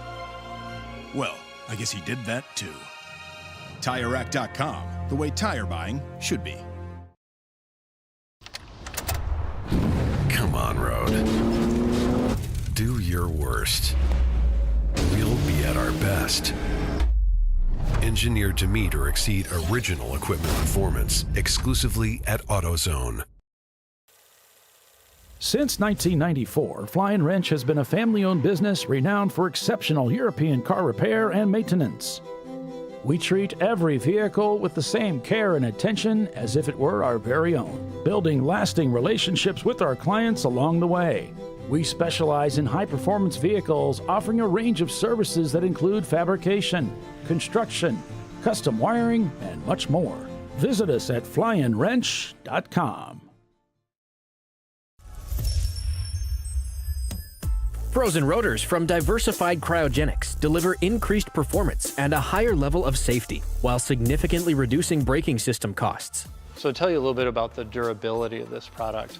So we have seen an incredible extension of the life of our brake rotors using frozen rotors. We've gone from brake rotors every other weekend to 6 weekends on one set of brake rotors, and I think they can go farther. The durability has been amazing. And it's been a fantastic season, and man, a lot of that is due to the way our car can brake on those frozen rotors. For more information, go to frozenrotors.com. Lifeline's continuous commitment to research and development ensures that we supply the most innovative and cutting-edge products available. Used by the majority of the world's motorsport championship-winning drivers, teams, and constructors, Lifeline has a stringent and proven history of success. Lifeline's continuous commitment to research and development ensures that we supply the most innovative and cutting-edge products available. Lifeline's 0360 systems are the result of over 7 years of intensive research and development using 3M's Novik 1230 environmentally safe gas extinguishant.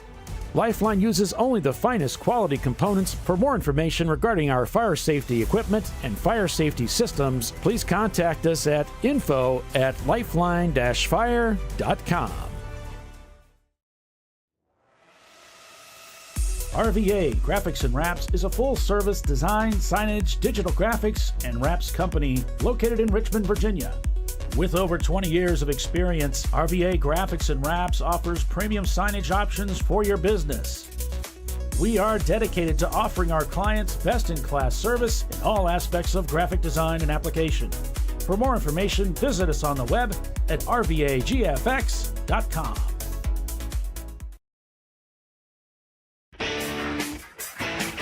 Located in Northeast Ohio with 40 years of combined experience, Money Shift Racing knows how to deliver performance and safety, offering everything you need to get your vehicle and drivers ready for race day. From safety equipment to full engine assembly and repair, in-house fabrication, 3D design, and rapid prototyping. Money Shift Racing. Performance done right. Sentinel is a comprehensive motorsports video solution incorporating live streaming, local recording, 3 cameras with picture-in-picture, flag status, and much, much more. Stop playing with multiple solutions. Sentinel handles it all, including timing and scoring, vehicle data, graphic overlays, adaptive bitrate encoding, network bonding, and more. Sentinel is the solution to sharing your motorsports experience with your friends, family, sponsors, and the world. What are you waiting for? Get your Sentinel today and never miss an on-track moment.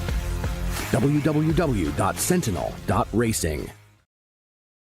Duralast, designed to meet or exceed OE performance with OE-matched friction formulations and fitment for 97% of cars on the road. Backed by a noise-free guarantee when professionally installed. That's the Duralast difference. Only at AutoZone.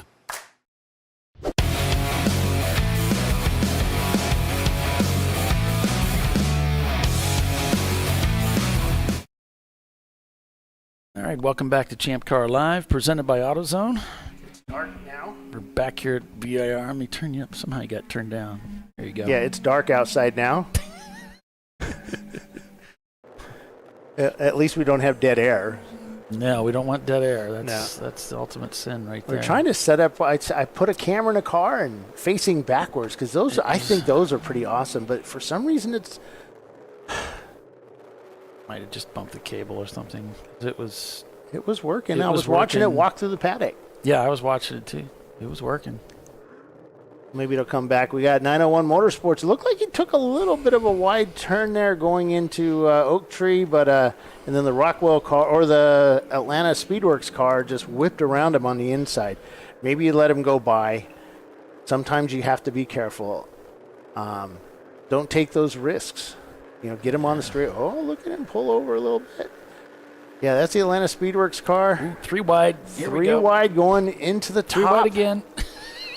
As they go in, who's going to outbrake? I bet the ABS. Well, he's Porsche. Yeah, the Porsche. You know, I used to do stuff like that, and Troy and I, playing around, and I'd box them in, and you kind of use the slower cars to your advantage in racing. Use the back marker to give you the room. Yep. Going up the hill. Here we go, back on the front straight. I think that was Alaric's car. They were on our show the other day on Inside Champ Car. Boy, I'm seeing some thick, heavy clouds outside the front window here of the tower. Yeah, they had the weather up here a little bit ago, and there were some red sections, red and yellow and not green, or surrounded by green around us a little bit ago. Up north of us. Red's usually not very good for the racetrack. No. The yellow is usually high winds, and red is usually really high clouds with the lightning. And that's what I learned from my internet weather reporting. Kids still make fun of me for that. You ever seen those commercials? Don't be like your dad. Yeah, They're fantastic. Oh my God, I'm that. Amy yells at me. My wife yells at me. Get in here! Look at this. This is you. The kids are all saying, "Watch this commercial." It's like, that is not. Oh my God, it is. There's one where they're standing out deep in a parking lot at like a sporting event, and this guy says, I think these parking spots are smaller in size, and the ones that are closer to the building to conserve on space or something. And I was just like, this is just so good. It's just so funny. Yep. Being in an elevator, talking to people, I'll do that. I do that too. Yeah. It's fun. And my wife just hates that. Yeah. My wife always thinks it's strange that I do that, but my dad always did that kind of stuff. Yeah, mine too. And it's just it's just fun. You to start talking to people. Yeah, and meet different people and stuff.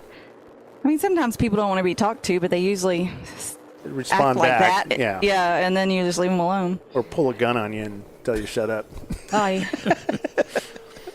It looks like y'all are going to get rain. It might. It looks like it's going to hit you by 4 o'clock. Well, that's my time. 5 o'clock your time. Oh, yeah, you're in that weird place. Mm-hmm. Over the regular time. As we follow along with 901 Motorsports as he comes around, where are we here? We are coming down the front straight away. There, we are in that building right there, right on the corner. Second floor is a pass under the start-finish line. Wait until the last marker, heavy on the brakes. I like to stay out a bit wide and then make this basically a straight line, this 180 as you go around there.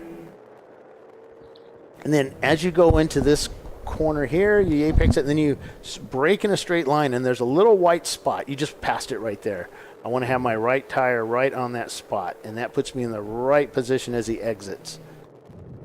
So this would be a bad time to switch cameras, right? Oh, we got a car Corvette turned around. That's not the way to face. So this is Brad in the number 903, and Roger is in the 901 right now. It's assuming I have the car labeled correctly, but okay. It's assuming I have it labeled properly, too. Yeah, because Roger has those kind of, well, he has similar gloves to that, if I remember correctly. So one or the Roger other. has those, yeah. Because I think they tried to switch the cameras from, Frank wanted to switch it into the 901 car. Yep. And I said, okay, and then he took it out, and I think he bumped the cable, and it went black.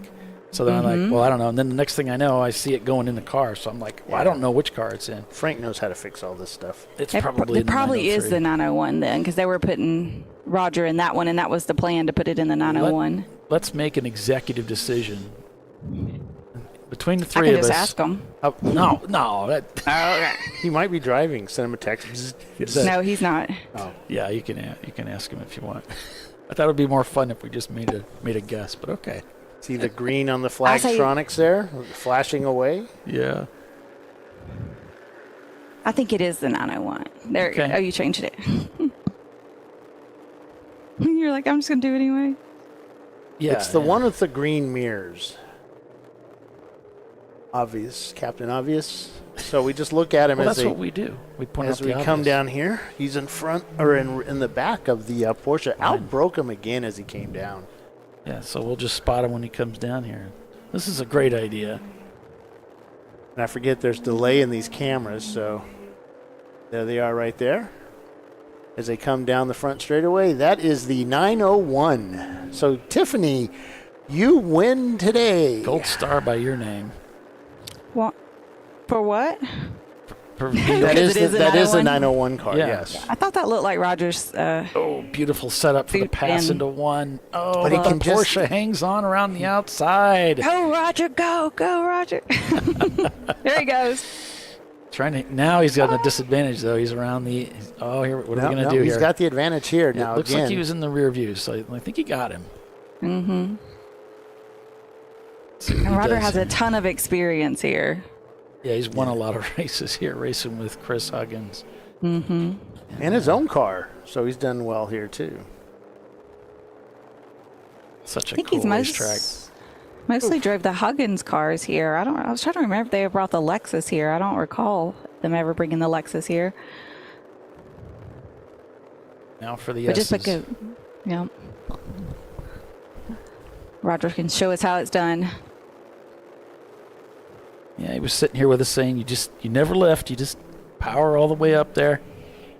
Keep going. All right, down this steep hill down to Oak Tree.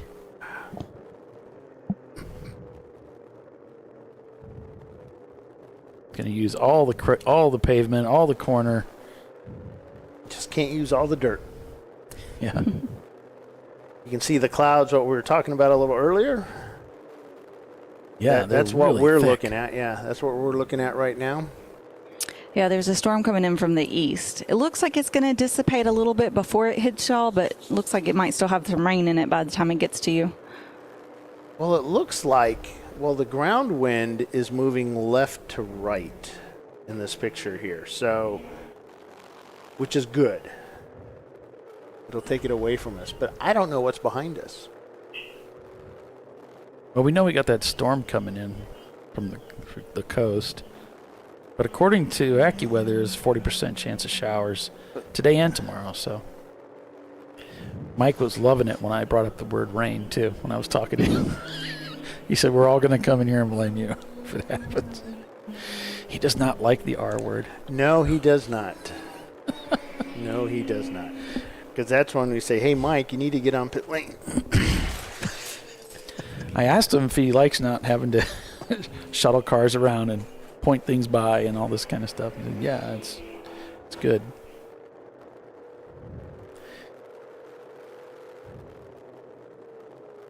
Didn't really want to talk too much to me, though. I think he came in to shake my hand and I ambushed him. He's not a talker. I said, what? You want to talk? Okay. It's funny. I used to tell people, like Mike's a hugger. Go Yeah, hug he's a him. hugger, yeah. He's love like that. the complete opposite. Yeah, you used to say that all the time. Oh, That was all fun. the time. Give Mike a hug. He loves Gives it. Mike a hug. So if you see Mike at a track, walk up, give him a hug. He's a hugger. Funny. Hopefully they're not listening over there. I don't see them looking over here, so which is a good thing. So it looks like the number 10 of Rockwell had a spin and stop, and then the 645 of Open Throttle had a spin and continue, both in turn 4. Tater Racing, they what did they win last year that was pretty big? They came out of nowhere. I forget what that was now. Or maybe it was earlier this year. Then the 35 came in with mechanical, kind of smelled like gear oil, is what it says. So I wonder if they slipped on number 35's, if they were dropping some kind of lubricant on the course. So the Eddie Vedder guy was out up here, came up here, handed me the camera. Okay. And smelled of antifreeze. So they have an overheating issue. Yeah. In that car. That's too bad. So I still cannot get that smell of antifreeze out of my nose. Yeah. Oh, Stuff no. gets in you. It's like gear oil. Once it gets in your nose, you're never Yeah, going to get and rid I think of it was on my hands from the camera. So yeah, that mist gets everywhere. So we got some races coming up. Yep, we got Thompson next Thompson. weekend. So I get home tomorrow night, tomorrow evening. I think I'll sleep for 12 hours or 8, and then do laundry, and then do an unpacking of the big truck and the trailer, and of my big truck and trailer, and then we'll pack it up and head out on Thursday. Ray's coming over on Thursday, Wednesday afternoon, and we head up on Thursday to the track, a whole bunch of us, and yeah, it'll be fun. I love Thompson. Thompson's a great little track. It's nice little couple ice cream stores there. The Northeast and up where you live, ice cream stores everywhere. Little shops. Love ice cream. Something we didn't have as kids. I don't remember having that kind of stuff out on the West Coast, but we had the ice cream man that would come by. Yeah. And take all your money for yeah, a little popsicle or whatever. Right. But nothing like they have up here. We go to Gingerman, and the ice cream cones are like the size of a softball. And one year Jimmy got the triple, and it was it was huge. I mean, and it just dripped all down his arm, and he was just sitting there like a kid in a candy store, just loving every minute of it. Just a half gallon of ice cream. At least a half. It was probably a gallon and a half. It was huge. And in Thompson, we do the same thing. There's a couple of stores up there that are pretty cool, and yeah. Then the track has a little ice cream shop too. That's part of the. When they say, I can't call up to the tower. Well, we can't do anything right now because we're eating ice cream, because we usually really are. Not even messing with them, huh? Nope, not even messing. We are eating ice cream. So it says the 316, that's the green machine, is slow moving around turn 3. Pulled off, then it continued. And we're coming up on turn 3 now, so we're just coming through 3, going into 4. And this is 4, and then coming up 5. I think this is 6. I don't see anybody. Is this a delay on this one? Their camera's more delayed. Yeah. But not as delayed as, they're more delayed than ours, but not several laps or anything. Yeah. Well, it said he was slow moving, and then he came to a stop, but then he started back going, but I was assuming he's still going slowly, but maybe not. They're going super fast.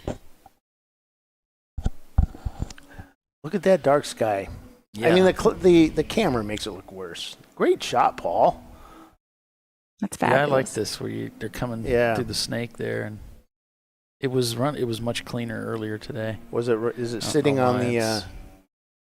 There he is. We got a pull off. Yep, he just pulled off to the right there. That is going to probably cause a code 35. It's kind of a dangerous spot. Number 60, open throttle racing, stopped off track. He's doing trying to do a recycle on the ECU. You can see the lights come on and off. So hopefully he can get that car restarted, but it sounds like that's not working. Open throttle brought a fleet of cars out here this weekend. Okay, he's refired it. He's going to try and get her home. So off he goes. See if he can get her going and get her home.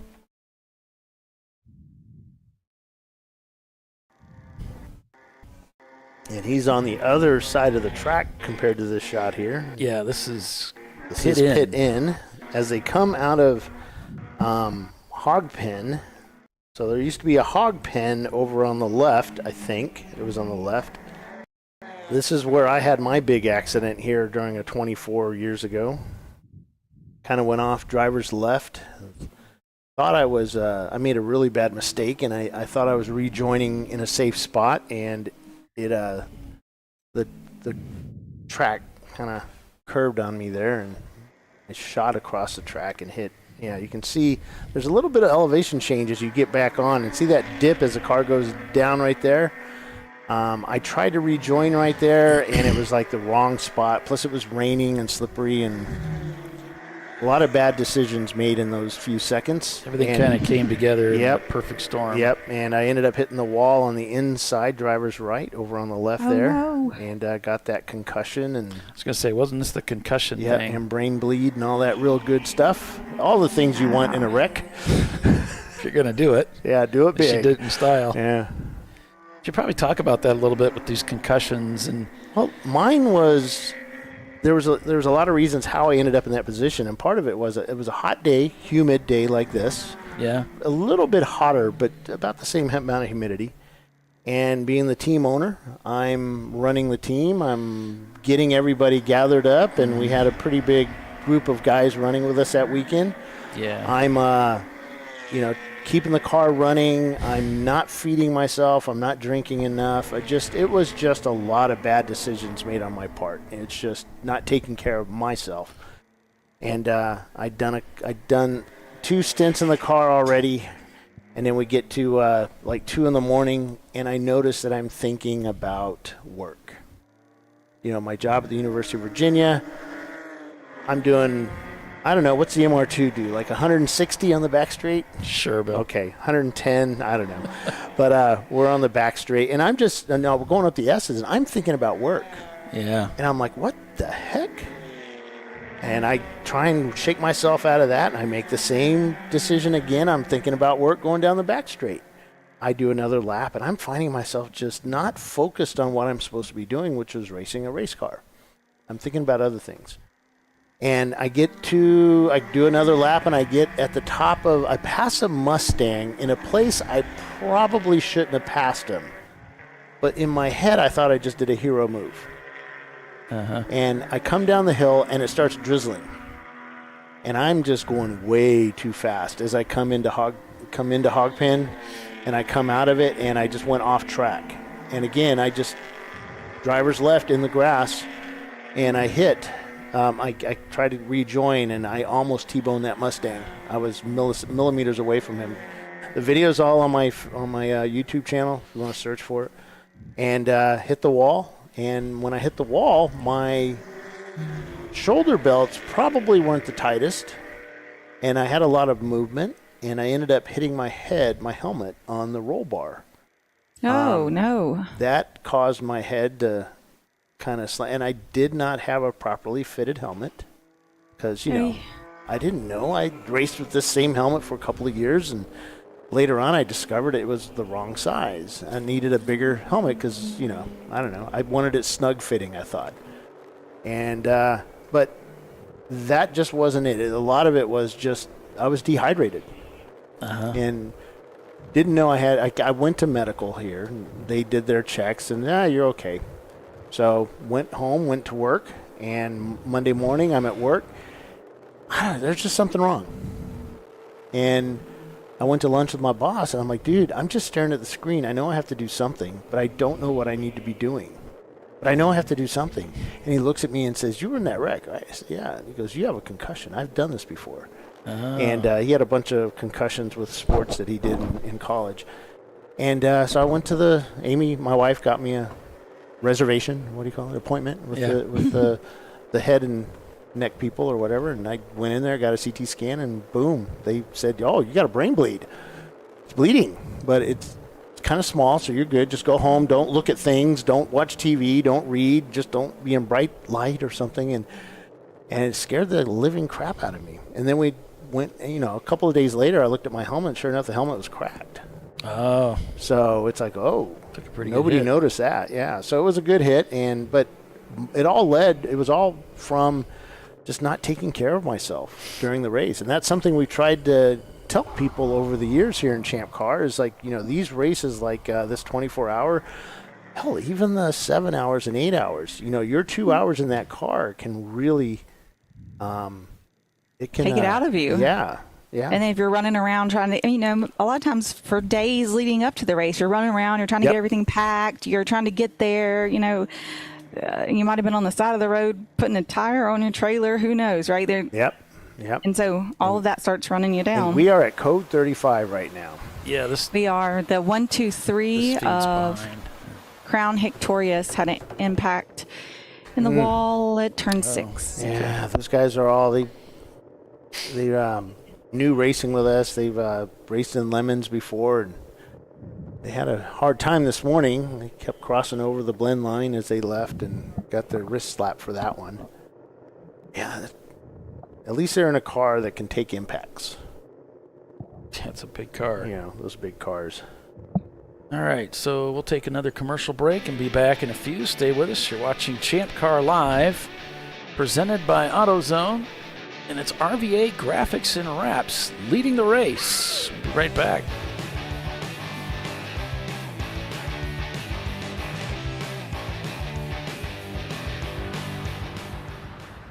I probably need new tires. You do.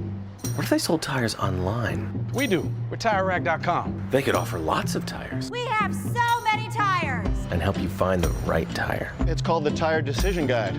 Oh, and they could ship them to a nearby mechanic. We shipped over 7,000 independent recommended installers. This is an amazing idea. Sorry. TireRack.com, the way tire buying should be. Come on, Road. Do your worst. We'll be at our best. Stress tested to meet or exceed original equipment performance. Exclusively at AutoZone. Since 1994, Fly & Wrench has been a family-owned business renowned for exceptional European car repair and maintenance. We treat every vehicle with the same care and attention as if it were our very own, building lasting relationships with our clients along the way. We specialize in high-performance vehicles, offering a range of services that include fabrication, construction, custom wiring, and much more. Visit us at flyandwrench.com.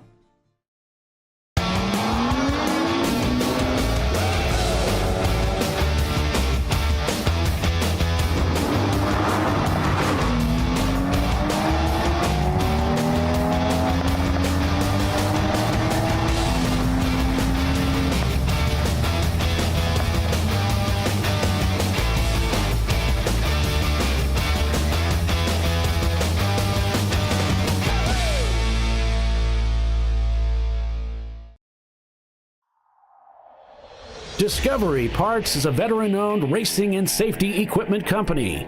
While we're located inside Atlanta Motorsports Park in Dawsonville, Georgia, Discovery Parts can also be found at the tracks, supporting a number of Champ Car Series events. We take pride in being a reseller of the best of the industry to Champ Car teams and drivers. We know racing, love racing, and look forward to tomorrow to even more racing. Visit us at discoveryparts.com.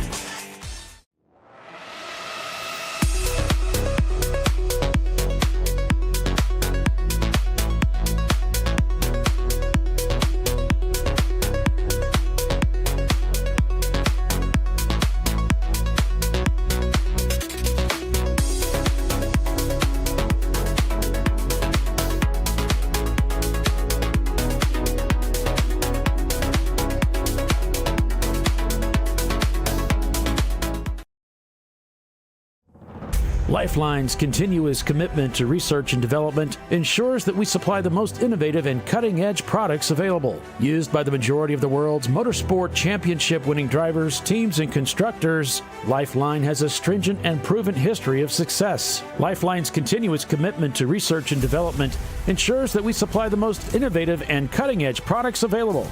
Lifeline's 0360 systems are the result of over 7 years of intensive research and development using 3M's Novik 1230 environmentally safe gas extinguishant. Lifeline uses only the finest quality components. For more information regarding our fire safety equipment and fire safety systems, please contact us at info@lifeline-fire.com. Located in Northeast Ohio with 40 years of combined experience, Money Shift Racing knows how to deliver performance and safety, offering everything you need to get your vehicle and drivers ready for race day.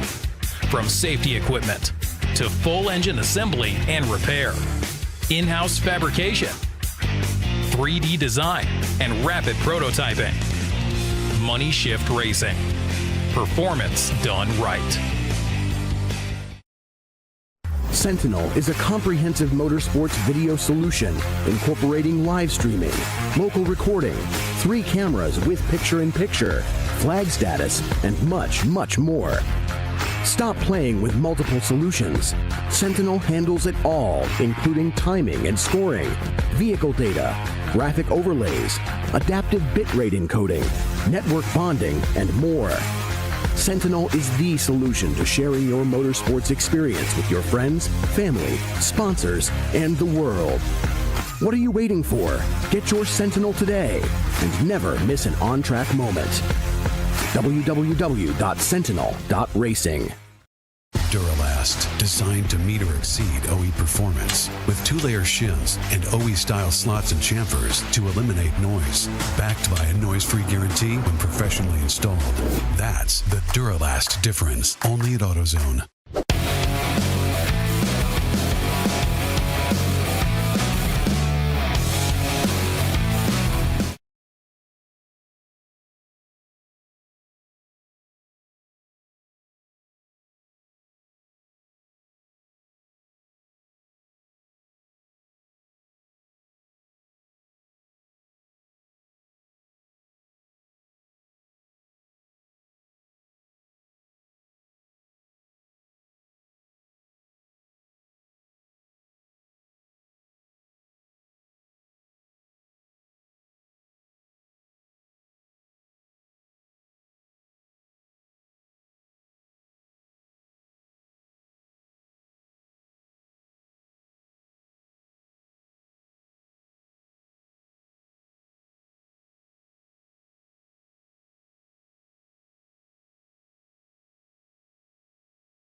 All right, folks, welcome back to ChampCar.Live. And we are green flag racing out here at VIR, the Lifeline 24-hour classic. Sorry about these long return trips. The restroom's a bit of a journey, and inevitably I get caught on the way, and people are asking me questions. So anyway, welcome back to ChampCar.Live, presented by AutoZone. I'm Paul Veltsum, with Tiffany Alexander and Bill Strong. We have a number of guests that have been coming up, and I've asked most of them to come up, and so it's been great to hear from them, and hopefully we get a couple more that stop by before the race is over today. What do we got, about 17 hours? Yeah, about 17 hours remaining, and hope all of you folks are having a fantastic weekend. On board with MDR Motorsports, kind enough to share their camera feed with us.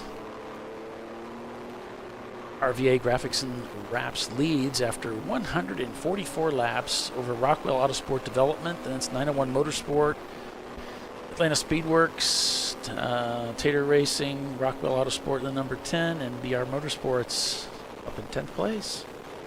So why don't we go through these by class, get a little bit of an idea of where people stand class-wise.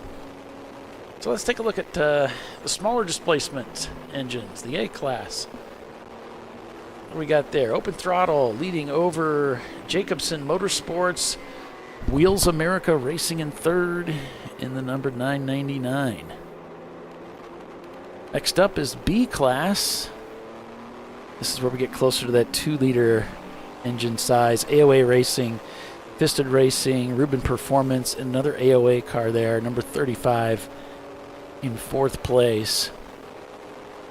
All right, let's move to C-Class. Let's get up into those larger displacement engines. When we get up into like the 2.5s, we start getting into this inline 6s like we have with our BMW E30s and E36s. We got RVA Graphics and Wraps, the overall leader, leading C-Class, followed by Rockwell Autosport Development in the number 12. And then it's 901 Motorsport in the number 901. Now, for D-Class, the American Iron. Bigger engine displacement and some of the cars with the turbochargers like Floridian Motorsports.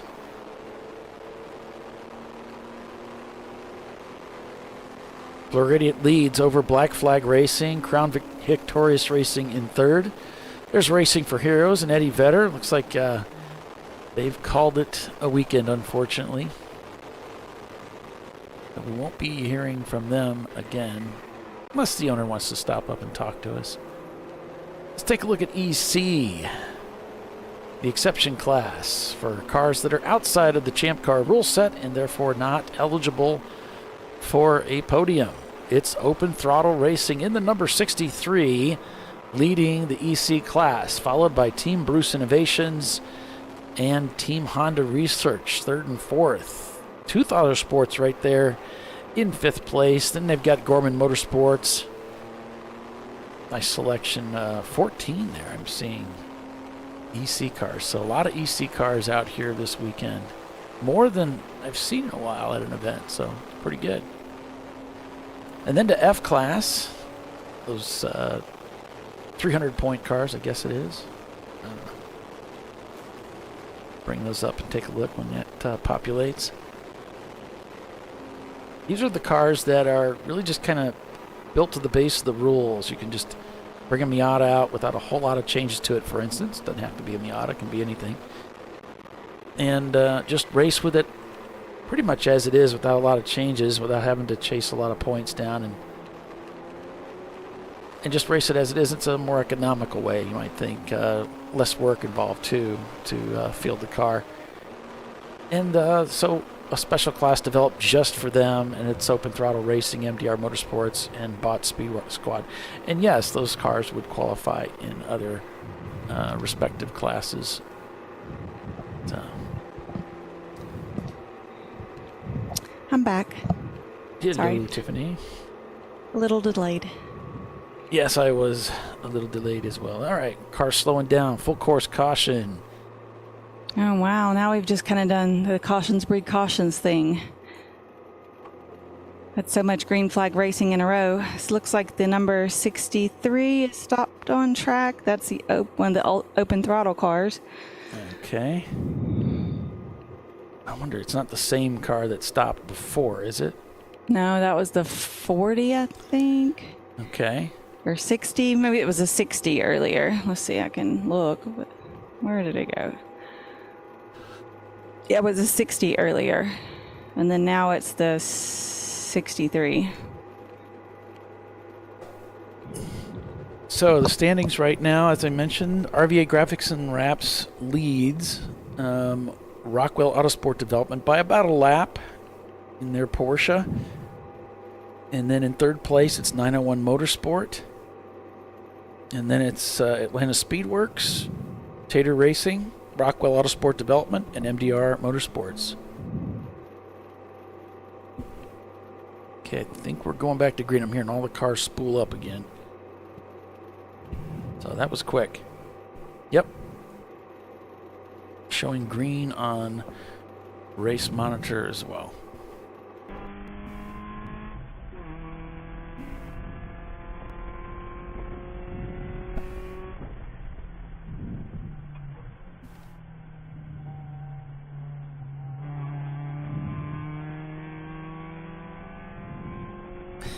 Bernie said, I have to leave a while for a graduation party. Who plans a party on VIR weekend? Come on. Right? Let's think about this. It's like those crazy people who have weddings during like football season. It's like, no, you can't have a wedding in the South on Saturday, like unless it's a bye week or something. Half the party will be sitting there on their phones watching it.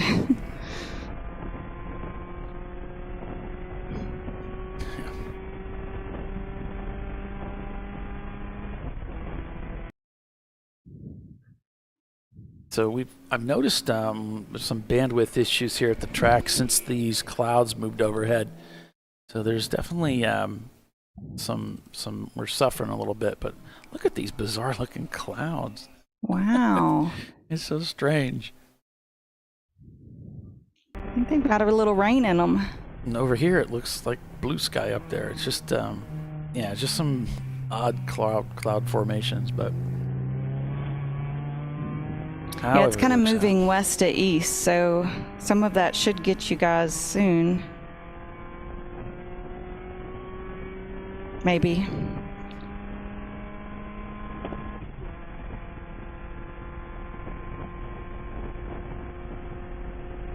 Got a nice band coming our way. See what we get.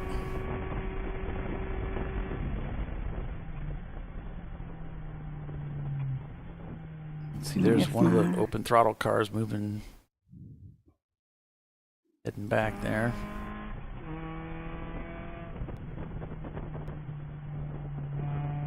Their paddock area is right out here towards me, so just outside the building, so they must be heading, where they're going is towards pit out, or pit in. Pit in. It's where the exit from the paddock to go out onto the pits.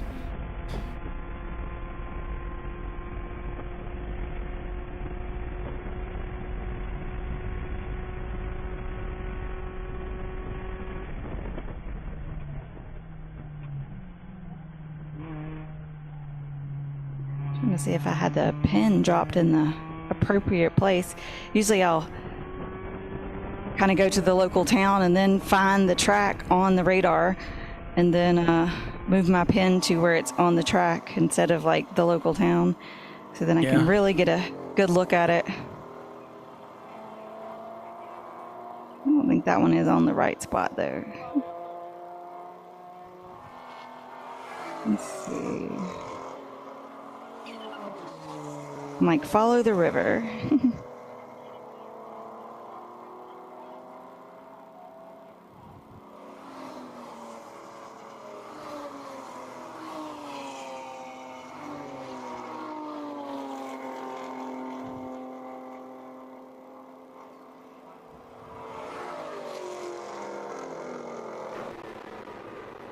On board with MDR Motorsports.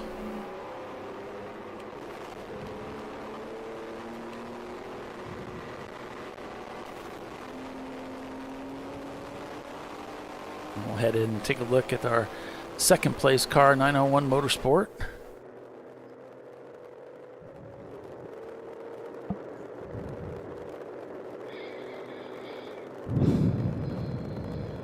The 605 of Section 8 Racing is receiving a black flag for dropping fuel.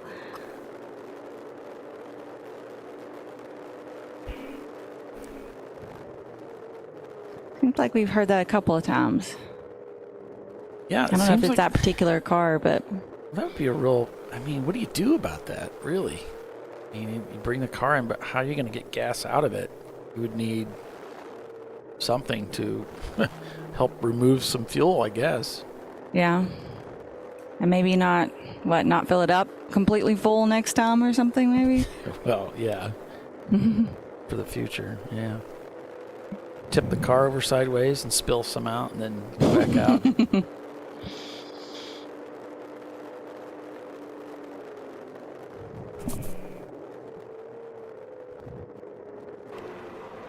Wait for him to catch up with some people and give us some on-track action. Trophy wife heading up through the S's. And that's my buddy Rob in the car, in the trophy wife car.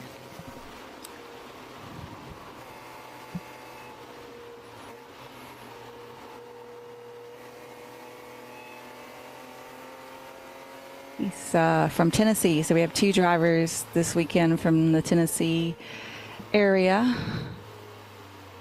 He and Jerome. My brother lives in Tennessee. Oh yeah, what part? Nashville. Okay, little town. That's a nice town. Yeah.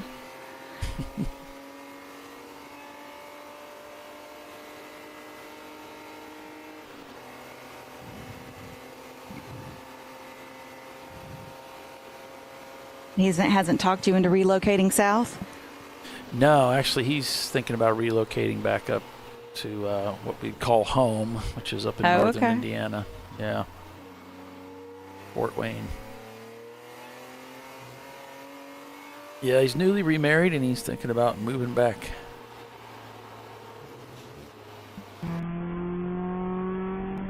Yeah, side-by-side racing here. Oh, there's one of the red BMWs going by.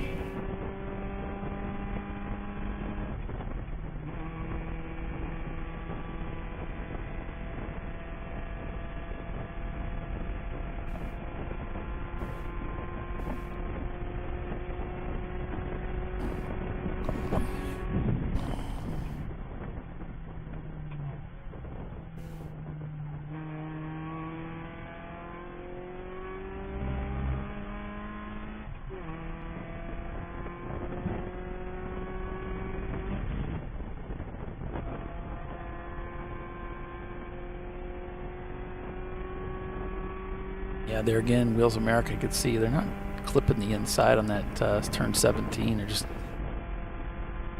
hanging. They're keeping their speed up so they can get on the front straightaway. Bends to the right, heads down into turn 1. Here comes the braking. You see the nose kind of dip right there. Ooh. Ooh, ooh, ooh. Got a little bit wide there. Heard some tires screeching, and I don't know if they missed the downshift or what exactly happened there, but might have locked them up and ended up out the edge of the pavement there on the outside. I have a feeling that's not what he was going for. No. That's frustrating.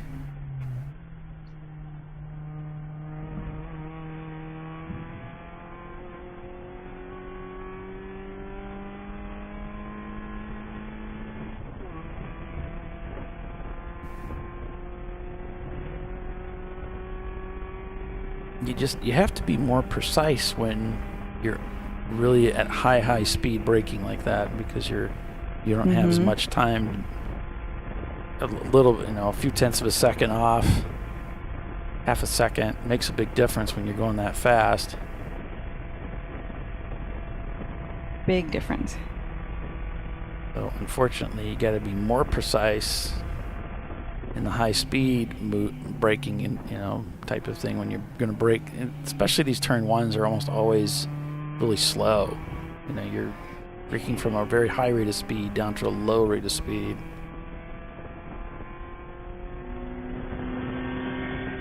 Comes one of the Boxsters around.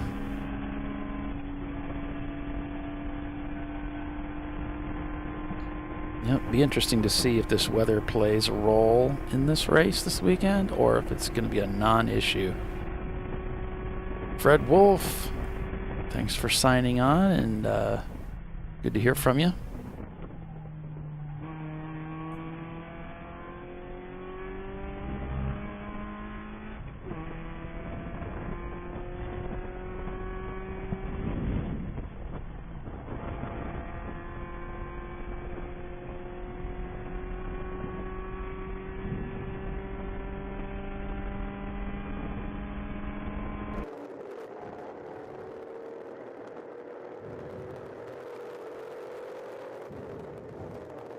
Well, it looks like our pylon's all messed up.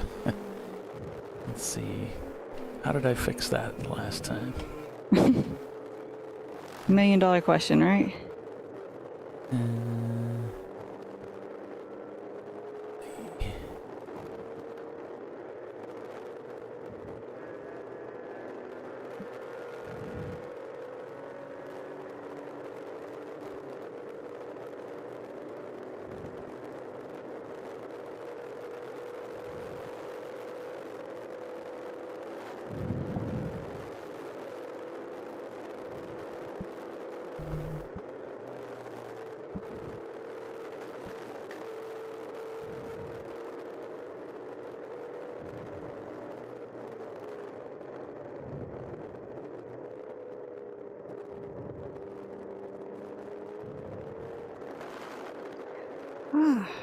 I finally found the right spot.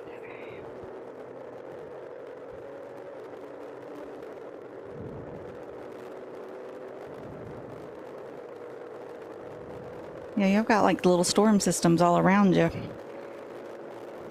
Let's see what they do.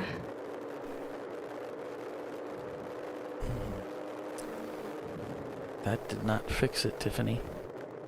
Uh-oh. I'm not... What did I do to fix that?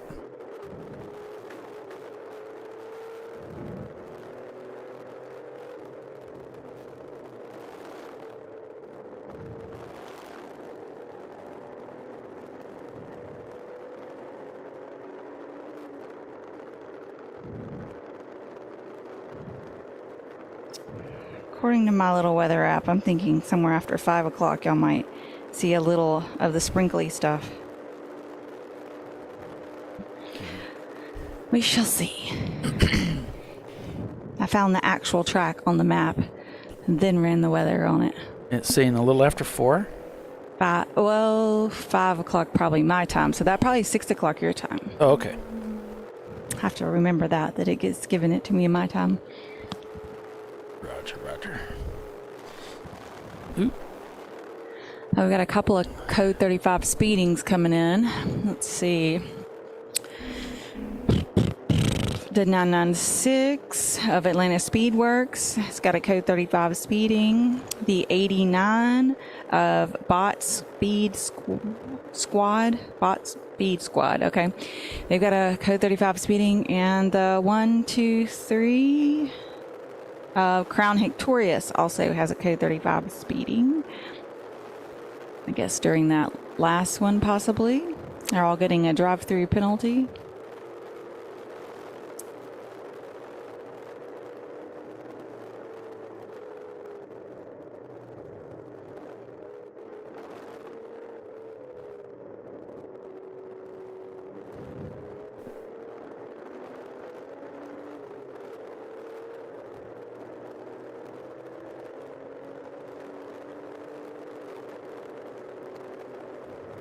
Mid-Ohio coming up in September. Sold out. So I believe there's a waiting list for that. So if you do want to race there, you can get on the waiting list. Or usually a few spots will free up towards when it gets close. Yeah. Because somebody can't get their car together or something like that. Schedules change. Yeah, so go ahead and get on that waiting list, though, if you want to go. They definitely go by it. You know, the first person on the waiting list is going to be the first person to get called if there's an opening. So 901 going by. That might have been the MDR Porsche.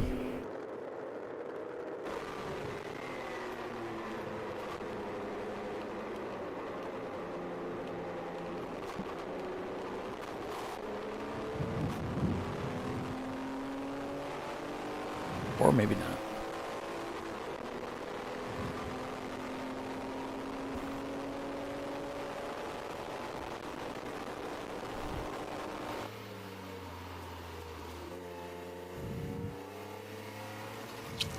in the Trophy Wife car. Let's see what they've done to improve their positioning, because they started a lap back and then had an unexpected stop early on, but it was just a short stop, but it was under green. So showing Trophy Wife is up to 24th with several EC cars. Let's see. So when we pull those out, that's 23rd, 22nd, 21st, 20th. So they're 20th place. Nice. Very nice. That'll work. I wonder what's their best finish. I think 7th. Nice. So we had a 7th at CMP.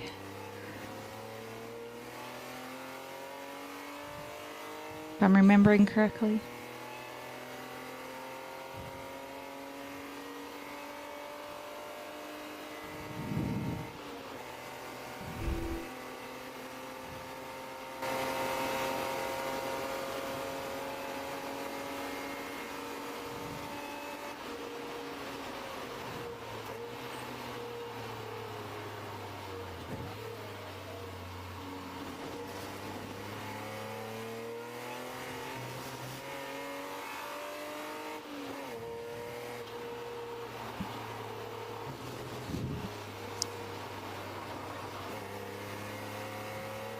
So according to whatever weather app, one of my friends it says light rain expected in 40 minutes. Okay. It didn't look like it was going to be any of the heavy stuff, but I mean, like thunder and lightning or anything, that seems to be dissipating. The energy seems to be calming down as it's moving towards you guys, but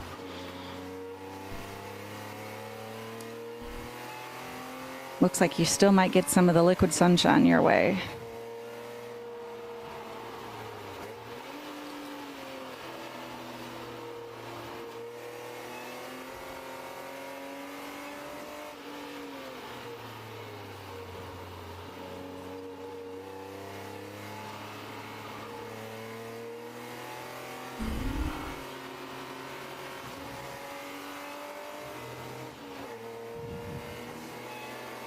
I know Justin was saying Average Joe's was going to be live streaming, and I just got something about it being live this weekend that he had posted, but I don't see a live stream currently from his page, so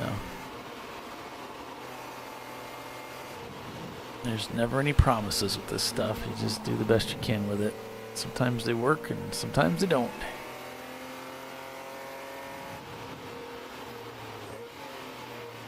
Isn't that the truth?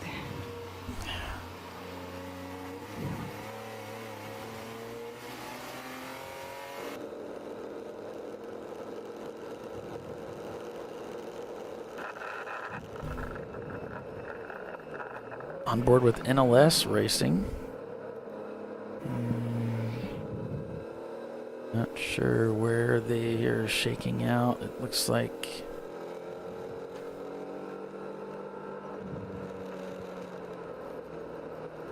they spent a fair amount of time behind the wall working on that car.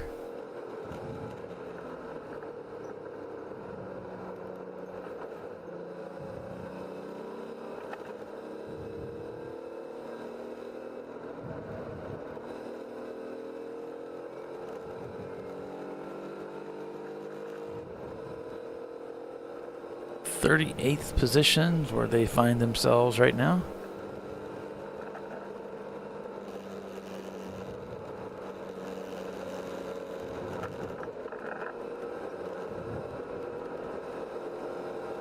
So probably one of the most successful in-car cameras that we have right now is 901 Motorsport. And holding down, I believe it's second place, unofficially. No, that would be fourth because we've got RVA, Rockwell, Tater now, and then 901. So 901's in third.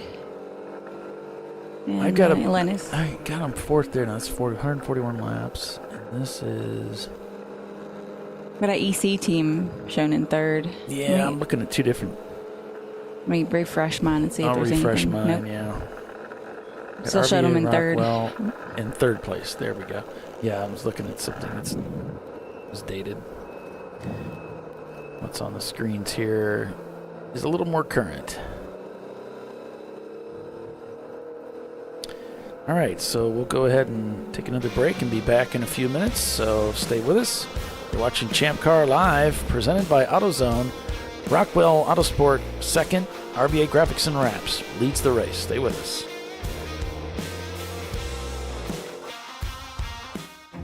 An important decision is afoot. This man is about to buy tires on TireRack.com. Tire Rack is the leading online retailer of tires in North America and a repository of advice and expert reviews. And it's done! All that's left is to arrange for safe, easy installation at one of our independent recommended installers. Well, I guess he did that too. TireRack.com, the way tire buying should be. Come on, Road. Do your worst. We'll be at our best. Engineered to meet or exceed original equipment performance, exclusively at AutoZone. Since 1994, Flying Wrench has been a family-owned business renowned for exceptional European car repair and maintenance. We treat every vehicle with the same care and attention as if it were our very own, building lasting relationships with our clients along the way. We specialize in high-performance vehicles, offering a range of services that include fabrication, construction, custom wiring, and much more. Visit us at flyinwrench.com. Frozen rotors from Diversified Cryogenics deliver increased performance and a higher level of safety, while significantly reducing braking system costs. So to tell you a little bit about the durability of this product. So we have seen an incredible extension of the life of our brake rotors using frozen rotors. We've gone from brake rotors every other weekend to 6 weekends on one set of brake rotors, and I think they can go farther. The durability has been amazing. And it's been a fantastic season, and man, a lot of that is due to the way our car can brake on those frozen rotors. For more information, go to frozenrotors.com. Lifeline's continuous commitment to research and development ensures that we supply the most innovative and cutting-edge products available. Used by the majority of the world's motorsport championship-winning drivers, teams, and constructors, Lifeline has a stringent and proven history of success. Lifeline's continuous commitment to research and development ensures that we supply the most innovative and cutting-edge products available. Lifeline's 0360 systems are the result of over 7 years of intensive research and development using 3M's Novik 1230 environmentally safe gas extinguishant. Lifeline uses only the finest quality components. For more information regarding our fire safety equipment and fire safety systems, please contact us at info@lifeline-fire.com. RVA Graphics and Wraps is a full-service design, signage, digital graphics, and wraps company located in Richmond, Virginia. With over 20 years of experience, RVA Graphics and Wraps offers premium signage options for your business. We are dedicated to offering our clients best-in-class service in all aspects of graphic design and application. For more information, visit us on the web at rvagfx.com.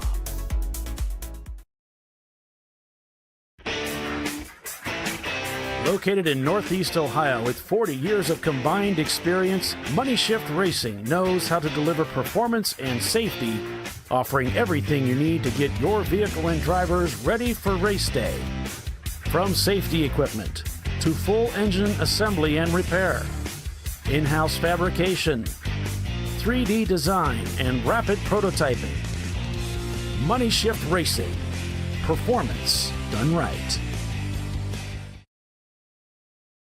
Sentinel is a comprehensive motorsports video solution incorporating live streaming, local recording, 3 cameras with picture-in-picture, flag status, and much, much more. Stop playing with multiple solutions.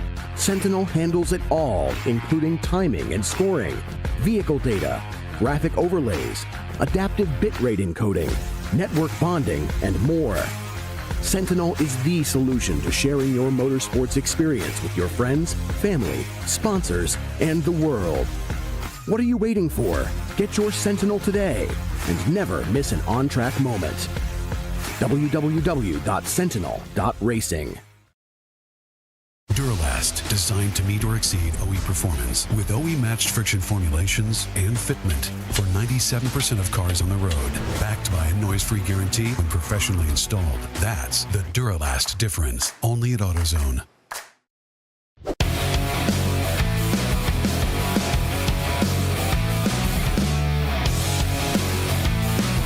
All right, welcome back, everyone, to ChampCar.Live, presented by AutoZone. It's the TireRack.com Champ Car Endurance Series race at Virginia International Raceway. And there's the view outside of my window here. You can see one of the open throttle cars, the number 60. They're working on that currently. And there you get a shot of the pits, what it looks like right now. And you can see it's a pretty busy place. There are people constantly coming and going down this very busy pit road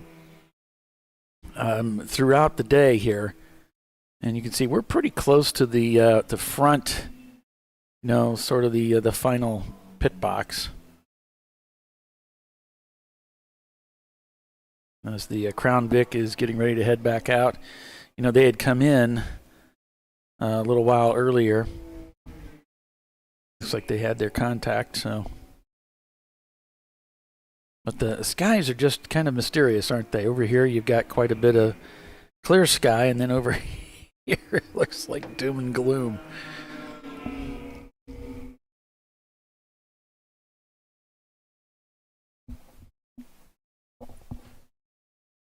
So welcome everyone, and thanks for joining us today. It's great to have everybody along with us. Check in with Ruben Performance Garage and see how they're doing.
Looks like we're under caution here, folks.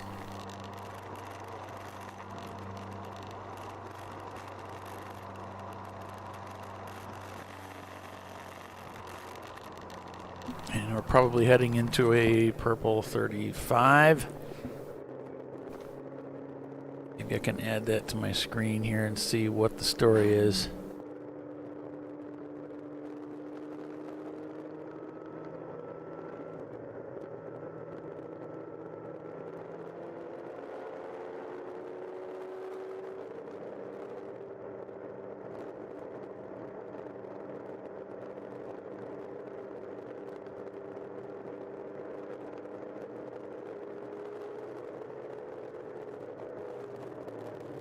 Okay.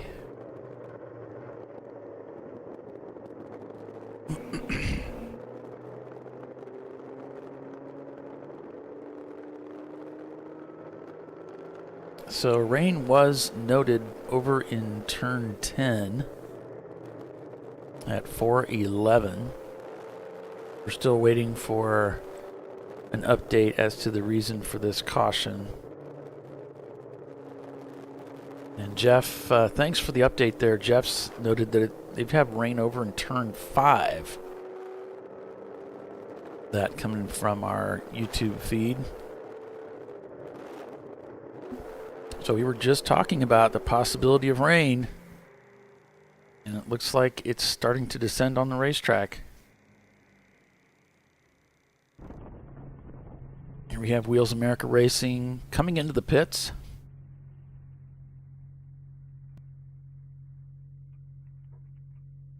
Yellow flag full course due to weather. Pretty unusual. Let's take a look at the lightning strikes and see what's happening there. And according to my diagram, it doesn't look that bad, so I'm not sure what the caution for weather is related to.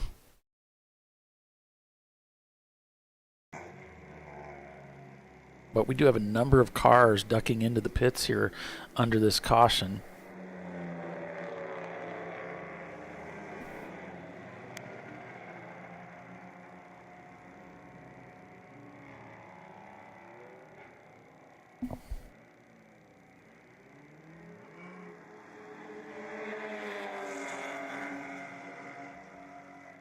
I'm taking a look here on this lightning strike page, and I just want to see if I'm looking at that right, or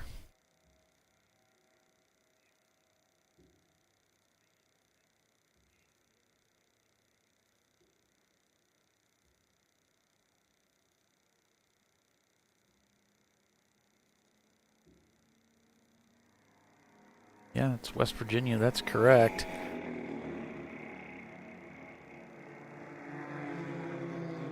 No other notes on the race logs other than weather.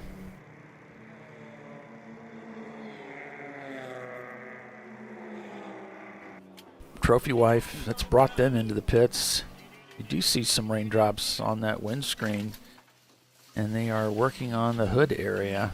Looks like he's just pressing the hood pins in.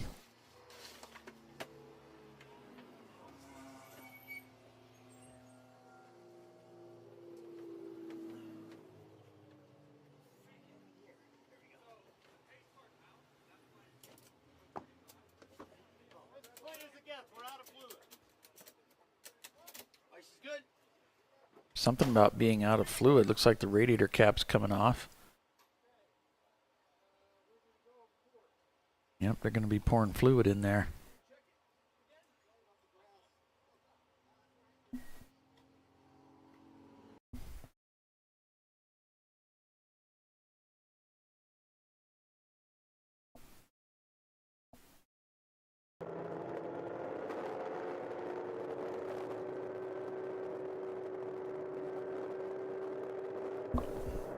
So the indication is yellow, so we might be going back to green here shortly. Don't know if we even made it to a purple 35. It just says full course yellow.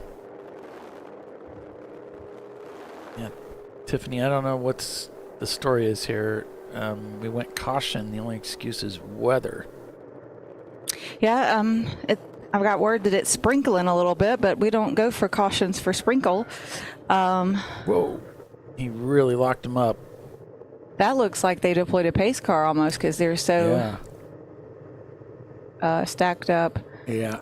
Or you have a pace car of someone's chosen to be, well, either or.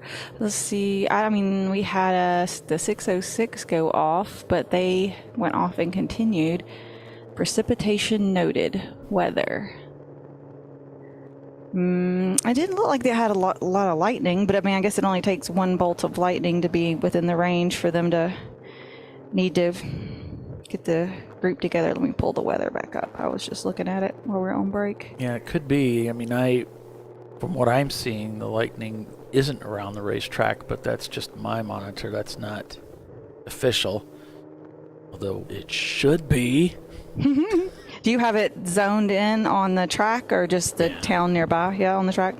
It's on Alton. Yeah, Showing lightning to the north, like between the track and Lynchburg on mine. But y'all have got some red around you, but looks like only the green. Oh no, there looks like there's one piece of lightning in the cell next door between you guys and South Boston. Got one lightning bolt on it. Turn up my radio. Now bring brought in for weather.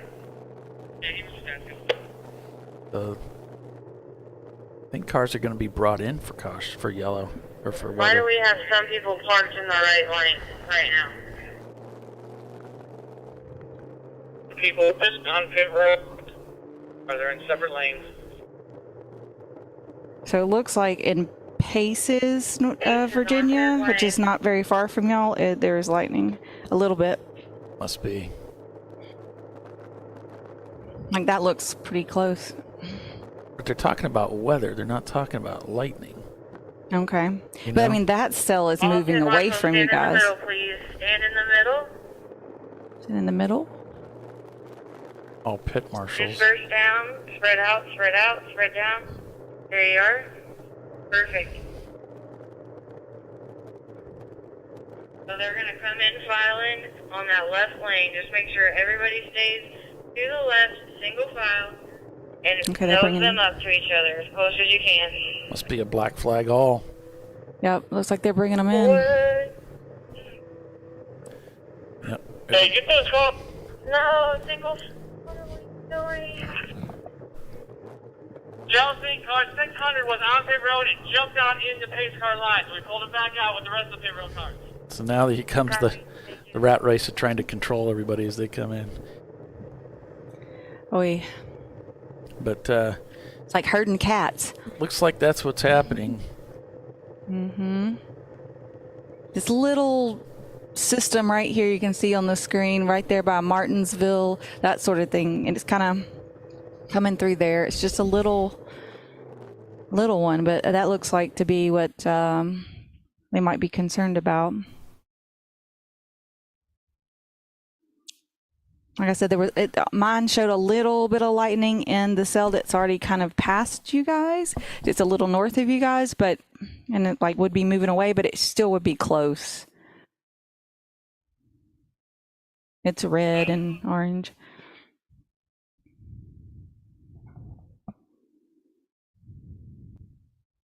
Yep. And that's probably within a mile or a couple of miles, the way the crow flies. Chelsea's probably not going to take any chances with that and err on the side of safety. Okay. Releasing to figure out a front, which the guys know what's going on there.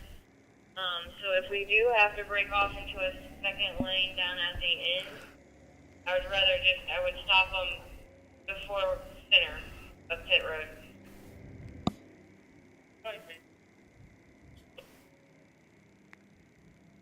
So as soon as you're comfortable, you can change your flag status on the power stand. However, the cursor is going to be quick. Okay, we still have cars coming in. So black flag all for weather.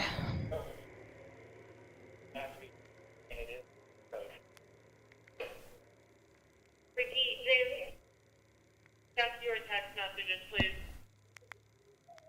We got them all in road, we're good. Copy. No. Fix that problem. So, please go to Kim and fix the issue.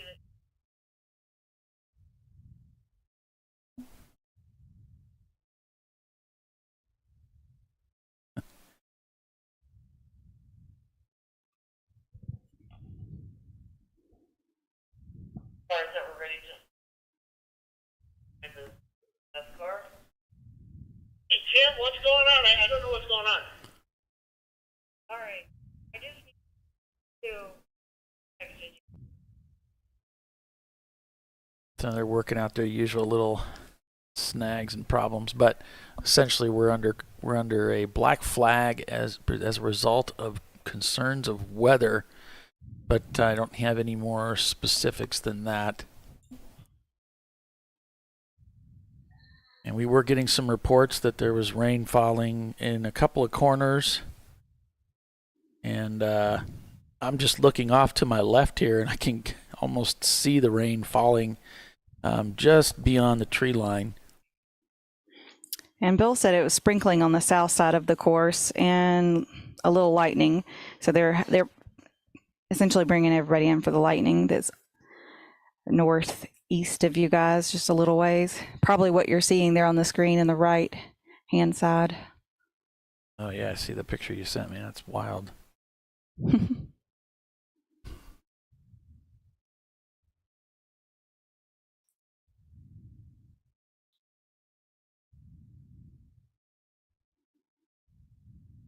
And that's the pin is dropped on the track. So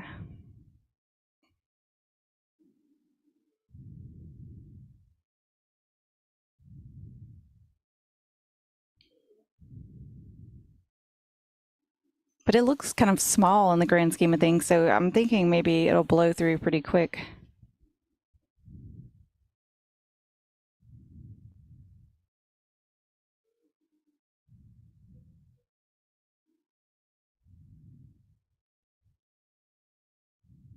I'm working on bringing you guys a video.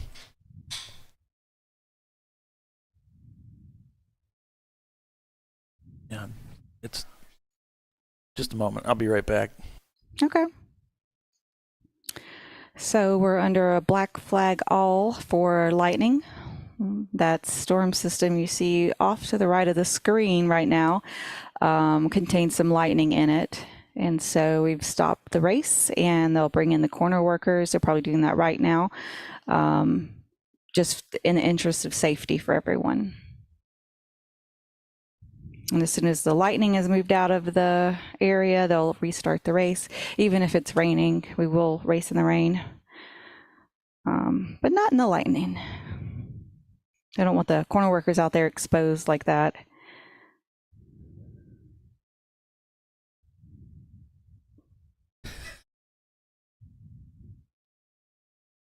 I think it's lightning here. Thundering here too.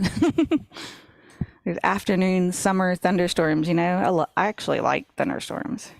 I don't know if that's weird or not, but I don't really care. But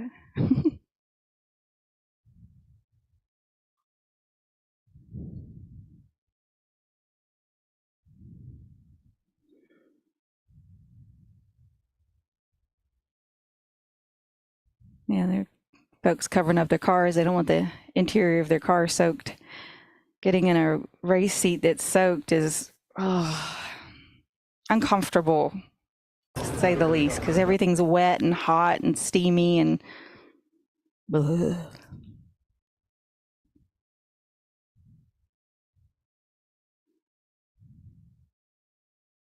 The race suit gets completely soaked in the behind. It's just not a good time.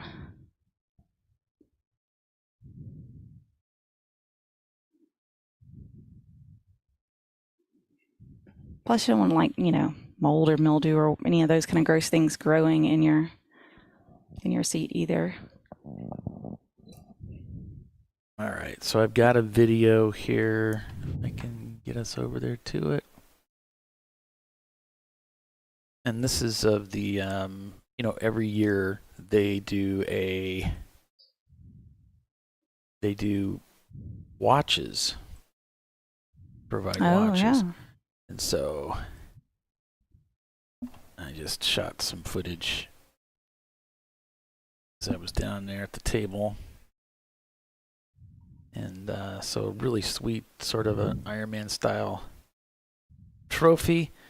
Then you've got some of your trophy plaques here. I guess that's for the class positions. And then we've got these.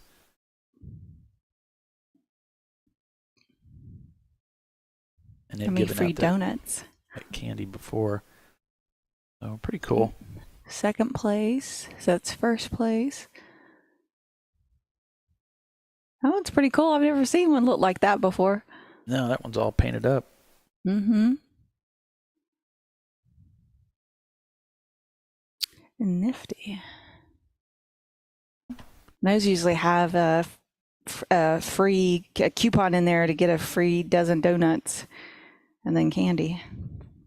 But she doesn't like donuts and candy. I mean,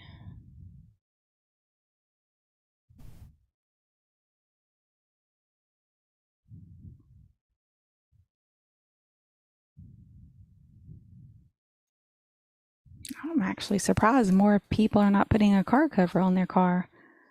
Maybe they keep it in an enclosed trailer and they don't have a car cover.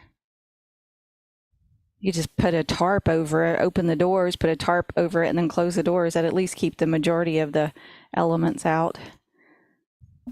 Right.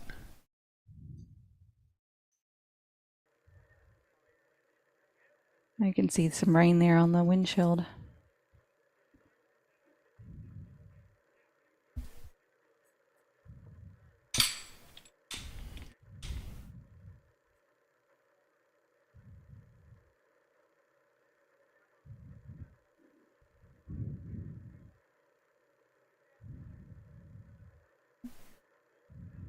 I don't remember what it is at VIR, but usually every track has a similar-ish lightning rule. Like if it's within so many miles and it has to be clear, so many miles or no lightning strikes within so many minutes or whatever to send the corner workers back out. Yeah. I might get a little bit more rain in just a second.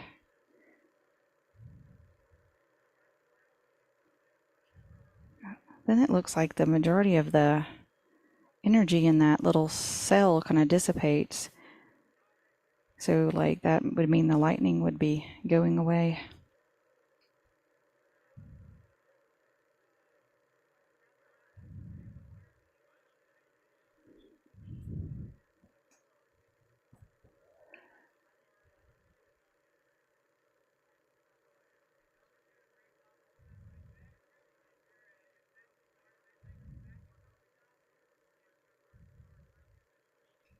Let's see where my car is then, while we have time to just look. Okay, they're shown in 27th. So how many EC cars? So that'd be 26, 25, 24, 23. So we're actually in 23rd. John Ryan Lewis says, Champ Car, we fixed the camera for the number 600. Well, thank you. Oh, because it was twisted. Yeah, I kind of noticed you guys must have straightened it. So, yeah, thanks for doing that. Much appreciation for thinking of us poor media people.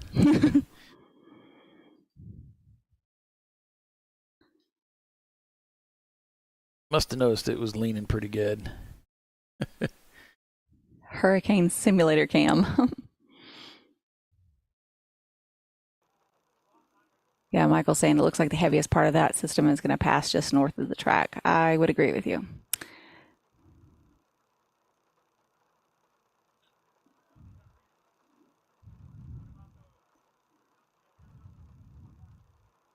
But they got to wait till it gets, far enough away.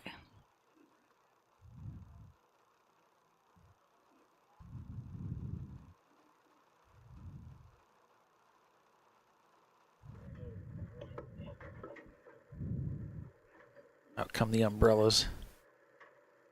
I like your idea, just the tarp. I guess if you have a tarp. Mm-hmm. I mean, a car curve is even better because it kind of holds a little bit better. Doesn't have less likely to flop up. It still will, though. But the tarp, you just fold it over. I mean, some people's passenger doors don't open, but a lot of people's do, and just tuck it in there and close it. Yep. You'll still get some water in the car, but it won't be all over the car, and it won't be in the seat. Have you ever drove on it in a wet race seat? Like it got wet without somebody's behind in it? It's gross. Yeah, I don't remember doing that. I've definitely driven, in wet, rainy conditions. But you sit down in the seat and it's like squish. You're like, I just sat in a bowl of water, like, oh.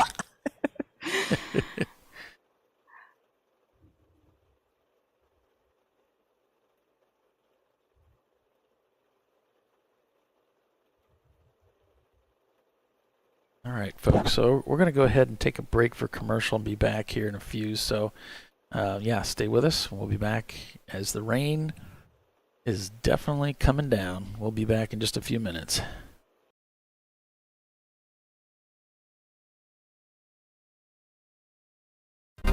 ChampCar.com, revolutionizing tire buying since 1979.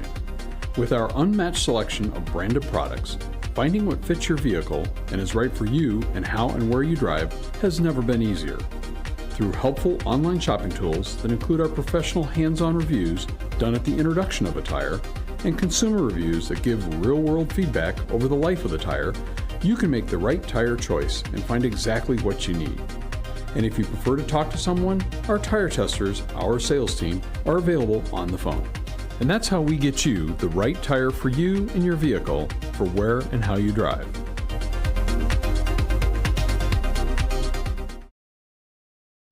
At AutoZone, you get what you need when you need it.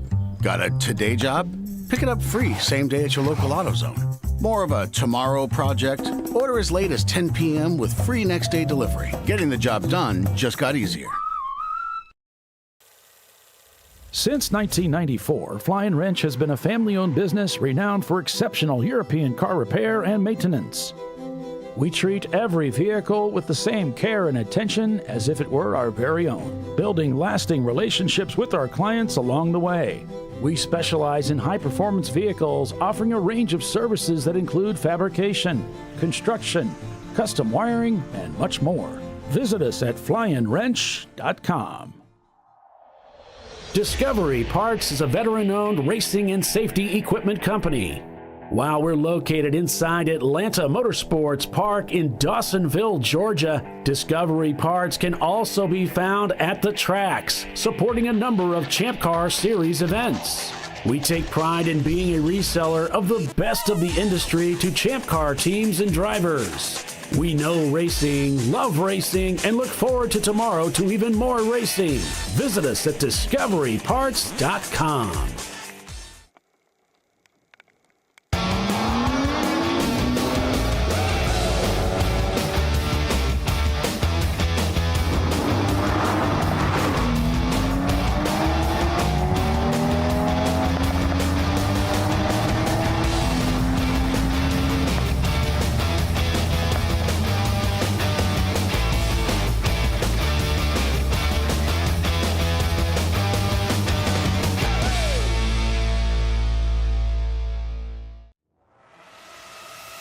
RVA Graphics and Wraps is a full-service design, signage, digital graphics, and wraps company located in Richmond, Virginia.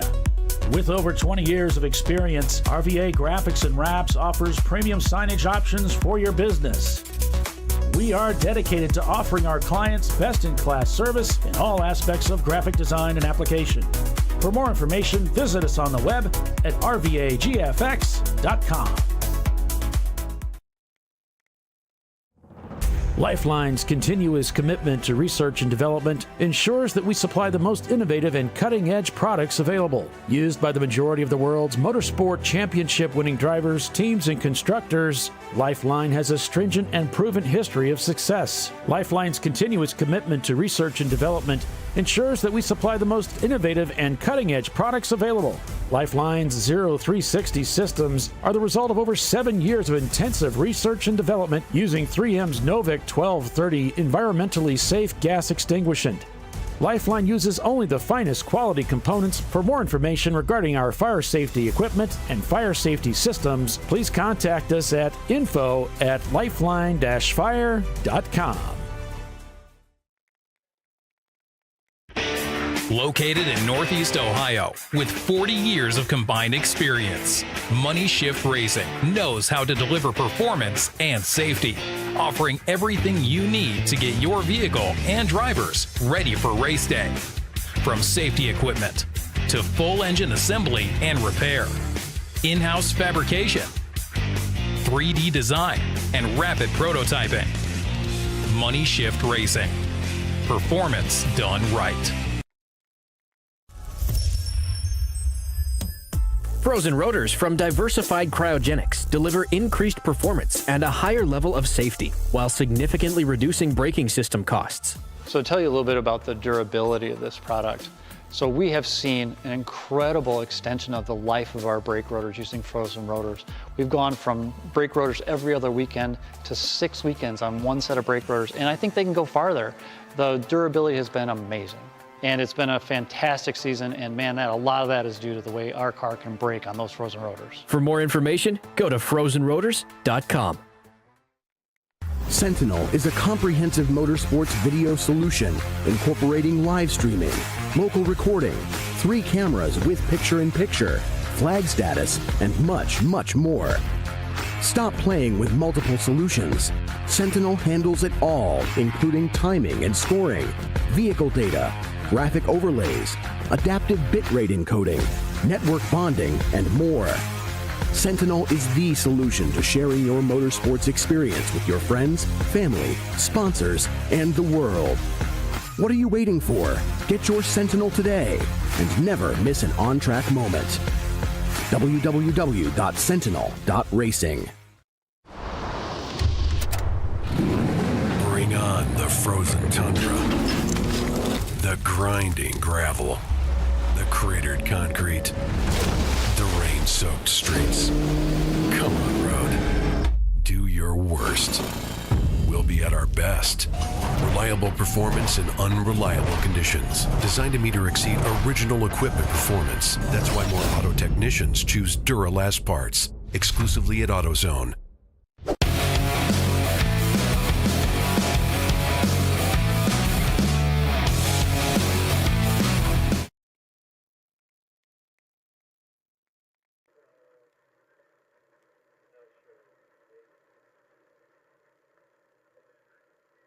So it's raining, folks. It's raining hard. It's some big drops falling, and the track is shut down.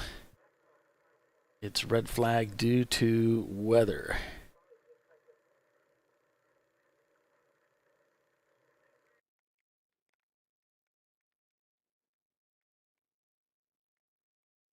And we'll just keep an eye on the race control logs for any other additional information.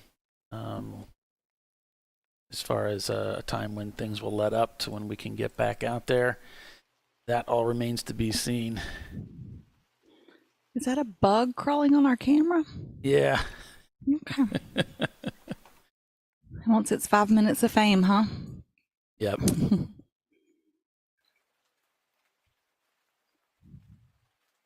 See, the tarp idea, yeah, works. Yep, it does.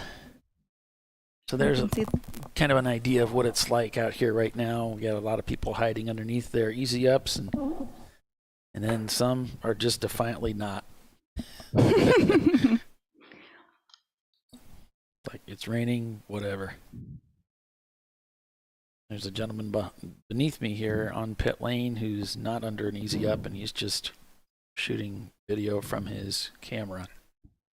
Rain. Just standing in the rain, huh? Yep. Guess whatever floats your boat.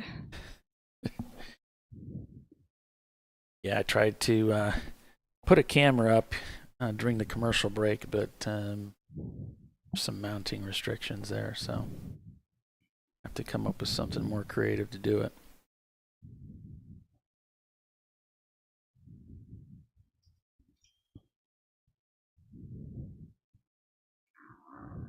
That system seems to be moving a little slow.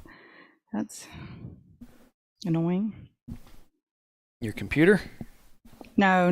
The little storm system y'all got going on. I was hoping it'd be kind of poofing through. Moving through a little more quickly would be nice. Yeah, because seeing some little bit of blue sky there. It looks like it's off to the right there, off to the east. So like, yeah, let's get on with it.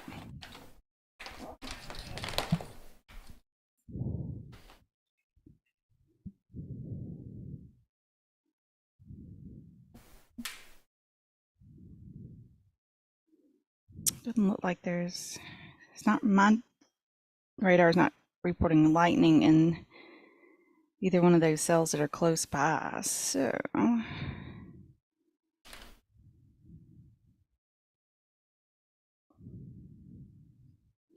Looks like the closest lightning is in like Scottsburg area. It's on the other side of South Boston, the east side. I hear an announcement, but I can't make it out.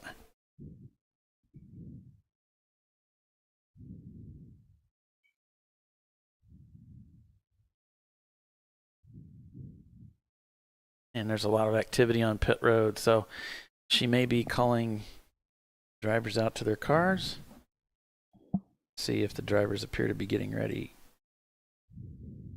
Yeah, their earbuds are going in, so it looks like the drivers are being called to their cars. There it is, 15 minutes.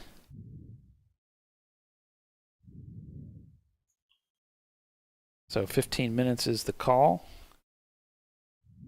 for all drivers to be in their cars.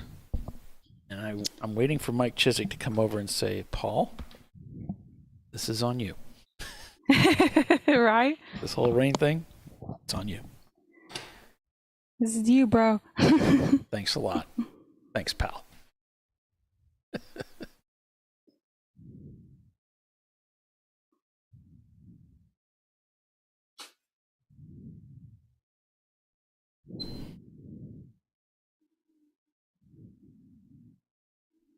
So now all the teams have got to go find their drivers, and if they've, wandered off.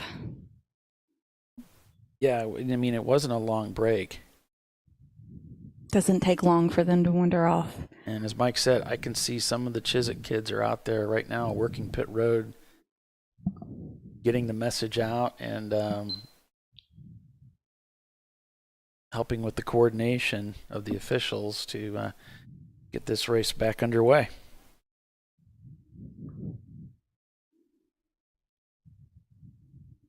Yeah, so if you're listening to us and not the announcements at the track, whoever's supposed to be driving needs to get on their suit and start moving towards the car.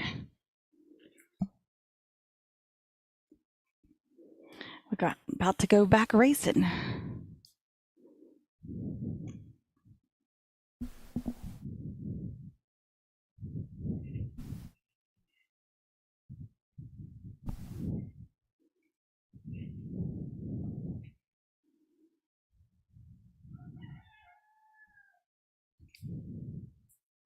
So unfortunately for Ray Frank, I see he's standing out there on the grid in the pit area.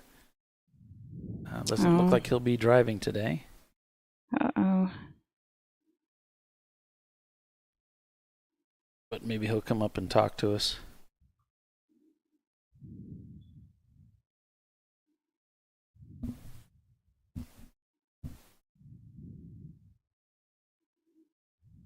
Doesn't look like I'm going to get any rain at home either. There's like little storms all around us, and then it just parts and looks like it's going to miss my house. Well, from where I'm standing, the rain has stopped. I don't see it continuing to rain. Now, that might change at different parts of the racetrack. Mm-hmm. The drips that you see on the camera is actually coming off the roof of the tower. It's not what's falling on the racetrack or the pit lane.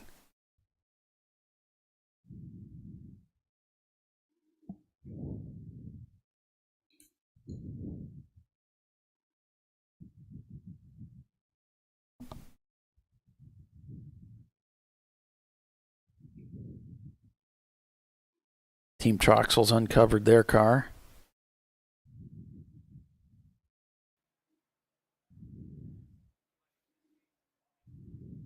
Getting ready for a restart.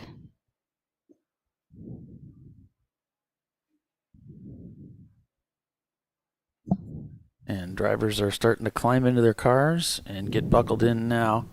Not everybody's at their cars, though. Some of the cars are still covered.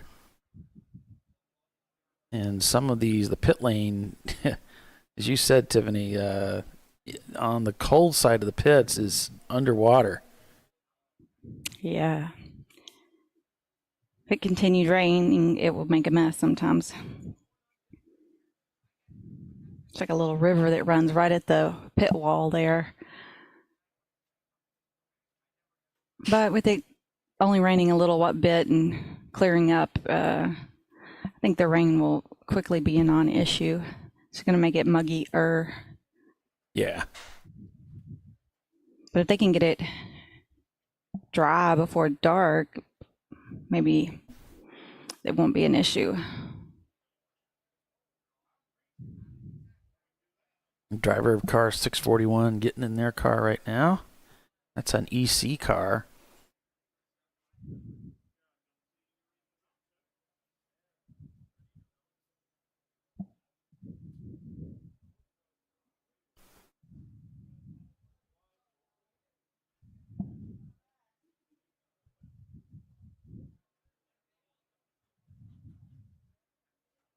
And finally the cover comes off of the Camaro.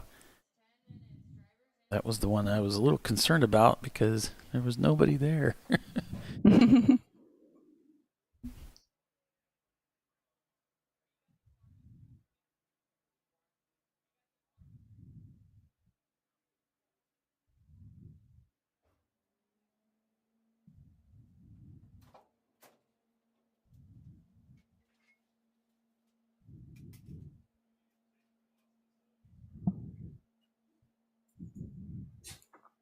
And if they go to restart and put cars back out on the course and someone's not in their car, they'll just go around them.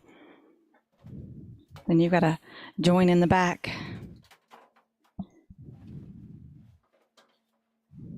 And you got to wear the cone of shame. Yeah. We got more and more drivers that are speed walking from the paddock area into the pit area, trying to get back to their race cars.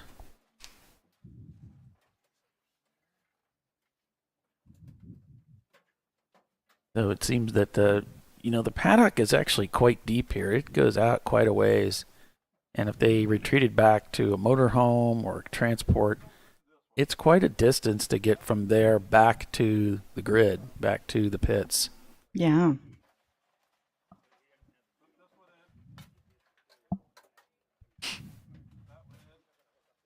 And there's still some cars with tarps on them, so hopefully those drivers and show up here pretty soon. Otherwise, you're gonna have to negotiate around those cars, like you said.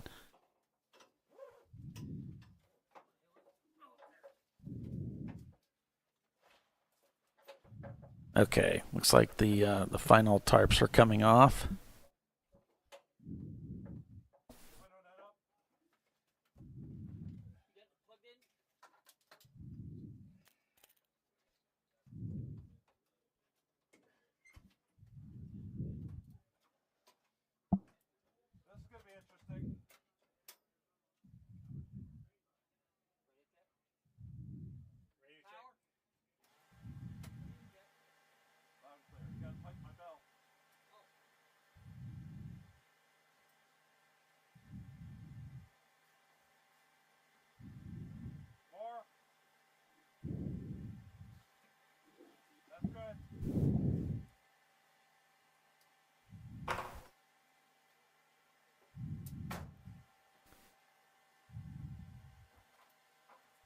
Looks like they took the cool suit chest out to go refresh it. Maybe I'm getting him plugged back in with that. Yeah, see the yellow Miata there. There's no driver inside that car. Now there's someone approaching that car. It looks like he's going to pull the steering wheel off it. He's having trouble getting it off. Here comes the driver.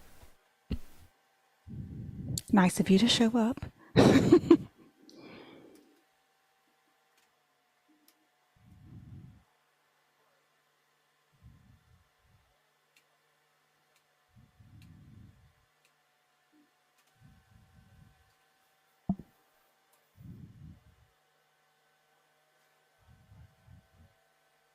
Some of the delay may be driver changes taking place where a driver wasn't really expecting to go out, and then they decided during, hey, why don't you go ahead and hop in.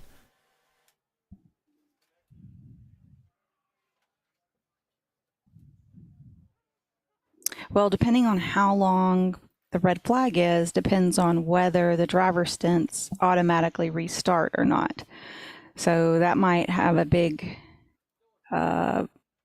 choice into who you're going to put in the car. If it automatically restarts, you probably want to start with a fresh driver. If it's coming off the previous stint, then you might want to put the driver that was in the car back in the car and come in when you would typically anticipate needing fuel and doing a driver change, if that makes sense. Usually with a short stop like this, they don't restart the stints. Usually race control will confirm that one way or another, and we can let you guys know once we... Here comes another announcement.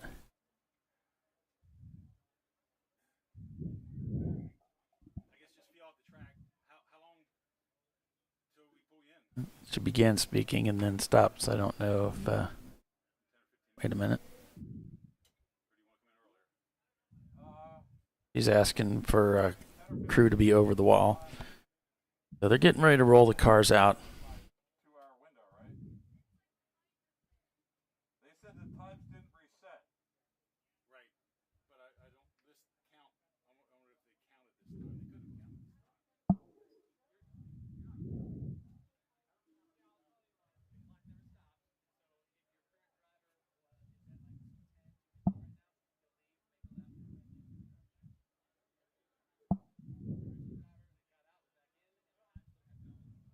And the engines are being fired up.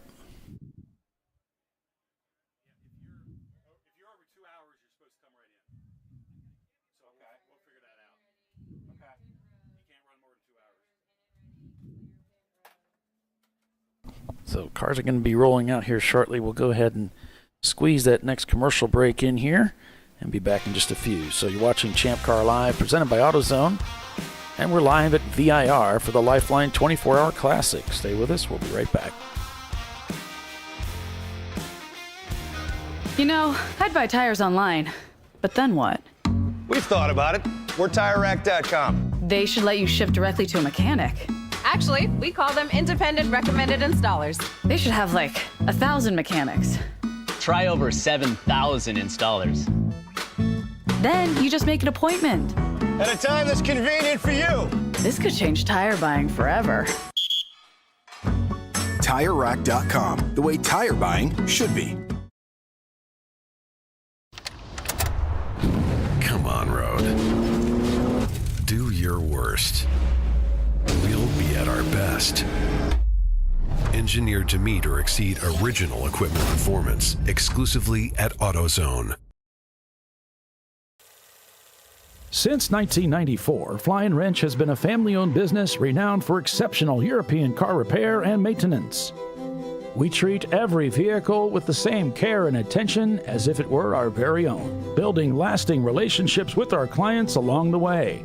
We specialize in high-performance vehicles, offering a range of services that include fabrication, construction, custom wiring, and much more. Visit us at flyandwrench.com.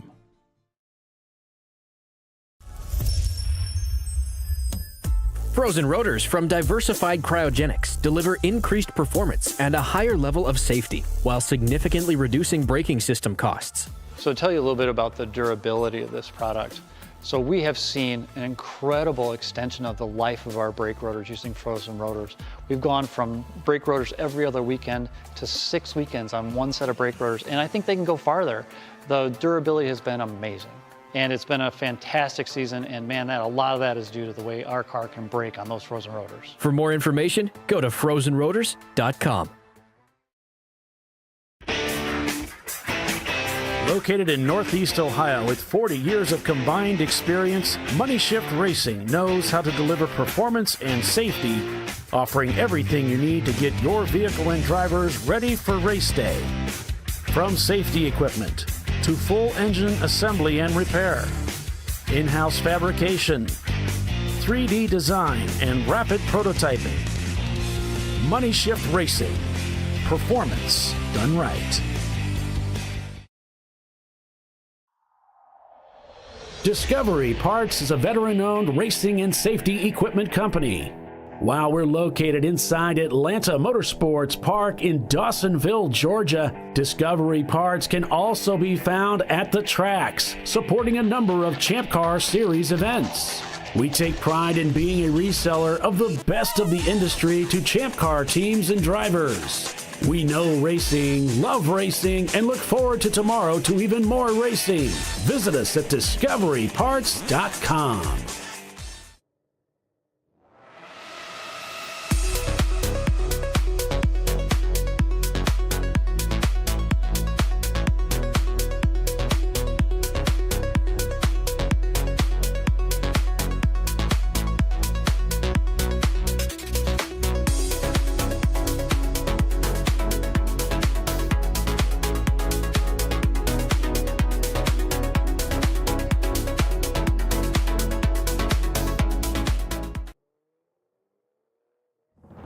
Lifeline's continuous commitment to research and development ensures that we supply the most innovative and cutting-edge products available. Used by the majority of the world's motorsport championship-winning drivers, teams, and constructors, Lifeline has a stringent and proven history of success. Lifeline's continuous commitment to research and development ensures that we supply the most innovative and cutting-edge products available. Lifeline's 0360 systems are the result of over 7 years of intensive research and development using 3M's Novik 1230 environmentally safe gas extinguishant. Lifeline uses only the finest quality components. For more information regarding our fire safety equipment and fire safety systems, please contact us at info@lifeline-fire.com. Sentinel is a comprehensive motorsports video solution incorporating live streaming, local recording, 3 cameras with picture-in-picture, flag status, and much, much more. Stop playing with multiple solutions. Sentinel handles it all, including timing and scoring, vehicle data, graphic overlays, adaptive bitrate encoding, network bonding, and more. Sentinel is the solution to sharing your motorsports experience with your friends, family, sponsors, and the world. What are you waiting for? Get your Sentinel today and never miss an on-track moment. www.sentinel.racing. No. Seriously?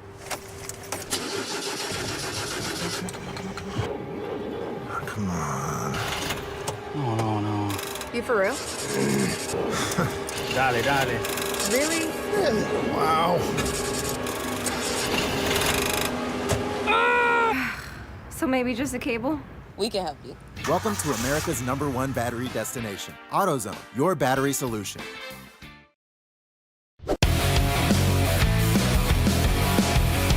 Well, things are looking much better out here at VIR.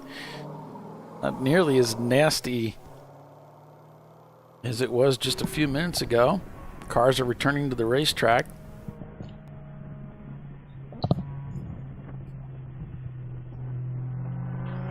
Yeah, so the drivers get a chance to see what the surface looks like before they let them wild and loose. Dennis says, Tiffany, it could be worse. You could be sitting in a wet seat and it's not raining. Well, yeah, that's I saw that. kind of, you know. And then AJ said, I do enjoy the weather black flags. It's the point in the race I'm most confident in the car. That's funny. Oh, jeez. Half the battle's keeping yourself amused, right? Definitely half of our battle.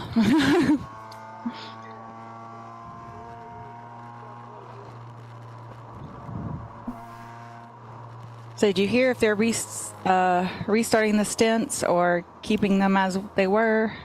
No, I did not. Okay. I messaged and asked, but I haven't got a response. I haven't seen anything on the race control logs yet either. But it was a really short one, so if they were going to not do that, it could be likely.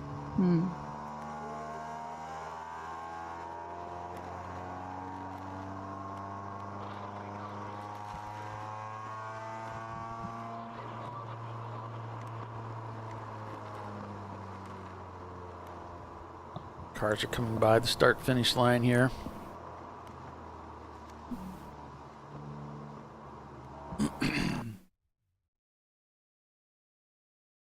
And as you can see, it just looks wet and overcast. It doesn't look that bad. Got quite a few cars coming back into the pits after just taking a lap.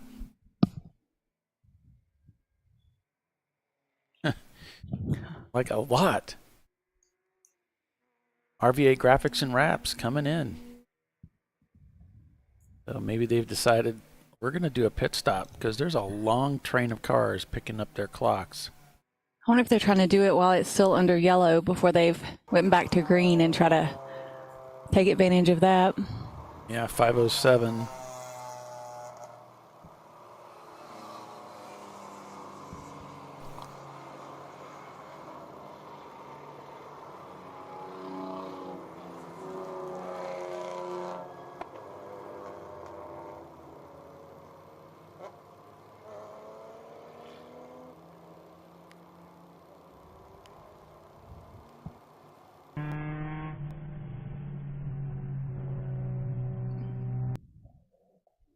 Here comes the pace car.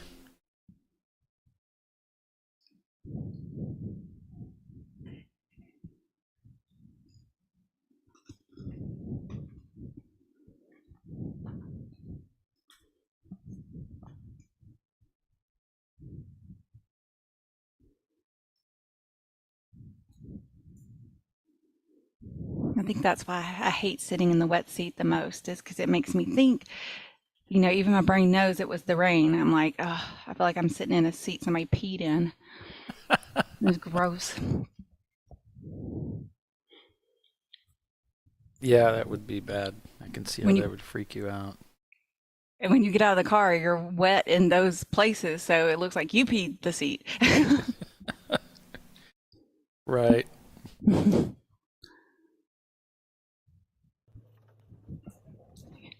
Your buddy after you's like, really? It's just the rain, right?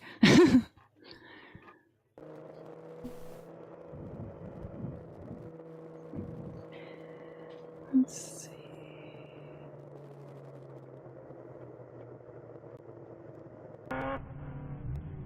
So Tiffany, you did something recently, an event for women? I'm going to be one of the speakers for the Birmingham Business Journal's Women's Summit coming up next month. Oh, that's cool.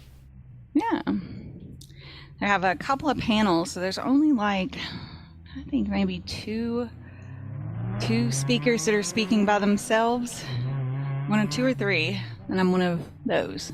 I'll be on a big old stage all by myself. It's at the Birmingham Jefferson Civic Center. So, I've never seen myself on a Jumbotron, so that'll be different. Maybe I just won't look at that. That'll probably be better. Yeah. Just stay focused on what you're going to do. Yep. What you're going to be talking about. Have you ever done the public speaking before? I've done a lot of public speaking, but more focused on kind of teaching stuff, like with big groups and teaching different how to recognize signs of substance abuse in employees or suicidality in employees, and think, you know, more of a didactic group. Okay. And some other things, but not really where I'm writing my own speech, so to speak, for 20 minutes. I gotcha. That'll be a little different.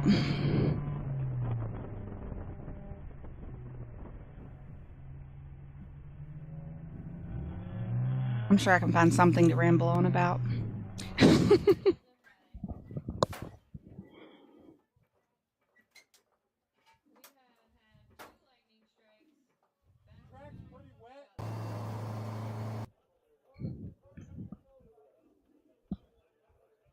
MDR, looks like driver's out of the car. I don't even see anybody around the car. That's relatively strange. You don't see anybody moving in the mirrors at all?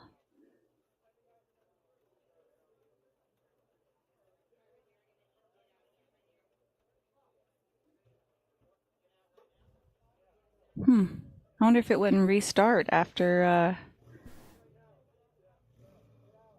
the red flag or something. Maybe they couldn't find the driver. We got more cars coming into the pits. Wow. I don't think they've called them in, have they? Not that I see anything on the race logs. I don't see the pace car, but it kind of looks like everybody's coming back in. It does kind of look like that, doesn't it? Like, yeah, I'm looking at pit lane here. And yeah, that looks like what they're doing. They're bringing everybody back in. Pace car is actually kind of sandwiched. So they've brought everyone back in. interesting.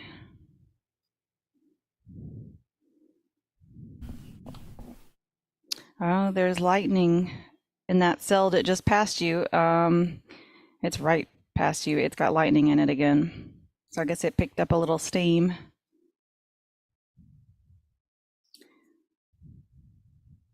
Y'all play Ring Around the Rosie, around the racetrack, huh? Make a lap, come in. Yeah.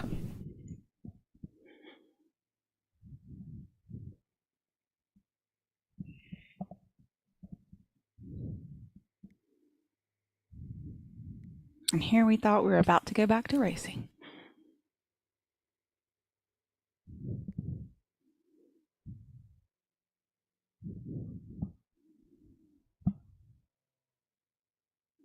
It's like the other cells around you have actually dissipated a little bit or moved away, and then that one has a little spot that's strong. The issue they're having here is trying to fit everybody on pit road in the single file, because there are so many cars here. So they're trying to get people to stack up a little bit tighter. And so, you know, they're actually walking down driver to driver and trying to get this accordion to close. Make optimal use of the space. Yeah. That looks like our car right there. It is. Oh, we're in the very back of the pack, huh?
So sorry, folks. The drivers, we're checking on the driver situation here, and it looks like they're tending to the drivers, so they may be looking to get the drivers back out of the car here. We'll see what's going on here. Yeah, in fact, some of the teams you can see they're rushing to the car with tarps as though they're expecting another blast of rain, but I don't see it, but I guess that's what's being called. Whereas before we had quite a bit of rain, I mean, the skies that are in front of the track, yeah, looks like the camera caught up. You can see it's quite blue back there.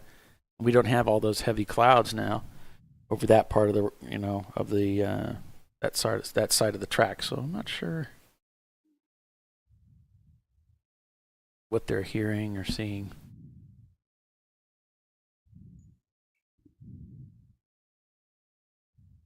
But drivers are being told to get back out of the car.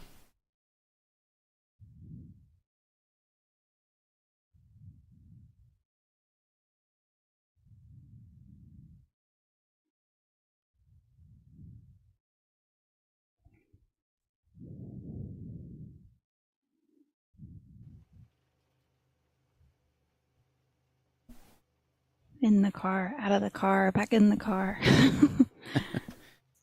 Back to red flag. You know, I mean, we talked about this race at the beginning, how it was interesting that we weren't really seeing the cautions, the typical frequency and cautions we usually get right at the start of a race. And so the race seemed to be going along pretty nicely there. And then we started getting kind of the more common cautions coming up with cars being off the track or stalled. But overall, the attrition wasn't that bad. So it wasn't until we started really looking at this weather situation, and we knew there was about a 40% chance of rain today. But of course, you don't know until it actually arrives if it's going to happen. Right. And then the lightning came into play actually before, almost before the rain began to fall. Really, it was just starting to sprinkle, and then it was identified that we had lightning in the area, and that's when they brought all the cars in. Black flag the whole field, brought them in nose to tail, and had the drivers get out and bringing the corner workers in, which takes quite a bit of time to protect them from lightning.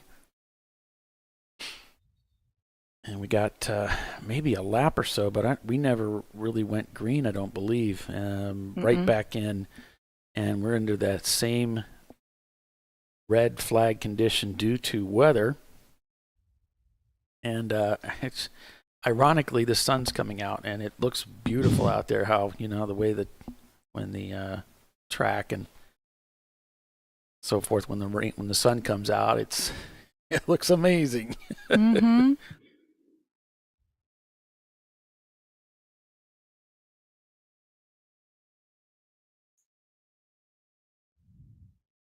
So let that little cell get a little further away from you guys. I think it's already passed, but needs to get a little further away, I guess.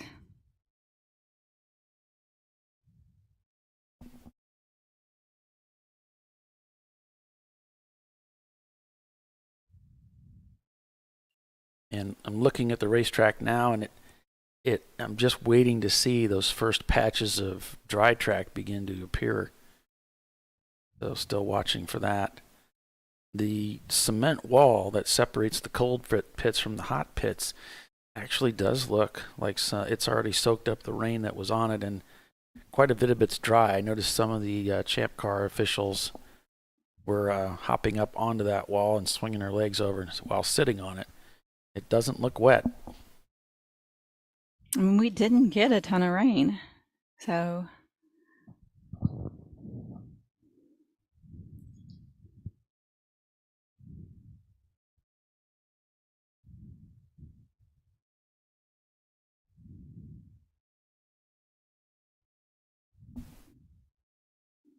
now that little cell that was southeast of you guys doesn't show any lightning in it anymore, but we have to give it a few minutes.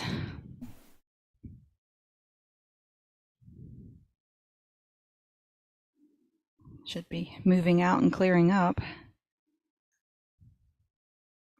Yeah, again, you have a lot of people that are leaving pit road. They're walking back into the paddock area.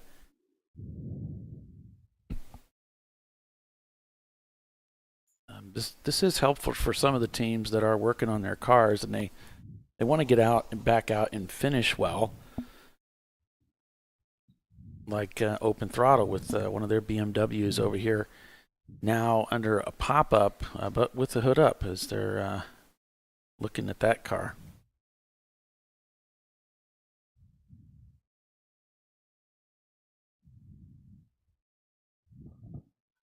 Or if somebody just needed a break and some water, refreshments. But it looks like it's sunny and gorgeous out there, so. Yeah. I think the one break that I remember in this 24 that I thought was the biggest was, I think it was a fog delay. Oh, yeah, we had one of those that lasted most of the, the fog stayed all night, so it didn't burn off till, the sun came up. Yeah. One time, a couple of years back. It was thick, too. I went out and walked around in the paddock, and it was like you couldn't see across the paddock. It was really thick.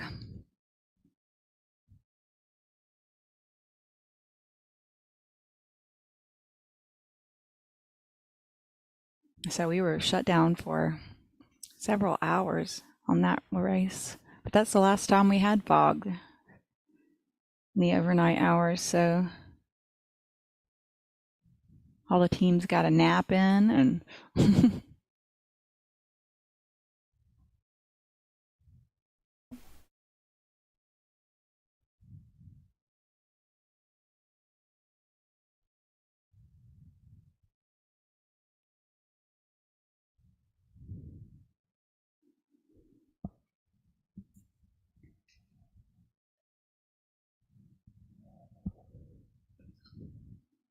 that red cell, it looks like it's just continuing to move further away from you guys, so I think we would expect a restart here soon.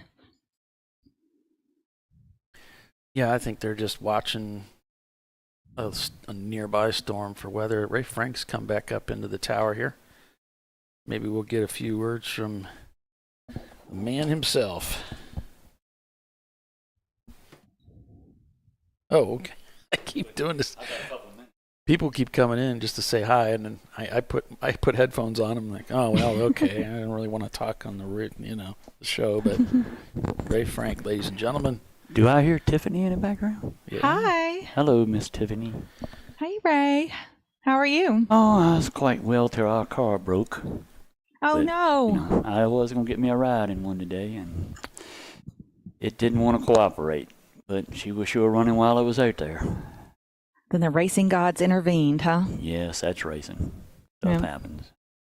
But, you know, she'd not been up or nothing like that. Just, I think we blowed a head gasket, and she kind of heated up a little bit. And no need forcing the issue. Just right.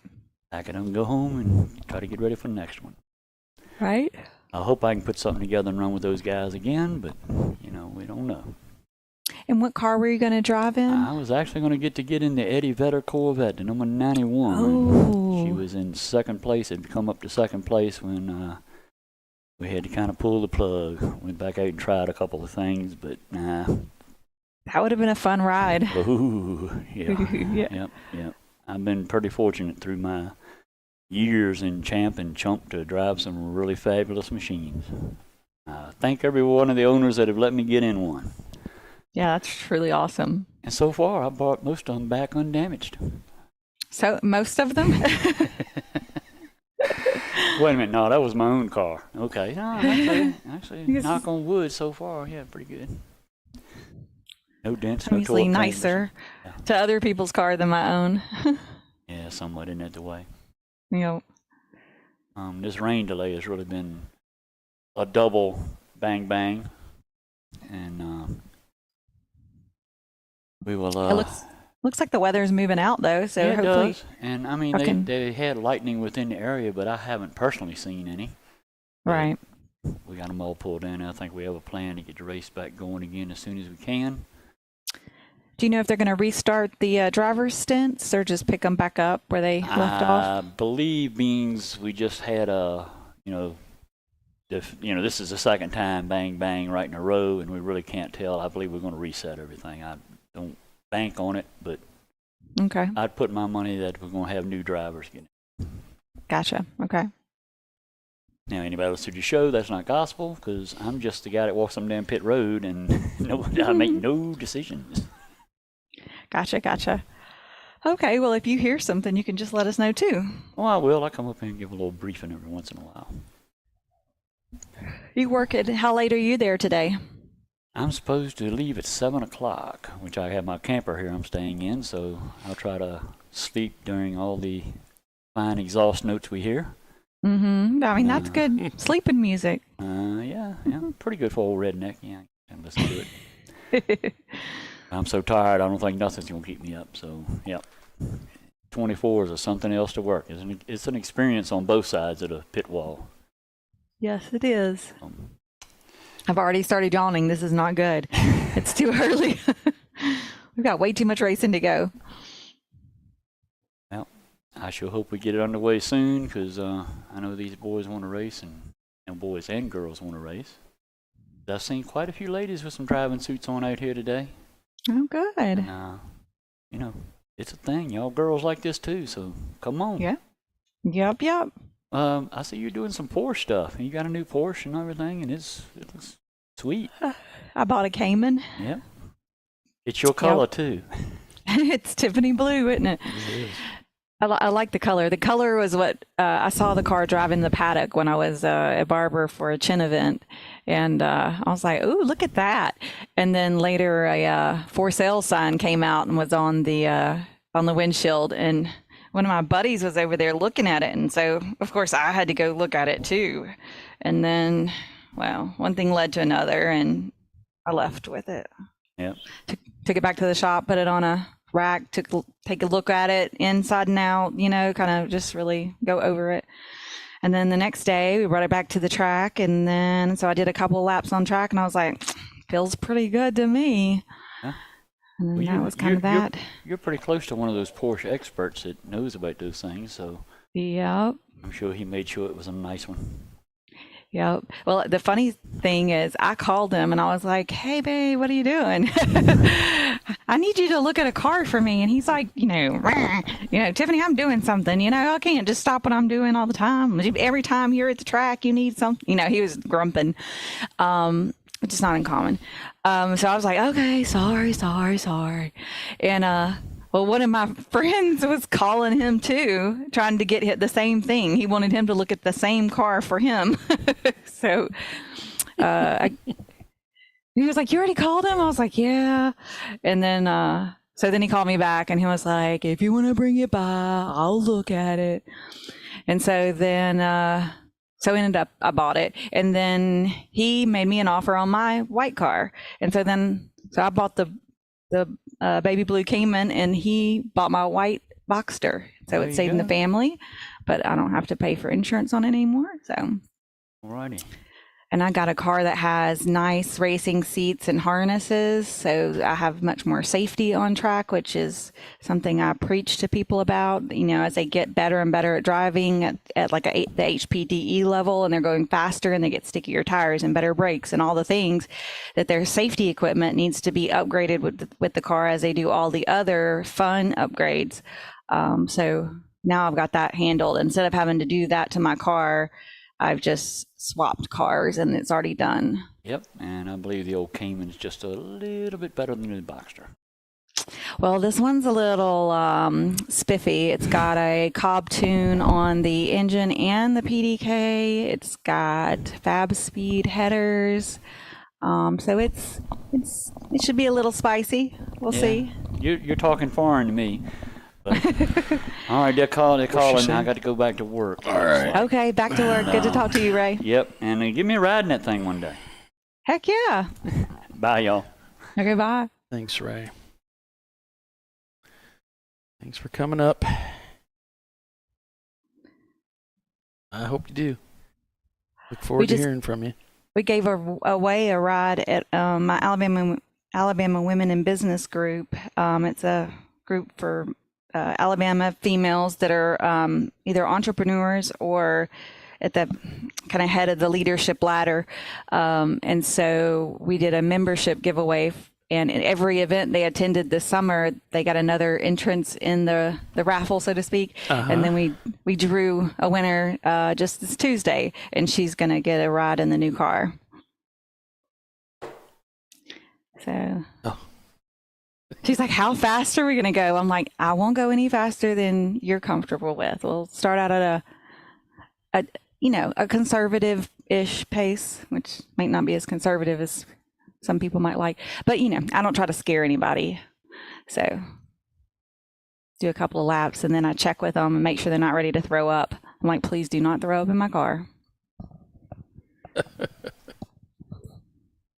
That's the biggest rule of all. Like, if you're going to get in the car and ride with me, fine. No screaming, no touching me while I'm driving, and no throwing up. I mean, if you're going to scream, just do it in your helmet. I'm probably not going to hear you anyway. Car's a little loud. So most people giggle and laugh. And I had one guy even was so excited. He shed a tear. He was like, that's the most amazing thing I've ever done in my life. He's like, wow. I got a new hobby. I'm going to get a new hobby. I think he used to jump out of helicopters or planes or whatever. So he was looking for kind of a new hobby. So I believe we've properly ruined him. Well, obviously things are turning the corner here. We've got teams taking the tarps back off the race cars as the sun is getting lower in the sky. It's coming in through the window here to my left and beaming down on me. Oh, Polly, you're going to get to see the coolest thing in a little bit that you haven't got to see yet. So once it gets dark, you're going to see the cars come down that roller coaster section over there to your left. Oh, yeah. In the dark. And you see the lights. The camera doesn't quite do it justice, but you'll get to see it in real life. It's a pretty neat thing to watch. I have a feeling you'll enjoy that. Yeah, I'm looking forward to it. I can see that area over there, but I know a camera wouldn't do well. So it's been something I've just been kind of noticing out of the corner of my eye. now Because and it's then. your first time to VIR, right? Right. Yeah. Yeah, so you're going to get the first-hand view. It's nifty. Ooh, I got thunder here. Heck yeah, rain. Hasn't rained much here in the last couple of weeks.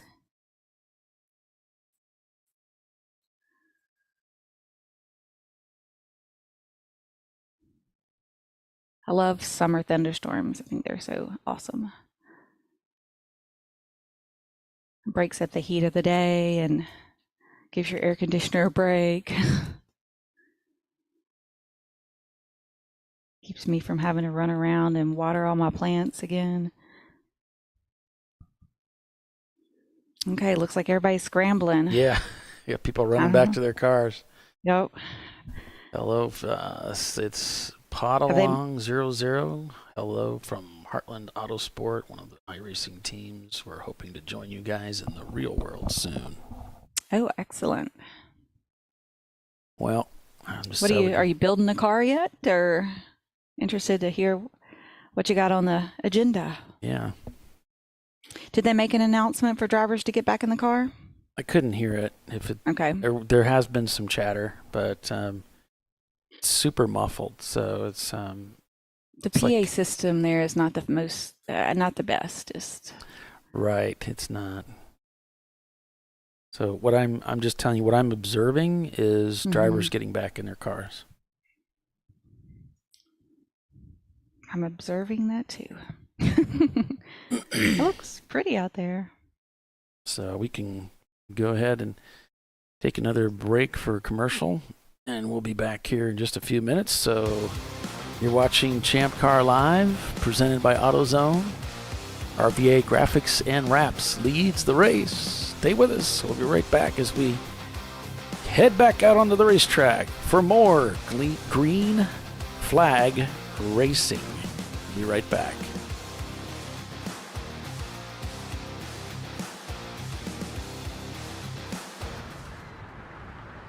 I probably need new tires. You do. What if they sold tires online? We do. We're TireRack.com. They could offer lots of tires We have so many tires. and help you find the right tire. It's called the Tire Decision Guide. Oh, and they could ship them to a nearby mechanic. We shipped over 7,000 independent recommended installers. This is an amazing idea. Sorry. TireRack.com, the way tire buying should be. Come on, Road. Do your worst. We'll be at our best. Stress tested to meet or exceed original equipment performance. Exclusively at AutoZone. Since 1994, Flying Wrench has been a family-owned business renowned for exceptional European car repair and maintenance. We treat every vehicle with the same care and attention as if it were our very own, building lasting relationships with our clients along the way. We specialize in high-performance vehicles, offering a range of services that include fabrication, construction, custom wiring, and much more. Visit us at flyandwrench.com.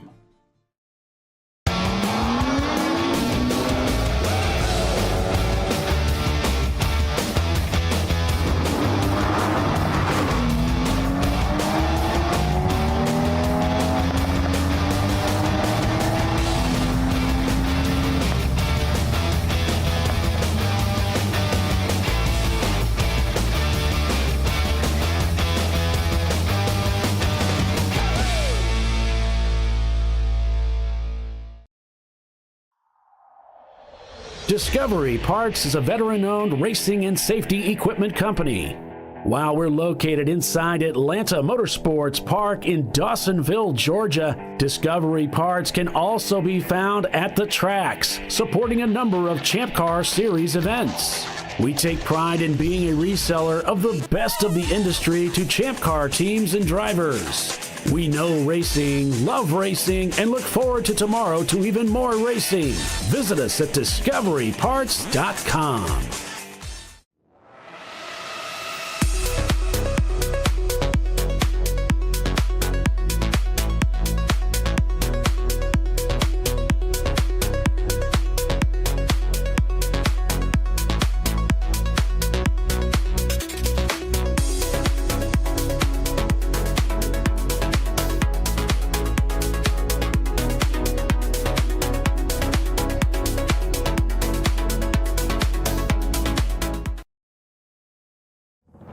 Lifeline's continuous commitment to research and development ensures that we supply the most innovative and cutting-edge products available. Used by the majority of the world's motorsport championship-winning drivers, teams, and constructors, Lifeline has a stringent and proven history of success. Lifeline's continuous commitment to research and development ensures that we supply the most innovative and cutting-edge products available.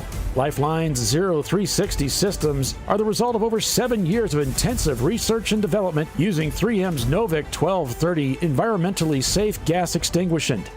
Lifeline uses only the finest quality components. For more information regarding our fire safety equipment and fire safety systems, please contact us at info@lifeline-fire.com. Located in Northeast Ohio with 40 years of combined experience, Money Shift Racing knows how to deliver performance and safety, offering everything you need to get your vehicle and drivers ready for race day. From safety equipment to full engine assembly and repair, in-house fabrication, 3D design, and rapid prototyping. Money Shift Racing. Performance done right. Sentinel is a comprehensive motorsports video solution incorporating live streaming, local recording, 3 cameras with picture-in-picture, flag status, and much, much more. Stop playing with multiple solutions. Sentinel handles it all, including timing and scoring, vehicle data, graphic overlays, adaptive bitrate encoding, network bonding, and more. Sentinel is the solution to sharing your motorsports experience with your friends, family, sponsors, and the world. What are you waiting for? Get your Sentinel today and never miss an on-track moment. www.sentinel.racing. Duralast, designed to meet or exceed OE performance, with 2-layer shims and OE-style slots and chamfers to eliminate noise. Backed by a noise-free guarantee when professionally installed. That's the Duralast difference, only at AutoZone.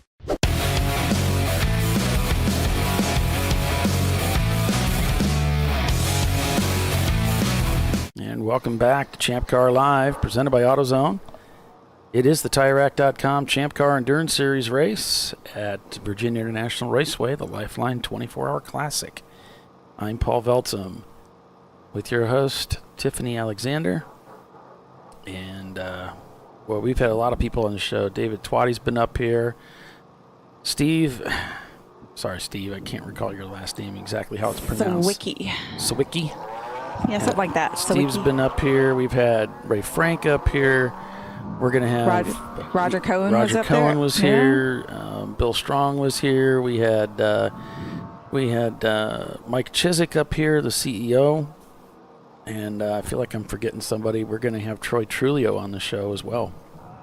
So nice guests coming up and talking to us this weekend. And we may have some more people beyond that. So stay tuned for that. This is one of those races we usually have plenty of time to interview lots of people and talk to everybody and catch up with them.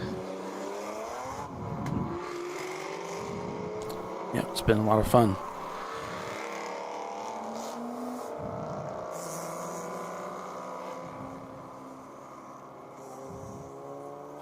Yay, cars on the racetrack. Cars on the racetrack. And looking at this shot, folks, you can see there's already some dry patches developing.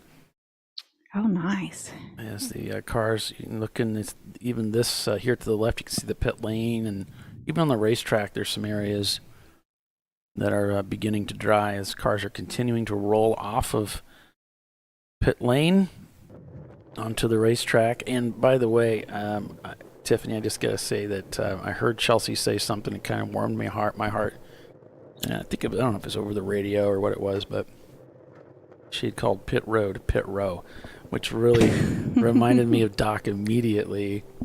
Yes. Because we had that conversation. Is it pit road or is it pit row? And that was fun. Yep.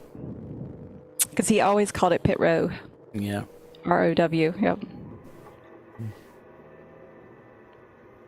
I still miss that man like crazy. I was looking at my I have one of those We Love Doc stickers, and and it has his birth date and his last year on it. And I was like, 2021? God, has it been that long already? That's insane.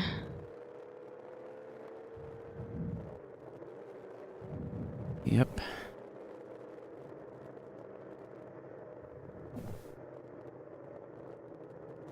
Just insane.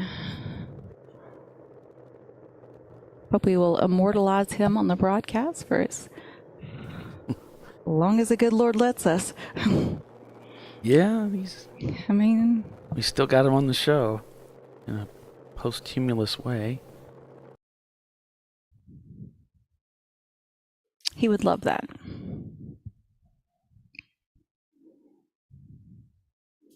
Looks like they're being able to carry some pretty decent speed through there. Yeah, and I'm not seeing the rooster tailing. And as you look here on board with 901, you can see quite a few dry patches that have developed without them even driving on them. Oh yeah, this track is going to come back alive very quickly now that cars are on it too. Cars coming down the front straightaway now.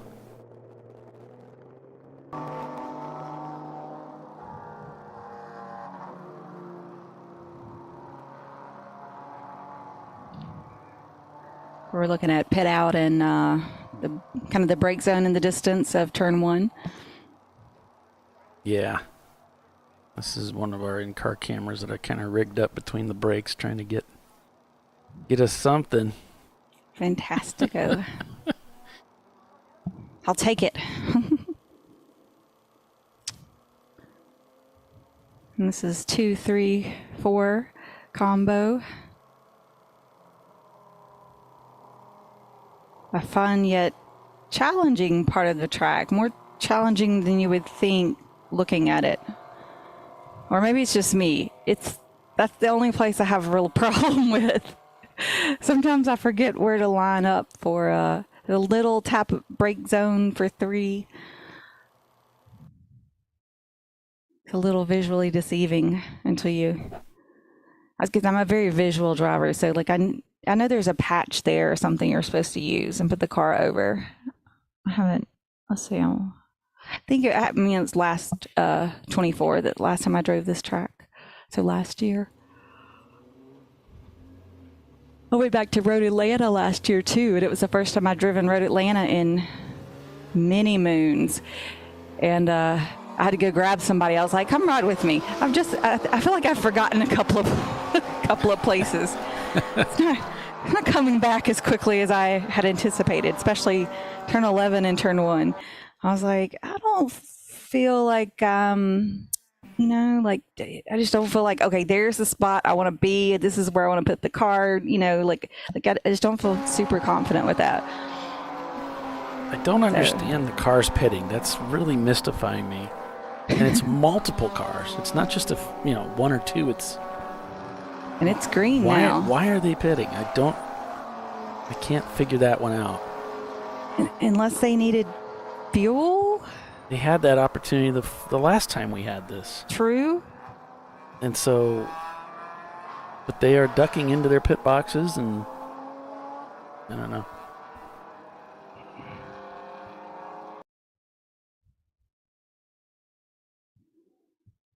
So, or maybe they put the same driver in, so they were going to come in and change. I don't know.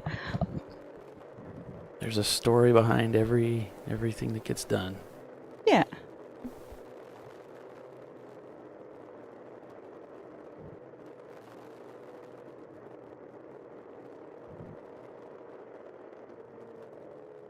RVA Graphics and Wraps shown the leader of the race, followed by 901 Motorsport in the number 901 in second place. And then it's ATL or Atlanta Speedworks, Rockwell Autosport Development, number 12, Tater Racing, number 442, Rockwell Autosport Development, number 10. Then it's Rubin Performance. No, just changed on me. So that wouldn't be right.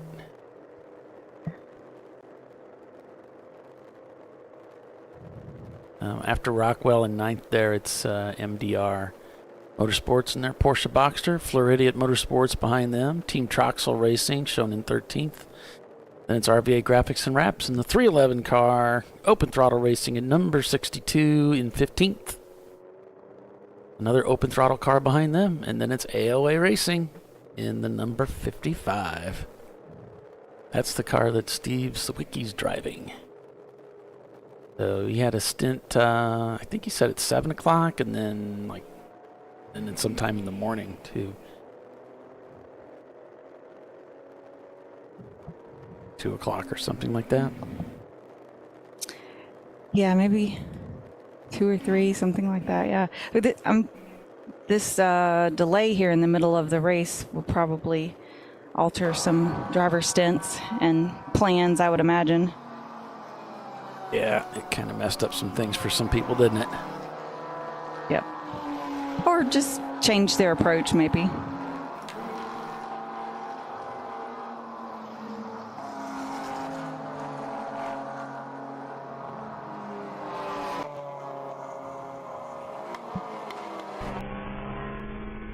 Wheels America Racing back at it.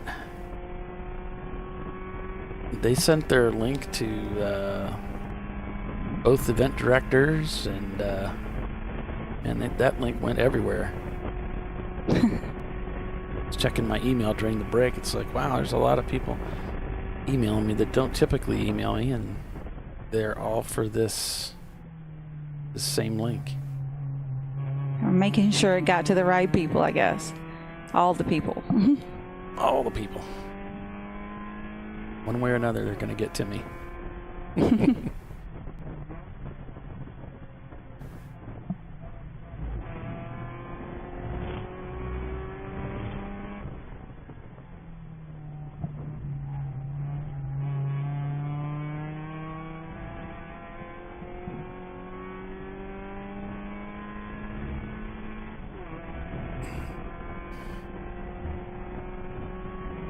Wow, it looks almost dry already. Yeah. Okay, they could drive pretty quick out there.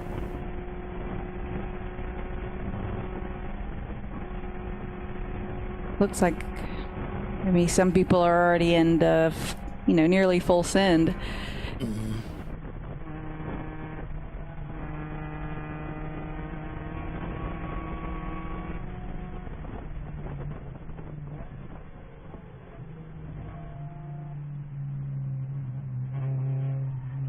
This Miata's looking to get around that Miata. I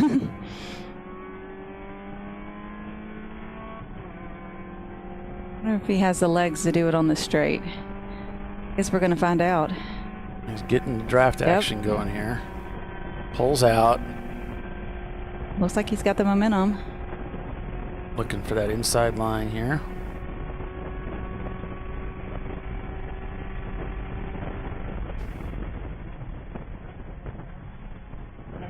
Hi, Chip. Well, hi, Chip.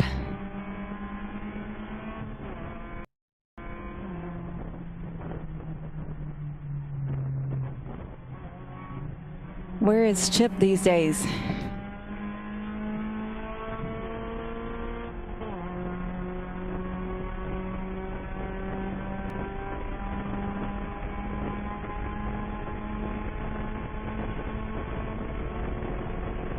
Down the front straight we go. There's that little bit of breakup we always get on the front straightaway, and then braking for turn 1 here. NLS Racing up ahead.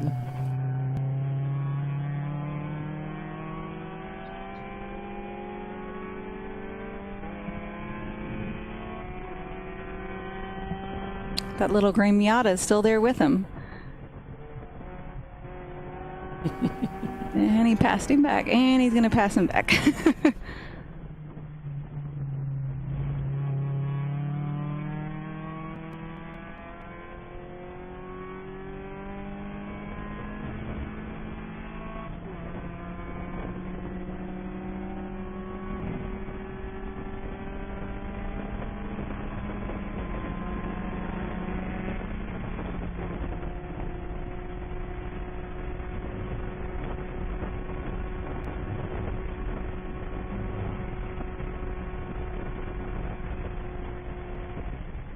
Yeah, the track looks really good. Looks like he's catching an LS right there. Yeah, it's really Make impressive. a run for it. Wow. Uh-huh. This is an A-class Miata. Gonna kill his straightaway speed with that move, though, I think. Let's see if he gets passed back. He's kind of lining up on the right here.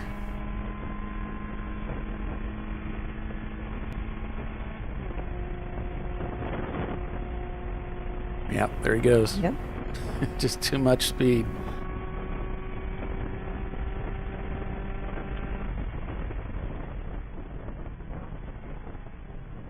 And then he's gonna be all over him.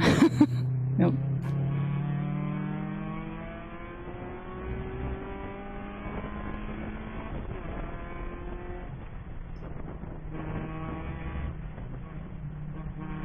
So the number 35 of AOA Racing is being called in for smoking. Okay.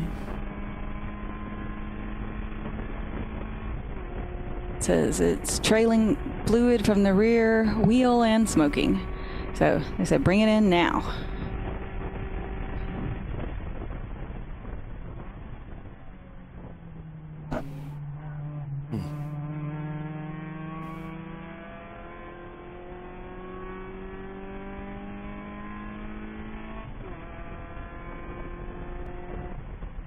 RVA Graphics and Labs Wraps leading the race. 901 Motorsport in second place. Atlanta Speedworks in third. About a 2-lap gap to the lead for 901. Ooh.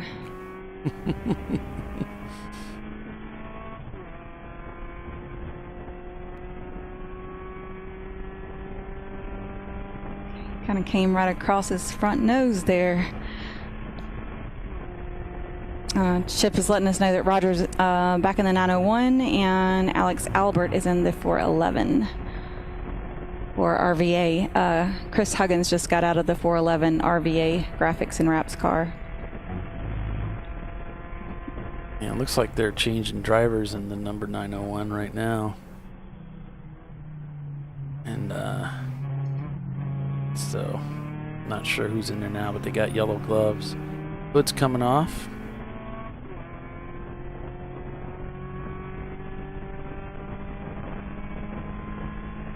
I think Roger was in the car, but when we went to the rain delay, so wasn't he? Maybe not. I don't know. Thought he just came out, but yeah, that looks like Brett going in the car.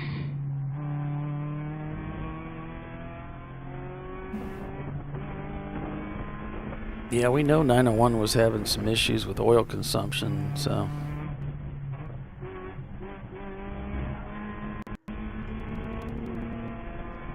It'd be a shame if it broke down, being in second place, but. Don't say that. Oh, I have to, because it's my job. But believe me, I don't have any power to shape the future. As much as I wish I did, it certainly wouldn't be here if I could do it. You know, us racers are superstitious, some of us, you know. Oh, yeah, I know. Some people believe in the camera curse, so. Yeah.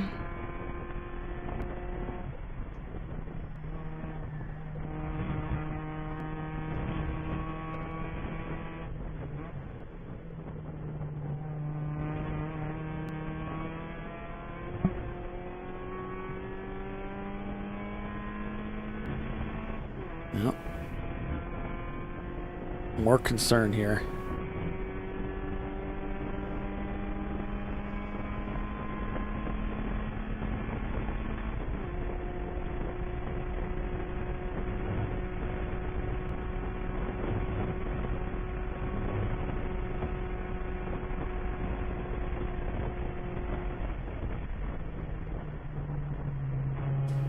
Yeah, it looks like this stop for 901 is taking longer than they might want.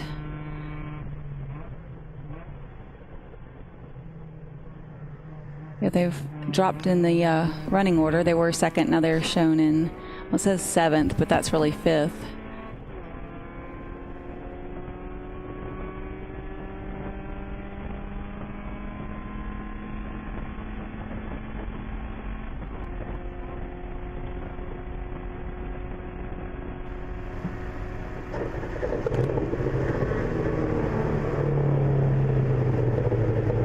Listening to the in-car camera in 901. It's talking about fuel pressure.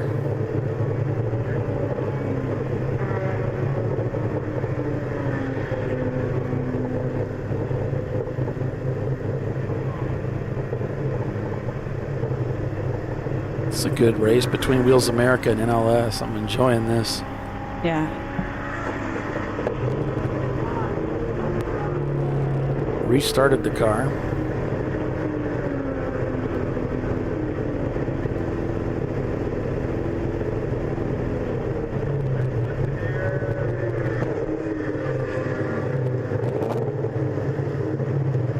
Who's going to pass him back? Yep. Saw that coming.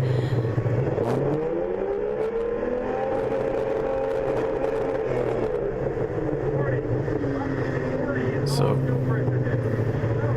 there's talk of fuel pressure, and so Frank's bringing the revs up and then having the driver give him an idea of where they're at with fuel pressure. Well, we got a good battle going on here on the track. It's number 645. I believe that's one of the open throttle cars. Yep. In the battle with Wheels America and NLS, those three are really playing tag here. Not tag in the sense of contact, but they're just going back and forth. Yeah, and NLS comes around him again.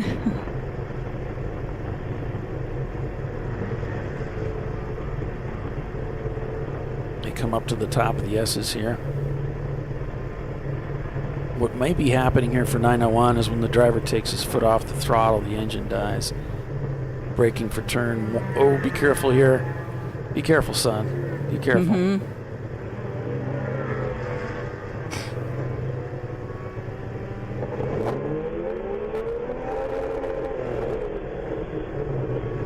And then NLS is going to come right by. Yep. Oh, man.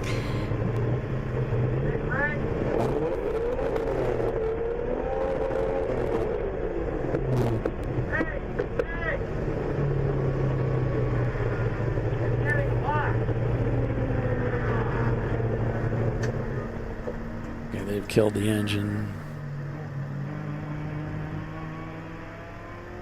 And so as Chip alluded to, there may be some other issues that they're struggling with here.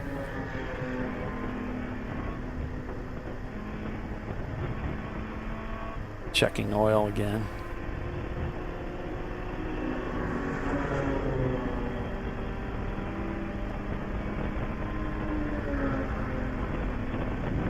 Man, this is a good battle between Wheels America and NLS. Yeah, let's change cameras. Yep. Floridian Motorsports coming into the pits.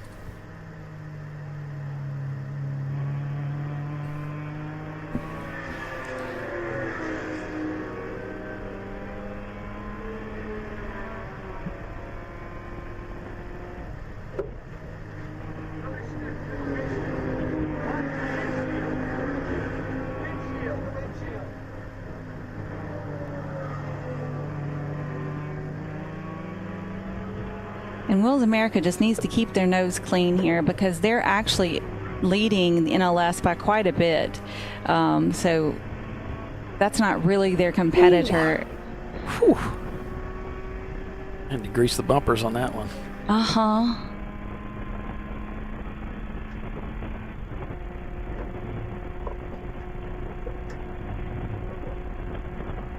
Wheels America is shown in 18th, but we have several EC cars up there, and NLS is shown way back in 33rd.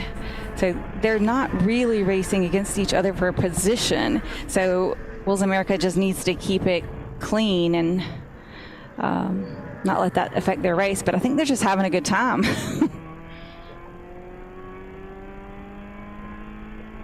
I haven't seen any hand gestures or anything that would made me think that they're doing anything but racing and having a good time. There we go.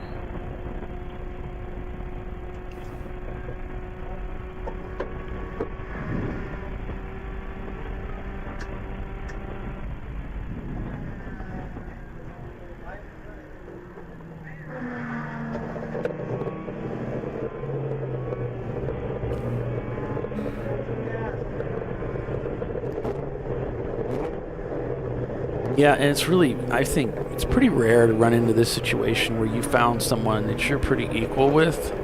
Mm-hmm. And it's fun, and you just don't get that very much. Often you're just kind of either too fast or too slow, and you're just kind of reaching for the next car ahead.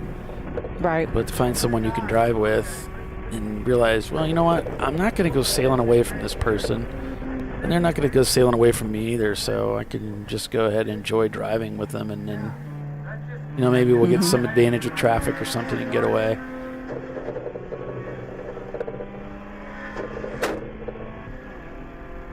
You can definitely see where both cars are stronger in different points of the course.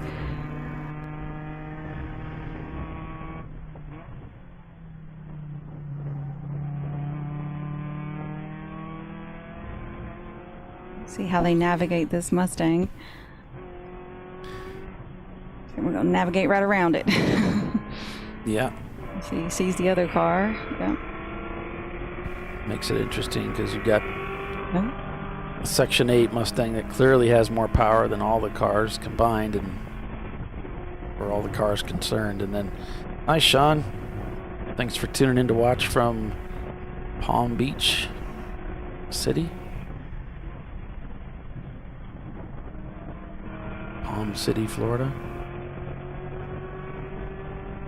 Oh, that's Chris Nicely over there on our YouTube chat. He says, "Hey Tiff, wish we still had Fifi running this race." No doubt. I'd love to see you guys out here. Who was nobody Fifi? wants to. That was the white car, because Sabine is the other car, the black one, I think. E36, I drove with them at NCM one year. It's Voodoo, the Quantum and Dynam group. They haven't been back with us in a while. It would be nice to see them back. Quantum and Dynam. Yep. Like great group of guys. They're local to the Birmingham scene. They're with the BMW club, so we all know each other.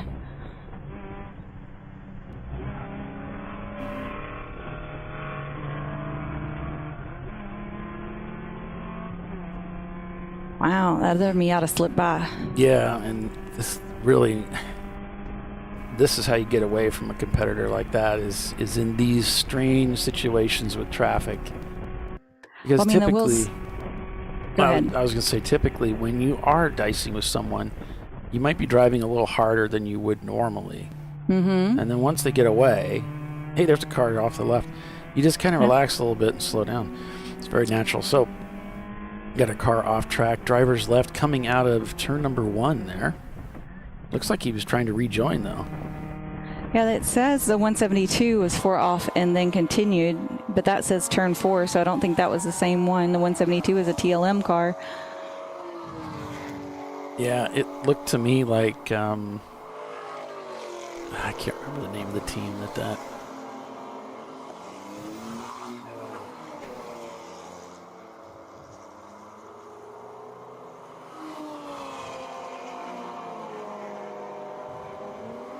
46, yeah, the Stug. I think it's the Stug Racing or the Stug Racing. I think it's Stug is how they pronounce it. Number 46, blue, and it's kind of like a baby blue, and I think it's white. BMW E30. You know, I just got to glance at it though. But hey, I'm just a commentator, so it doesn't really matter, right? I mean, it can be whatever you say it is. Whatever you want it to be, Paul. Whatever you want it to be. Exactly. Let your imagination run wild. All right, so with that, we'll take another commercial break. All right, now we're supposed to be a commercial. Yeah. by now, certainly. You're watching ChampCar.Live, presented by AutoZone. We will be right back with the TireRack.com Champ Car Endurance Series, folks. Hang with us. An important decision is afoot. This man is about to buy tires on TireRack.com. Tire Rack is the leading online retailer of tires in North America and a repository of advice and expert reviews. And it's done! All that's left is to arrange for safe, easy installation at one of our independent recommended installers. Well, I guess he did that too. TireRack.com, the way tire buying should be. Come on, Road. Do your worst. We'll be at our best.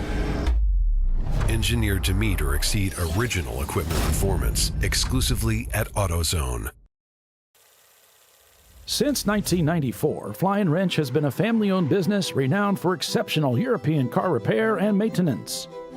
We treat every vehicle with the same care and attention as if it were our very own, building lasting relationships with our clients along the way. We specialize in high-performance vehicles, offering a range of services that include fabrication, construction, custom wiring, and much more. Visit us at flyandwrench.com. Frozen rotors from Diversified Cryogenics deliver increased performance and a higher level of safety, while significantly reducing braking system costs. So to tell you a little bit about the durability of this product. So we have seen an incredible extension of the life of our brake rotors using frozen rotors. We've gone from brake rotors every other weekend to 6 weekends on one set of brake rotors, and I think they can go farther. The durability has been amazing.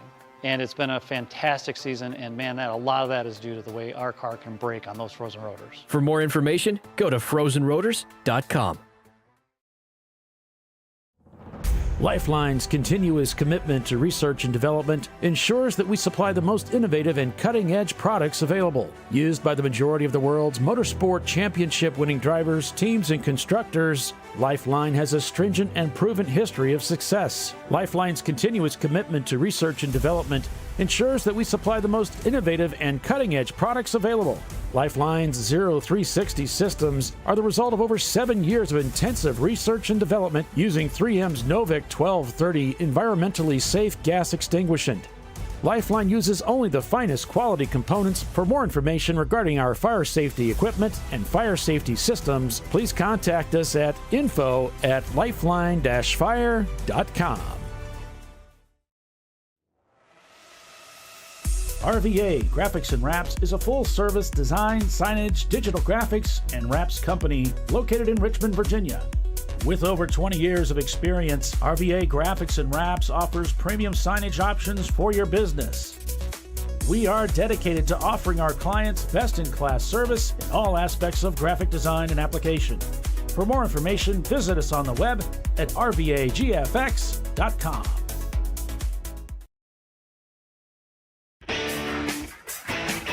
Located in Northeast Ohio with 40 years of combined experience, Money Shift Racing knows how to deliver performance and safety, offering everything you need to get your vehicle and drivers ready for race day. From safety equipment to full engine assembly and repair, in-house fabrication, 3D design, and rapid prototyping. Money Shift Racing. Performance done right. Sentinel is a comprehensive motorsports video solution incorporating live streaming, local recording, 3 cameras with picture-in-picture, flag status, and much, much more. Stop playing with multiple solutions. Sentinel handles it all, including timing and scoring, vehicle data, graphic overlays, adaptive bitrate encoding, network bonding, and more. Sentinel is the solution to sharing your motorsports experience with your friends, family, sponsors, and the world. What are you waiting for? Get your Sentinel today and never miss an on-track moment. www.sentinel.racing.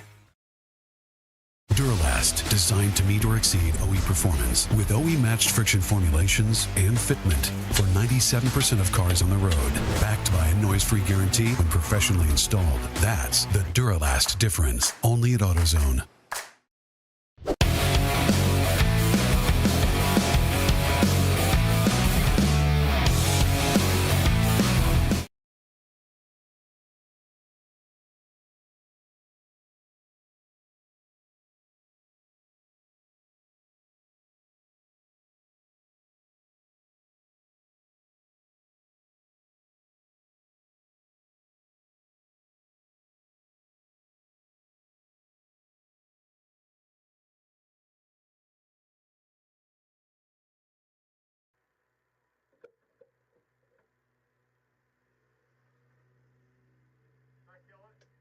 All right, sorry about that, folks. We are under caution here at Virginia International Raceway. I don't know if Tiffany's back. I'm here. Let me see what it is. Brief them? Okay. I have not briefed them. I am reading. Let's see. Other late pit entry over the paint to. Okay. Well, there's a 116 is in trouble for coming into a late pit entry, but let's see what else is going on. For off and continue. Other warning. Pit lane warning. Now I don't see anybody stuck that it's there's nothing on the log that lets me know what the issue is. They must be working the situation before they enter it, and the information right now we can just kind of ride along with Wheels America. Maybe we'll see something, right? See what we see. See what we'll see. Yelp. Trophy wife heading into their pit road. Their pit lane. Thought I heard an announcement. Maybe not. Sometimes the radios echo through the hallway behind me. 901 Motorsport, they're rolling down pit lane. So it was the 116 Team Honda Research that they haven't said whether they're getting a warning or what, but they're not happy with their late pit entry. They drove over the paint to get in.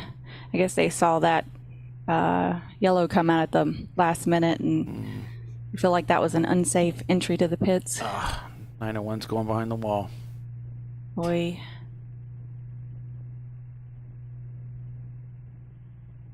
That's disappointing. Yeah, he's not wasting any time, so they might be looking to do some kind of repair work real quick and get him back out there. You might hear something from Chip if he's there. He's not at the racetrack, is he? I don't think so. No, he said he hadn't been. This is the first 24 he's missed since 2011, I believe. It's the first 24-hour that I have not been at the race in a very long time. But I couldn't figure out how to make it back 9 hours after being up all night. That seemed like a safe idea to work Monday. Yeah, I'm going to spend the night here in town sleeping it off. Yeah. Then drive home Monday. Yeah. Yeah, that's a much better way to go about it. Usually I leave the race and then I drive over to Asheville and then have me some good food and a beverage and then go to bed early, get up with the sun on Monday morning and drive home, get home, late afternoon. But I have 2 clients on Monday, and I've got brand new, completely, my whole office staff is brand new, so. Oh, really? Again? Wow. Well, we just got all of them changed out and everything, so. Okay. They're doing better than, let's say, past change-outs have happened, so they still require, me to be close by. Yeah. We keep breaking computers. I don't know what our deal is. Yeah. So one's going really slow, and then the other one, I don't know. We had a little bit of a lightning storm a couple of weeks ago on a Sunday, and then that Monday, and when we came into the office, one of the desktops wouldn't connect to the internet anymore. It doesn't show a network at all. So my troubleshooting skills are not, on par with someone like yourself, but I couldn't figure out any way to make it work, so I had to put her on my laptop.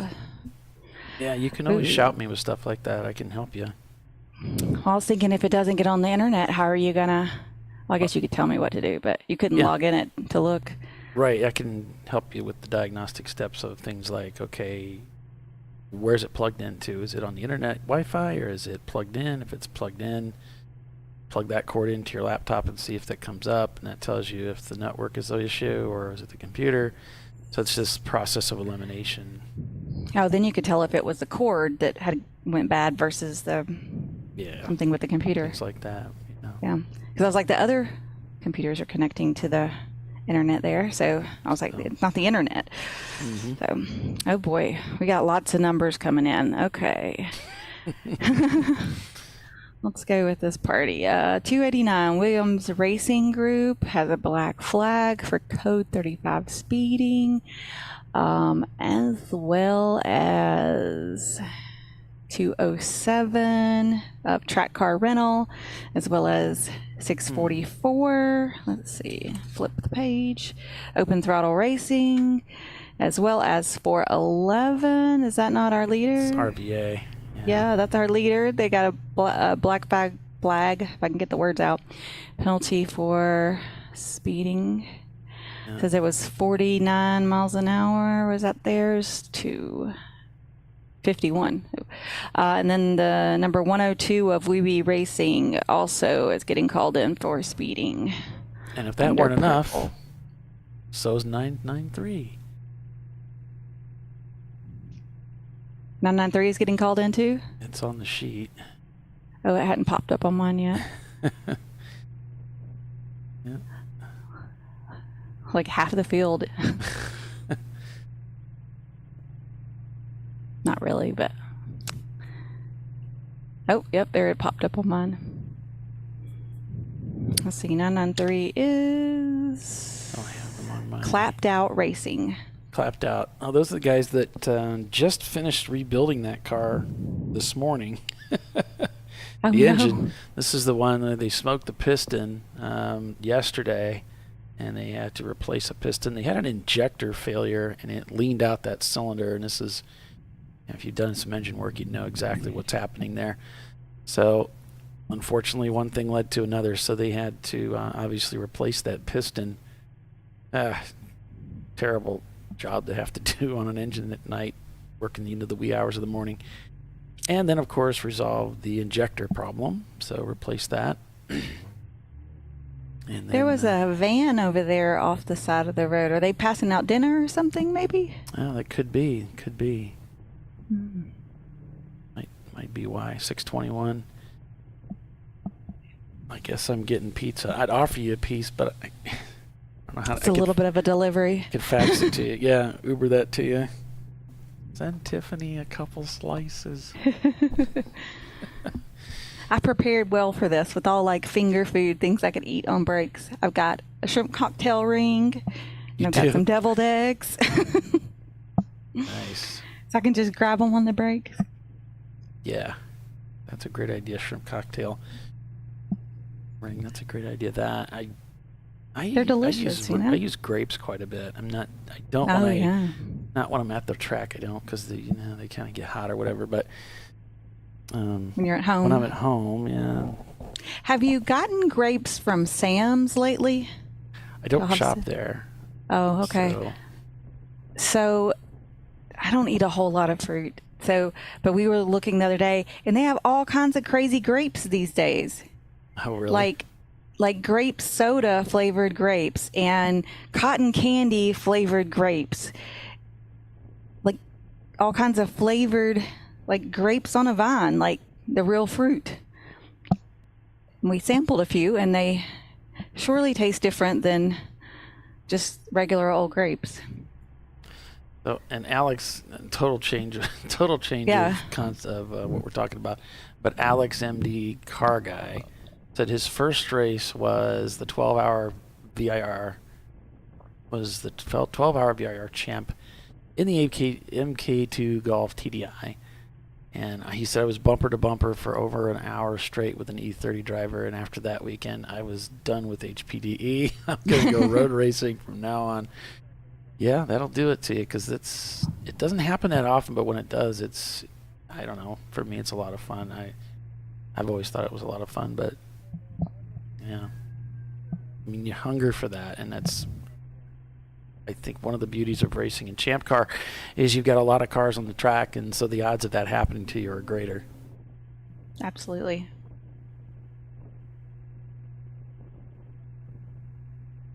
So cars rolling down this front straightaway again.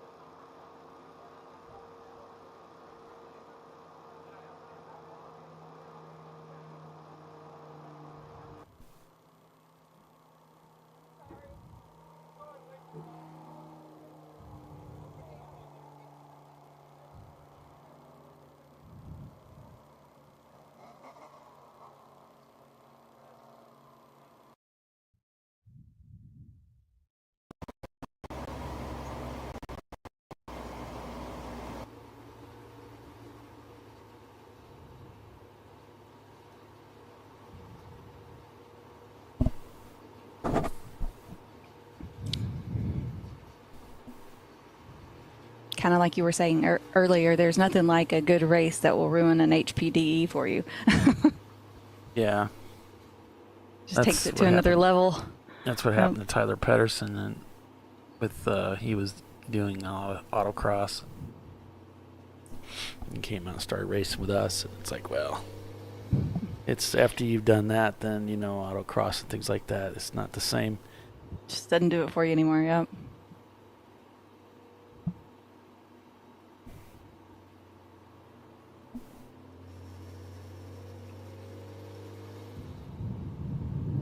I like autocross. When I was campaigning my Datsun, I autocross it for testing, Mm-hmm. I liked it. It was all right. It's very different. It's more of an adrenaline burst, and you're done. It's just this high adrenaline, kind of like drag racing was for me. It's just the moment. You're like keyed up, and then you just go, and then you're doing this thing, and then it's over, and you're actually, you're breathing heavy, and you're like, your heart's pounding, and you don't really get that in road racing, not very often. Come off the track, and you're like, oh my gosh, you're not like that. So, very different experience. I think I come off the track like that. Do you? Oh my gosh. Yeah. Sometimes for the right reasons and sometimes for the wrong reasons, right? Like sometimes like, oh my gosh, that was so cool. And other times I'm like, what am I doing? Oy. Especially if there's like something wrong with the car. Like I hate driving it with it if it's broken and I don't know what's wrong with it, right? I'm not a mechanical person. So it's like, I know there's something wrong. I don't know what it is. Mm-hmm. My brain wants to tell me it's me, I'm fighting demons in the car.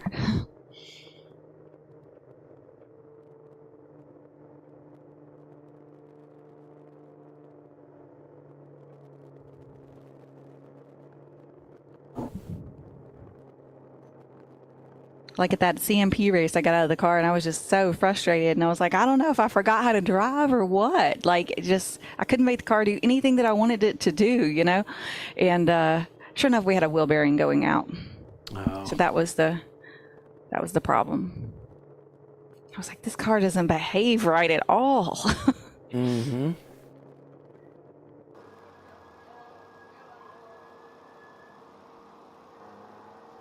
And after I thought about it, that made a lot of sense.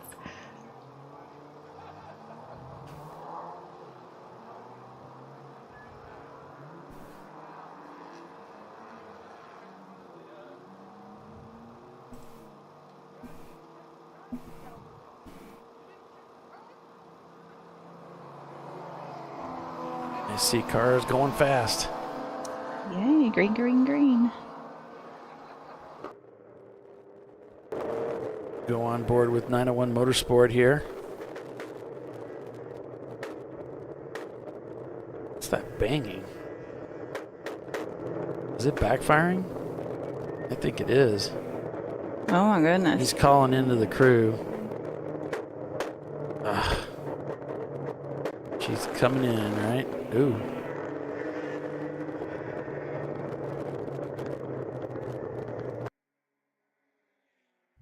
Goodness. Yeah, bringing her in, folks.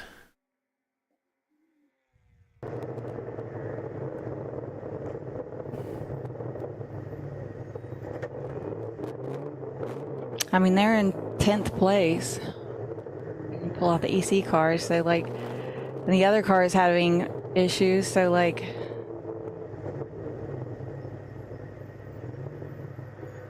a frustrating day for 901 Motorsports for sure.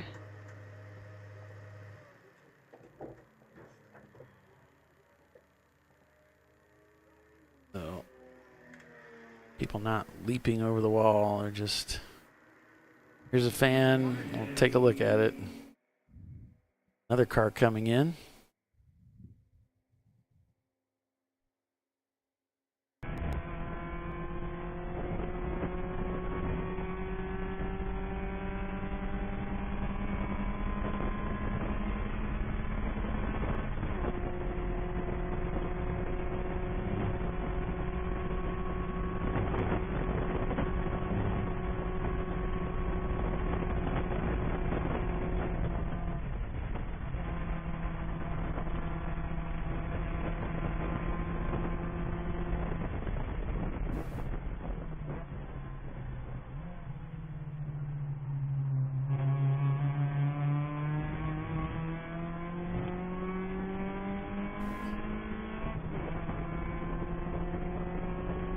Wow, these two Miatas look pretty equally matched, huh? Yep, and Ruben Performance is also in the pits, one of our other in-car cameras.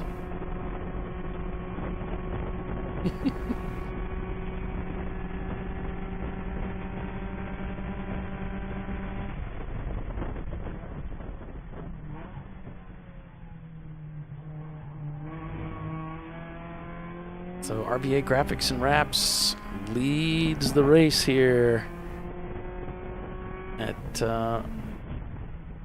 Virginia International Raceway, with Atlanta Speedworks in second place, Rockwell Autosport Development in third, Tater Racing in fourth, and Rockwell Autosport in the number 10, rounding out the top 5, dominated by the C-Class this weekend.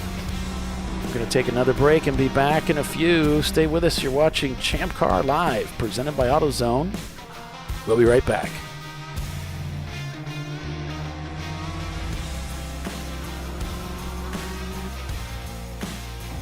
An important decision is afoot. This man is about to buy tires on TireRack.com. Tire Rack is the leading online retailer of tires in North America and a repository of advice and expert reviews. And it's done! All that's left is to arrange for safe, easy installation at one of our independent recommended installers. Well, I guess he did that too. TireRack.com, the way tire buying should be. Come on, Road. Do your worst. We'll be at our best. Engineered to meet or exceed original equipment performance, exclusively at AutoZone. Since 1994, Flying Wrench has been a family-owned business renowned for exceptional European car repair and maintenance. We treat every vehicle with the same care and attention as if it were our very own, building lasting relationships with our clients along the way. We specialize in high-performance vehicles, offering a range of services that include fabrication, construction, custom wiring, and much more. Visit us at flyandwrench.com. Frozen rotors from Diversified Cryogenics deliver increased performance and a higher level of safety, while significantly reducing braking system costs. So to tell you a little bit about the durability of this product. So we have seen an incredible extension of the life of our brake rotors using frozen rotors. We've gone from brake rotors every other weekend to 6 weekends on one set of brake rotors, and I think they can go farther. The durability has been amazing, and it's been a fantastic season, and man, a lot of that is due to the way our car can brake on those frozen rotors. For more information, go to frozenrotors.com. Lifeline's continuous commitment to research and development ensures that we supply the most innovative and cutting-edge products available. Used by the majority of the world's motorsport championship-winning drivers, teams, and constructors, Lifeline has a stringent and proven history of success. Lifeline's continuous commitment to research and development ensures that we supply the most innovative and cutting-edge products available. Lifeline's 0360 systems are the result of over 7 years of intensive research and development using 3M's Novik 1230 environmentally safe gas extinguishant. Lifeline uses only the finest quality components. For more information regarding our fire safety equipment and fire safety systems, please contact us at info@lifeline-fire.com. RVA Graphics and Wraps is a full-service design, signage, digital graphics, and wraps company located in Richmond, Virginia. With over 20 years of experience, RVA Graphics and Wraps offers premium signage options for your business. We are dedicated to offering our clients best-in-class service in all aspects of graphic design and application. For more information, visit us on the web at rvagfx.com.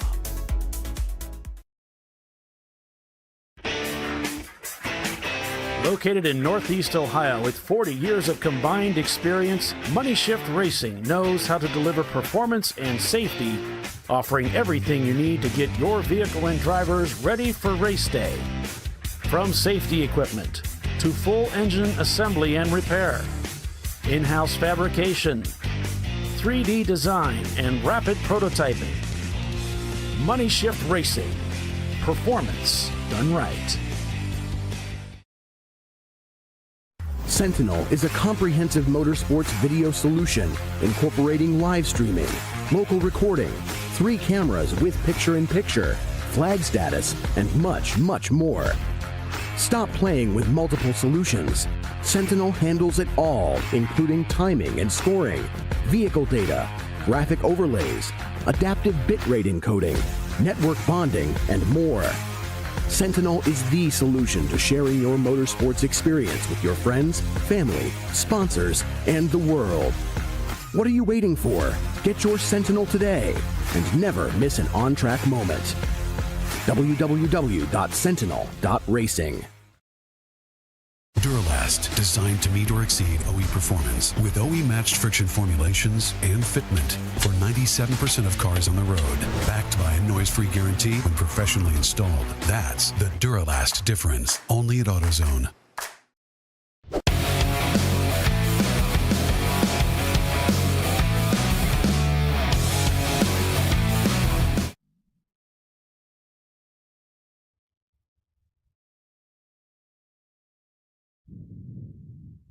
Welcome back, everybody.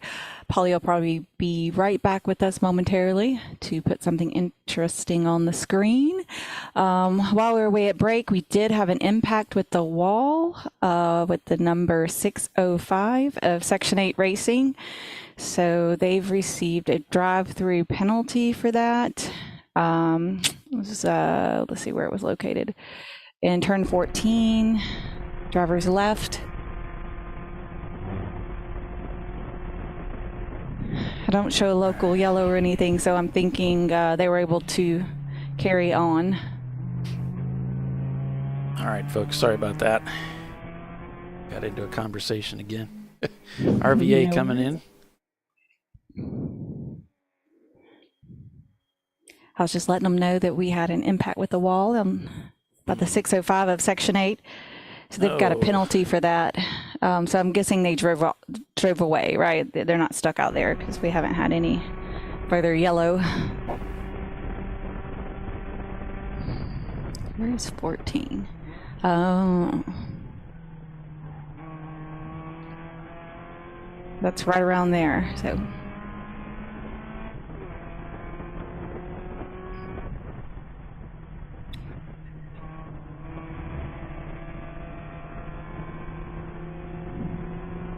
What happened to GBU and Eddie Vedder? Sean's asking. Well, we didn't get any information on GBU. With Eddie Vedder, we heard it was a head gasket failure. Yeah.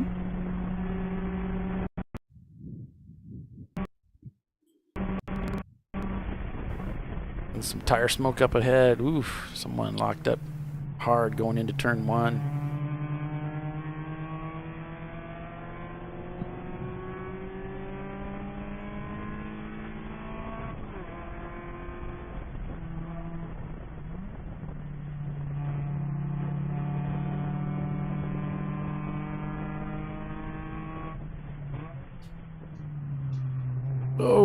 Oh. Dicing it up. Went to the end of the track and made a hard left. He's like, oh, the track goes left.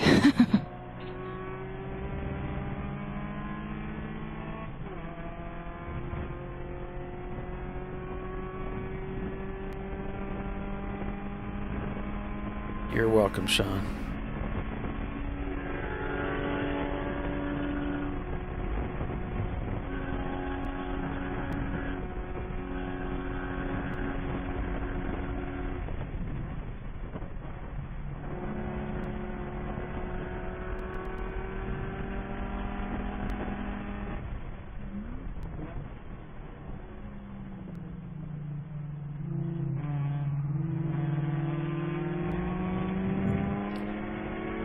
Really using that runoff.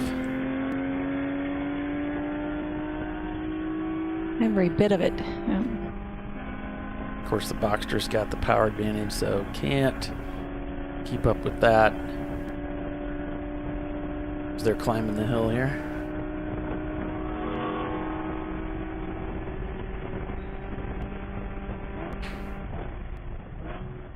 .901 still in the pits right now. They're working on that car.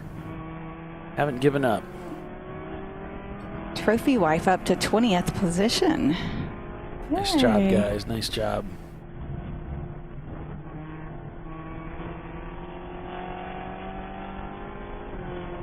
Here's Ruben Performance.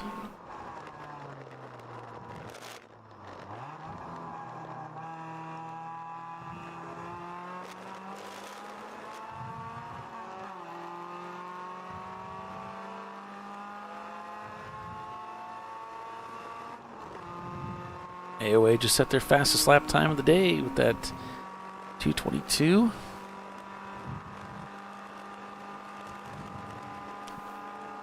So they're still finding more time on the track. And Ruben Performance scored in 29th. They're probably around 25th or so with the EC cars ahead. So trying to catch up with the Trophy Wife car. Got some work to do here. Their best lap time's a 2:15, and they just turned a 2:23. 2:15 is a pretty stout time. That's That's fast. Like people up at the front of the field are turning those times. Yeah. At the very front. Yep. I think RVA Graphics, the lead car, their best time is 2:16. Atlanta Speedworks' best time is 2:16. Rockwell car, the 12, their best time is 2:10.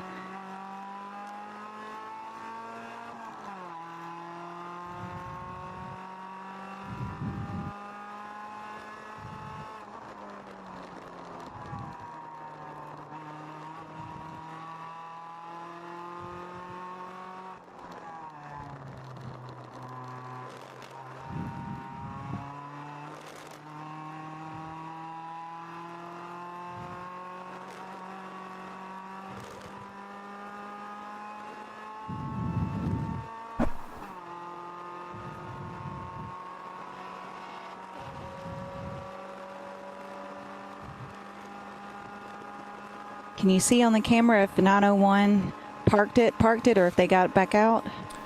They are working on the car in the pits. Okay.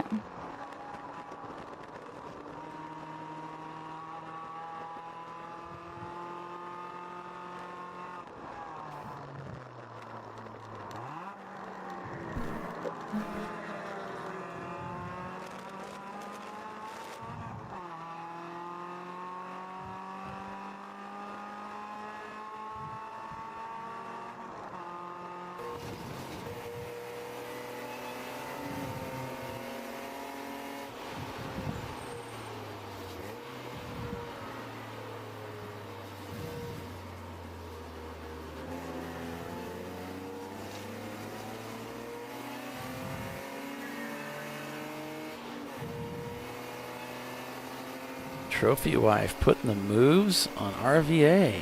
Wow. Yeah. Wow. Let's see. That car is in 12th place, that 311 they just passed. So, made a lap on them. Every lap counts. Yeah, it does.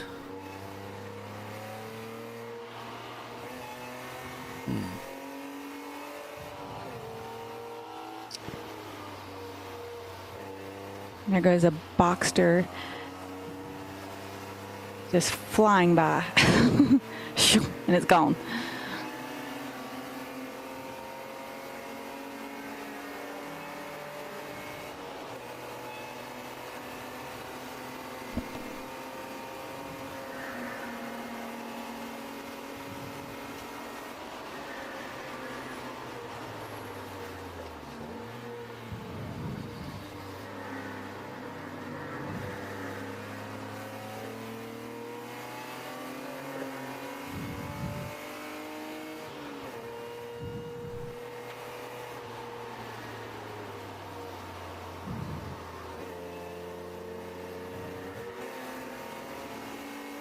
And it is starting to get a little darker. That sun is still in the sky, but we begin to see certain parts of the track starting to shadow over the cars a little bit and making them look, making things get a little bit darker.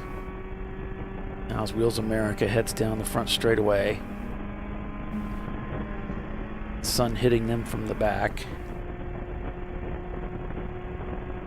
Coming by my position here in the tower.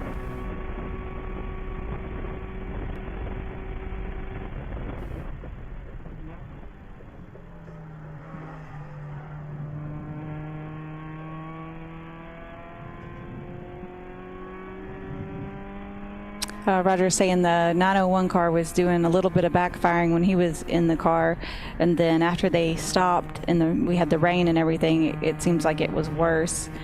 So I'm not sure what they're doing, but they're trying to see if they can do something to fix the 901 car.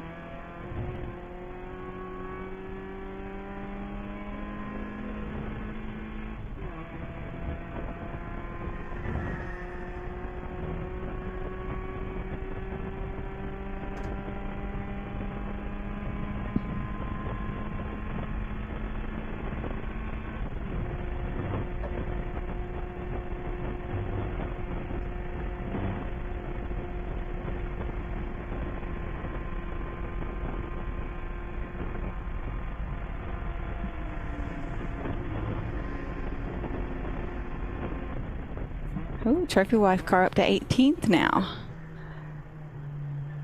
Looks like they just passed Clapped Out Racing.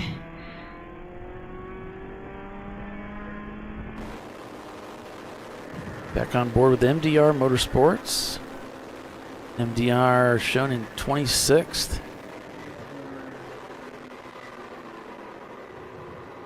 And getting ready to pass 901 Motorsport there in the pits. Yeah, and I think there's 4 EC cars ahead of them, so that would put them at 22nd place. So doing well. Clapped Out Racing in 24th.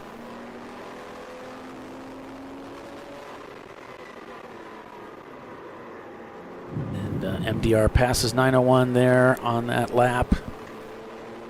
So they move up to 25th, and now they have their eyes set on Clapped Out.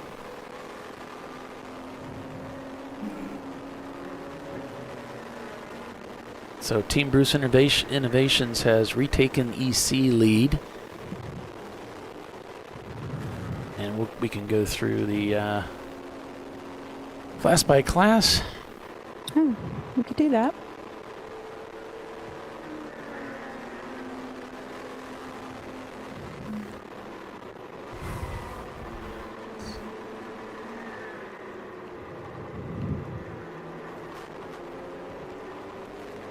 Okay, so there's your A-Class standings right there. Open Throttle in first. Then it's Wheels America Racing 2 and 3. Down to B-Class now. A little bit larger displacement. AOA Racing, Ruby Performance, Fisted Racing. Into C-Class now. We get into that 2.5 liter area with the inline sixes. You got RVA, Graphics and Wraps, Rockwell Autosport Development, and Atlanta Speedworks, your top three. Into D-Class, those larger engines, and Floridian Motorsports qualifies in there with that turbocharger they added. So it's Floridian Motorsports still leading D-Class over Black Flag Racing and Crown Victorious Racing in the Crown Vic.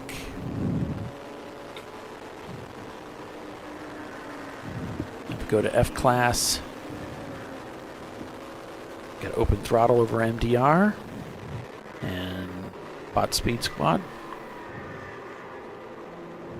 And then finally EC, we've got Team Bruce Innovations, Team Honda Research 2 and 3. Looks like we're going yellow flag. So they called the 35.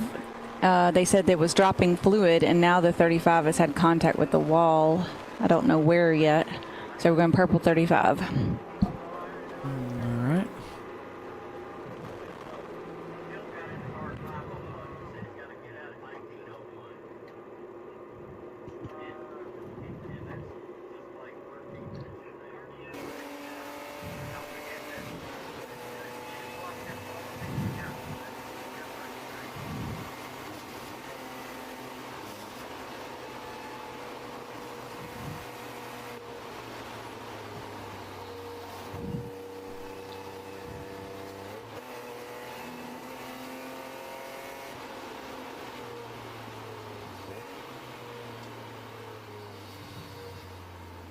Slow it down, boys. Slow it down.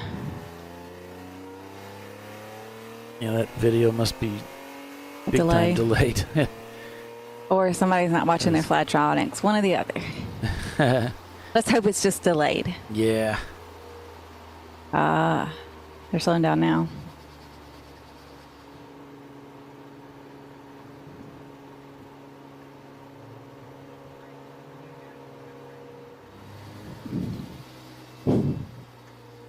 Yeah, contact with the wall is the message, and they are slowing.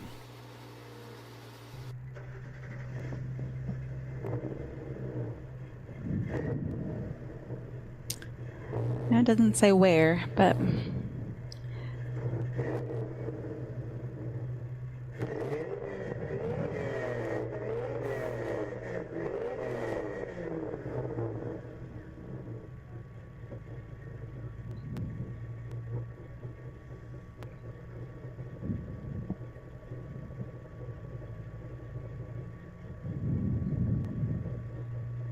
everyone puts a yellow flag up there.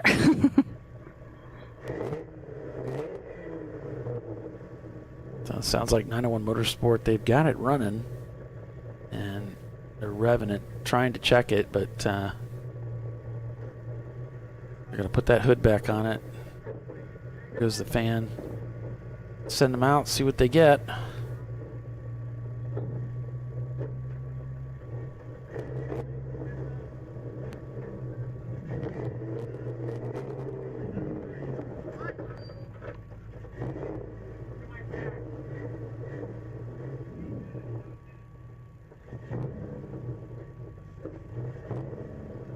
Oh, the hood's coming back off.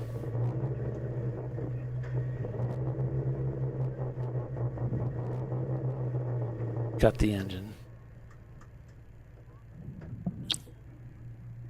Dang.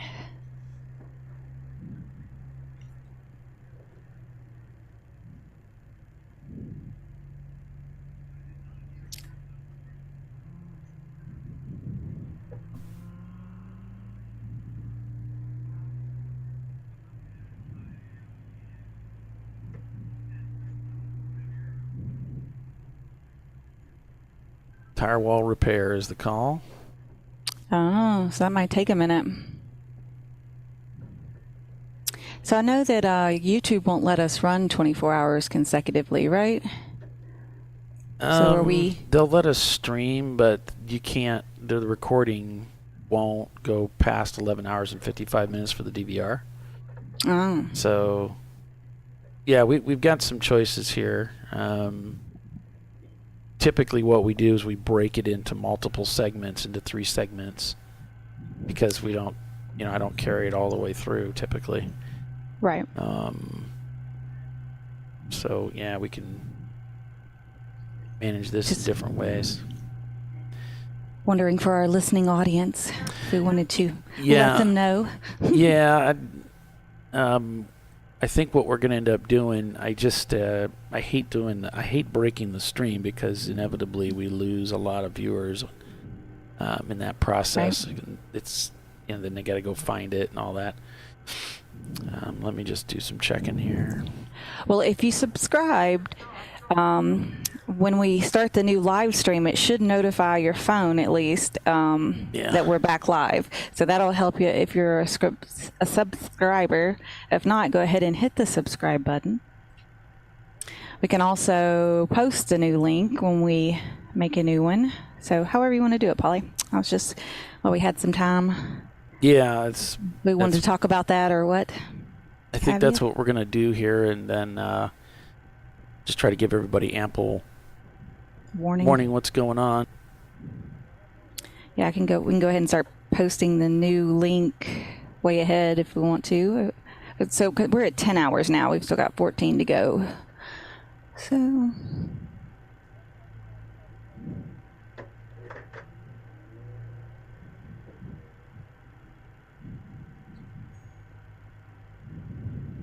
if you're on a TV and it like a Roku or any of the other ones really that are smart TVs, you can go to your YouTube app and then go to your subscribe channels and then scroll down to ChampCar. That's the easy way to do it. Or you can search ChampCar Endurance Series. You usually don't have to put the whole thing in there. ChampCar usually does it.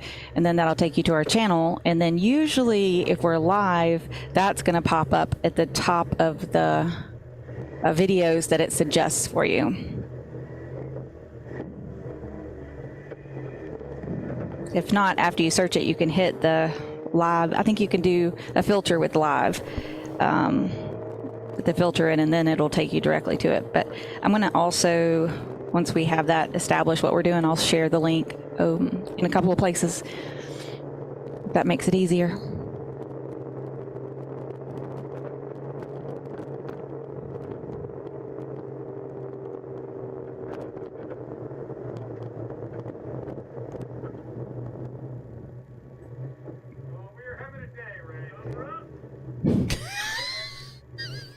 We're having a day, Ray. We are having a day. That is a way to put it, yep.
They haven't posted anything about headlights yet, but usually they want headlights on a solid hour before we're looking at sunset to make sure everybody's headlights are working.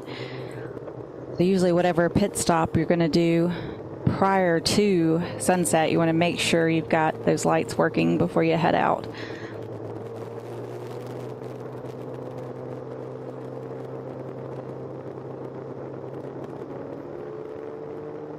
So almost back it up 2 hours prior to sunset. just to be in the safe zone.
Yeah, so I think what I'm going to do here, folks, is we're going to go ahead and break this stream here in a moment, and then as RVA getting towed in, well, 411 car, that's Hoy.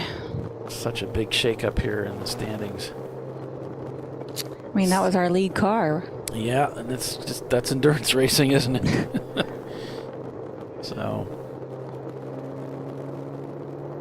So yeah, I think this is as good a time as any to probably break the stream and kick it off. But before we do that, we want to get you a link to it. So get you that.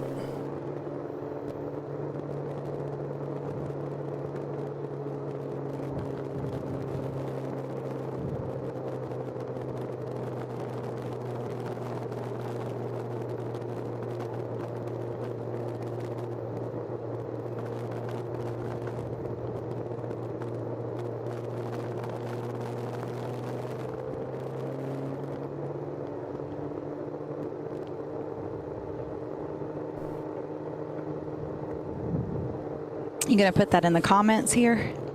Yeah. Okay. I'll go ahead and I'll share it on Facebook once you got it ready as well. I shared some it on places. I shared it on Facebook on my personal.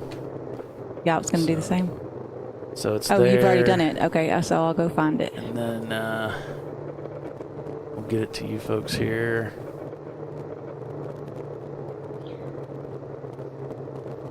I mean, because everybody's Facebook friends with me and Polly, right? I mean, let's see, part 2.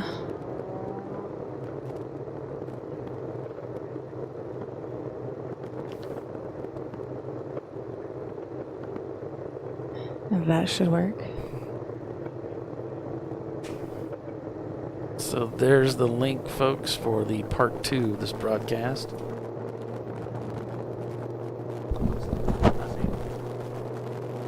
And don't go running away. Now make sure you get on that as soon as we get on there. Don't want to miss out on anything cool. I'm not coming out that much days either.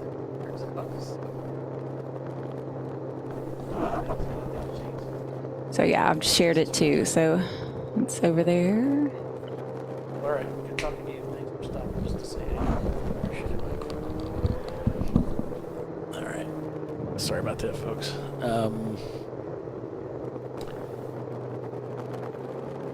I missed what you said, Tiff.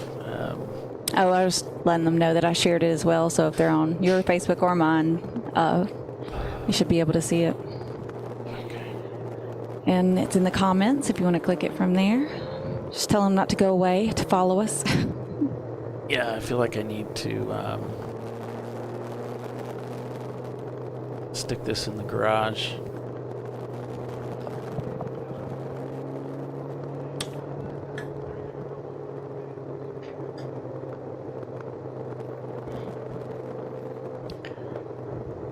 Looks like they've got oil down on the track in turn 17. We're going to be cleaning that up.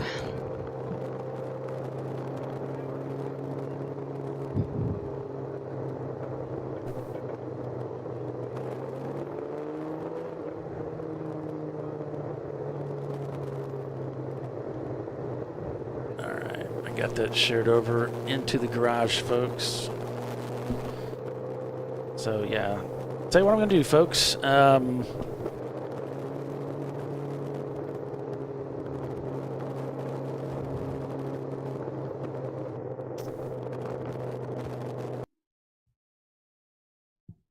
right, Aaron, Erwin, that sounds good.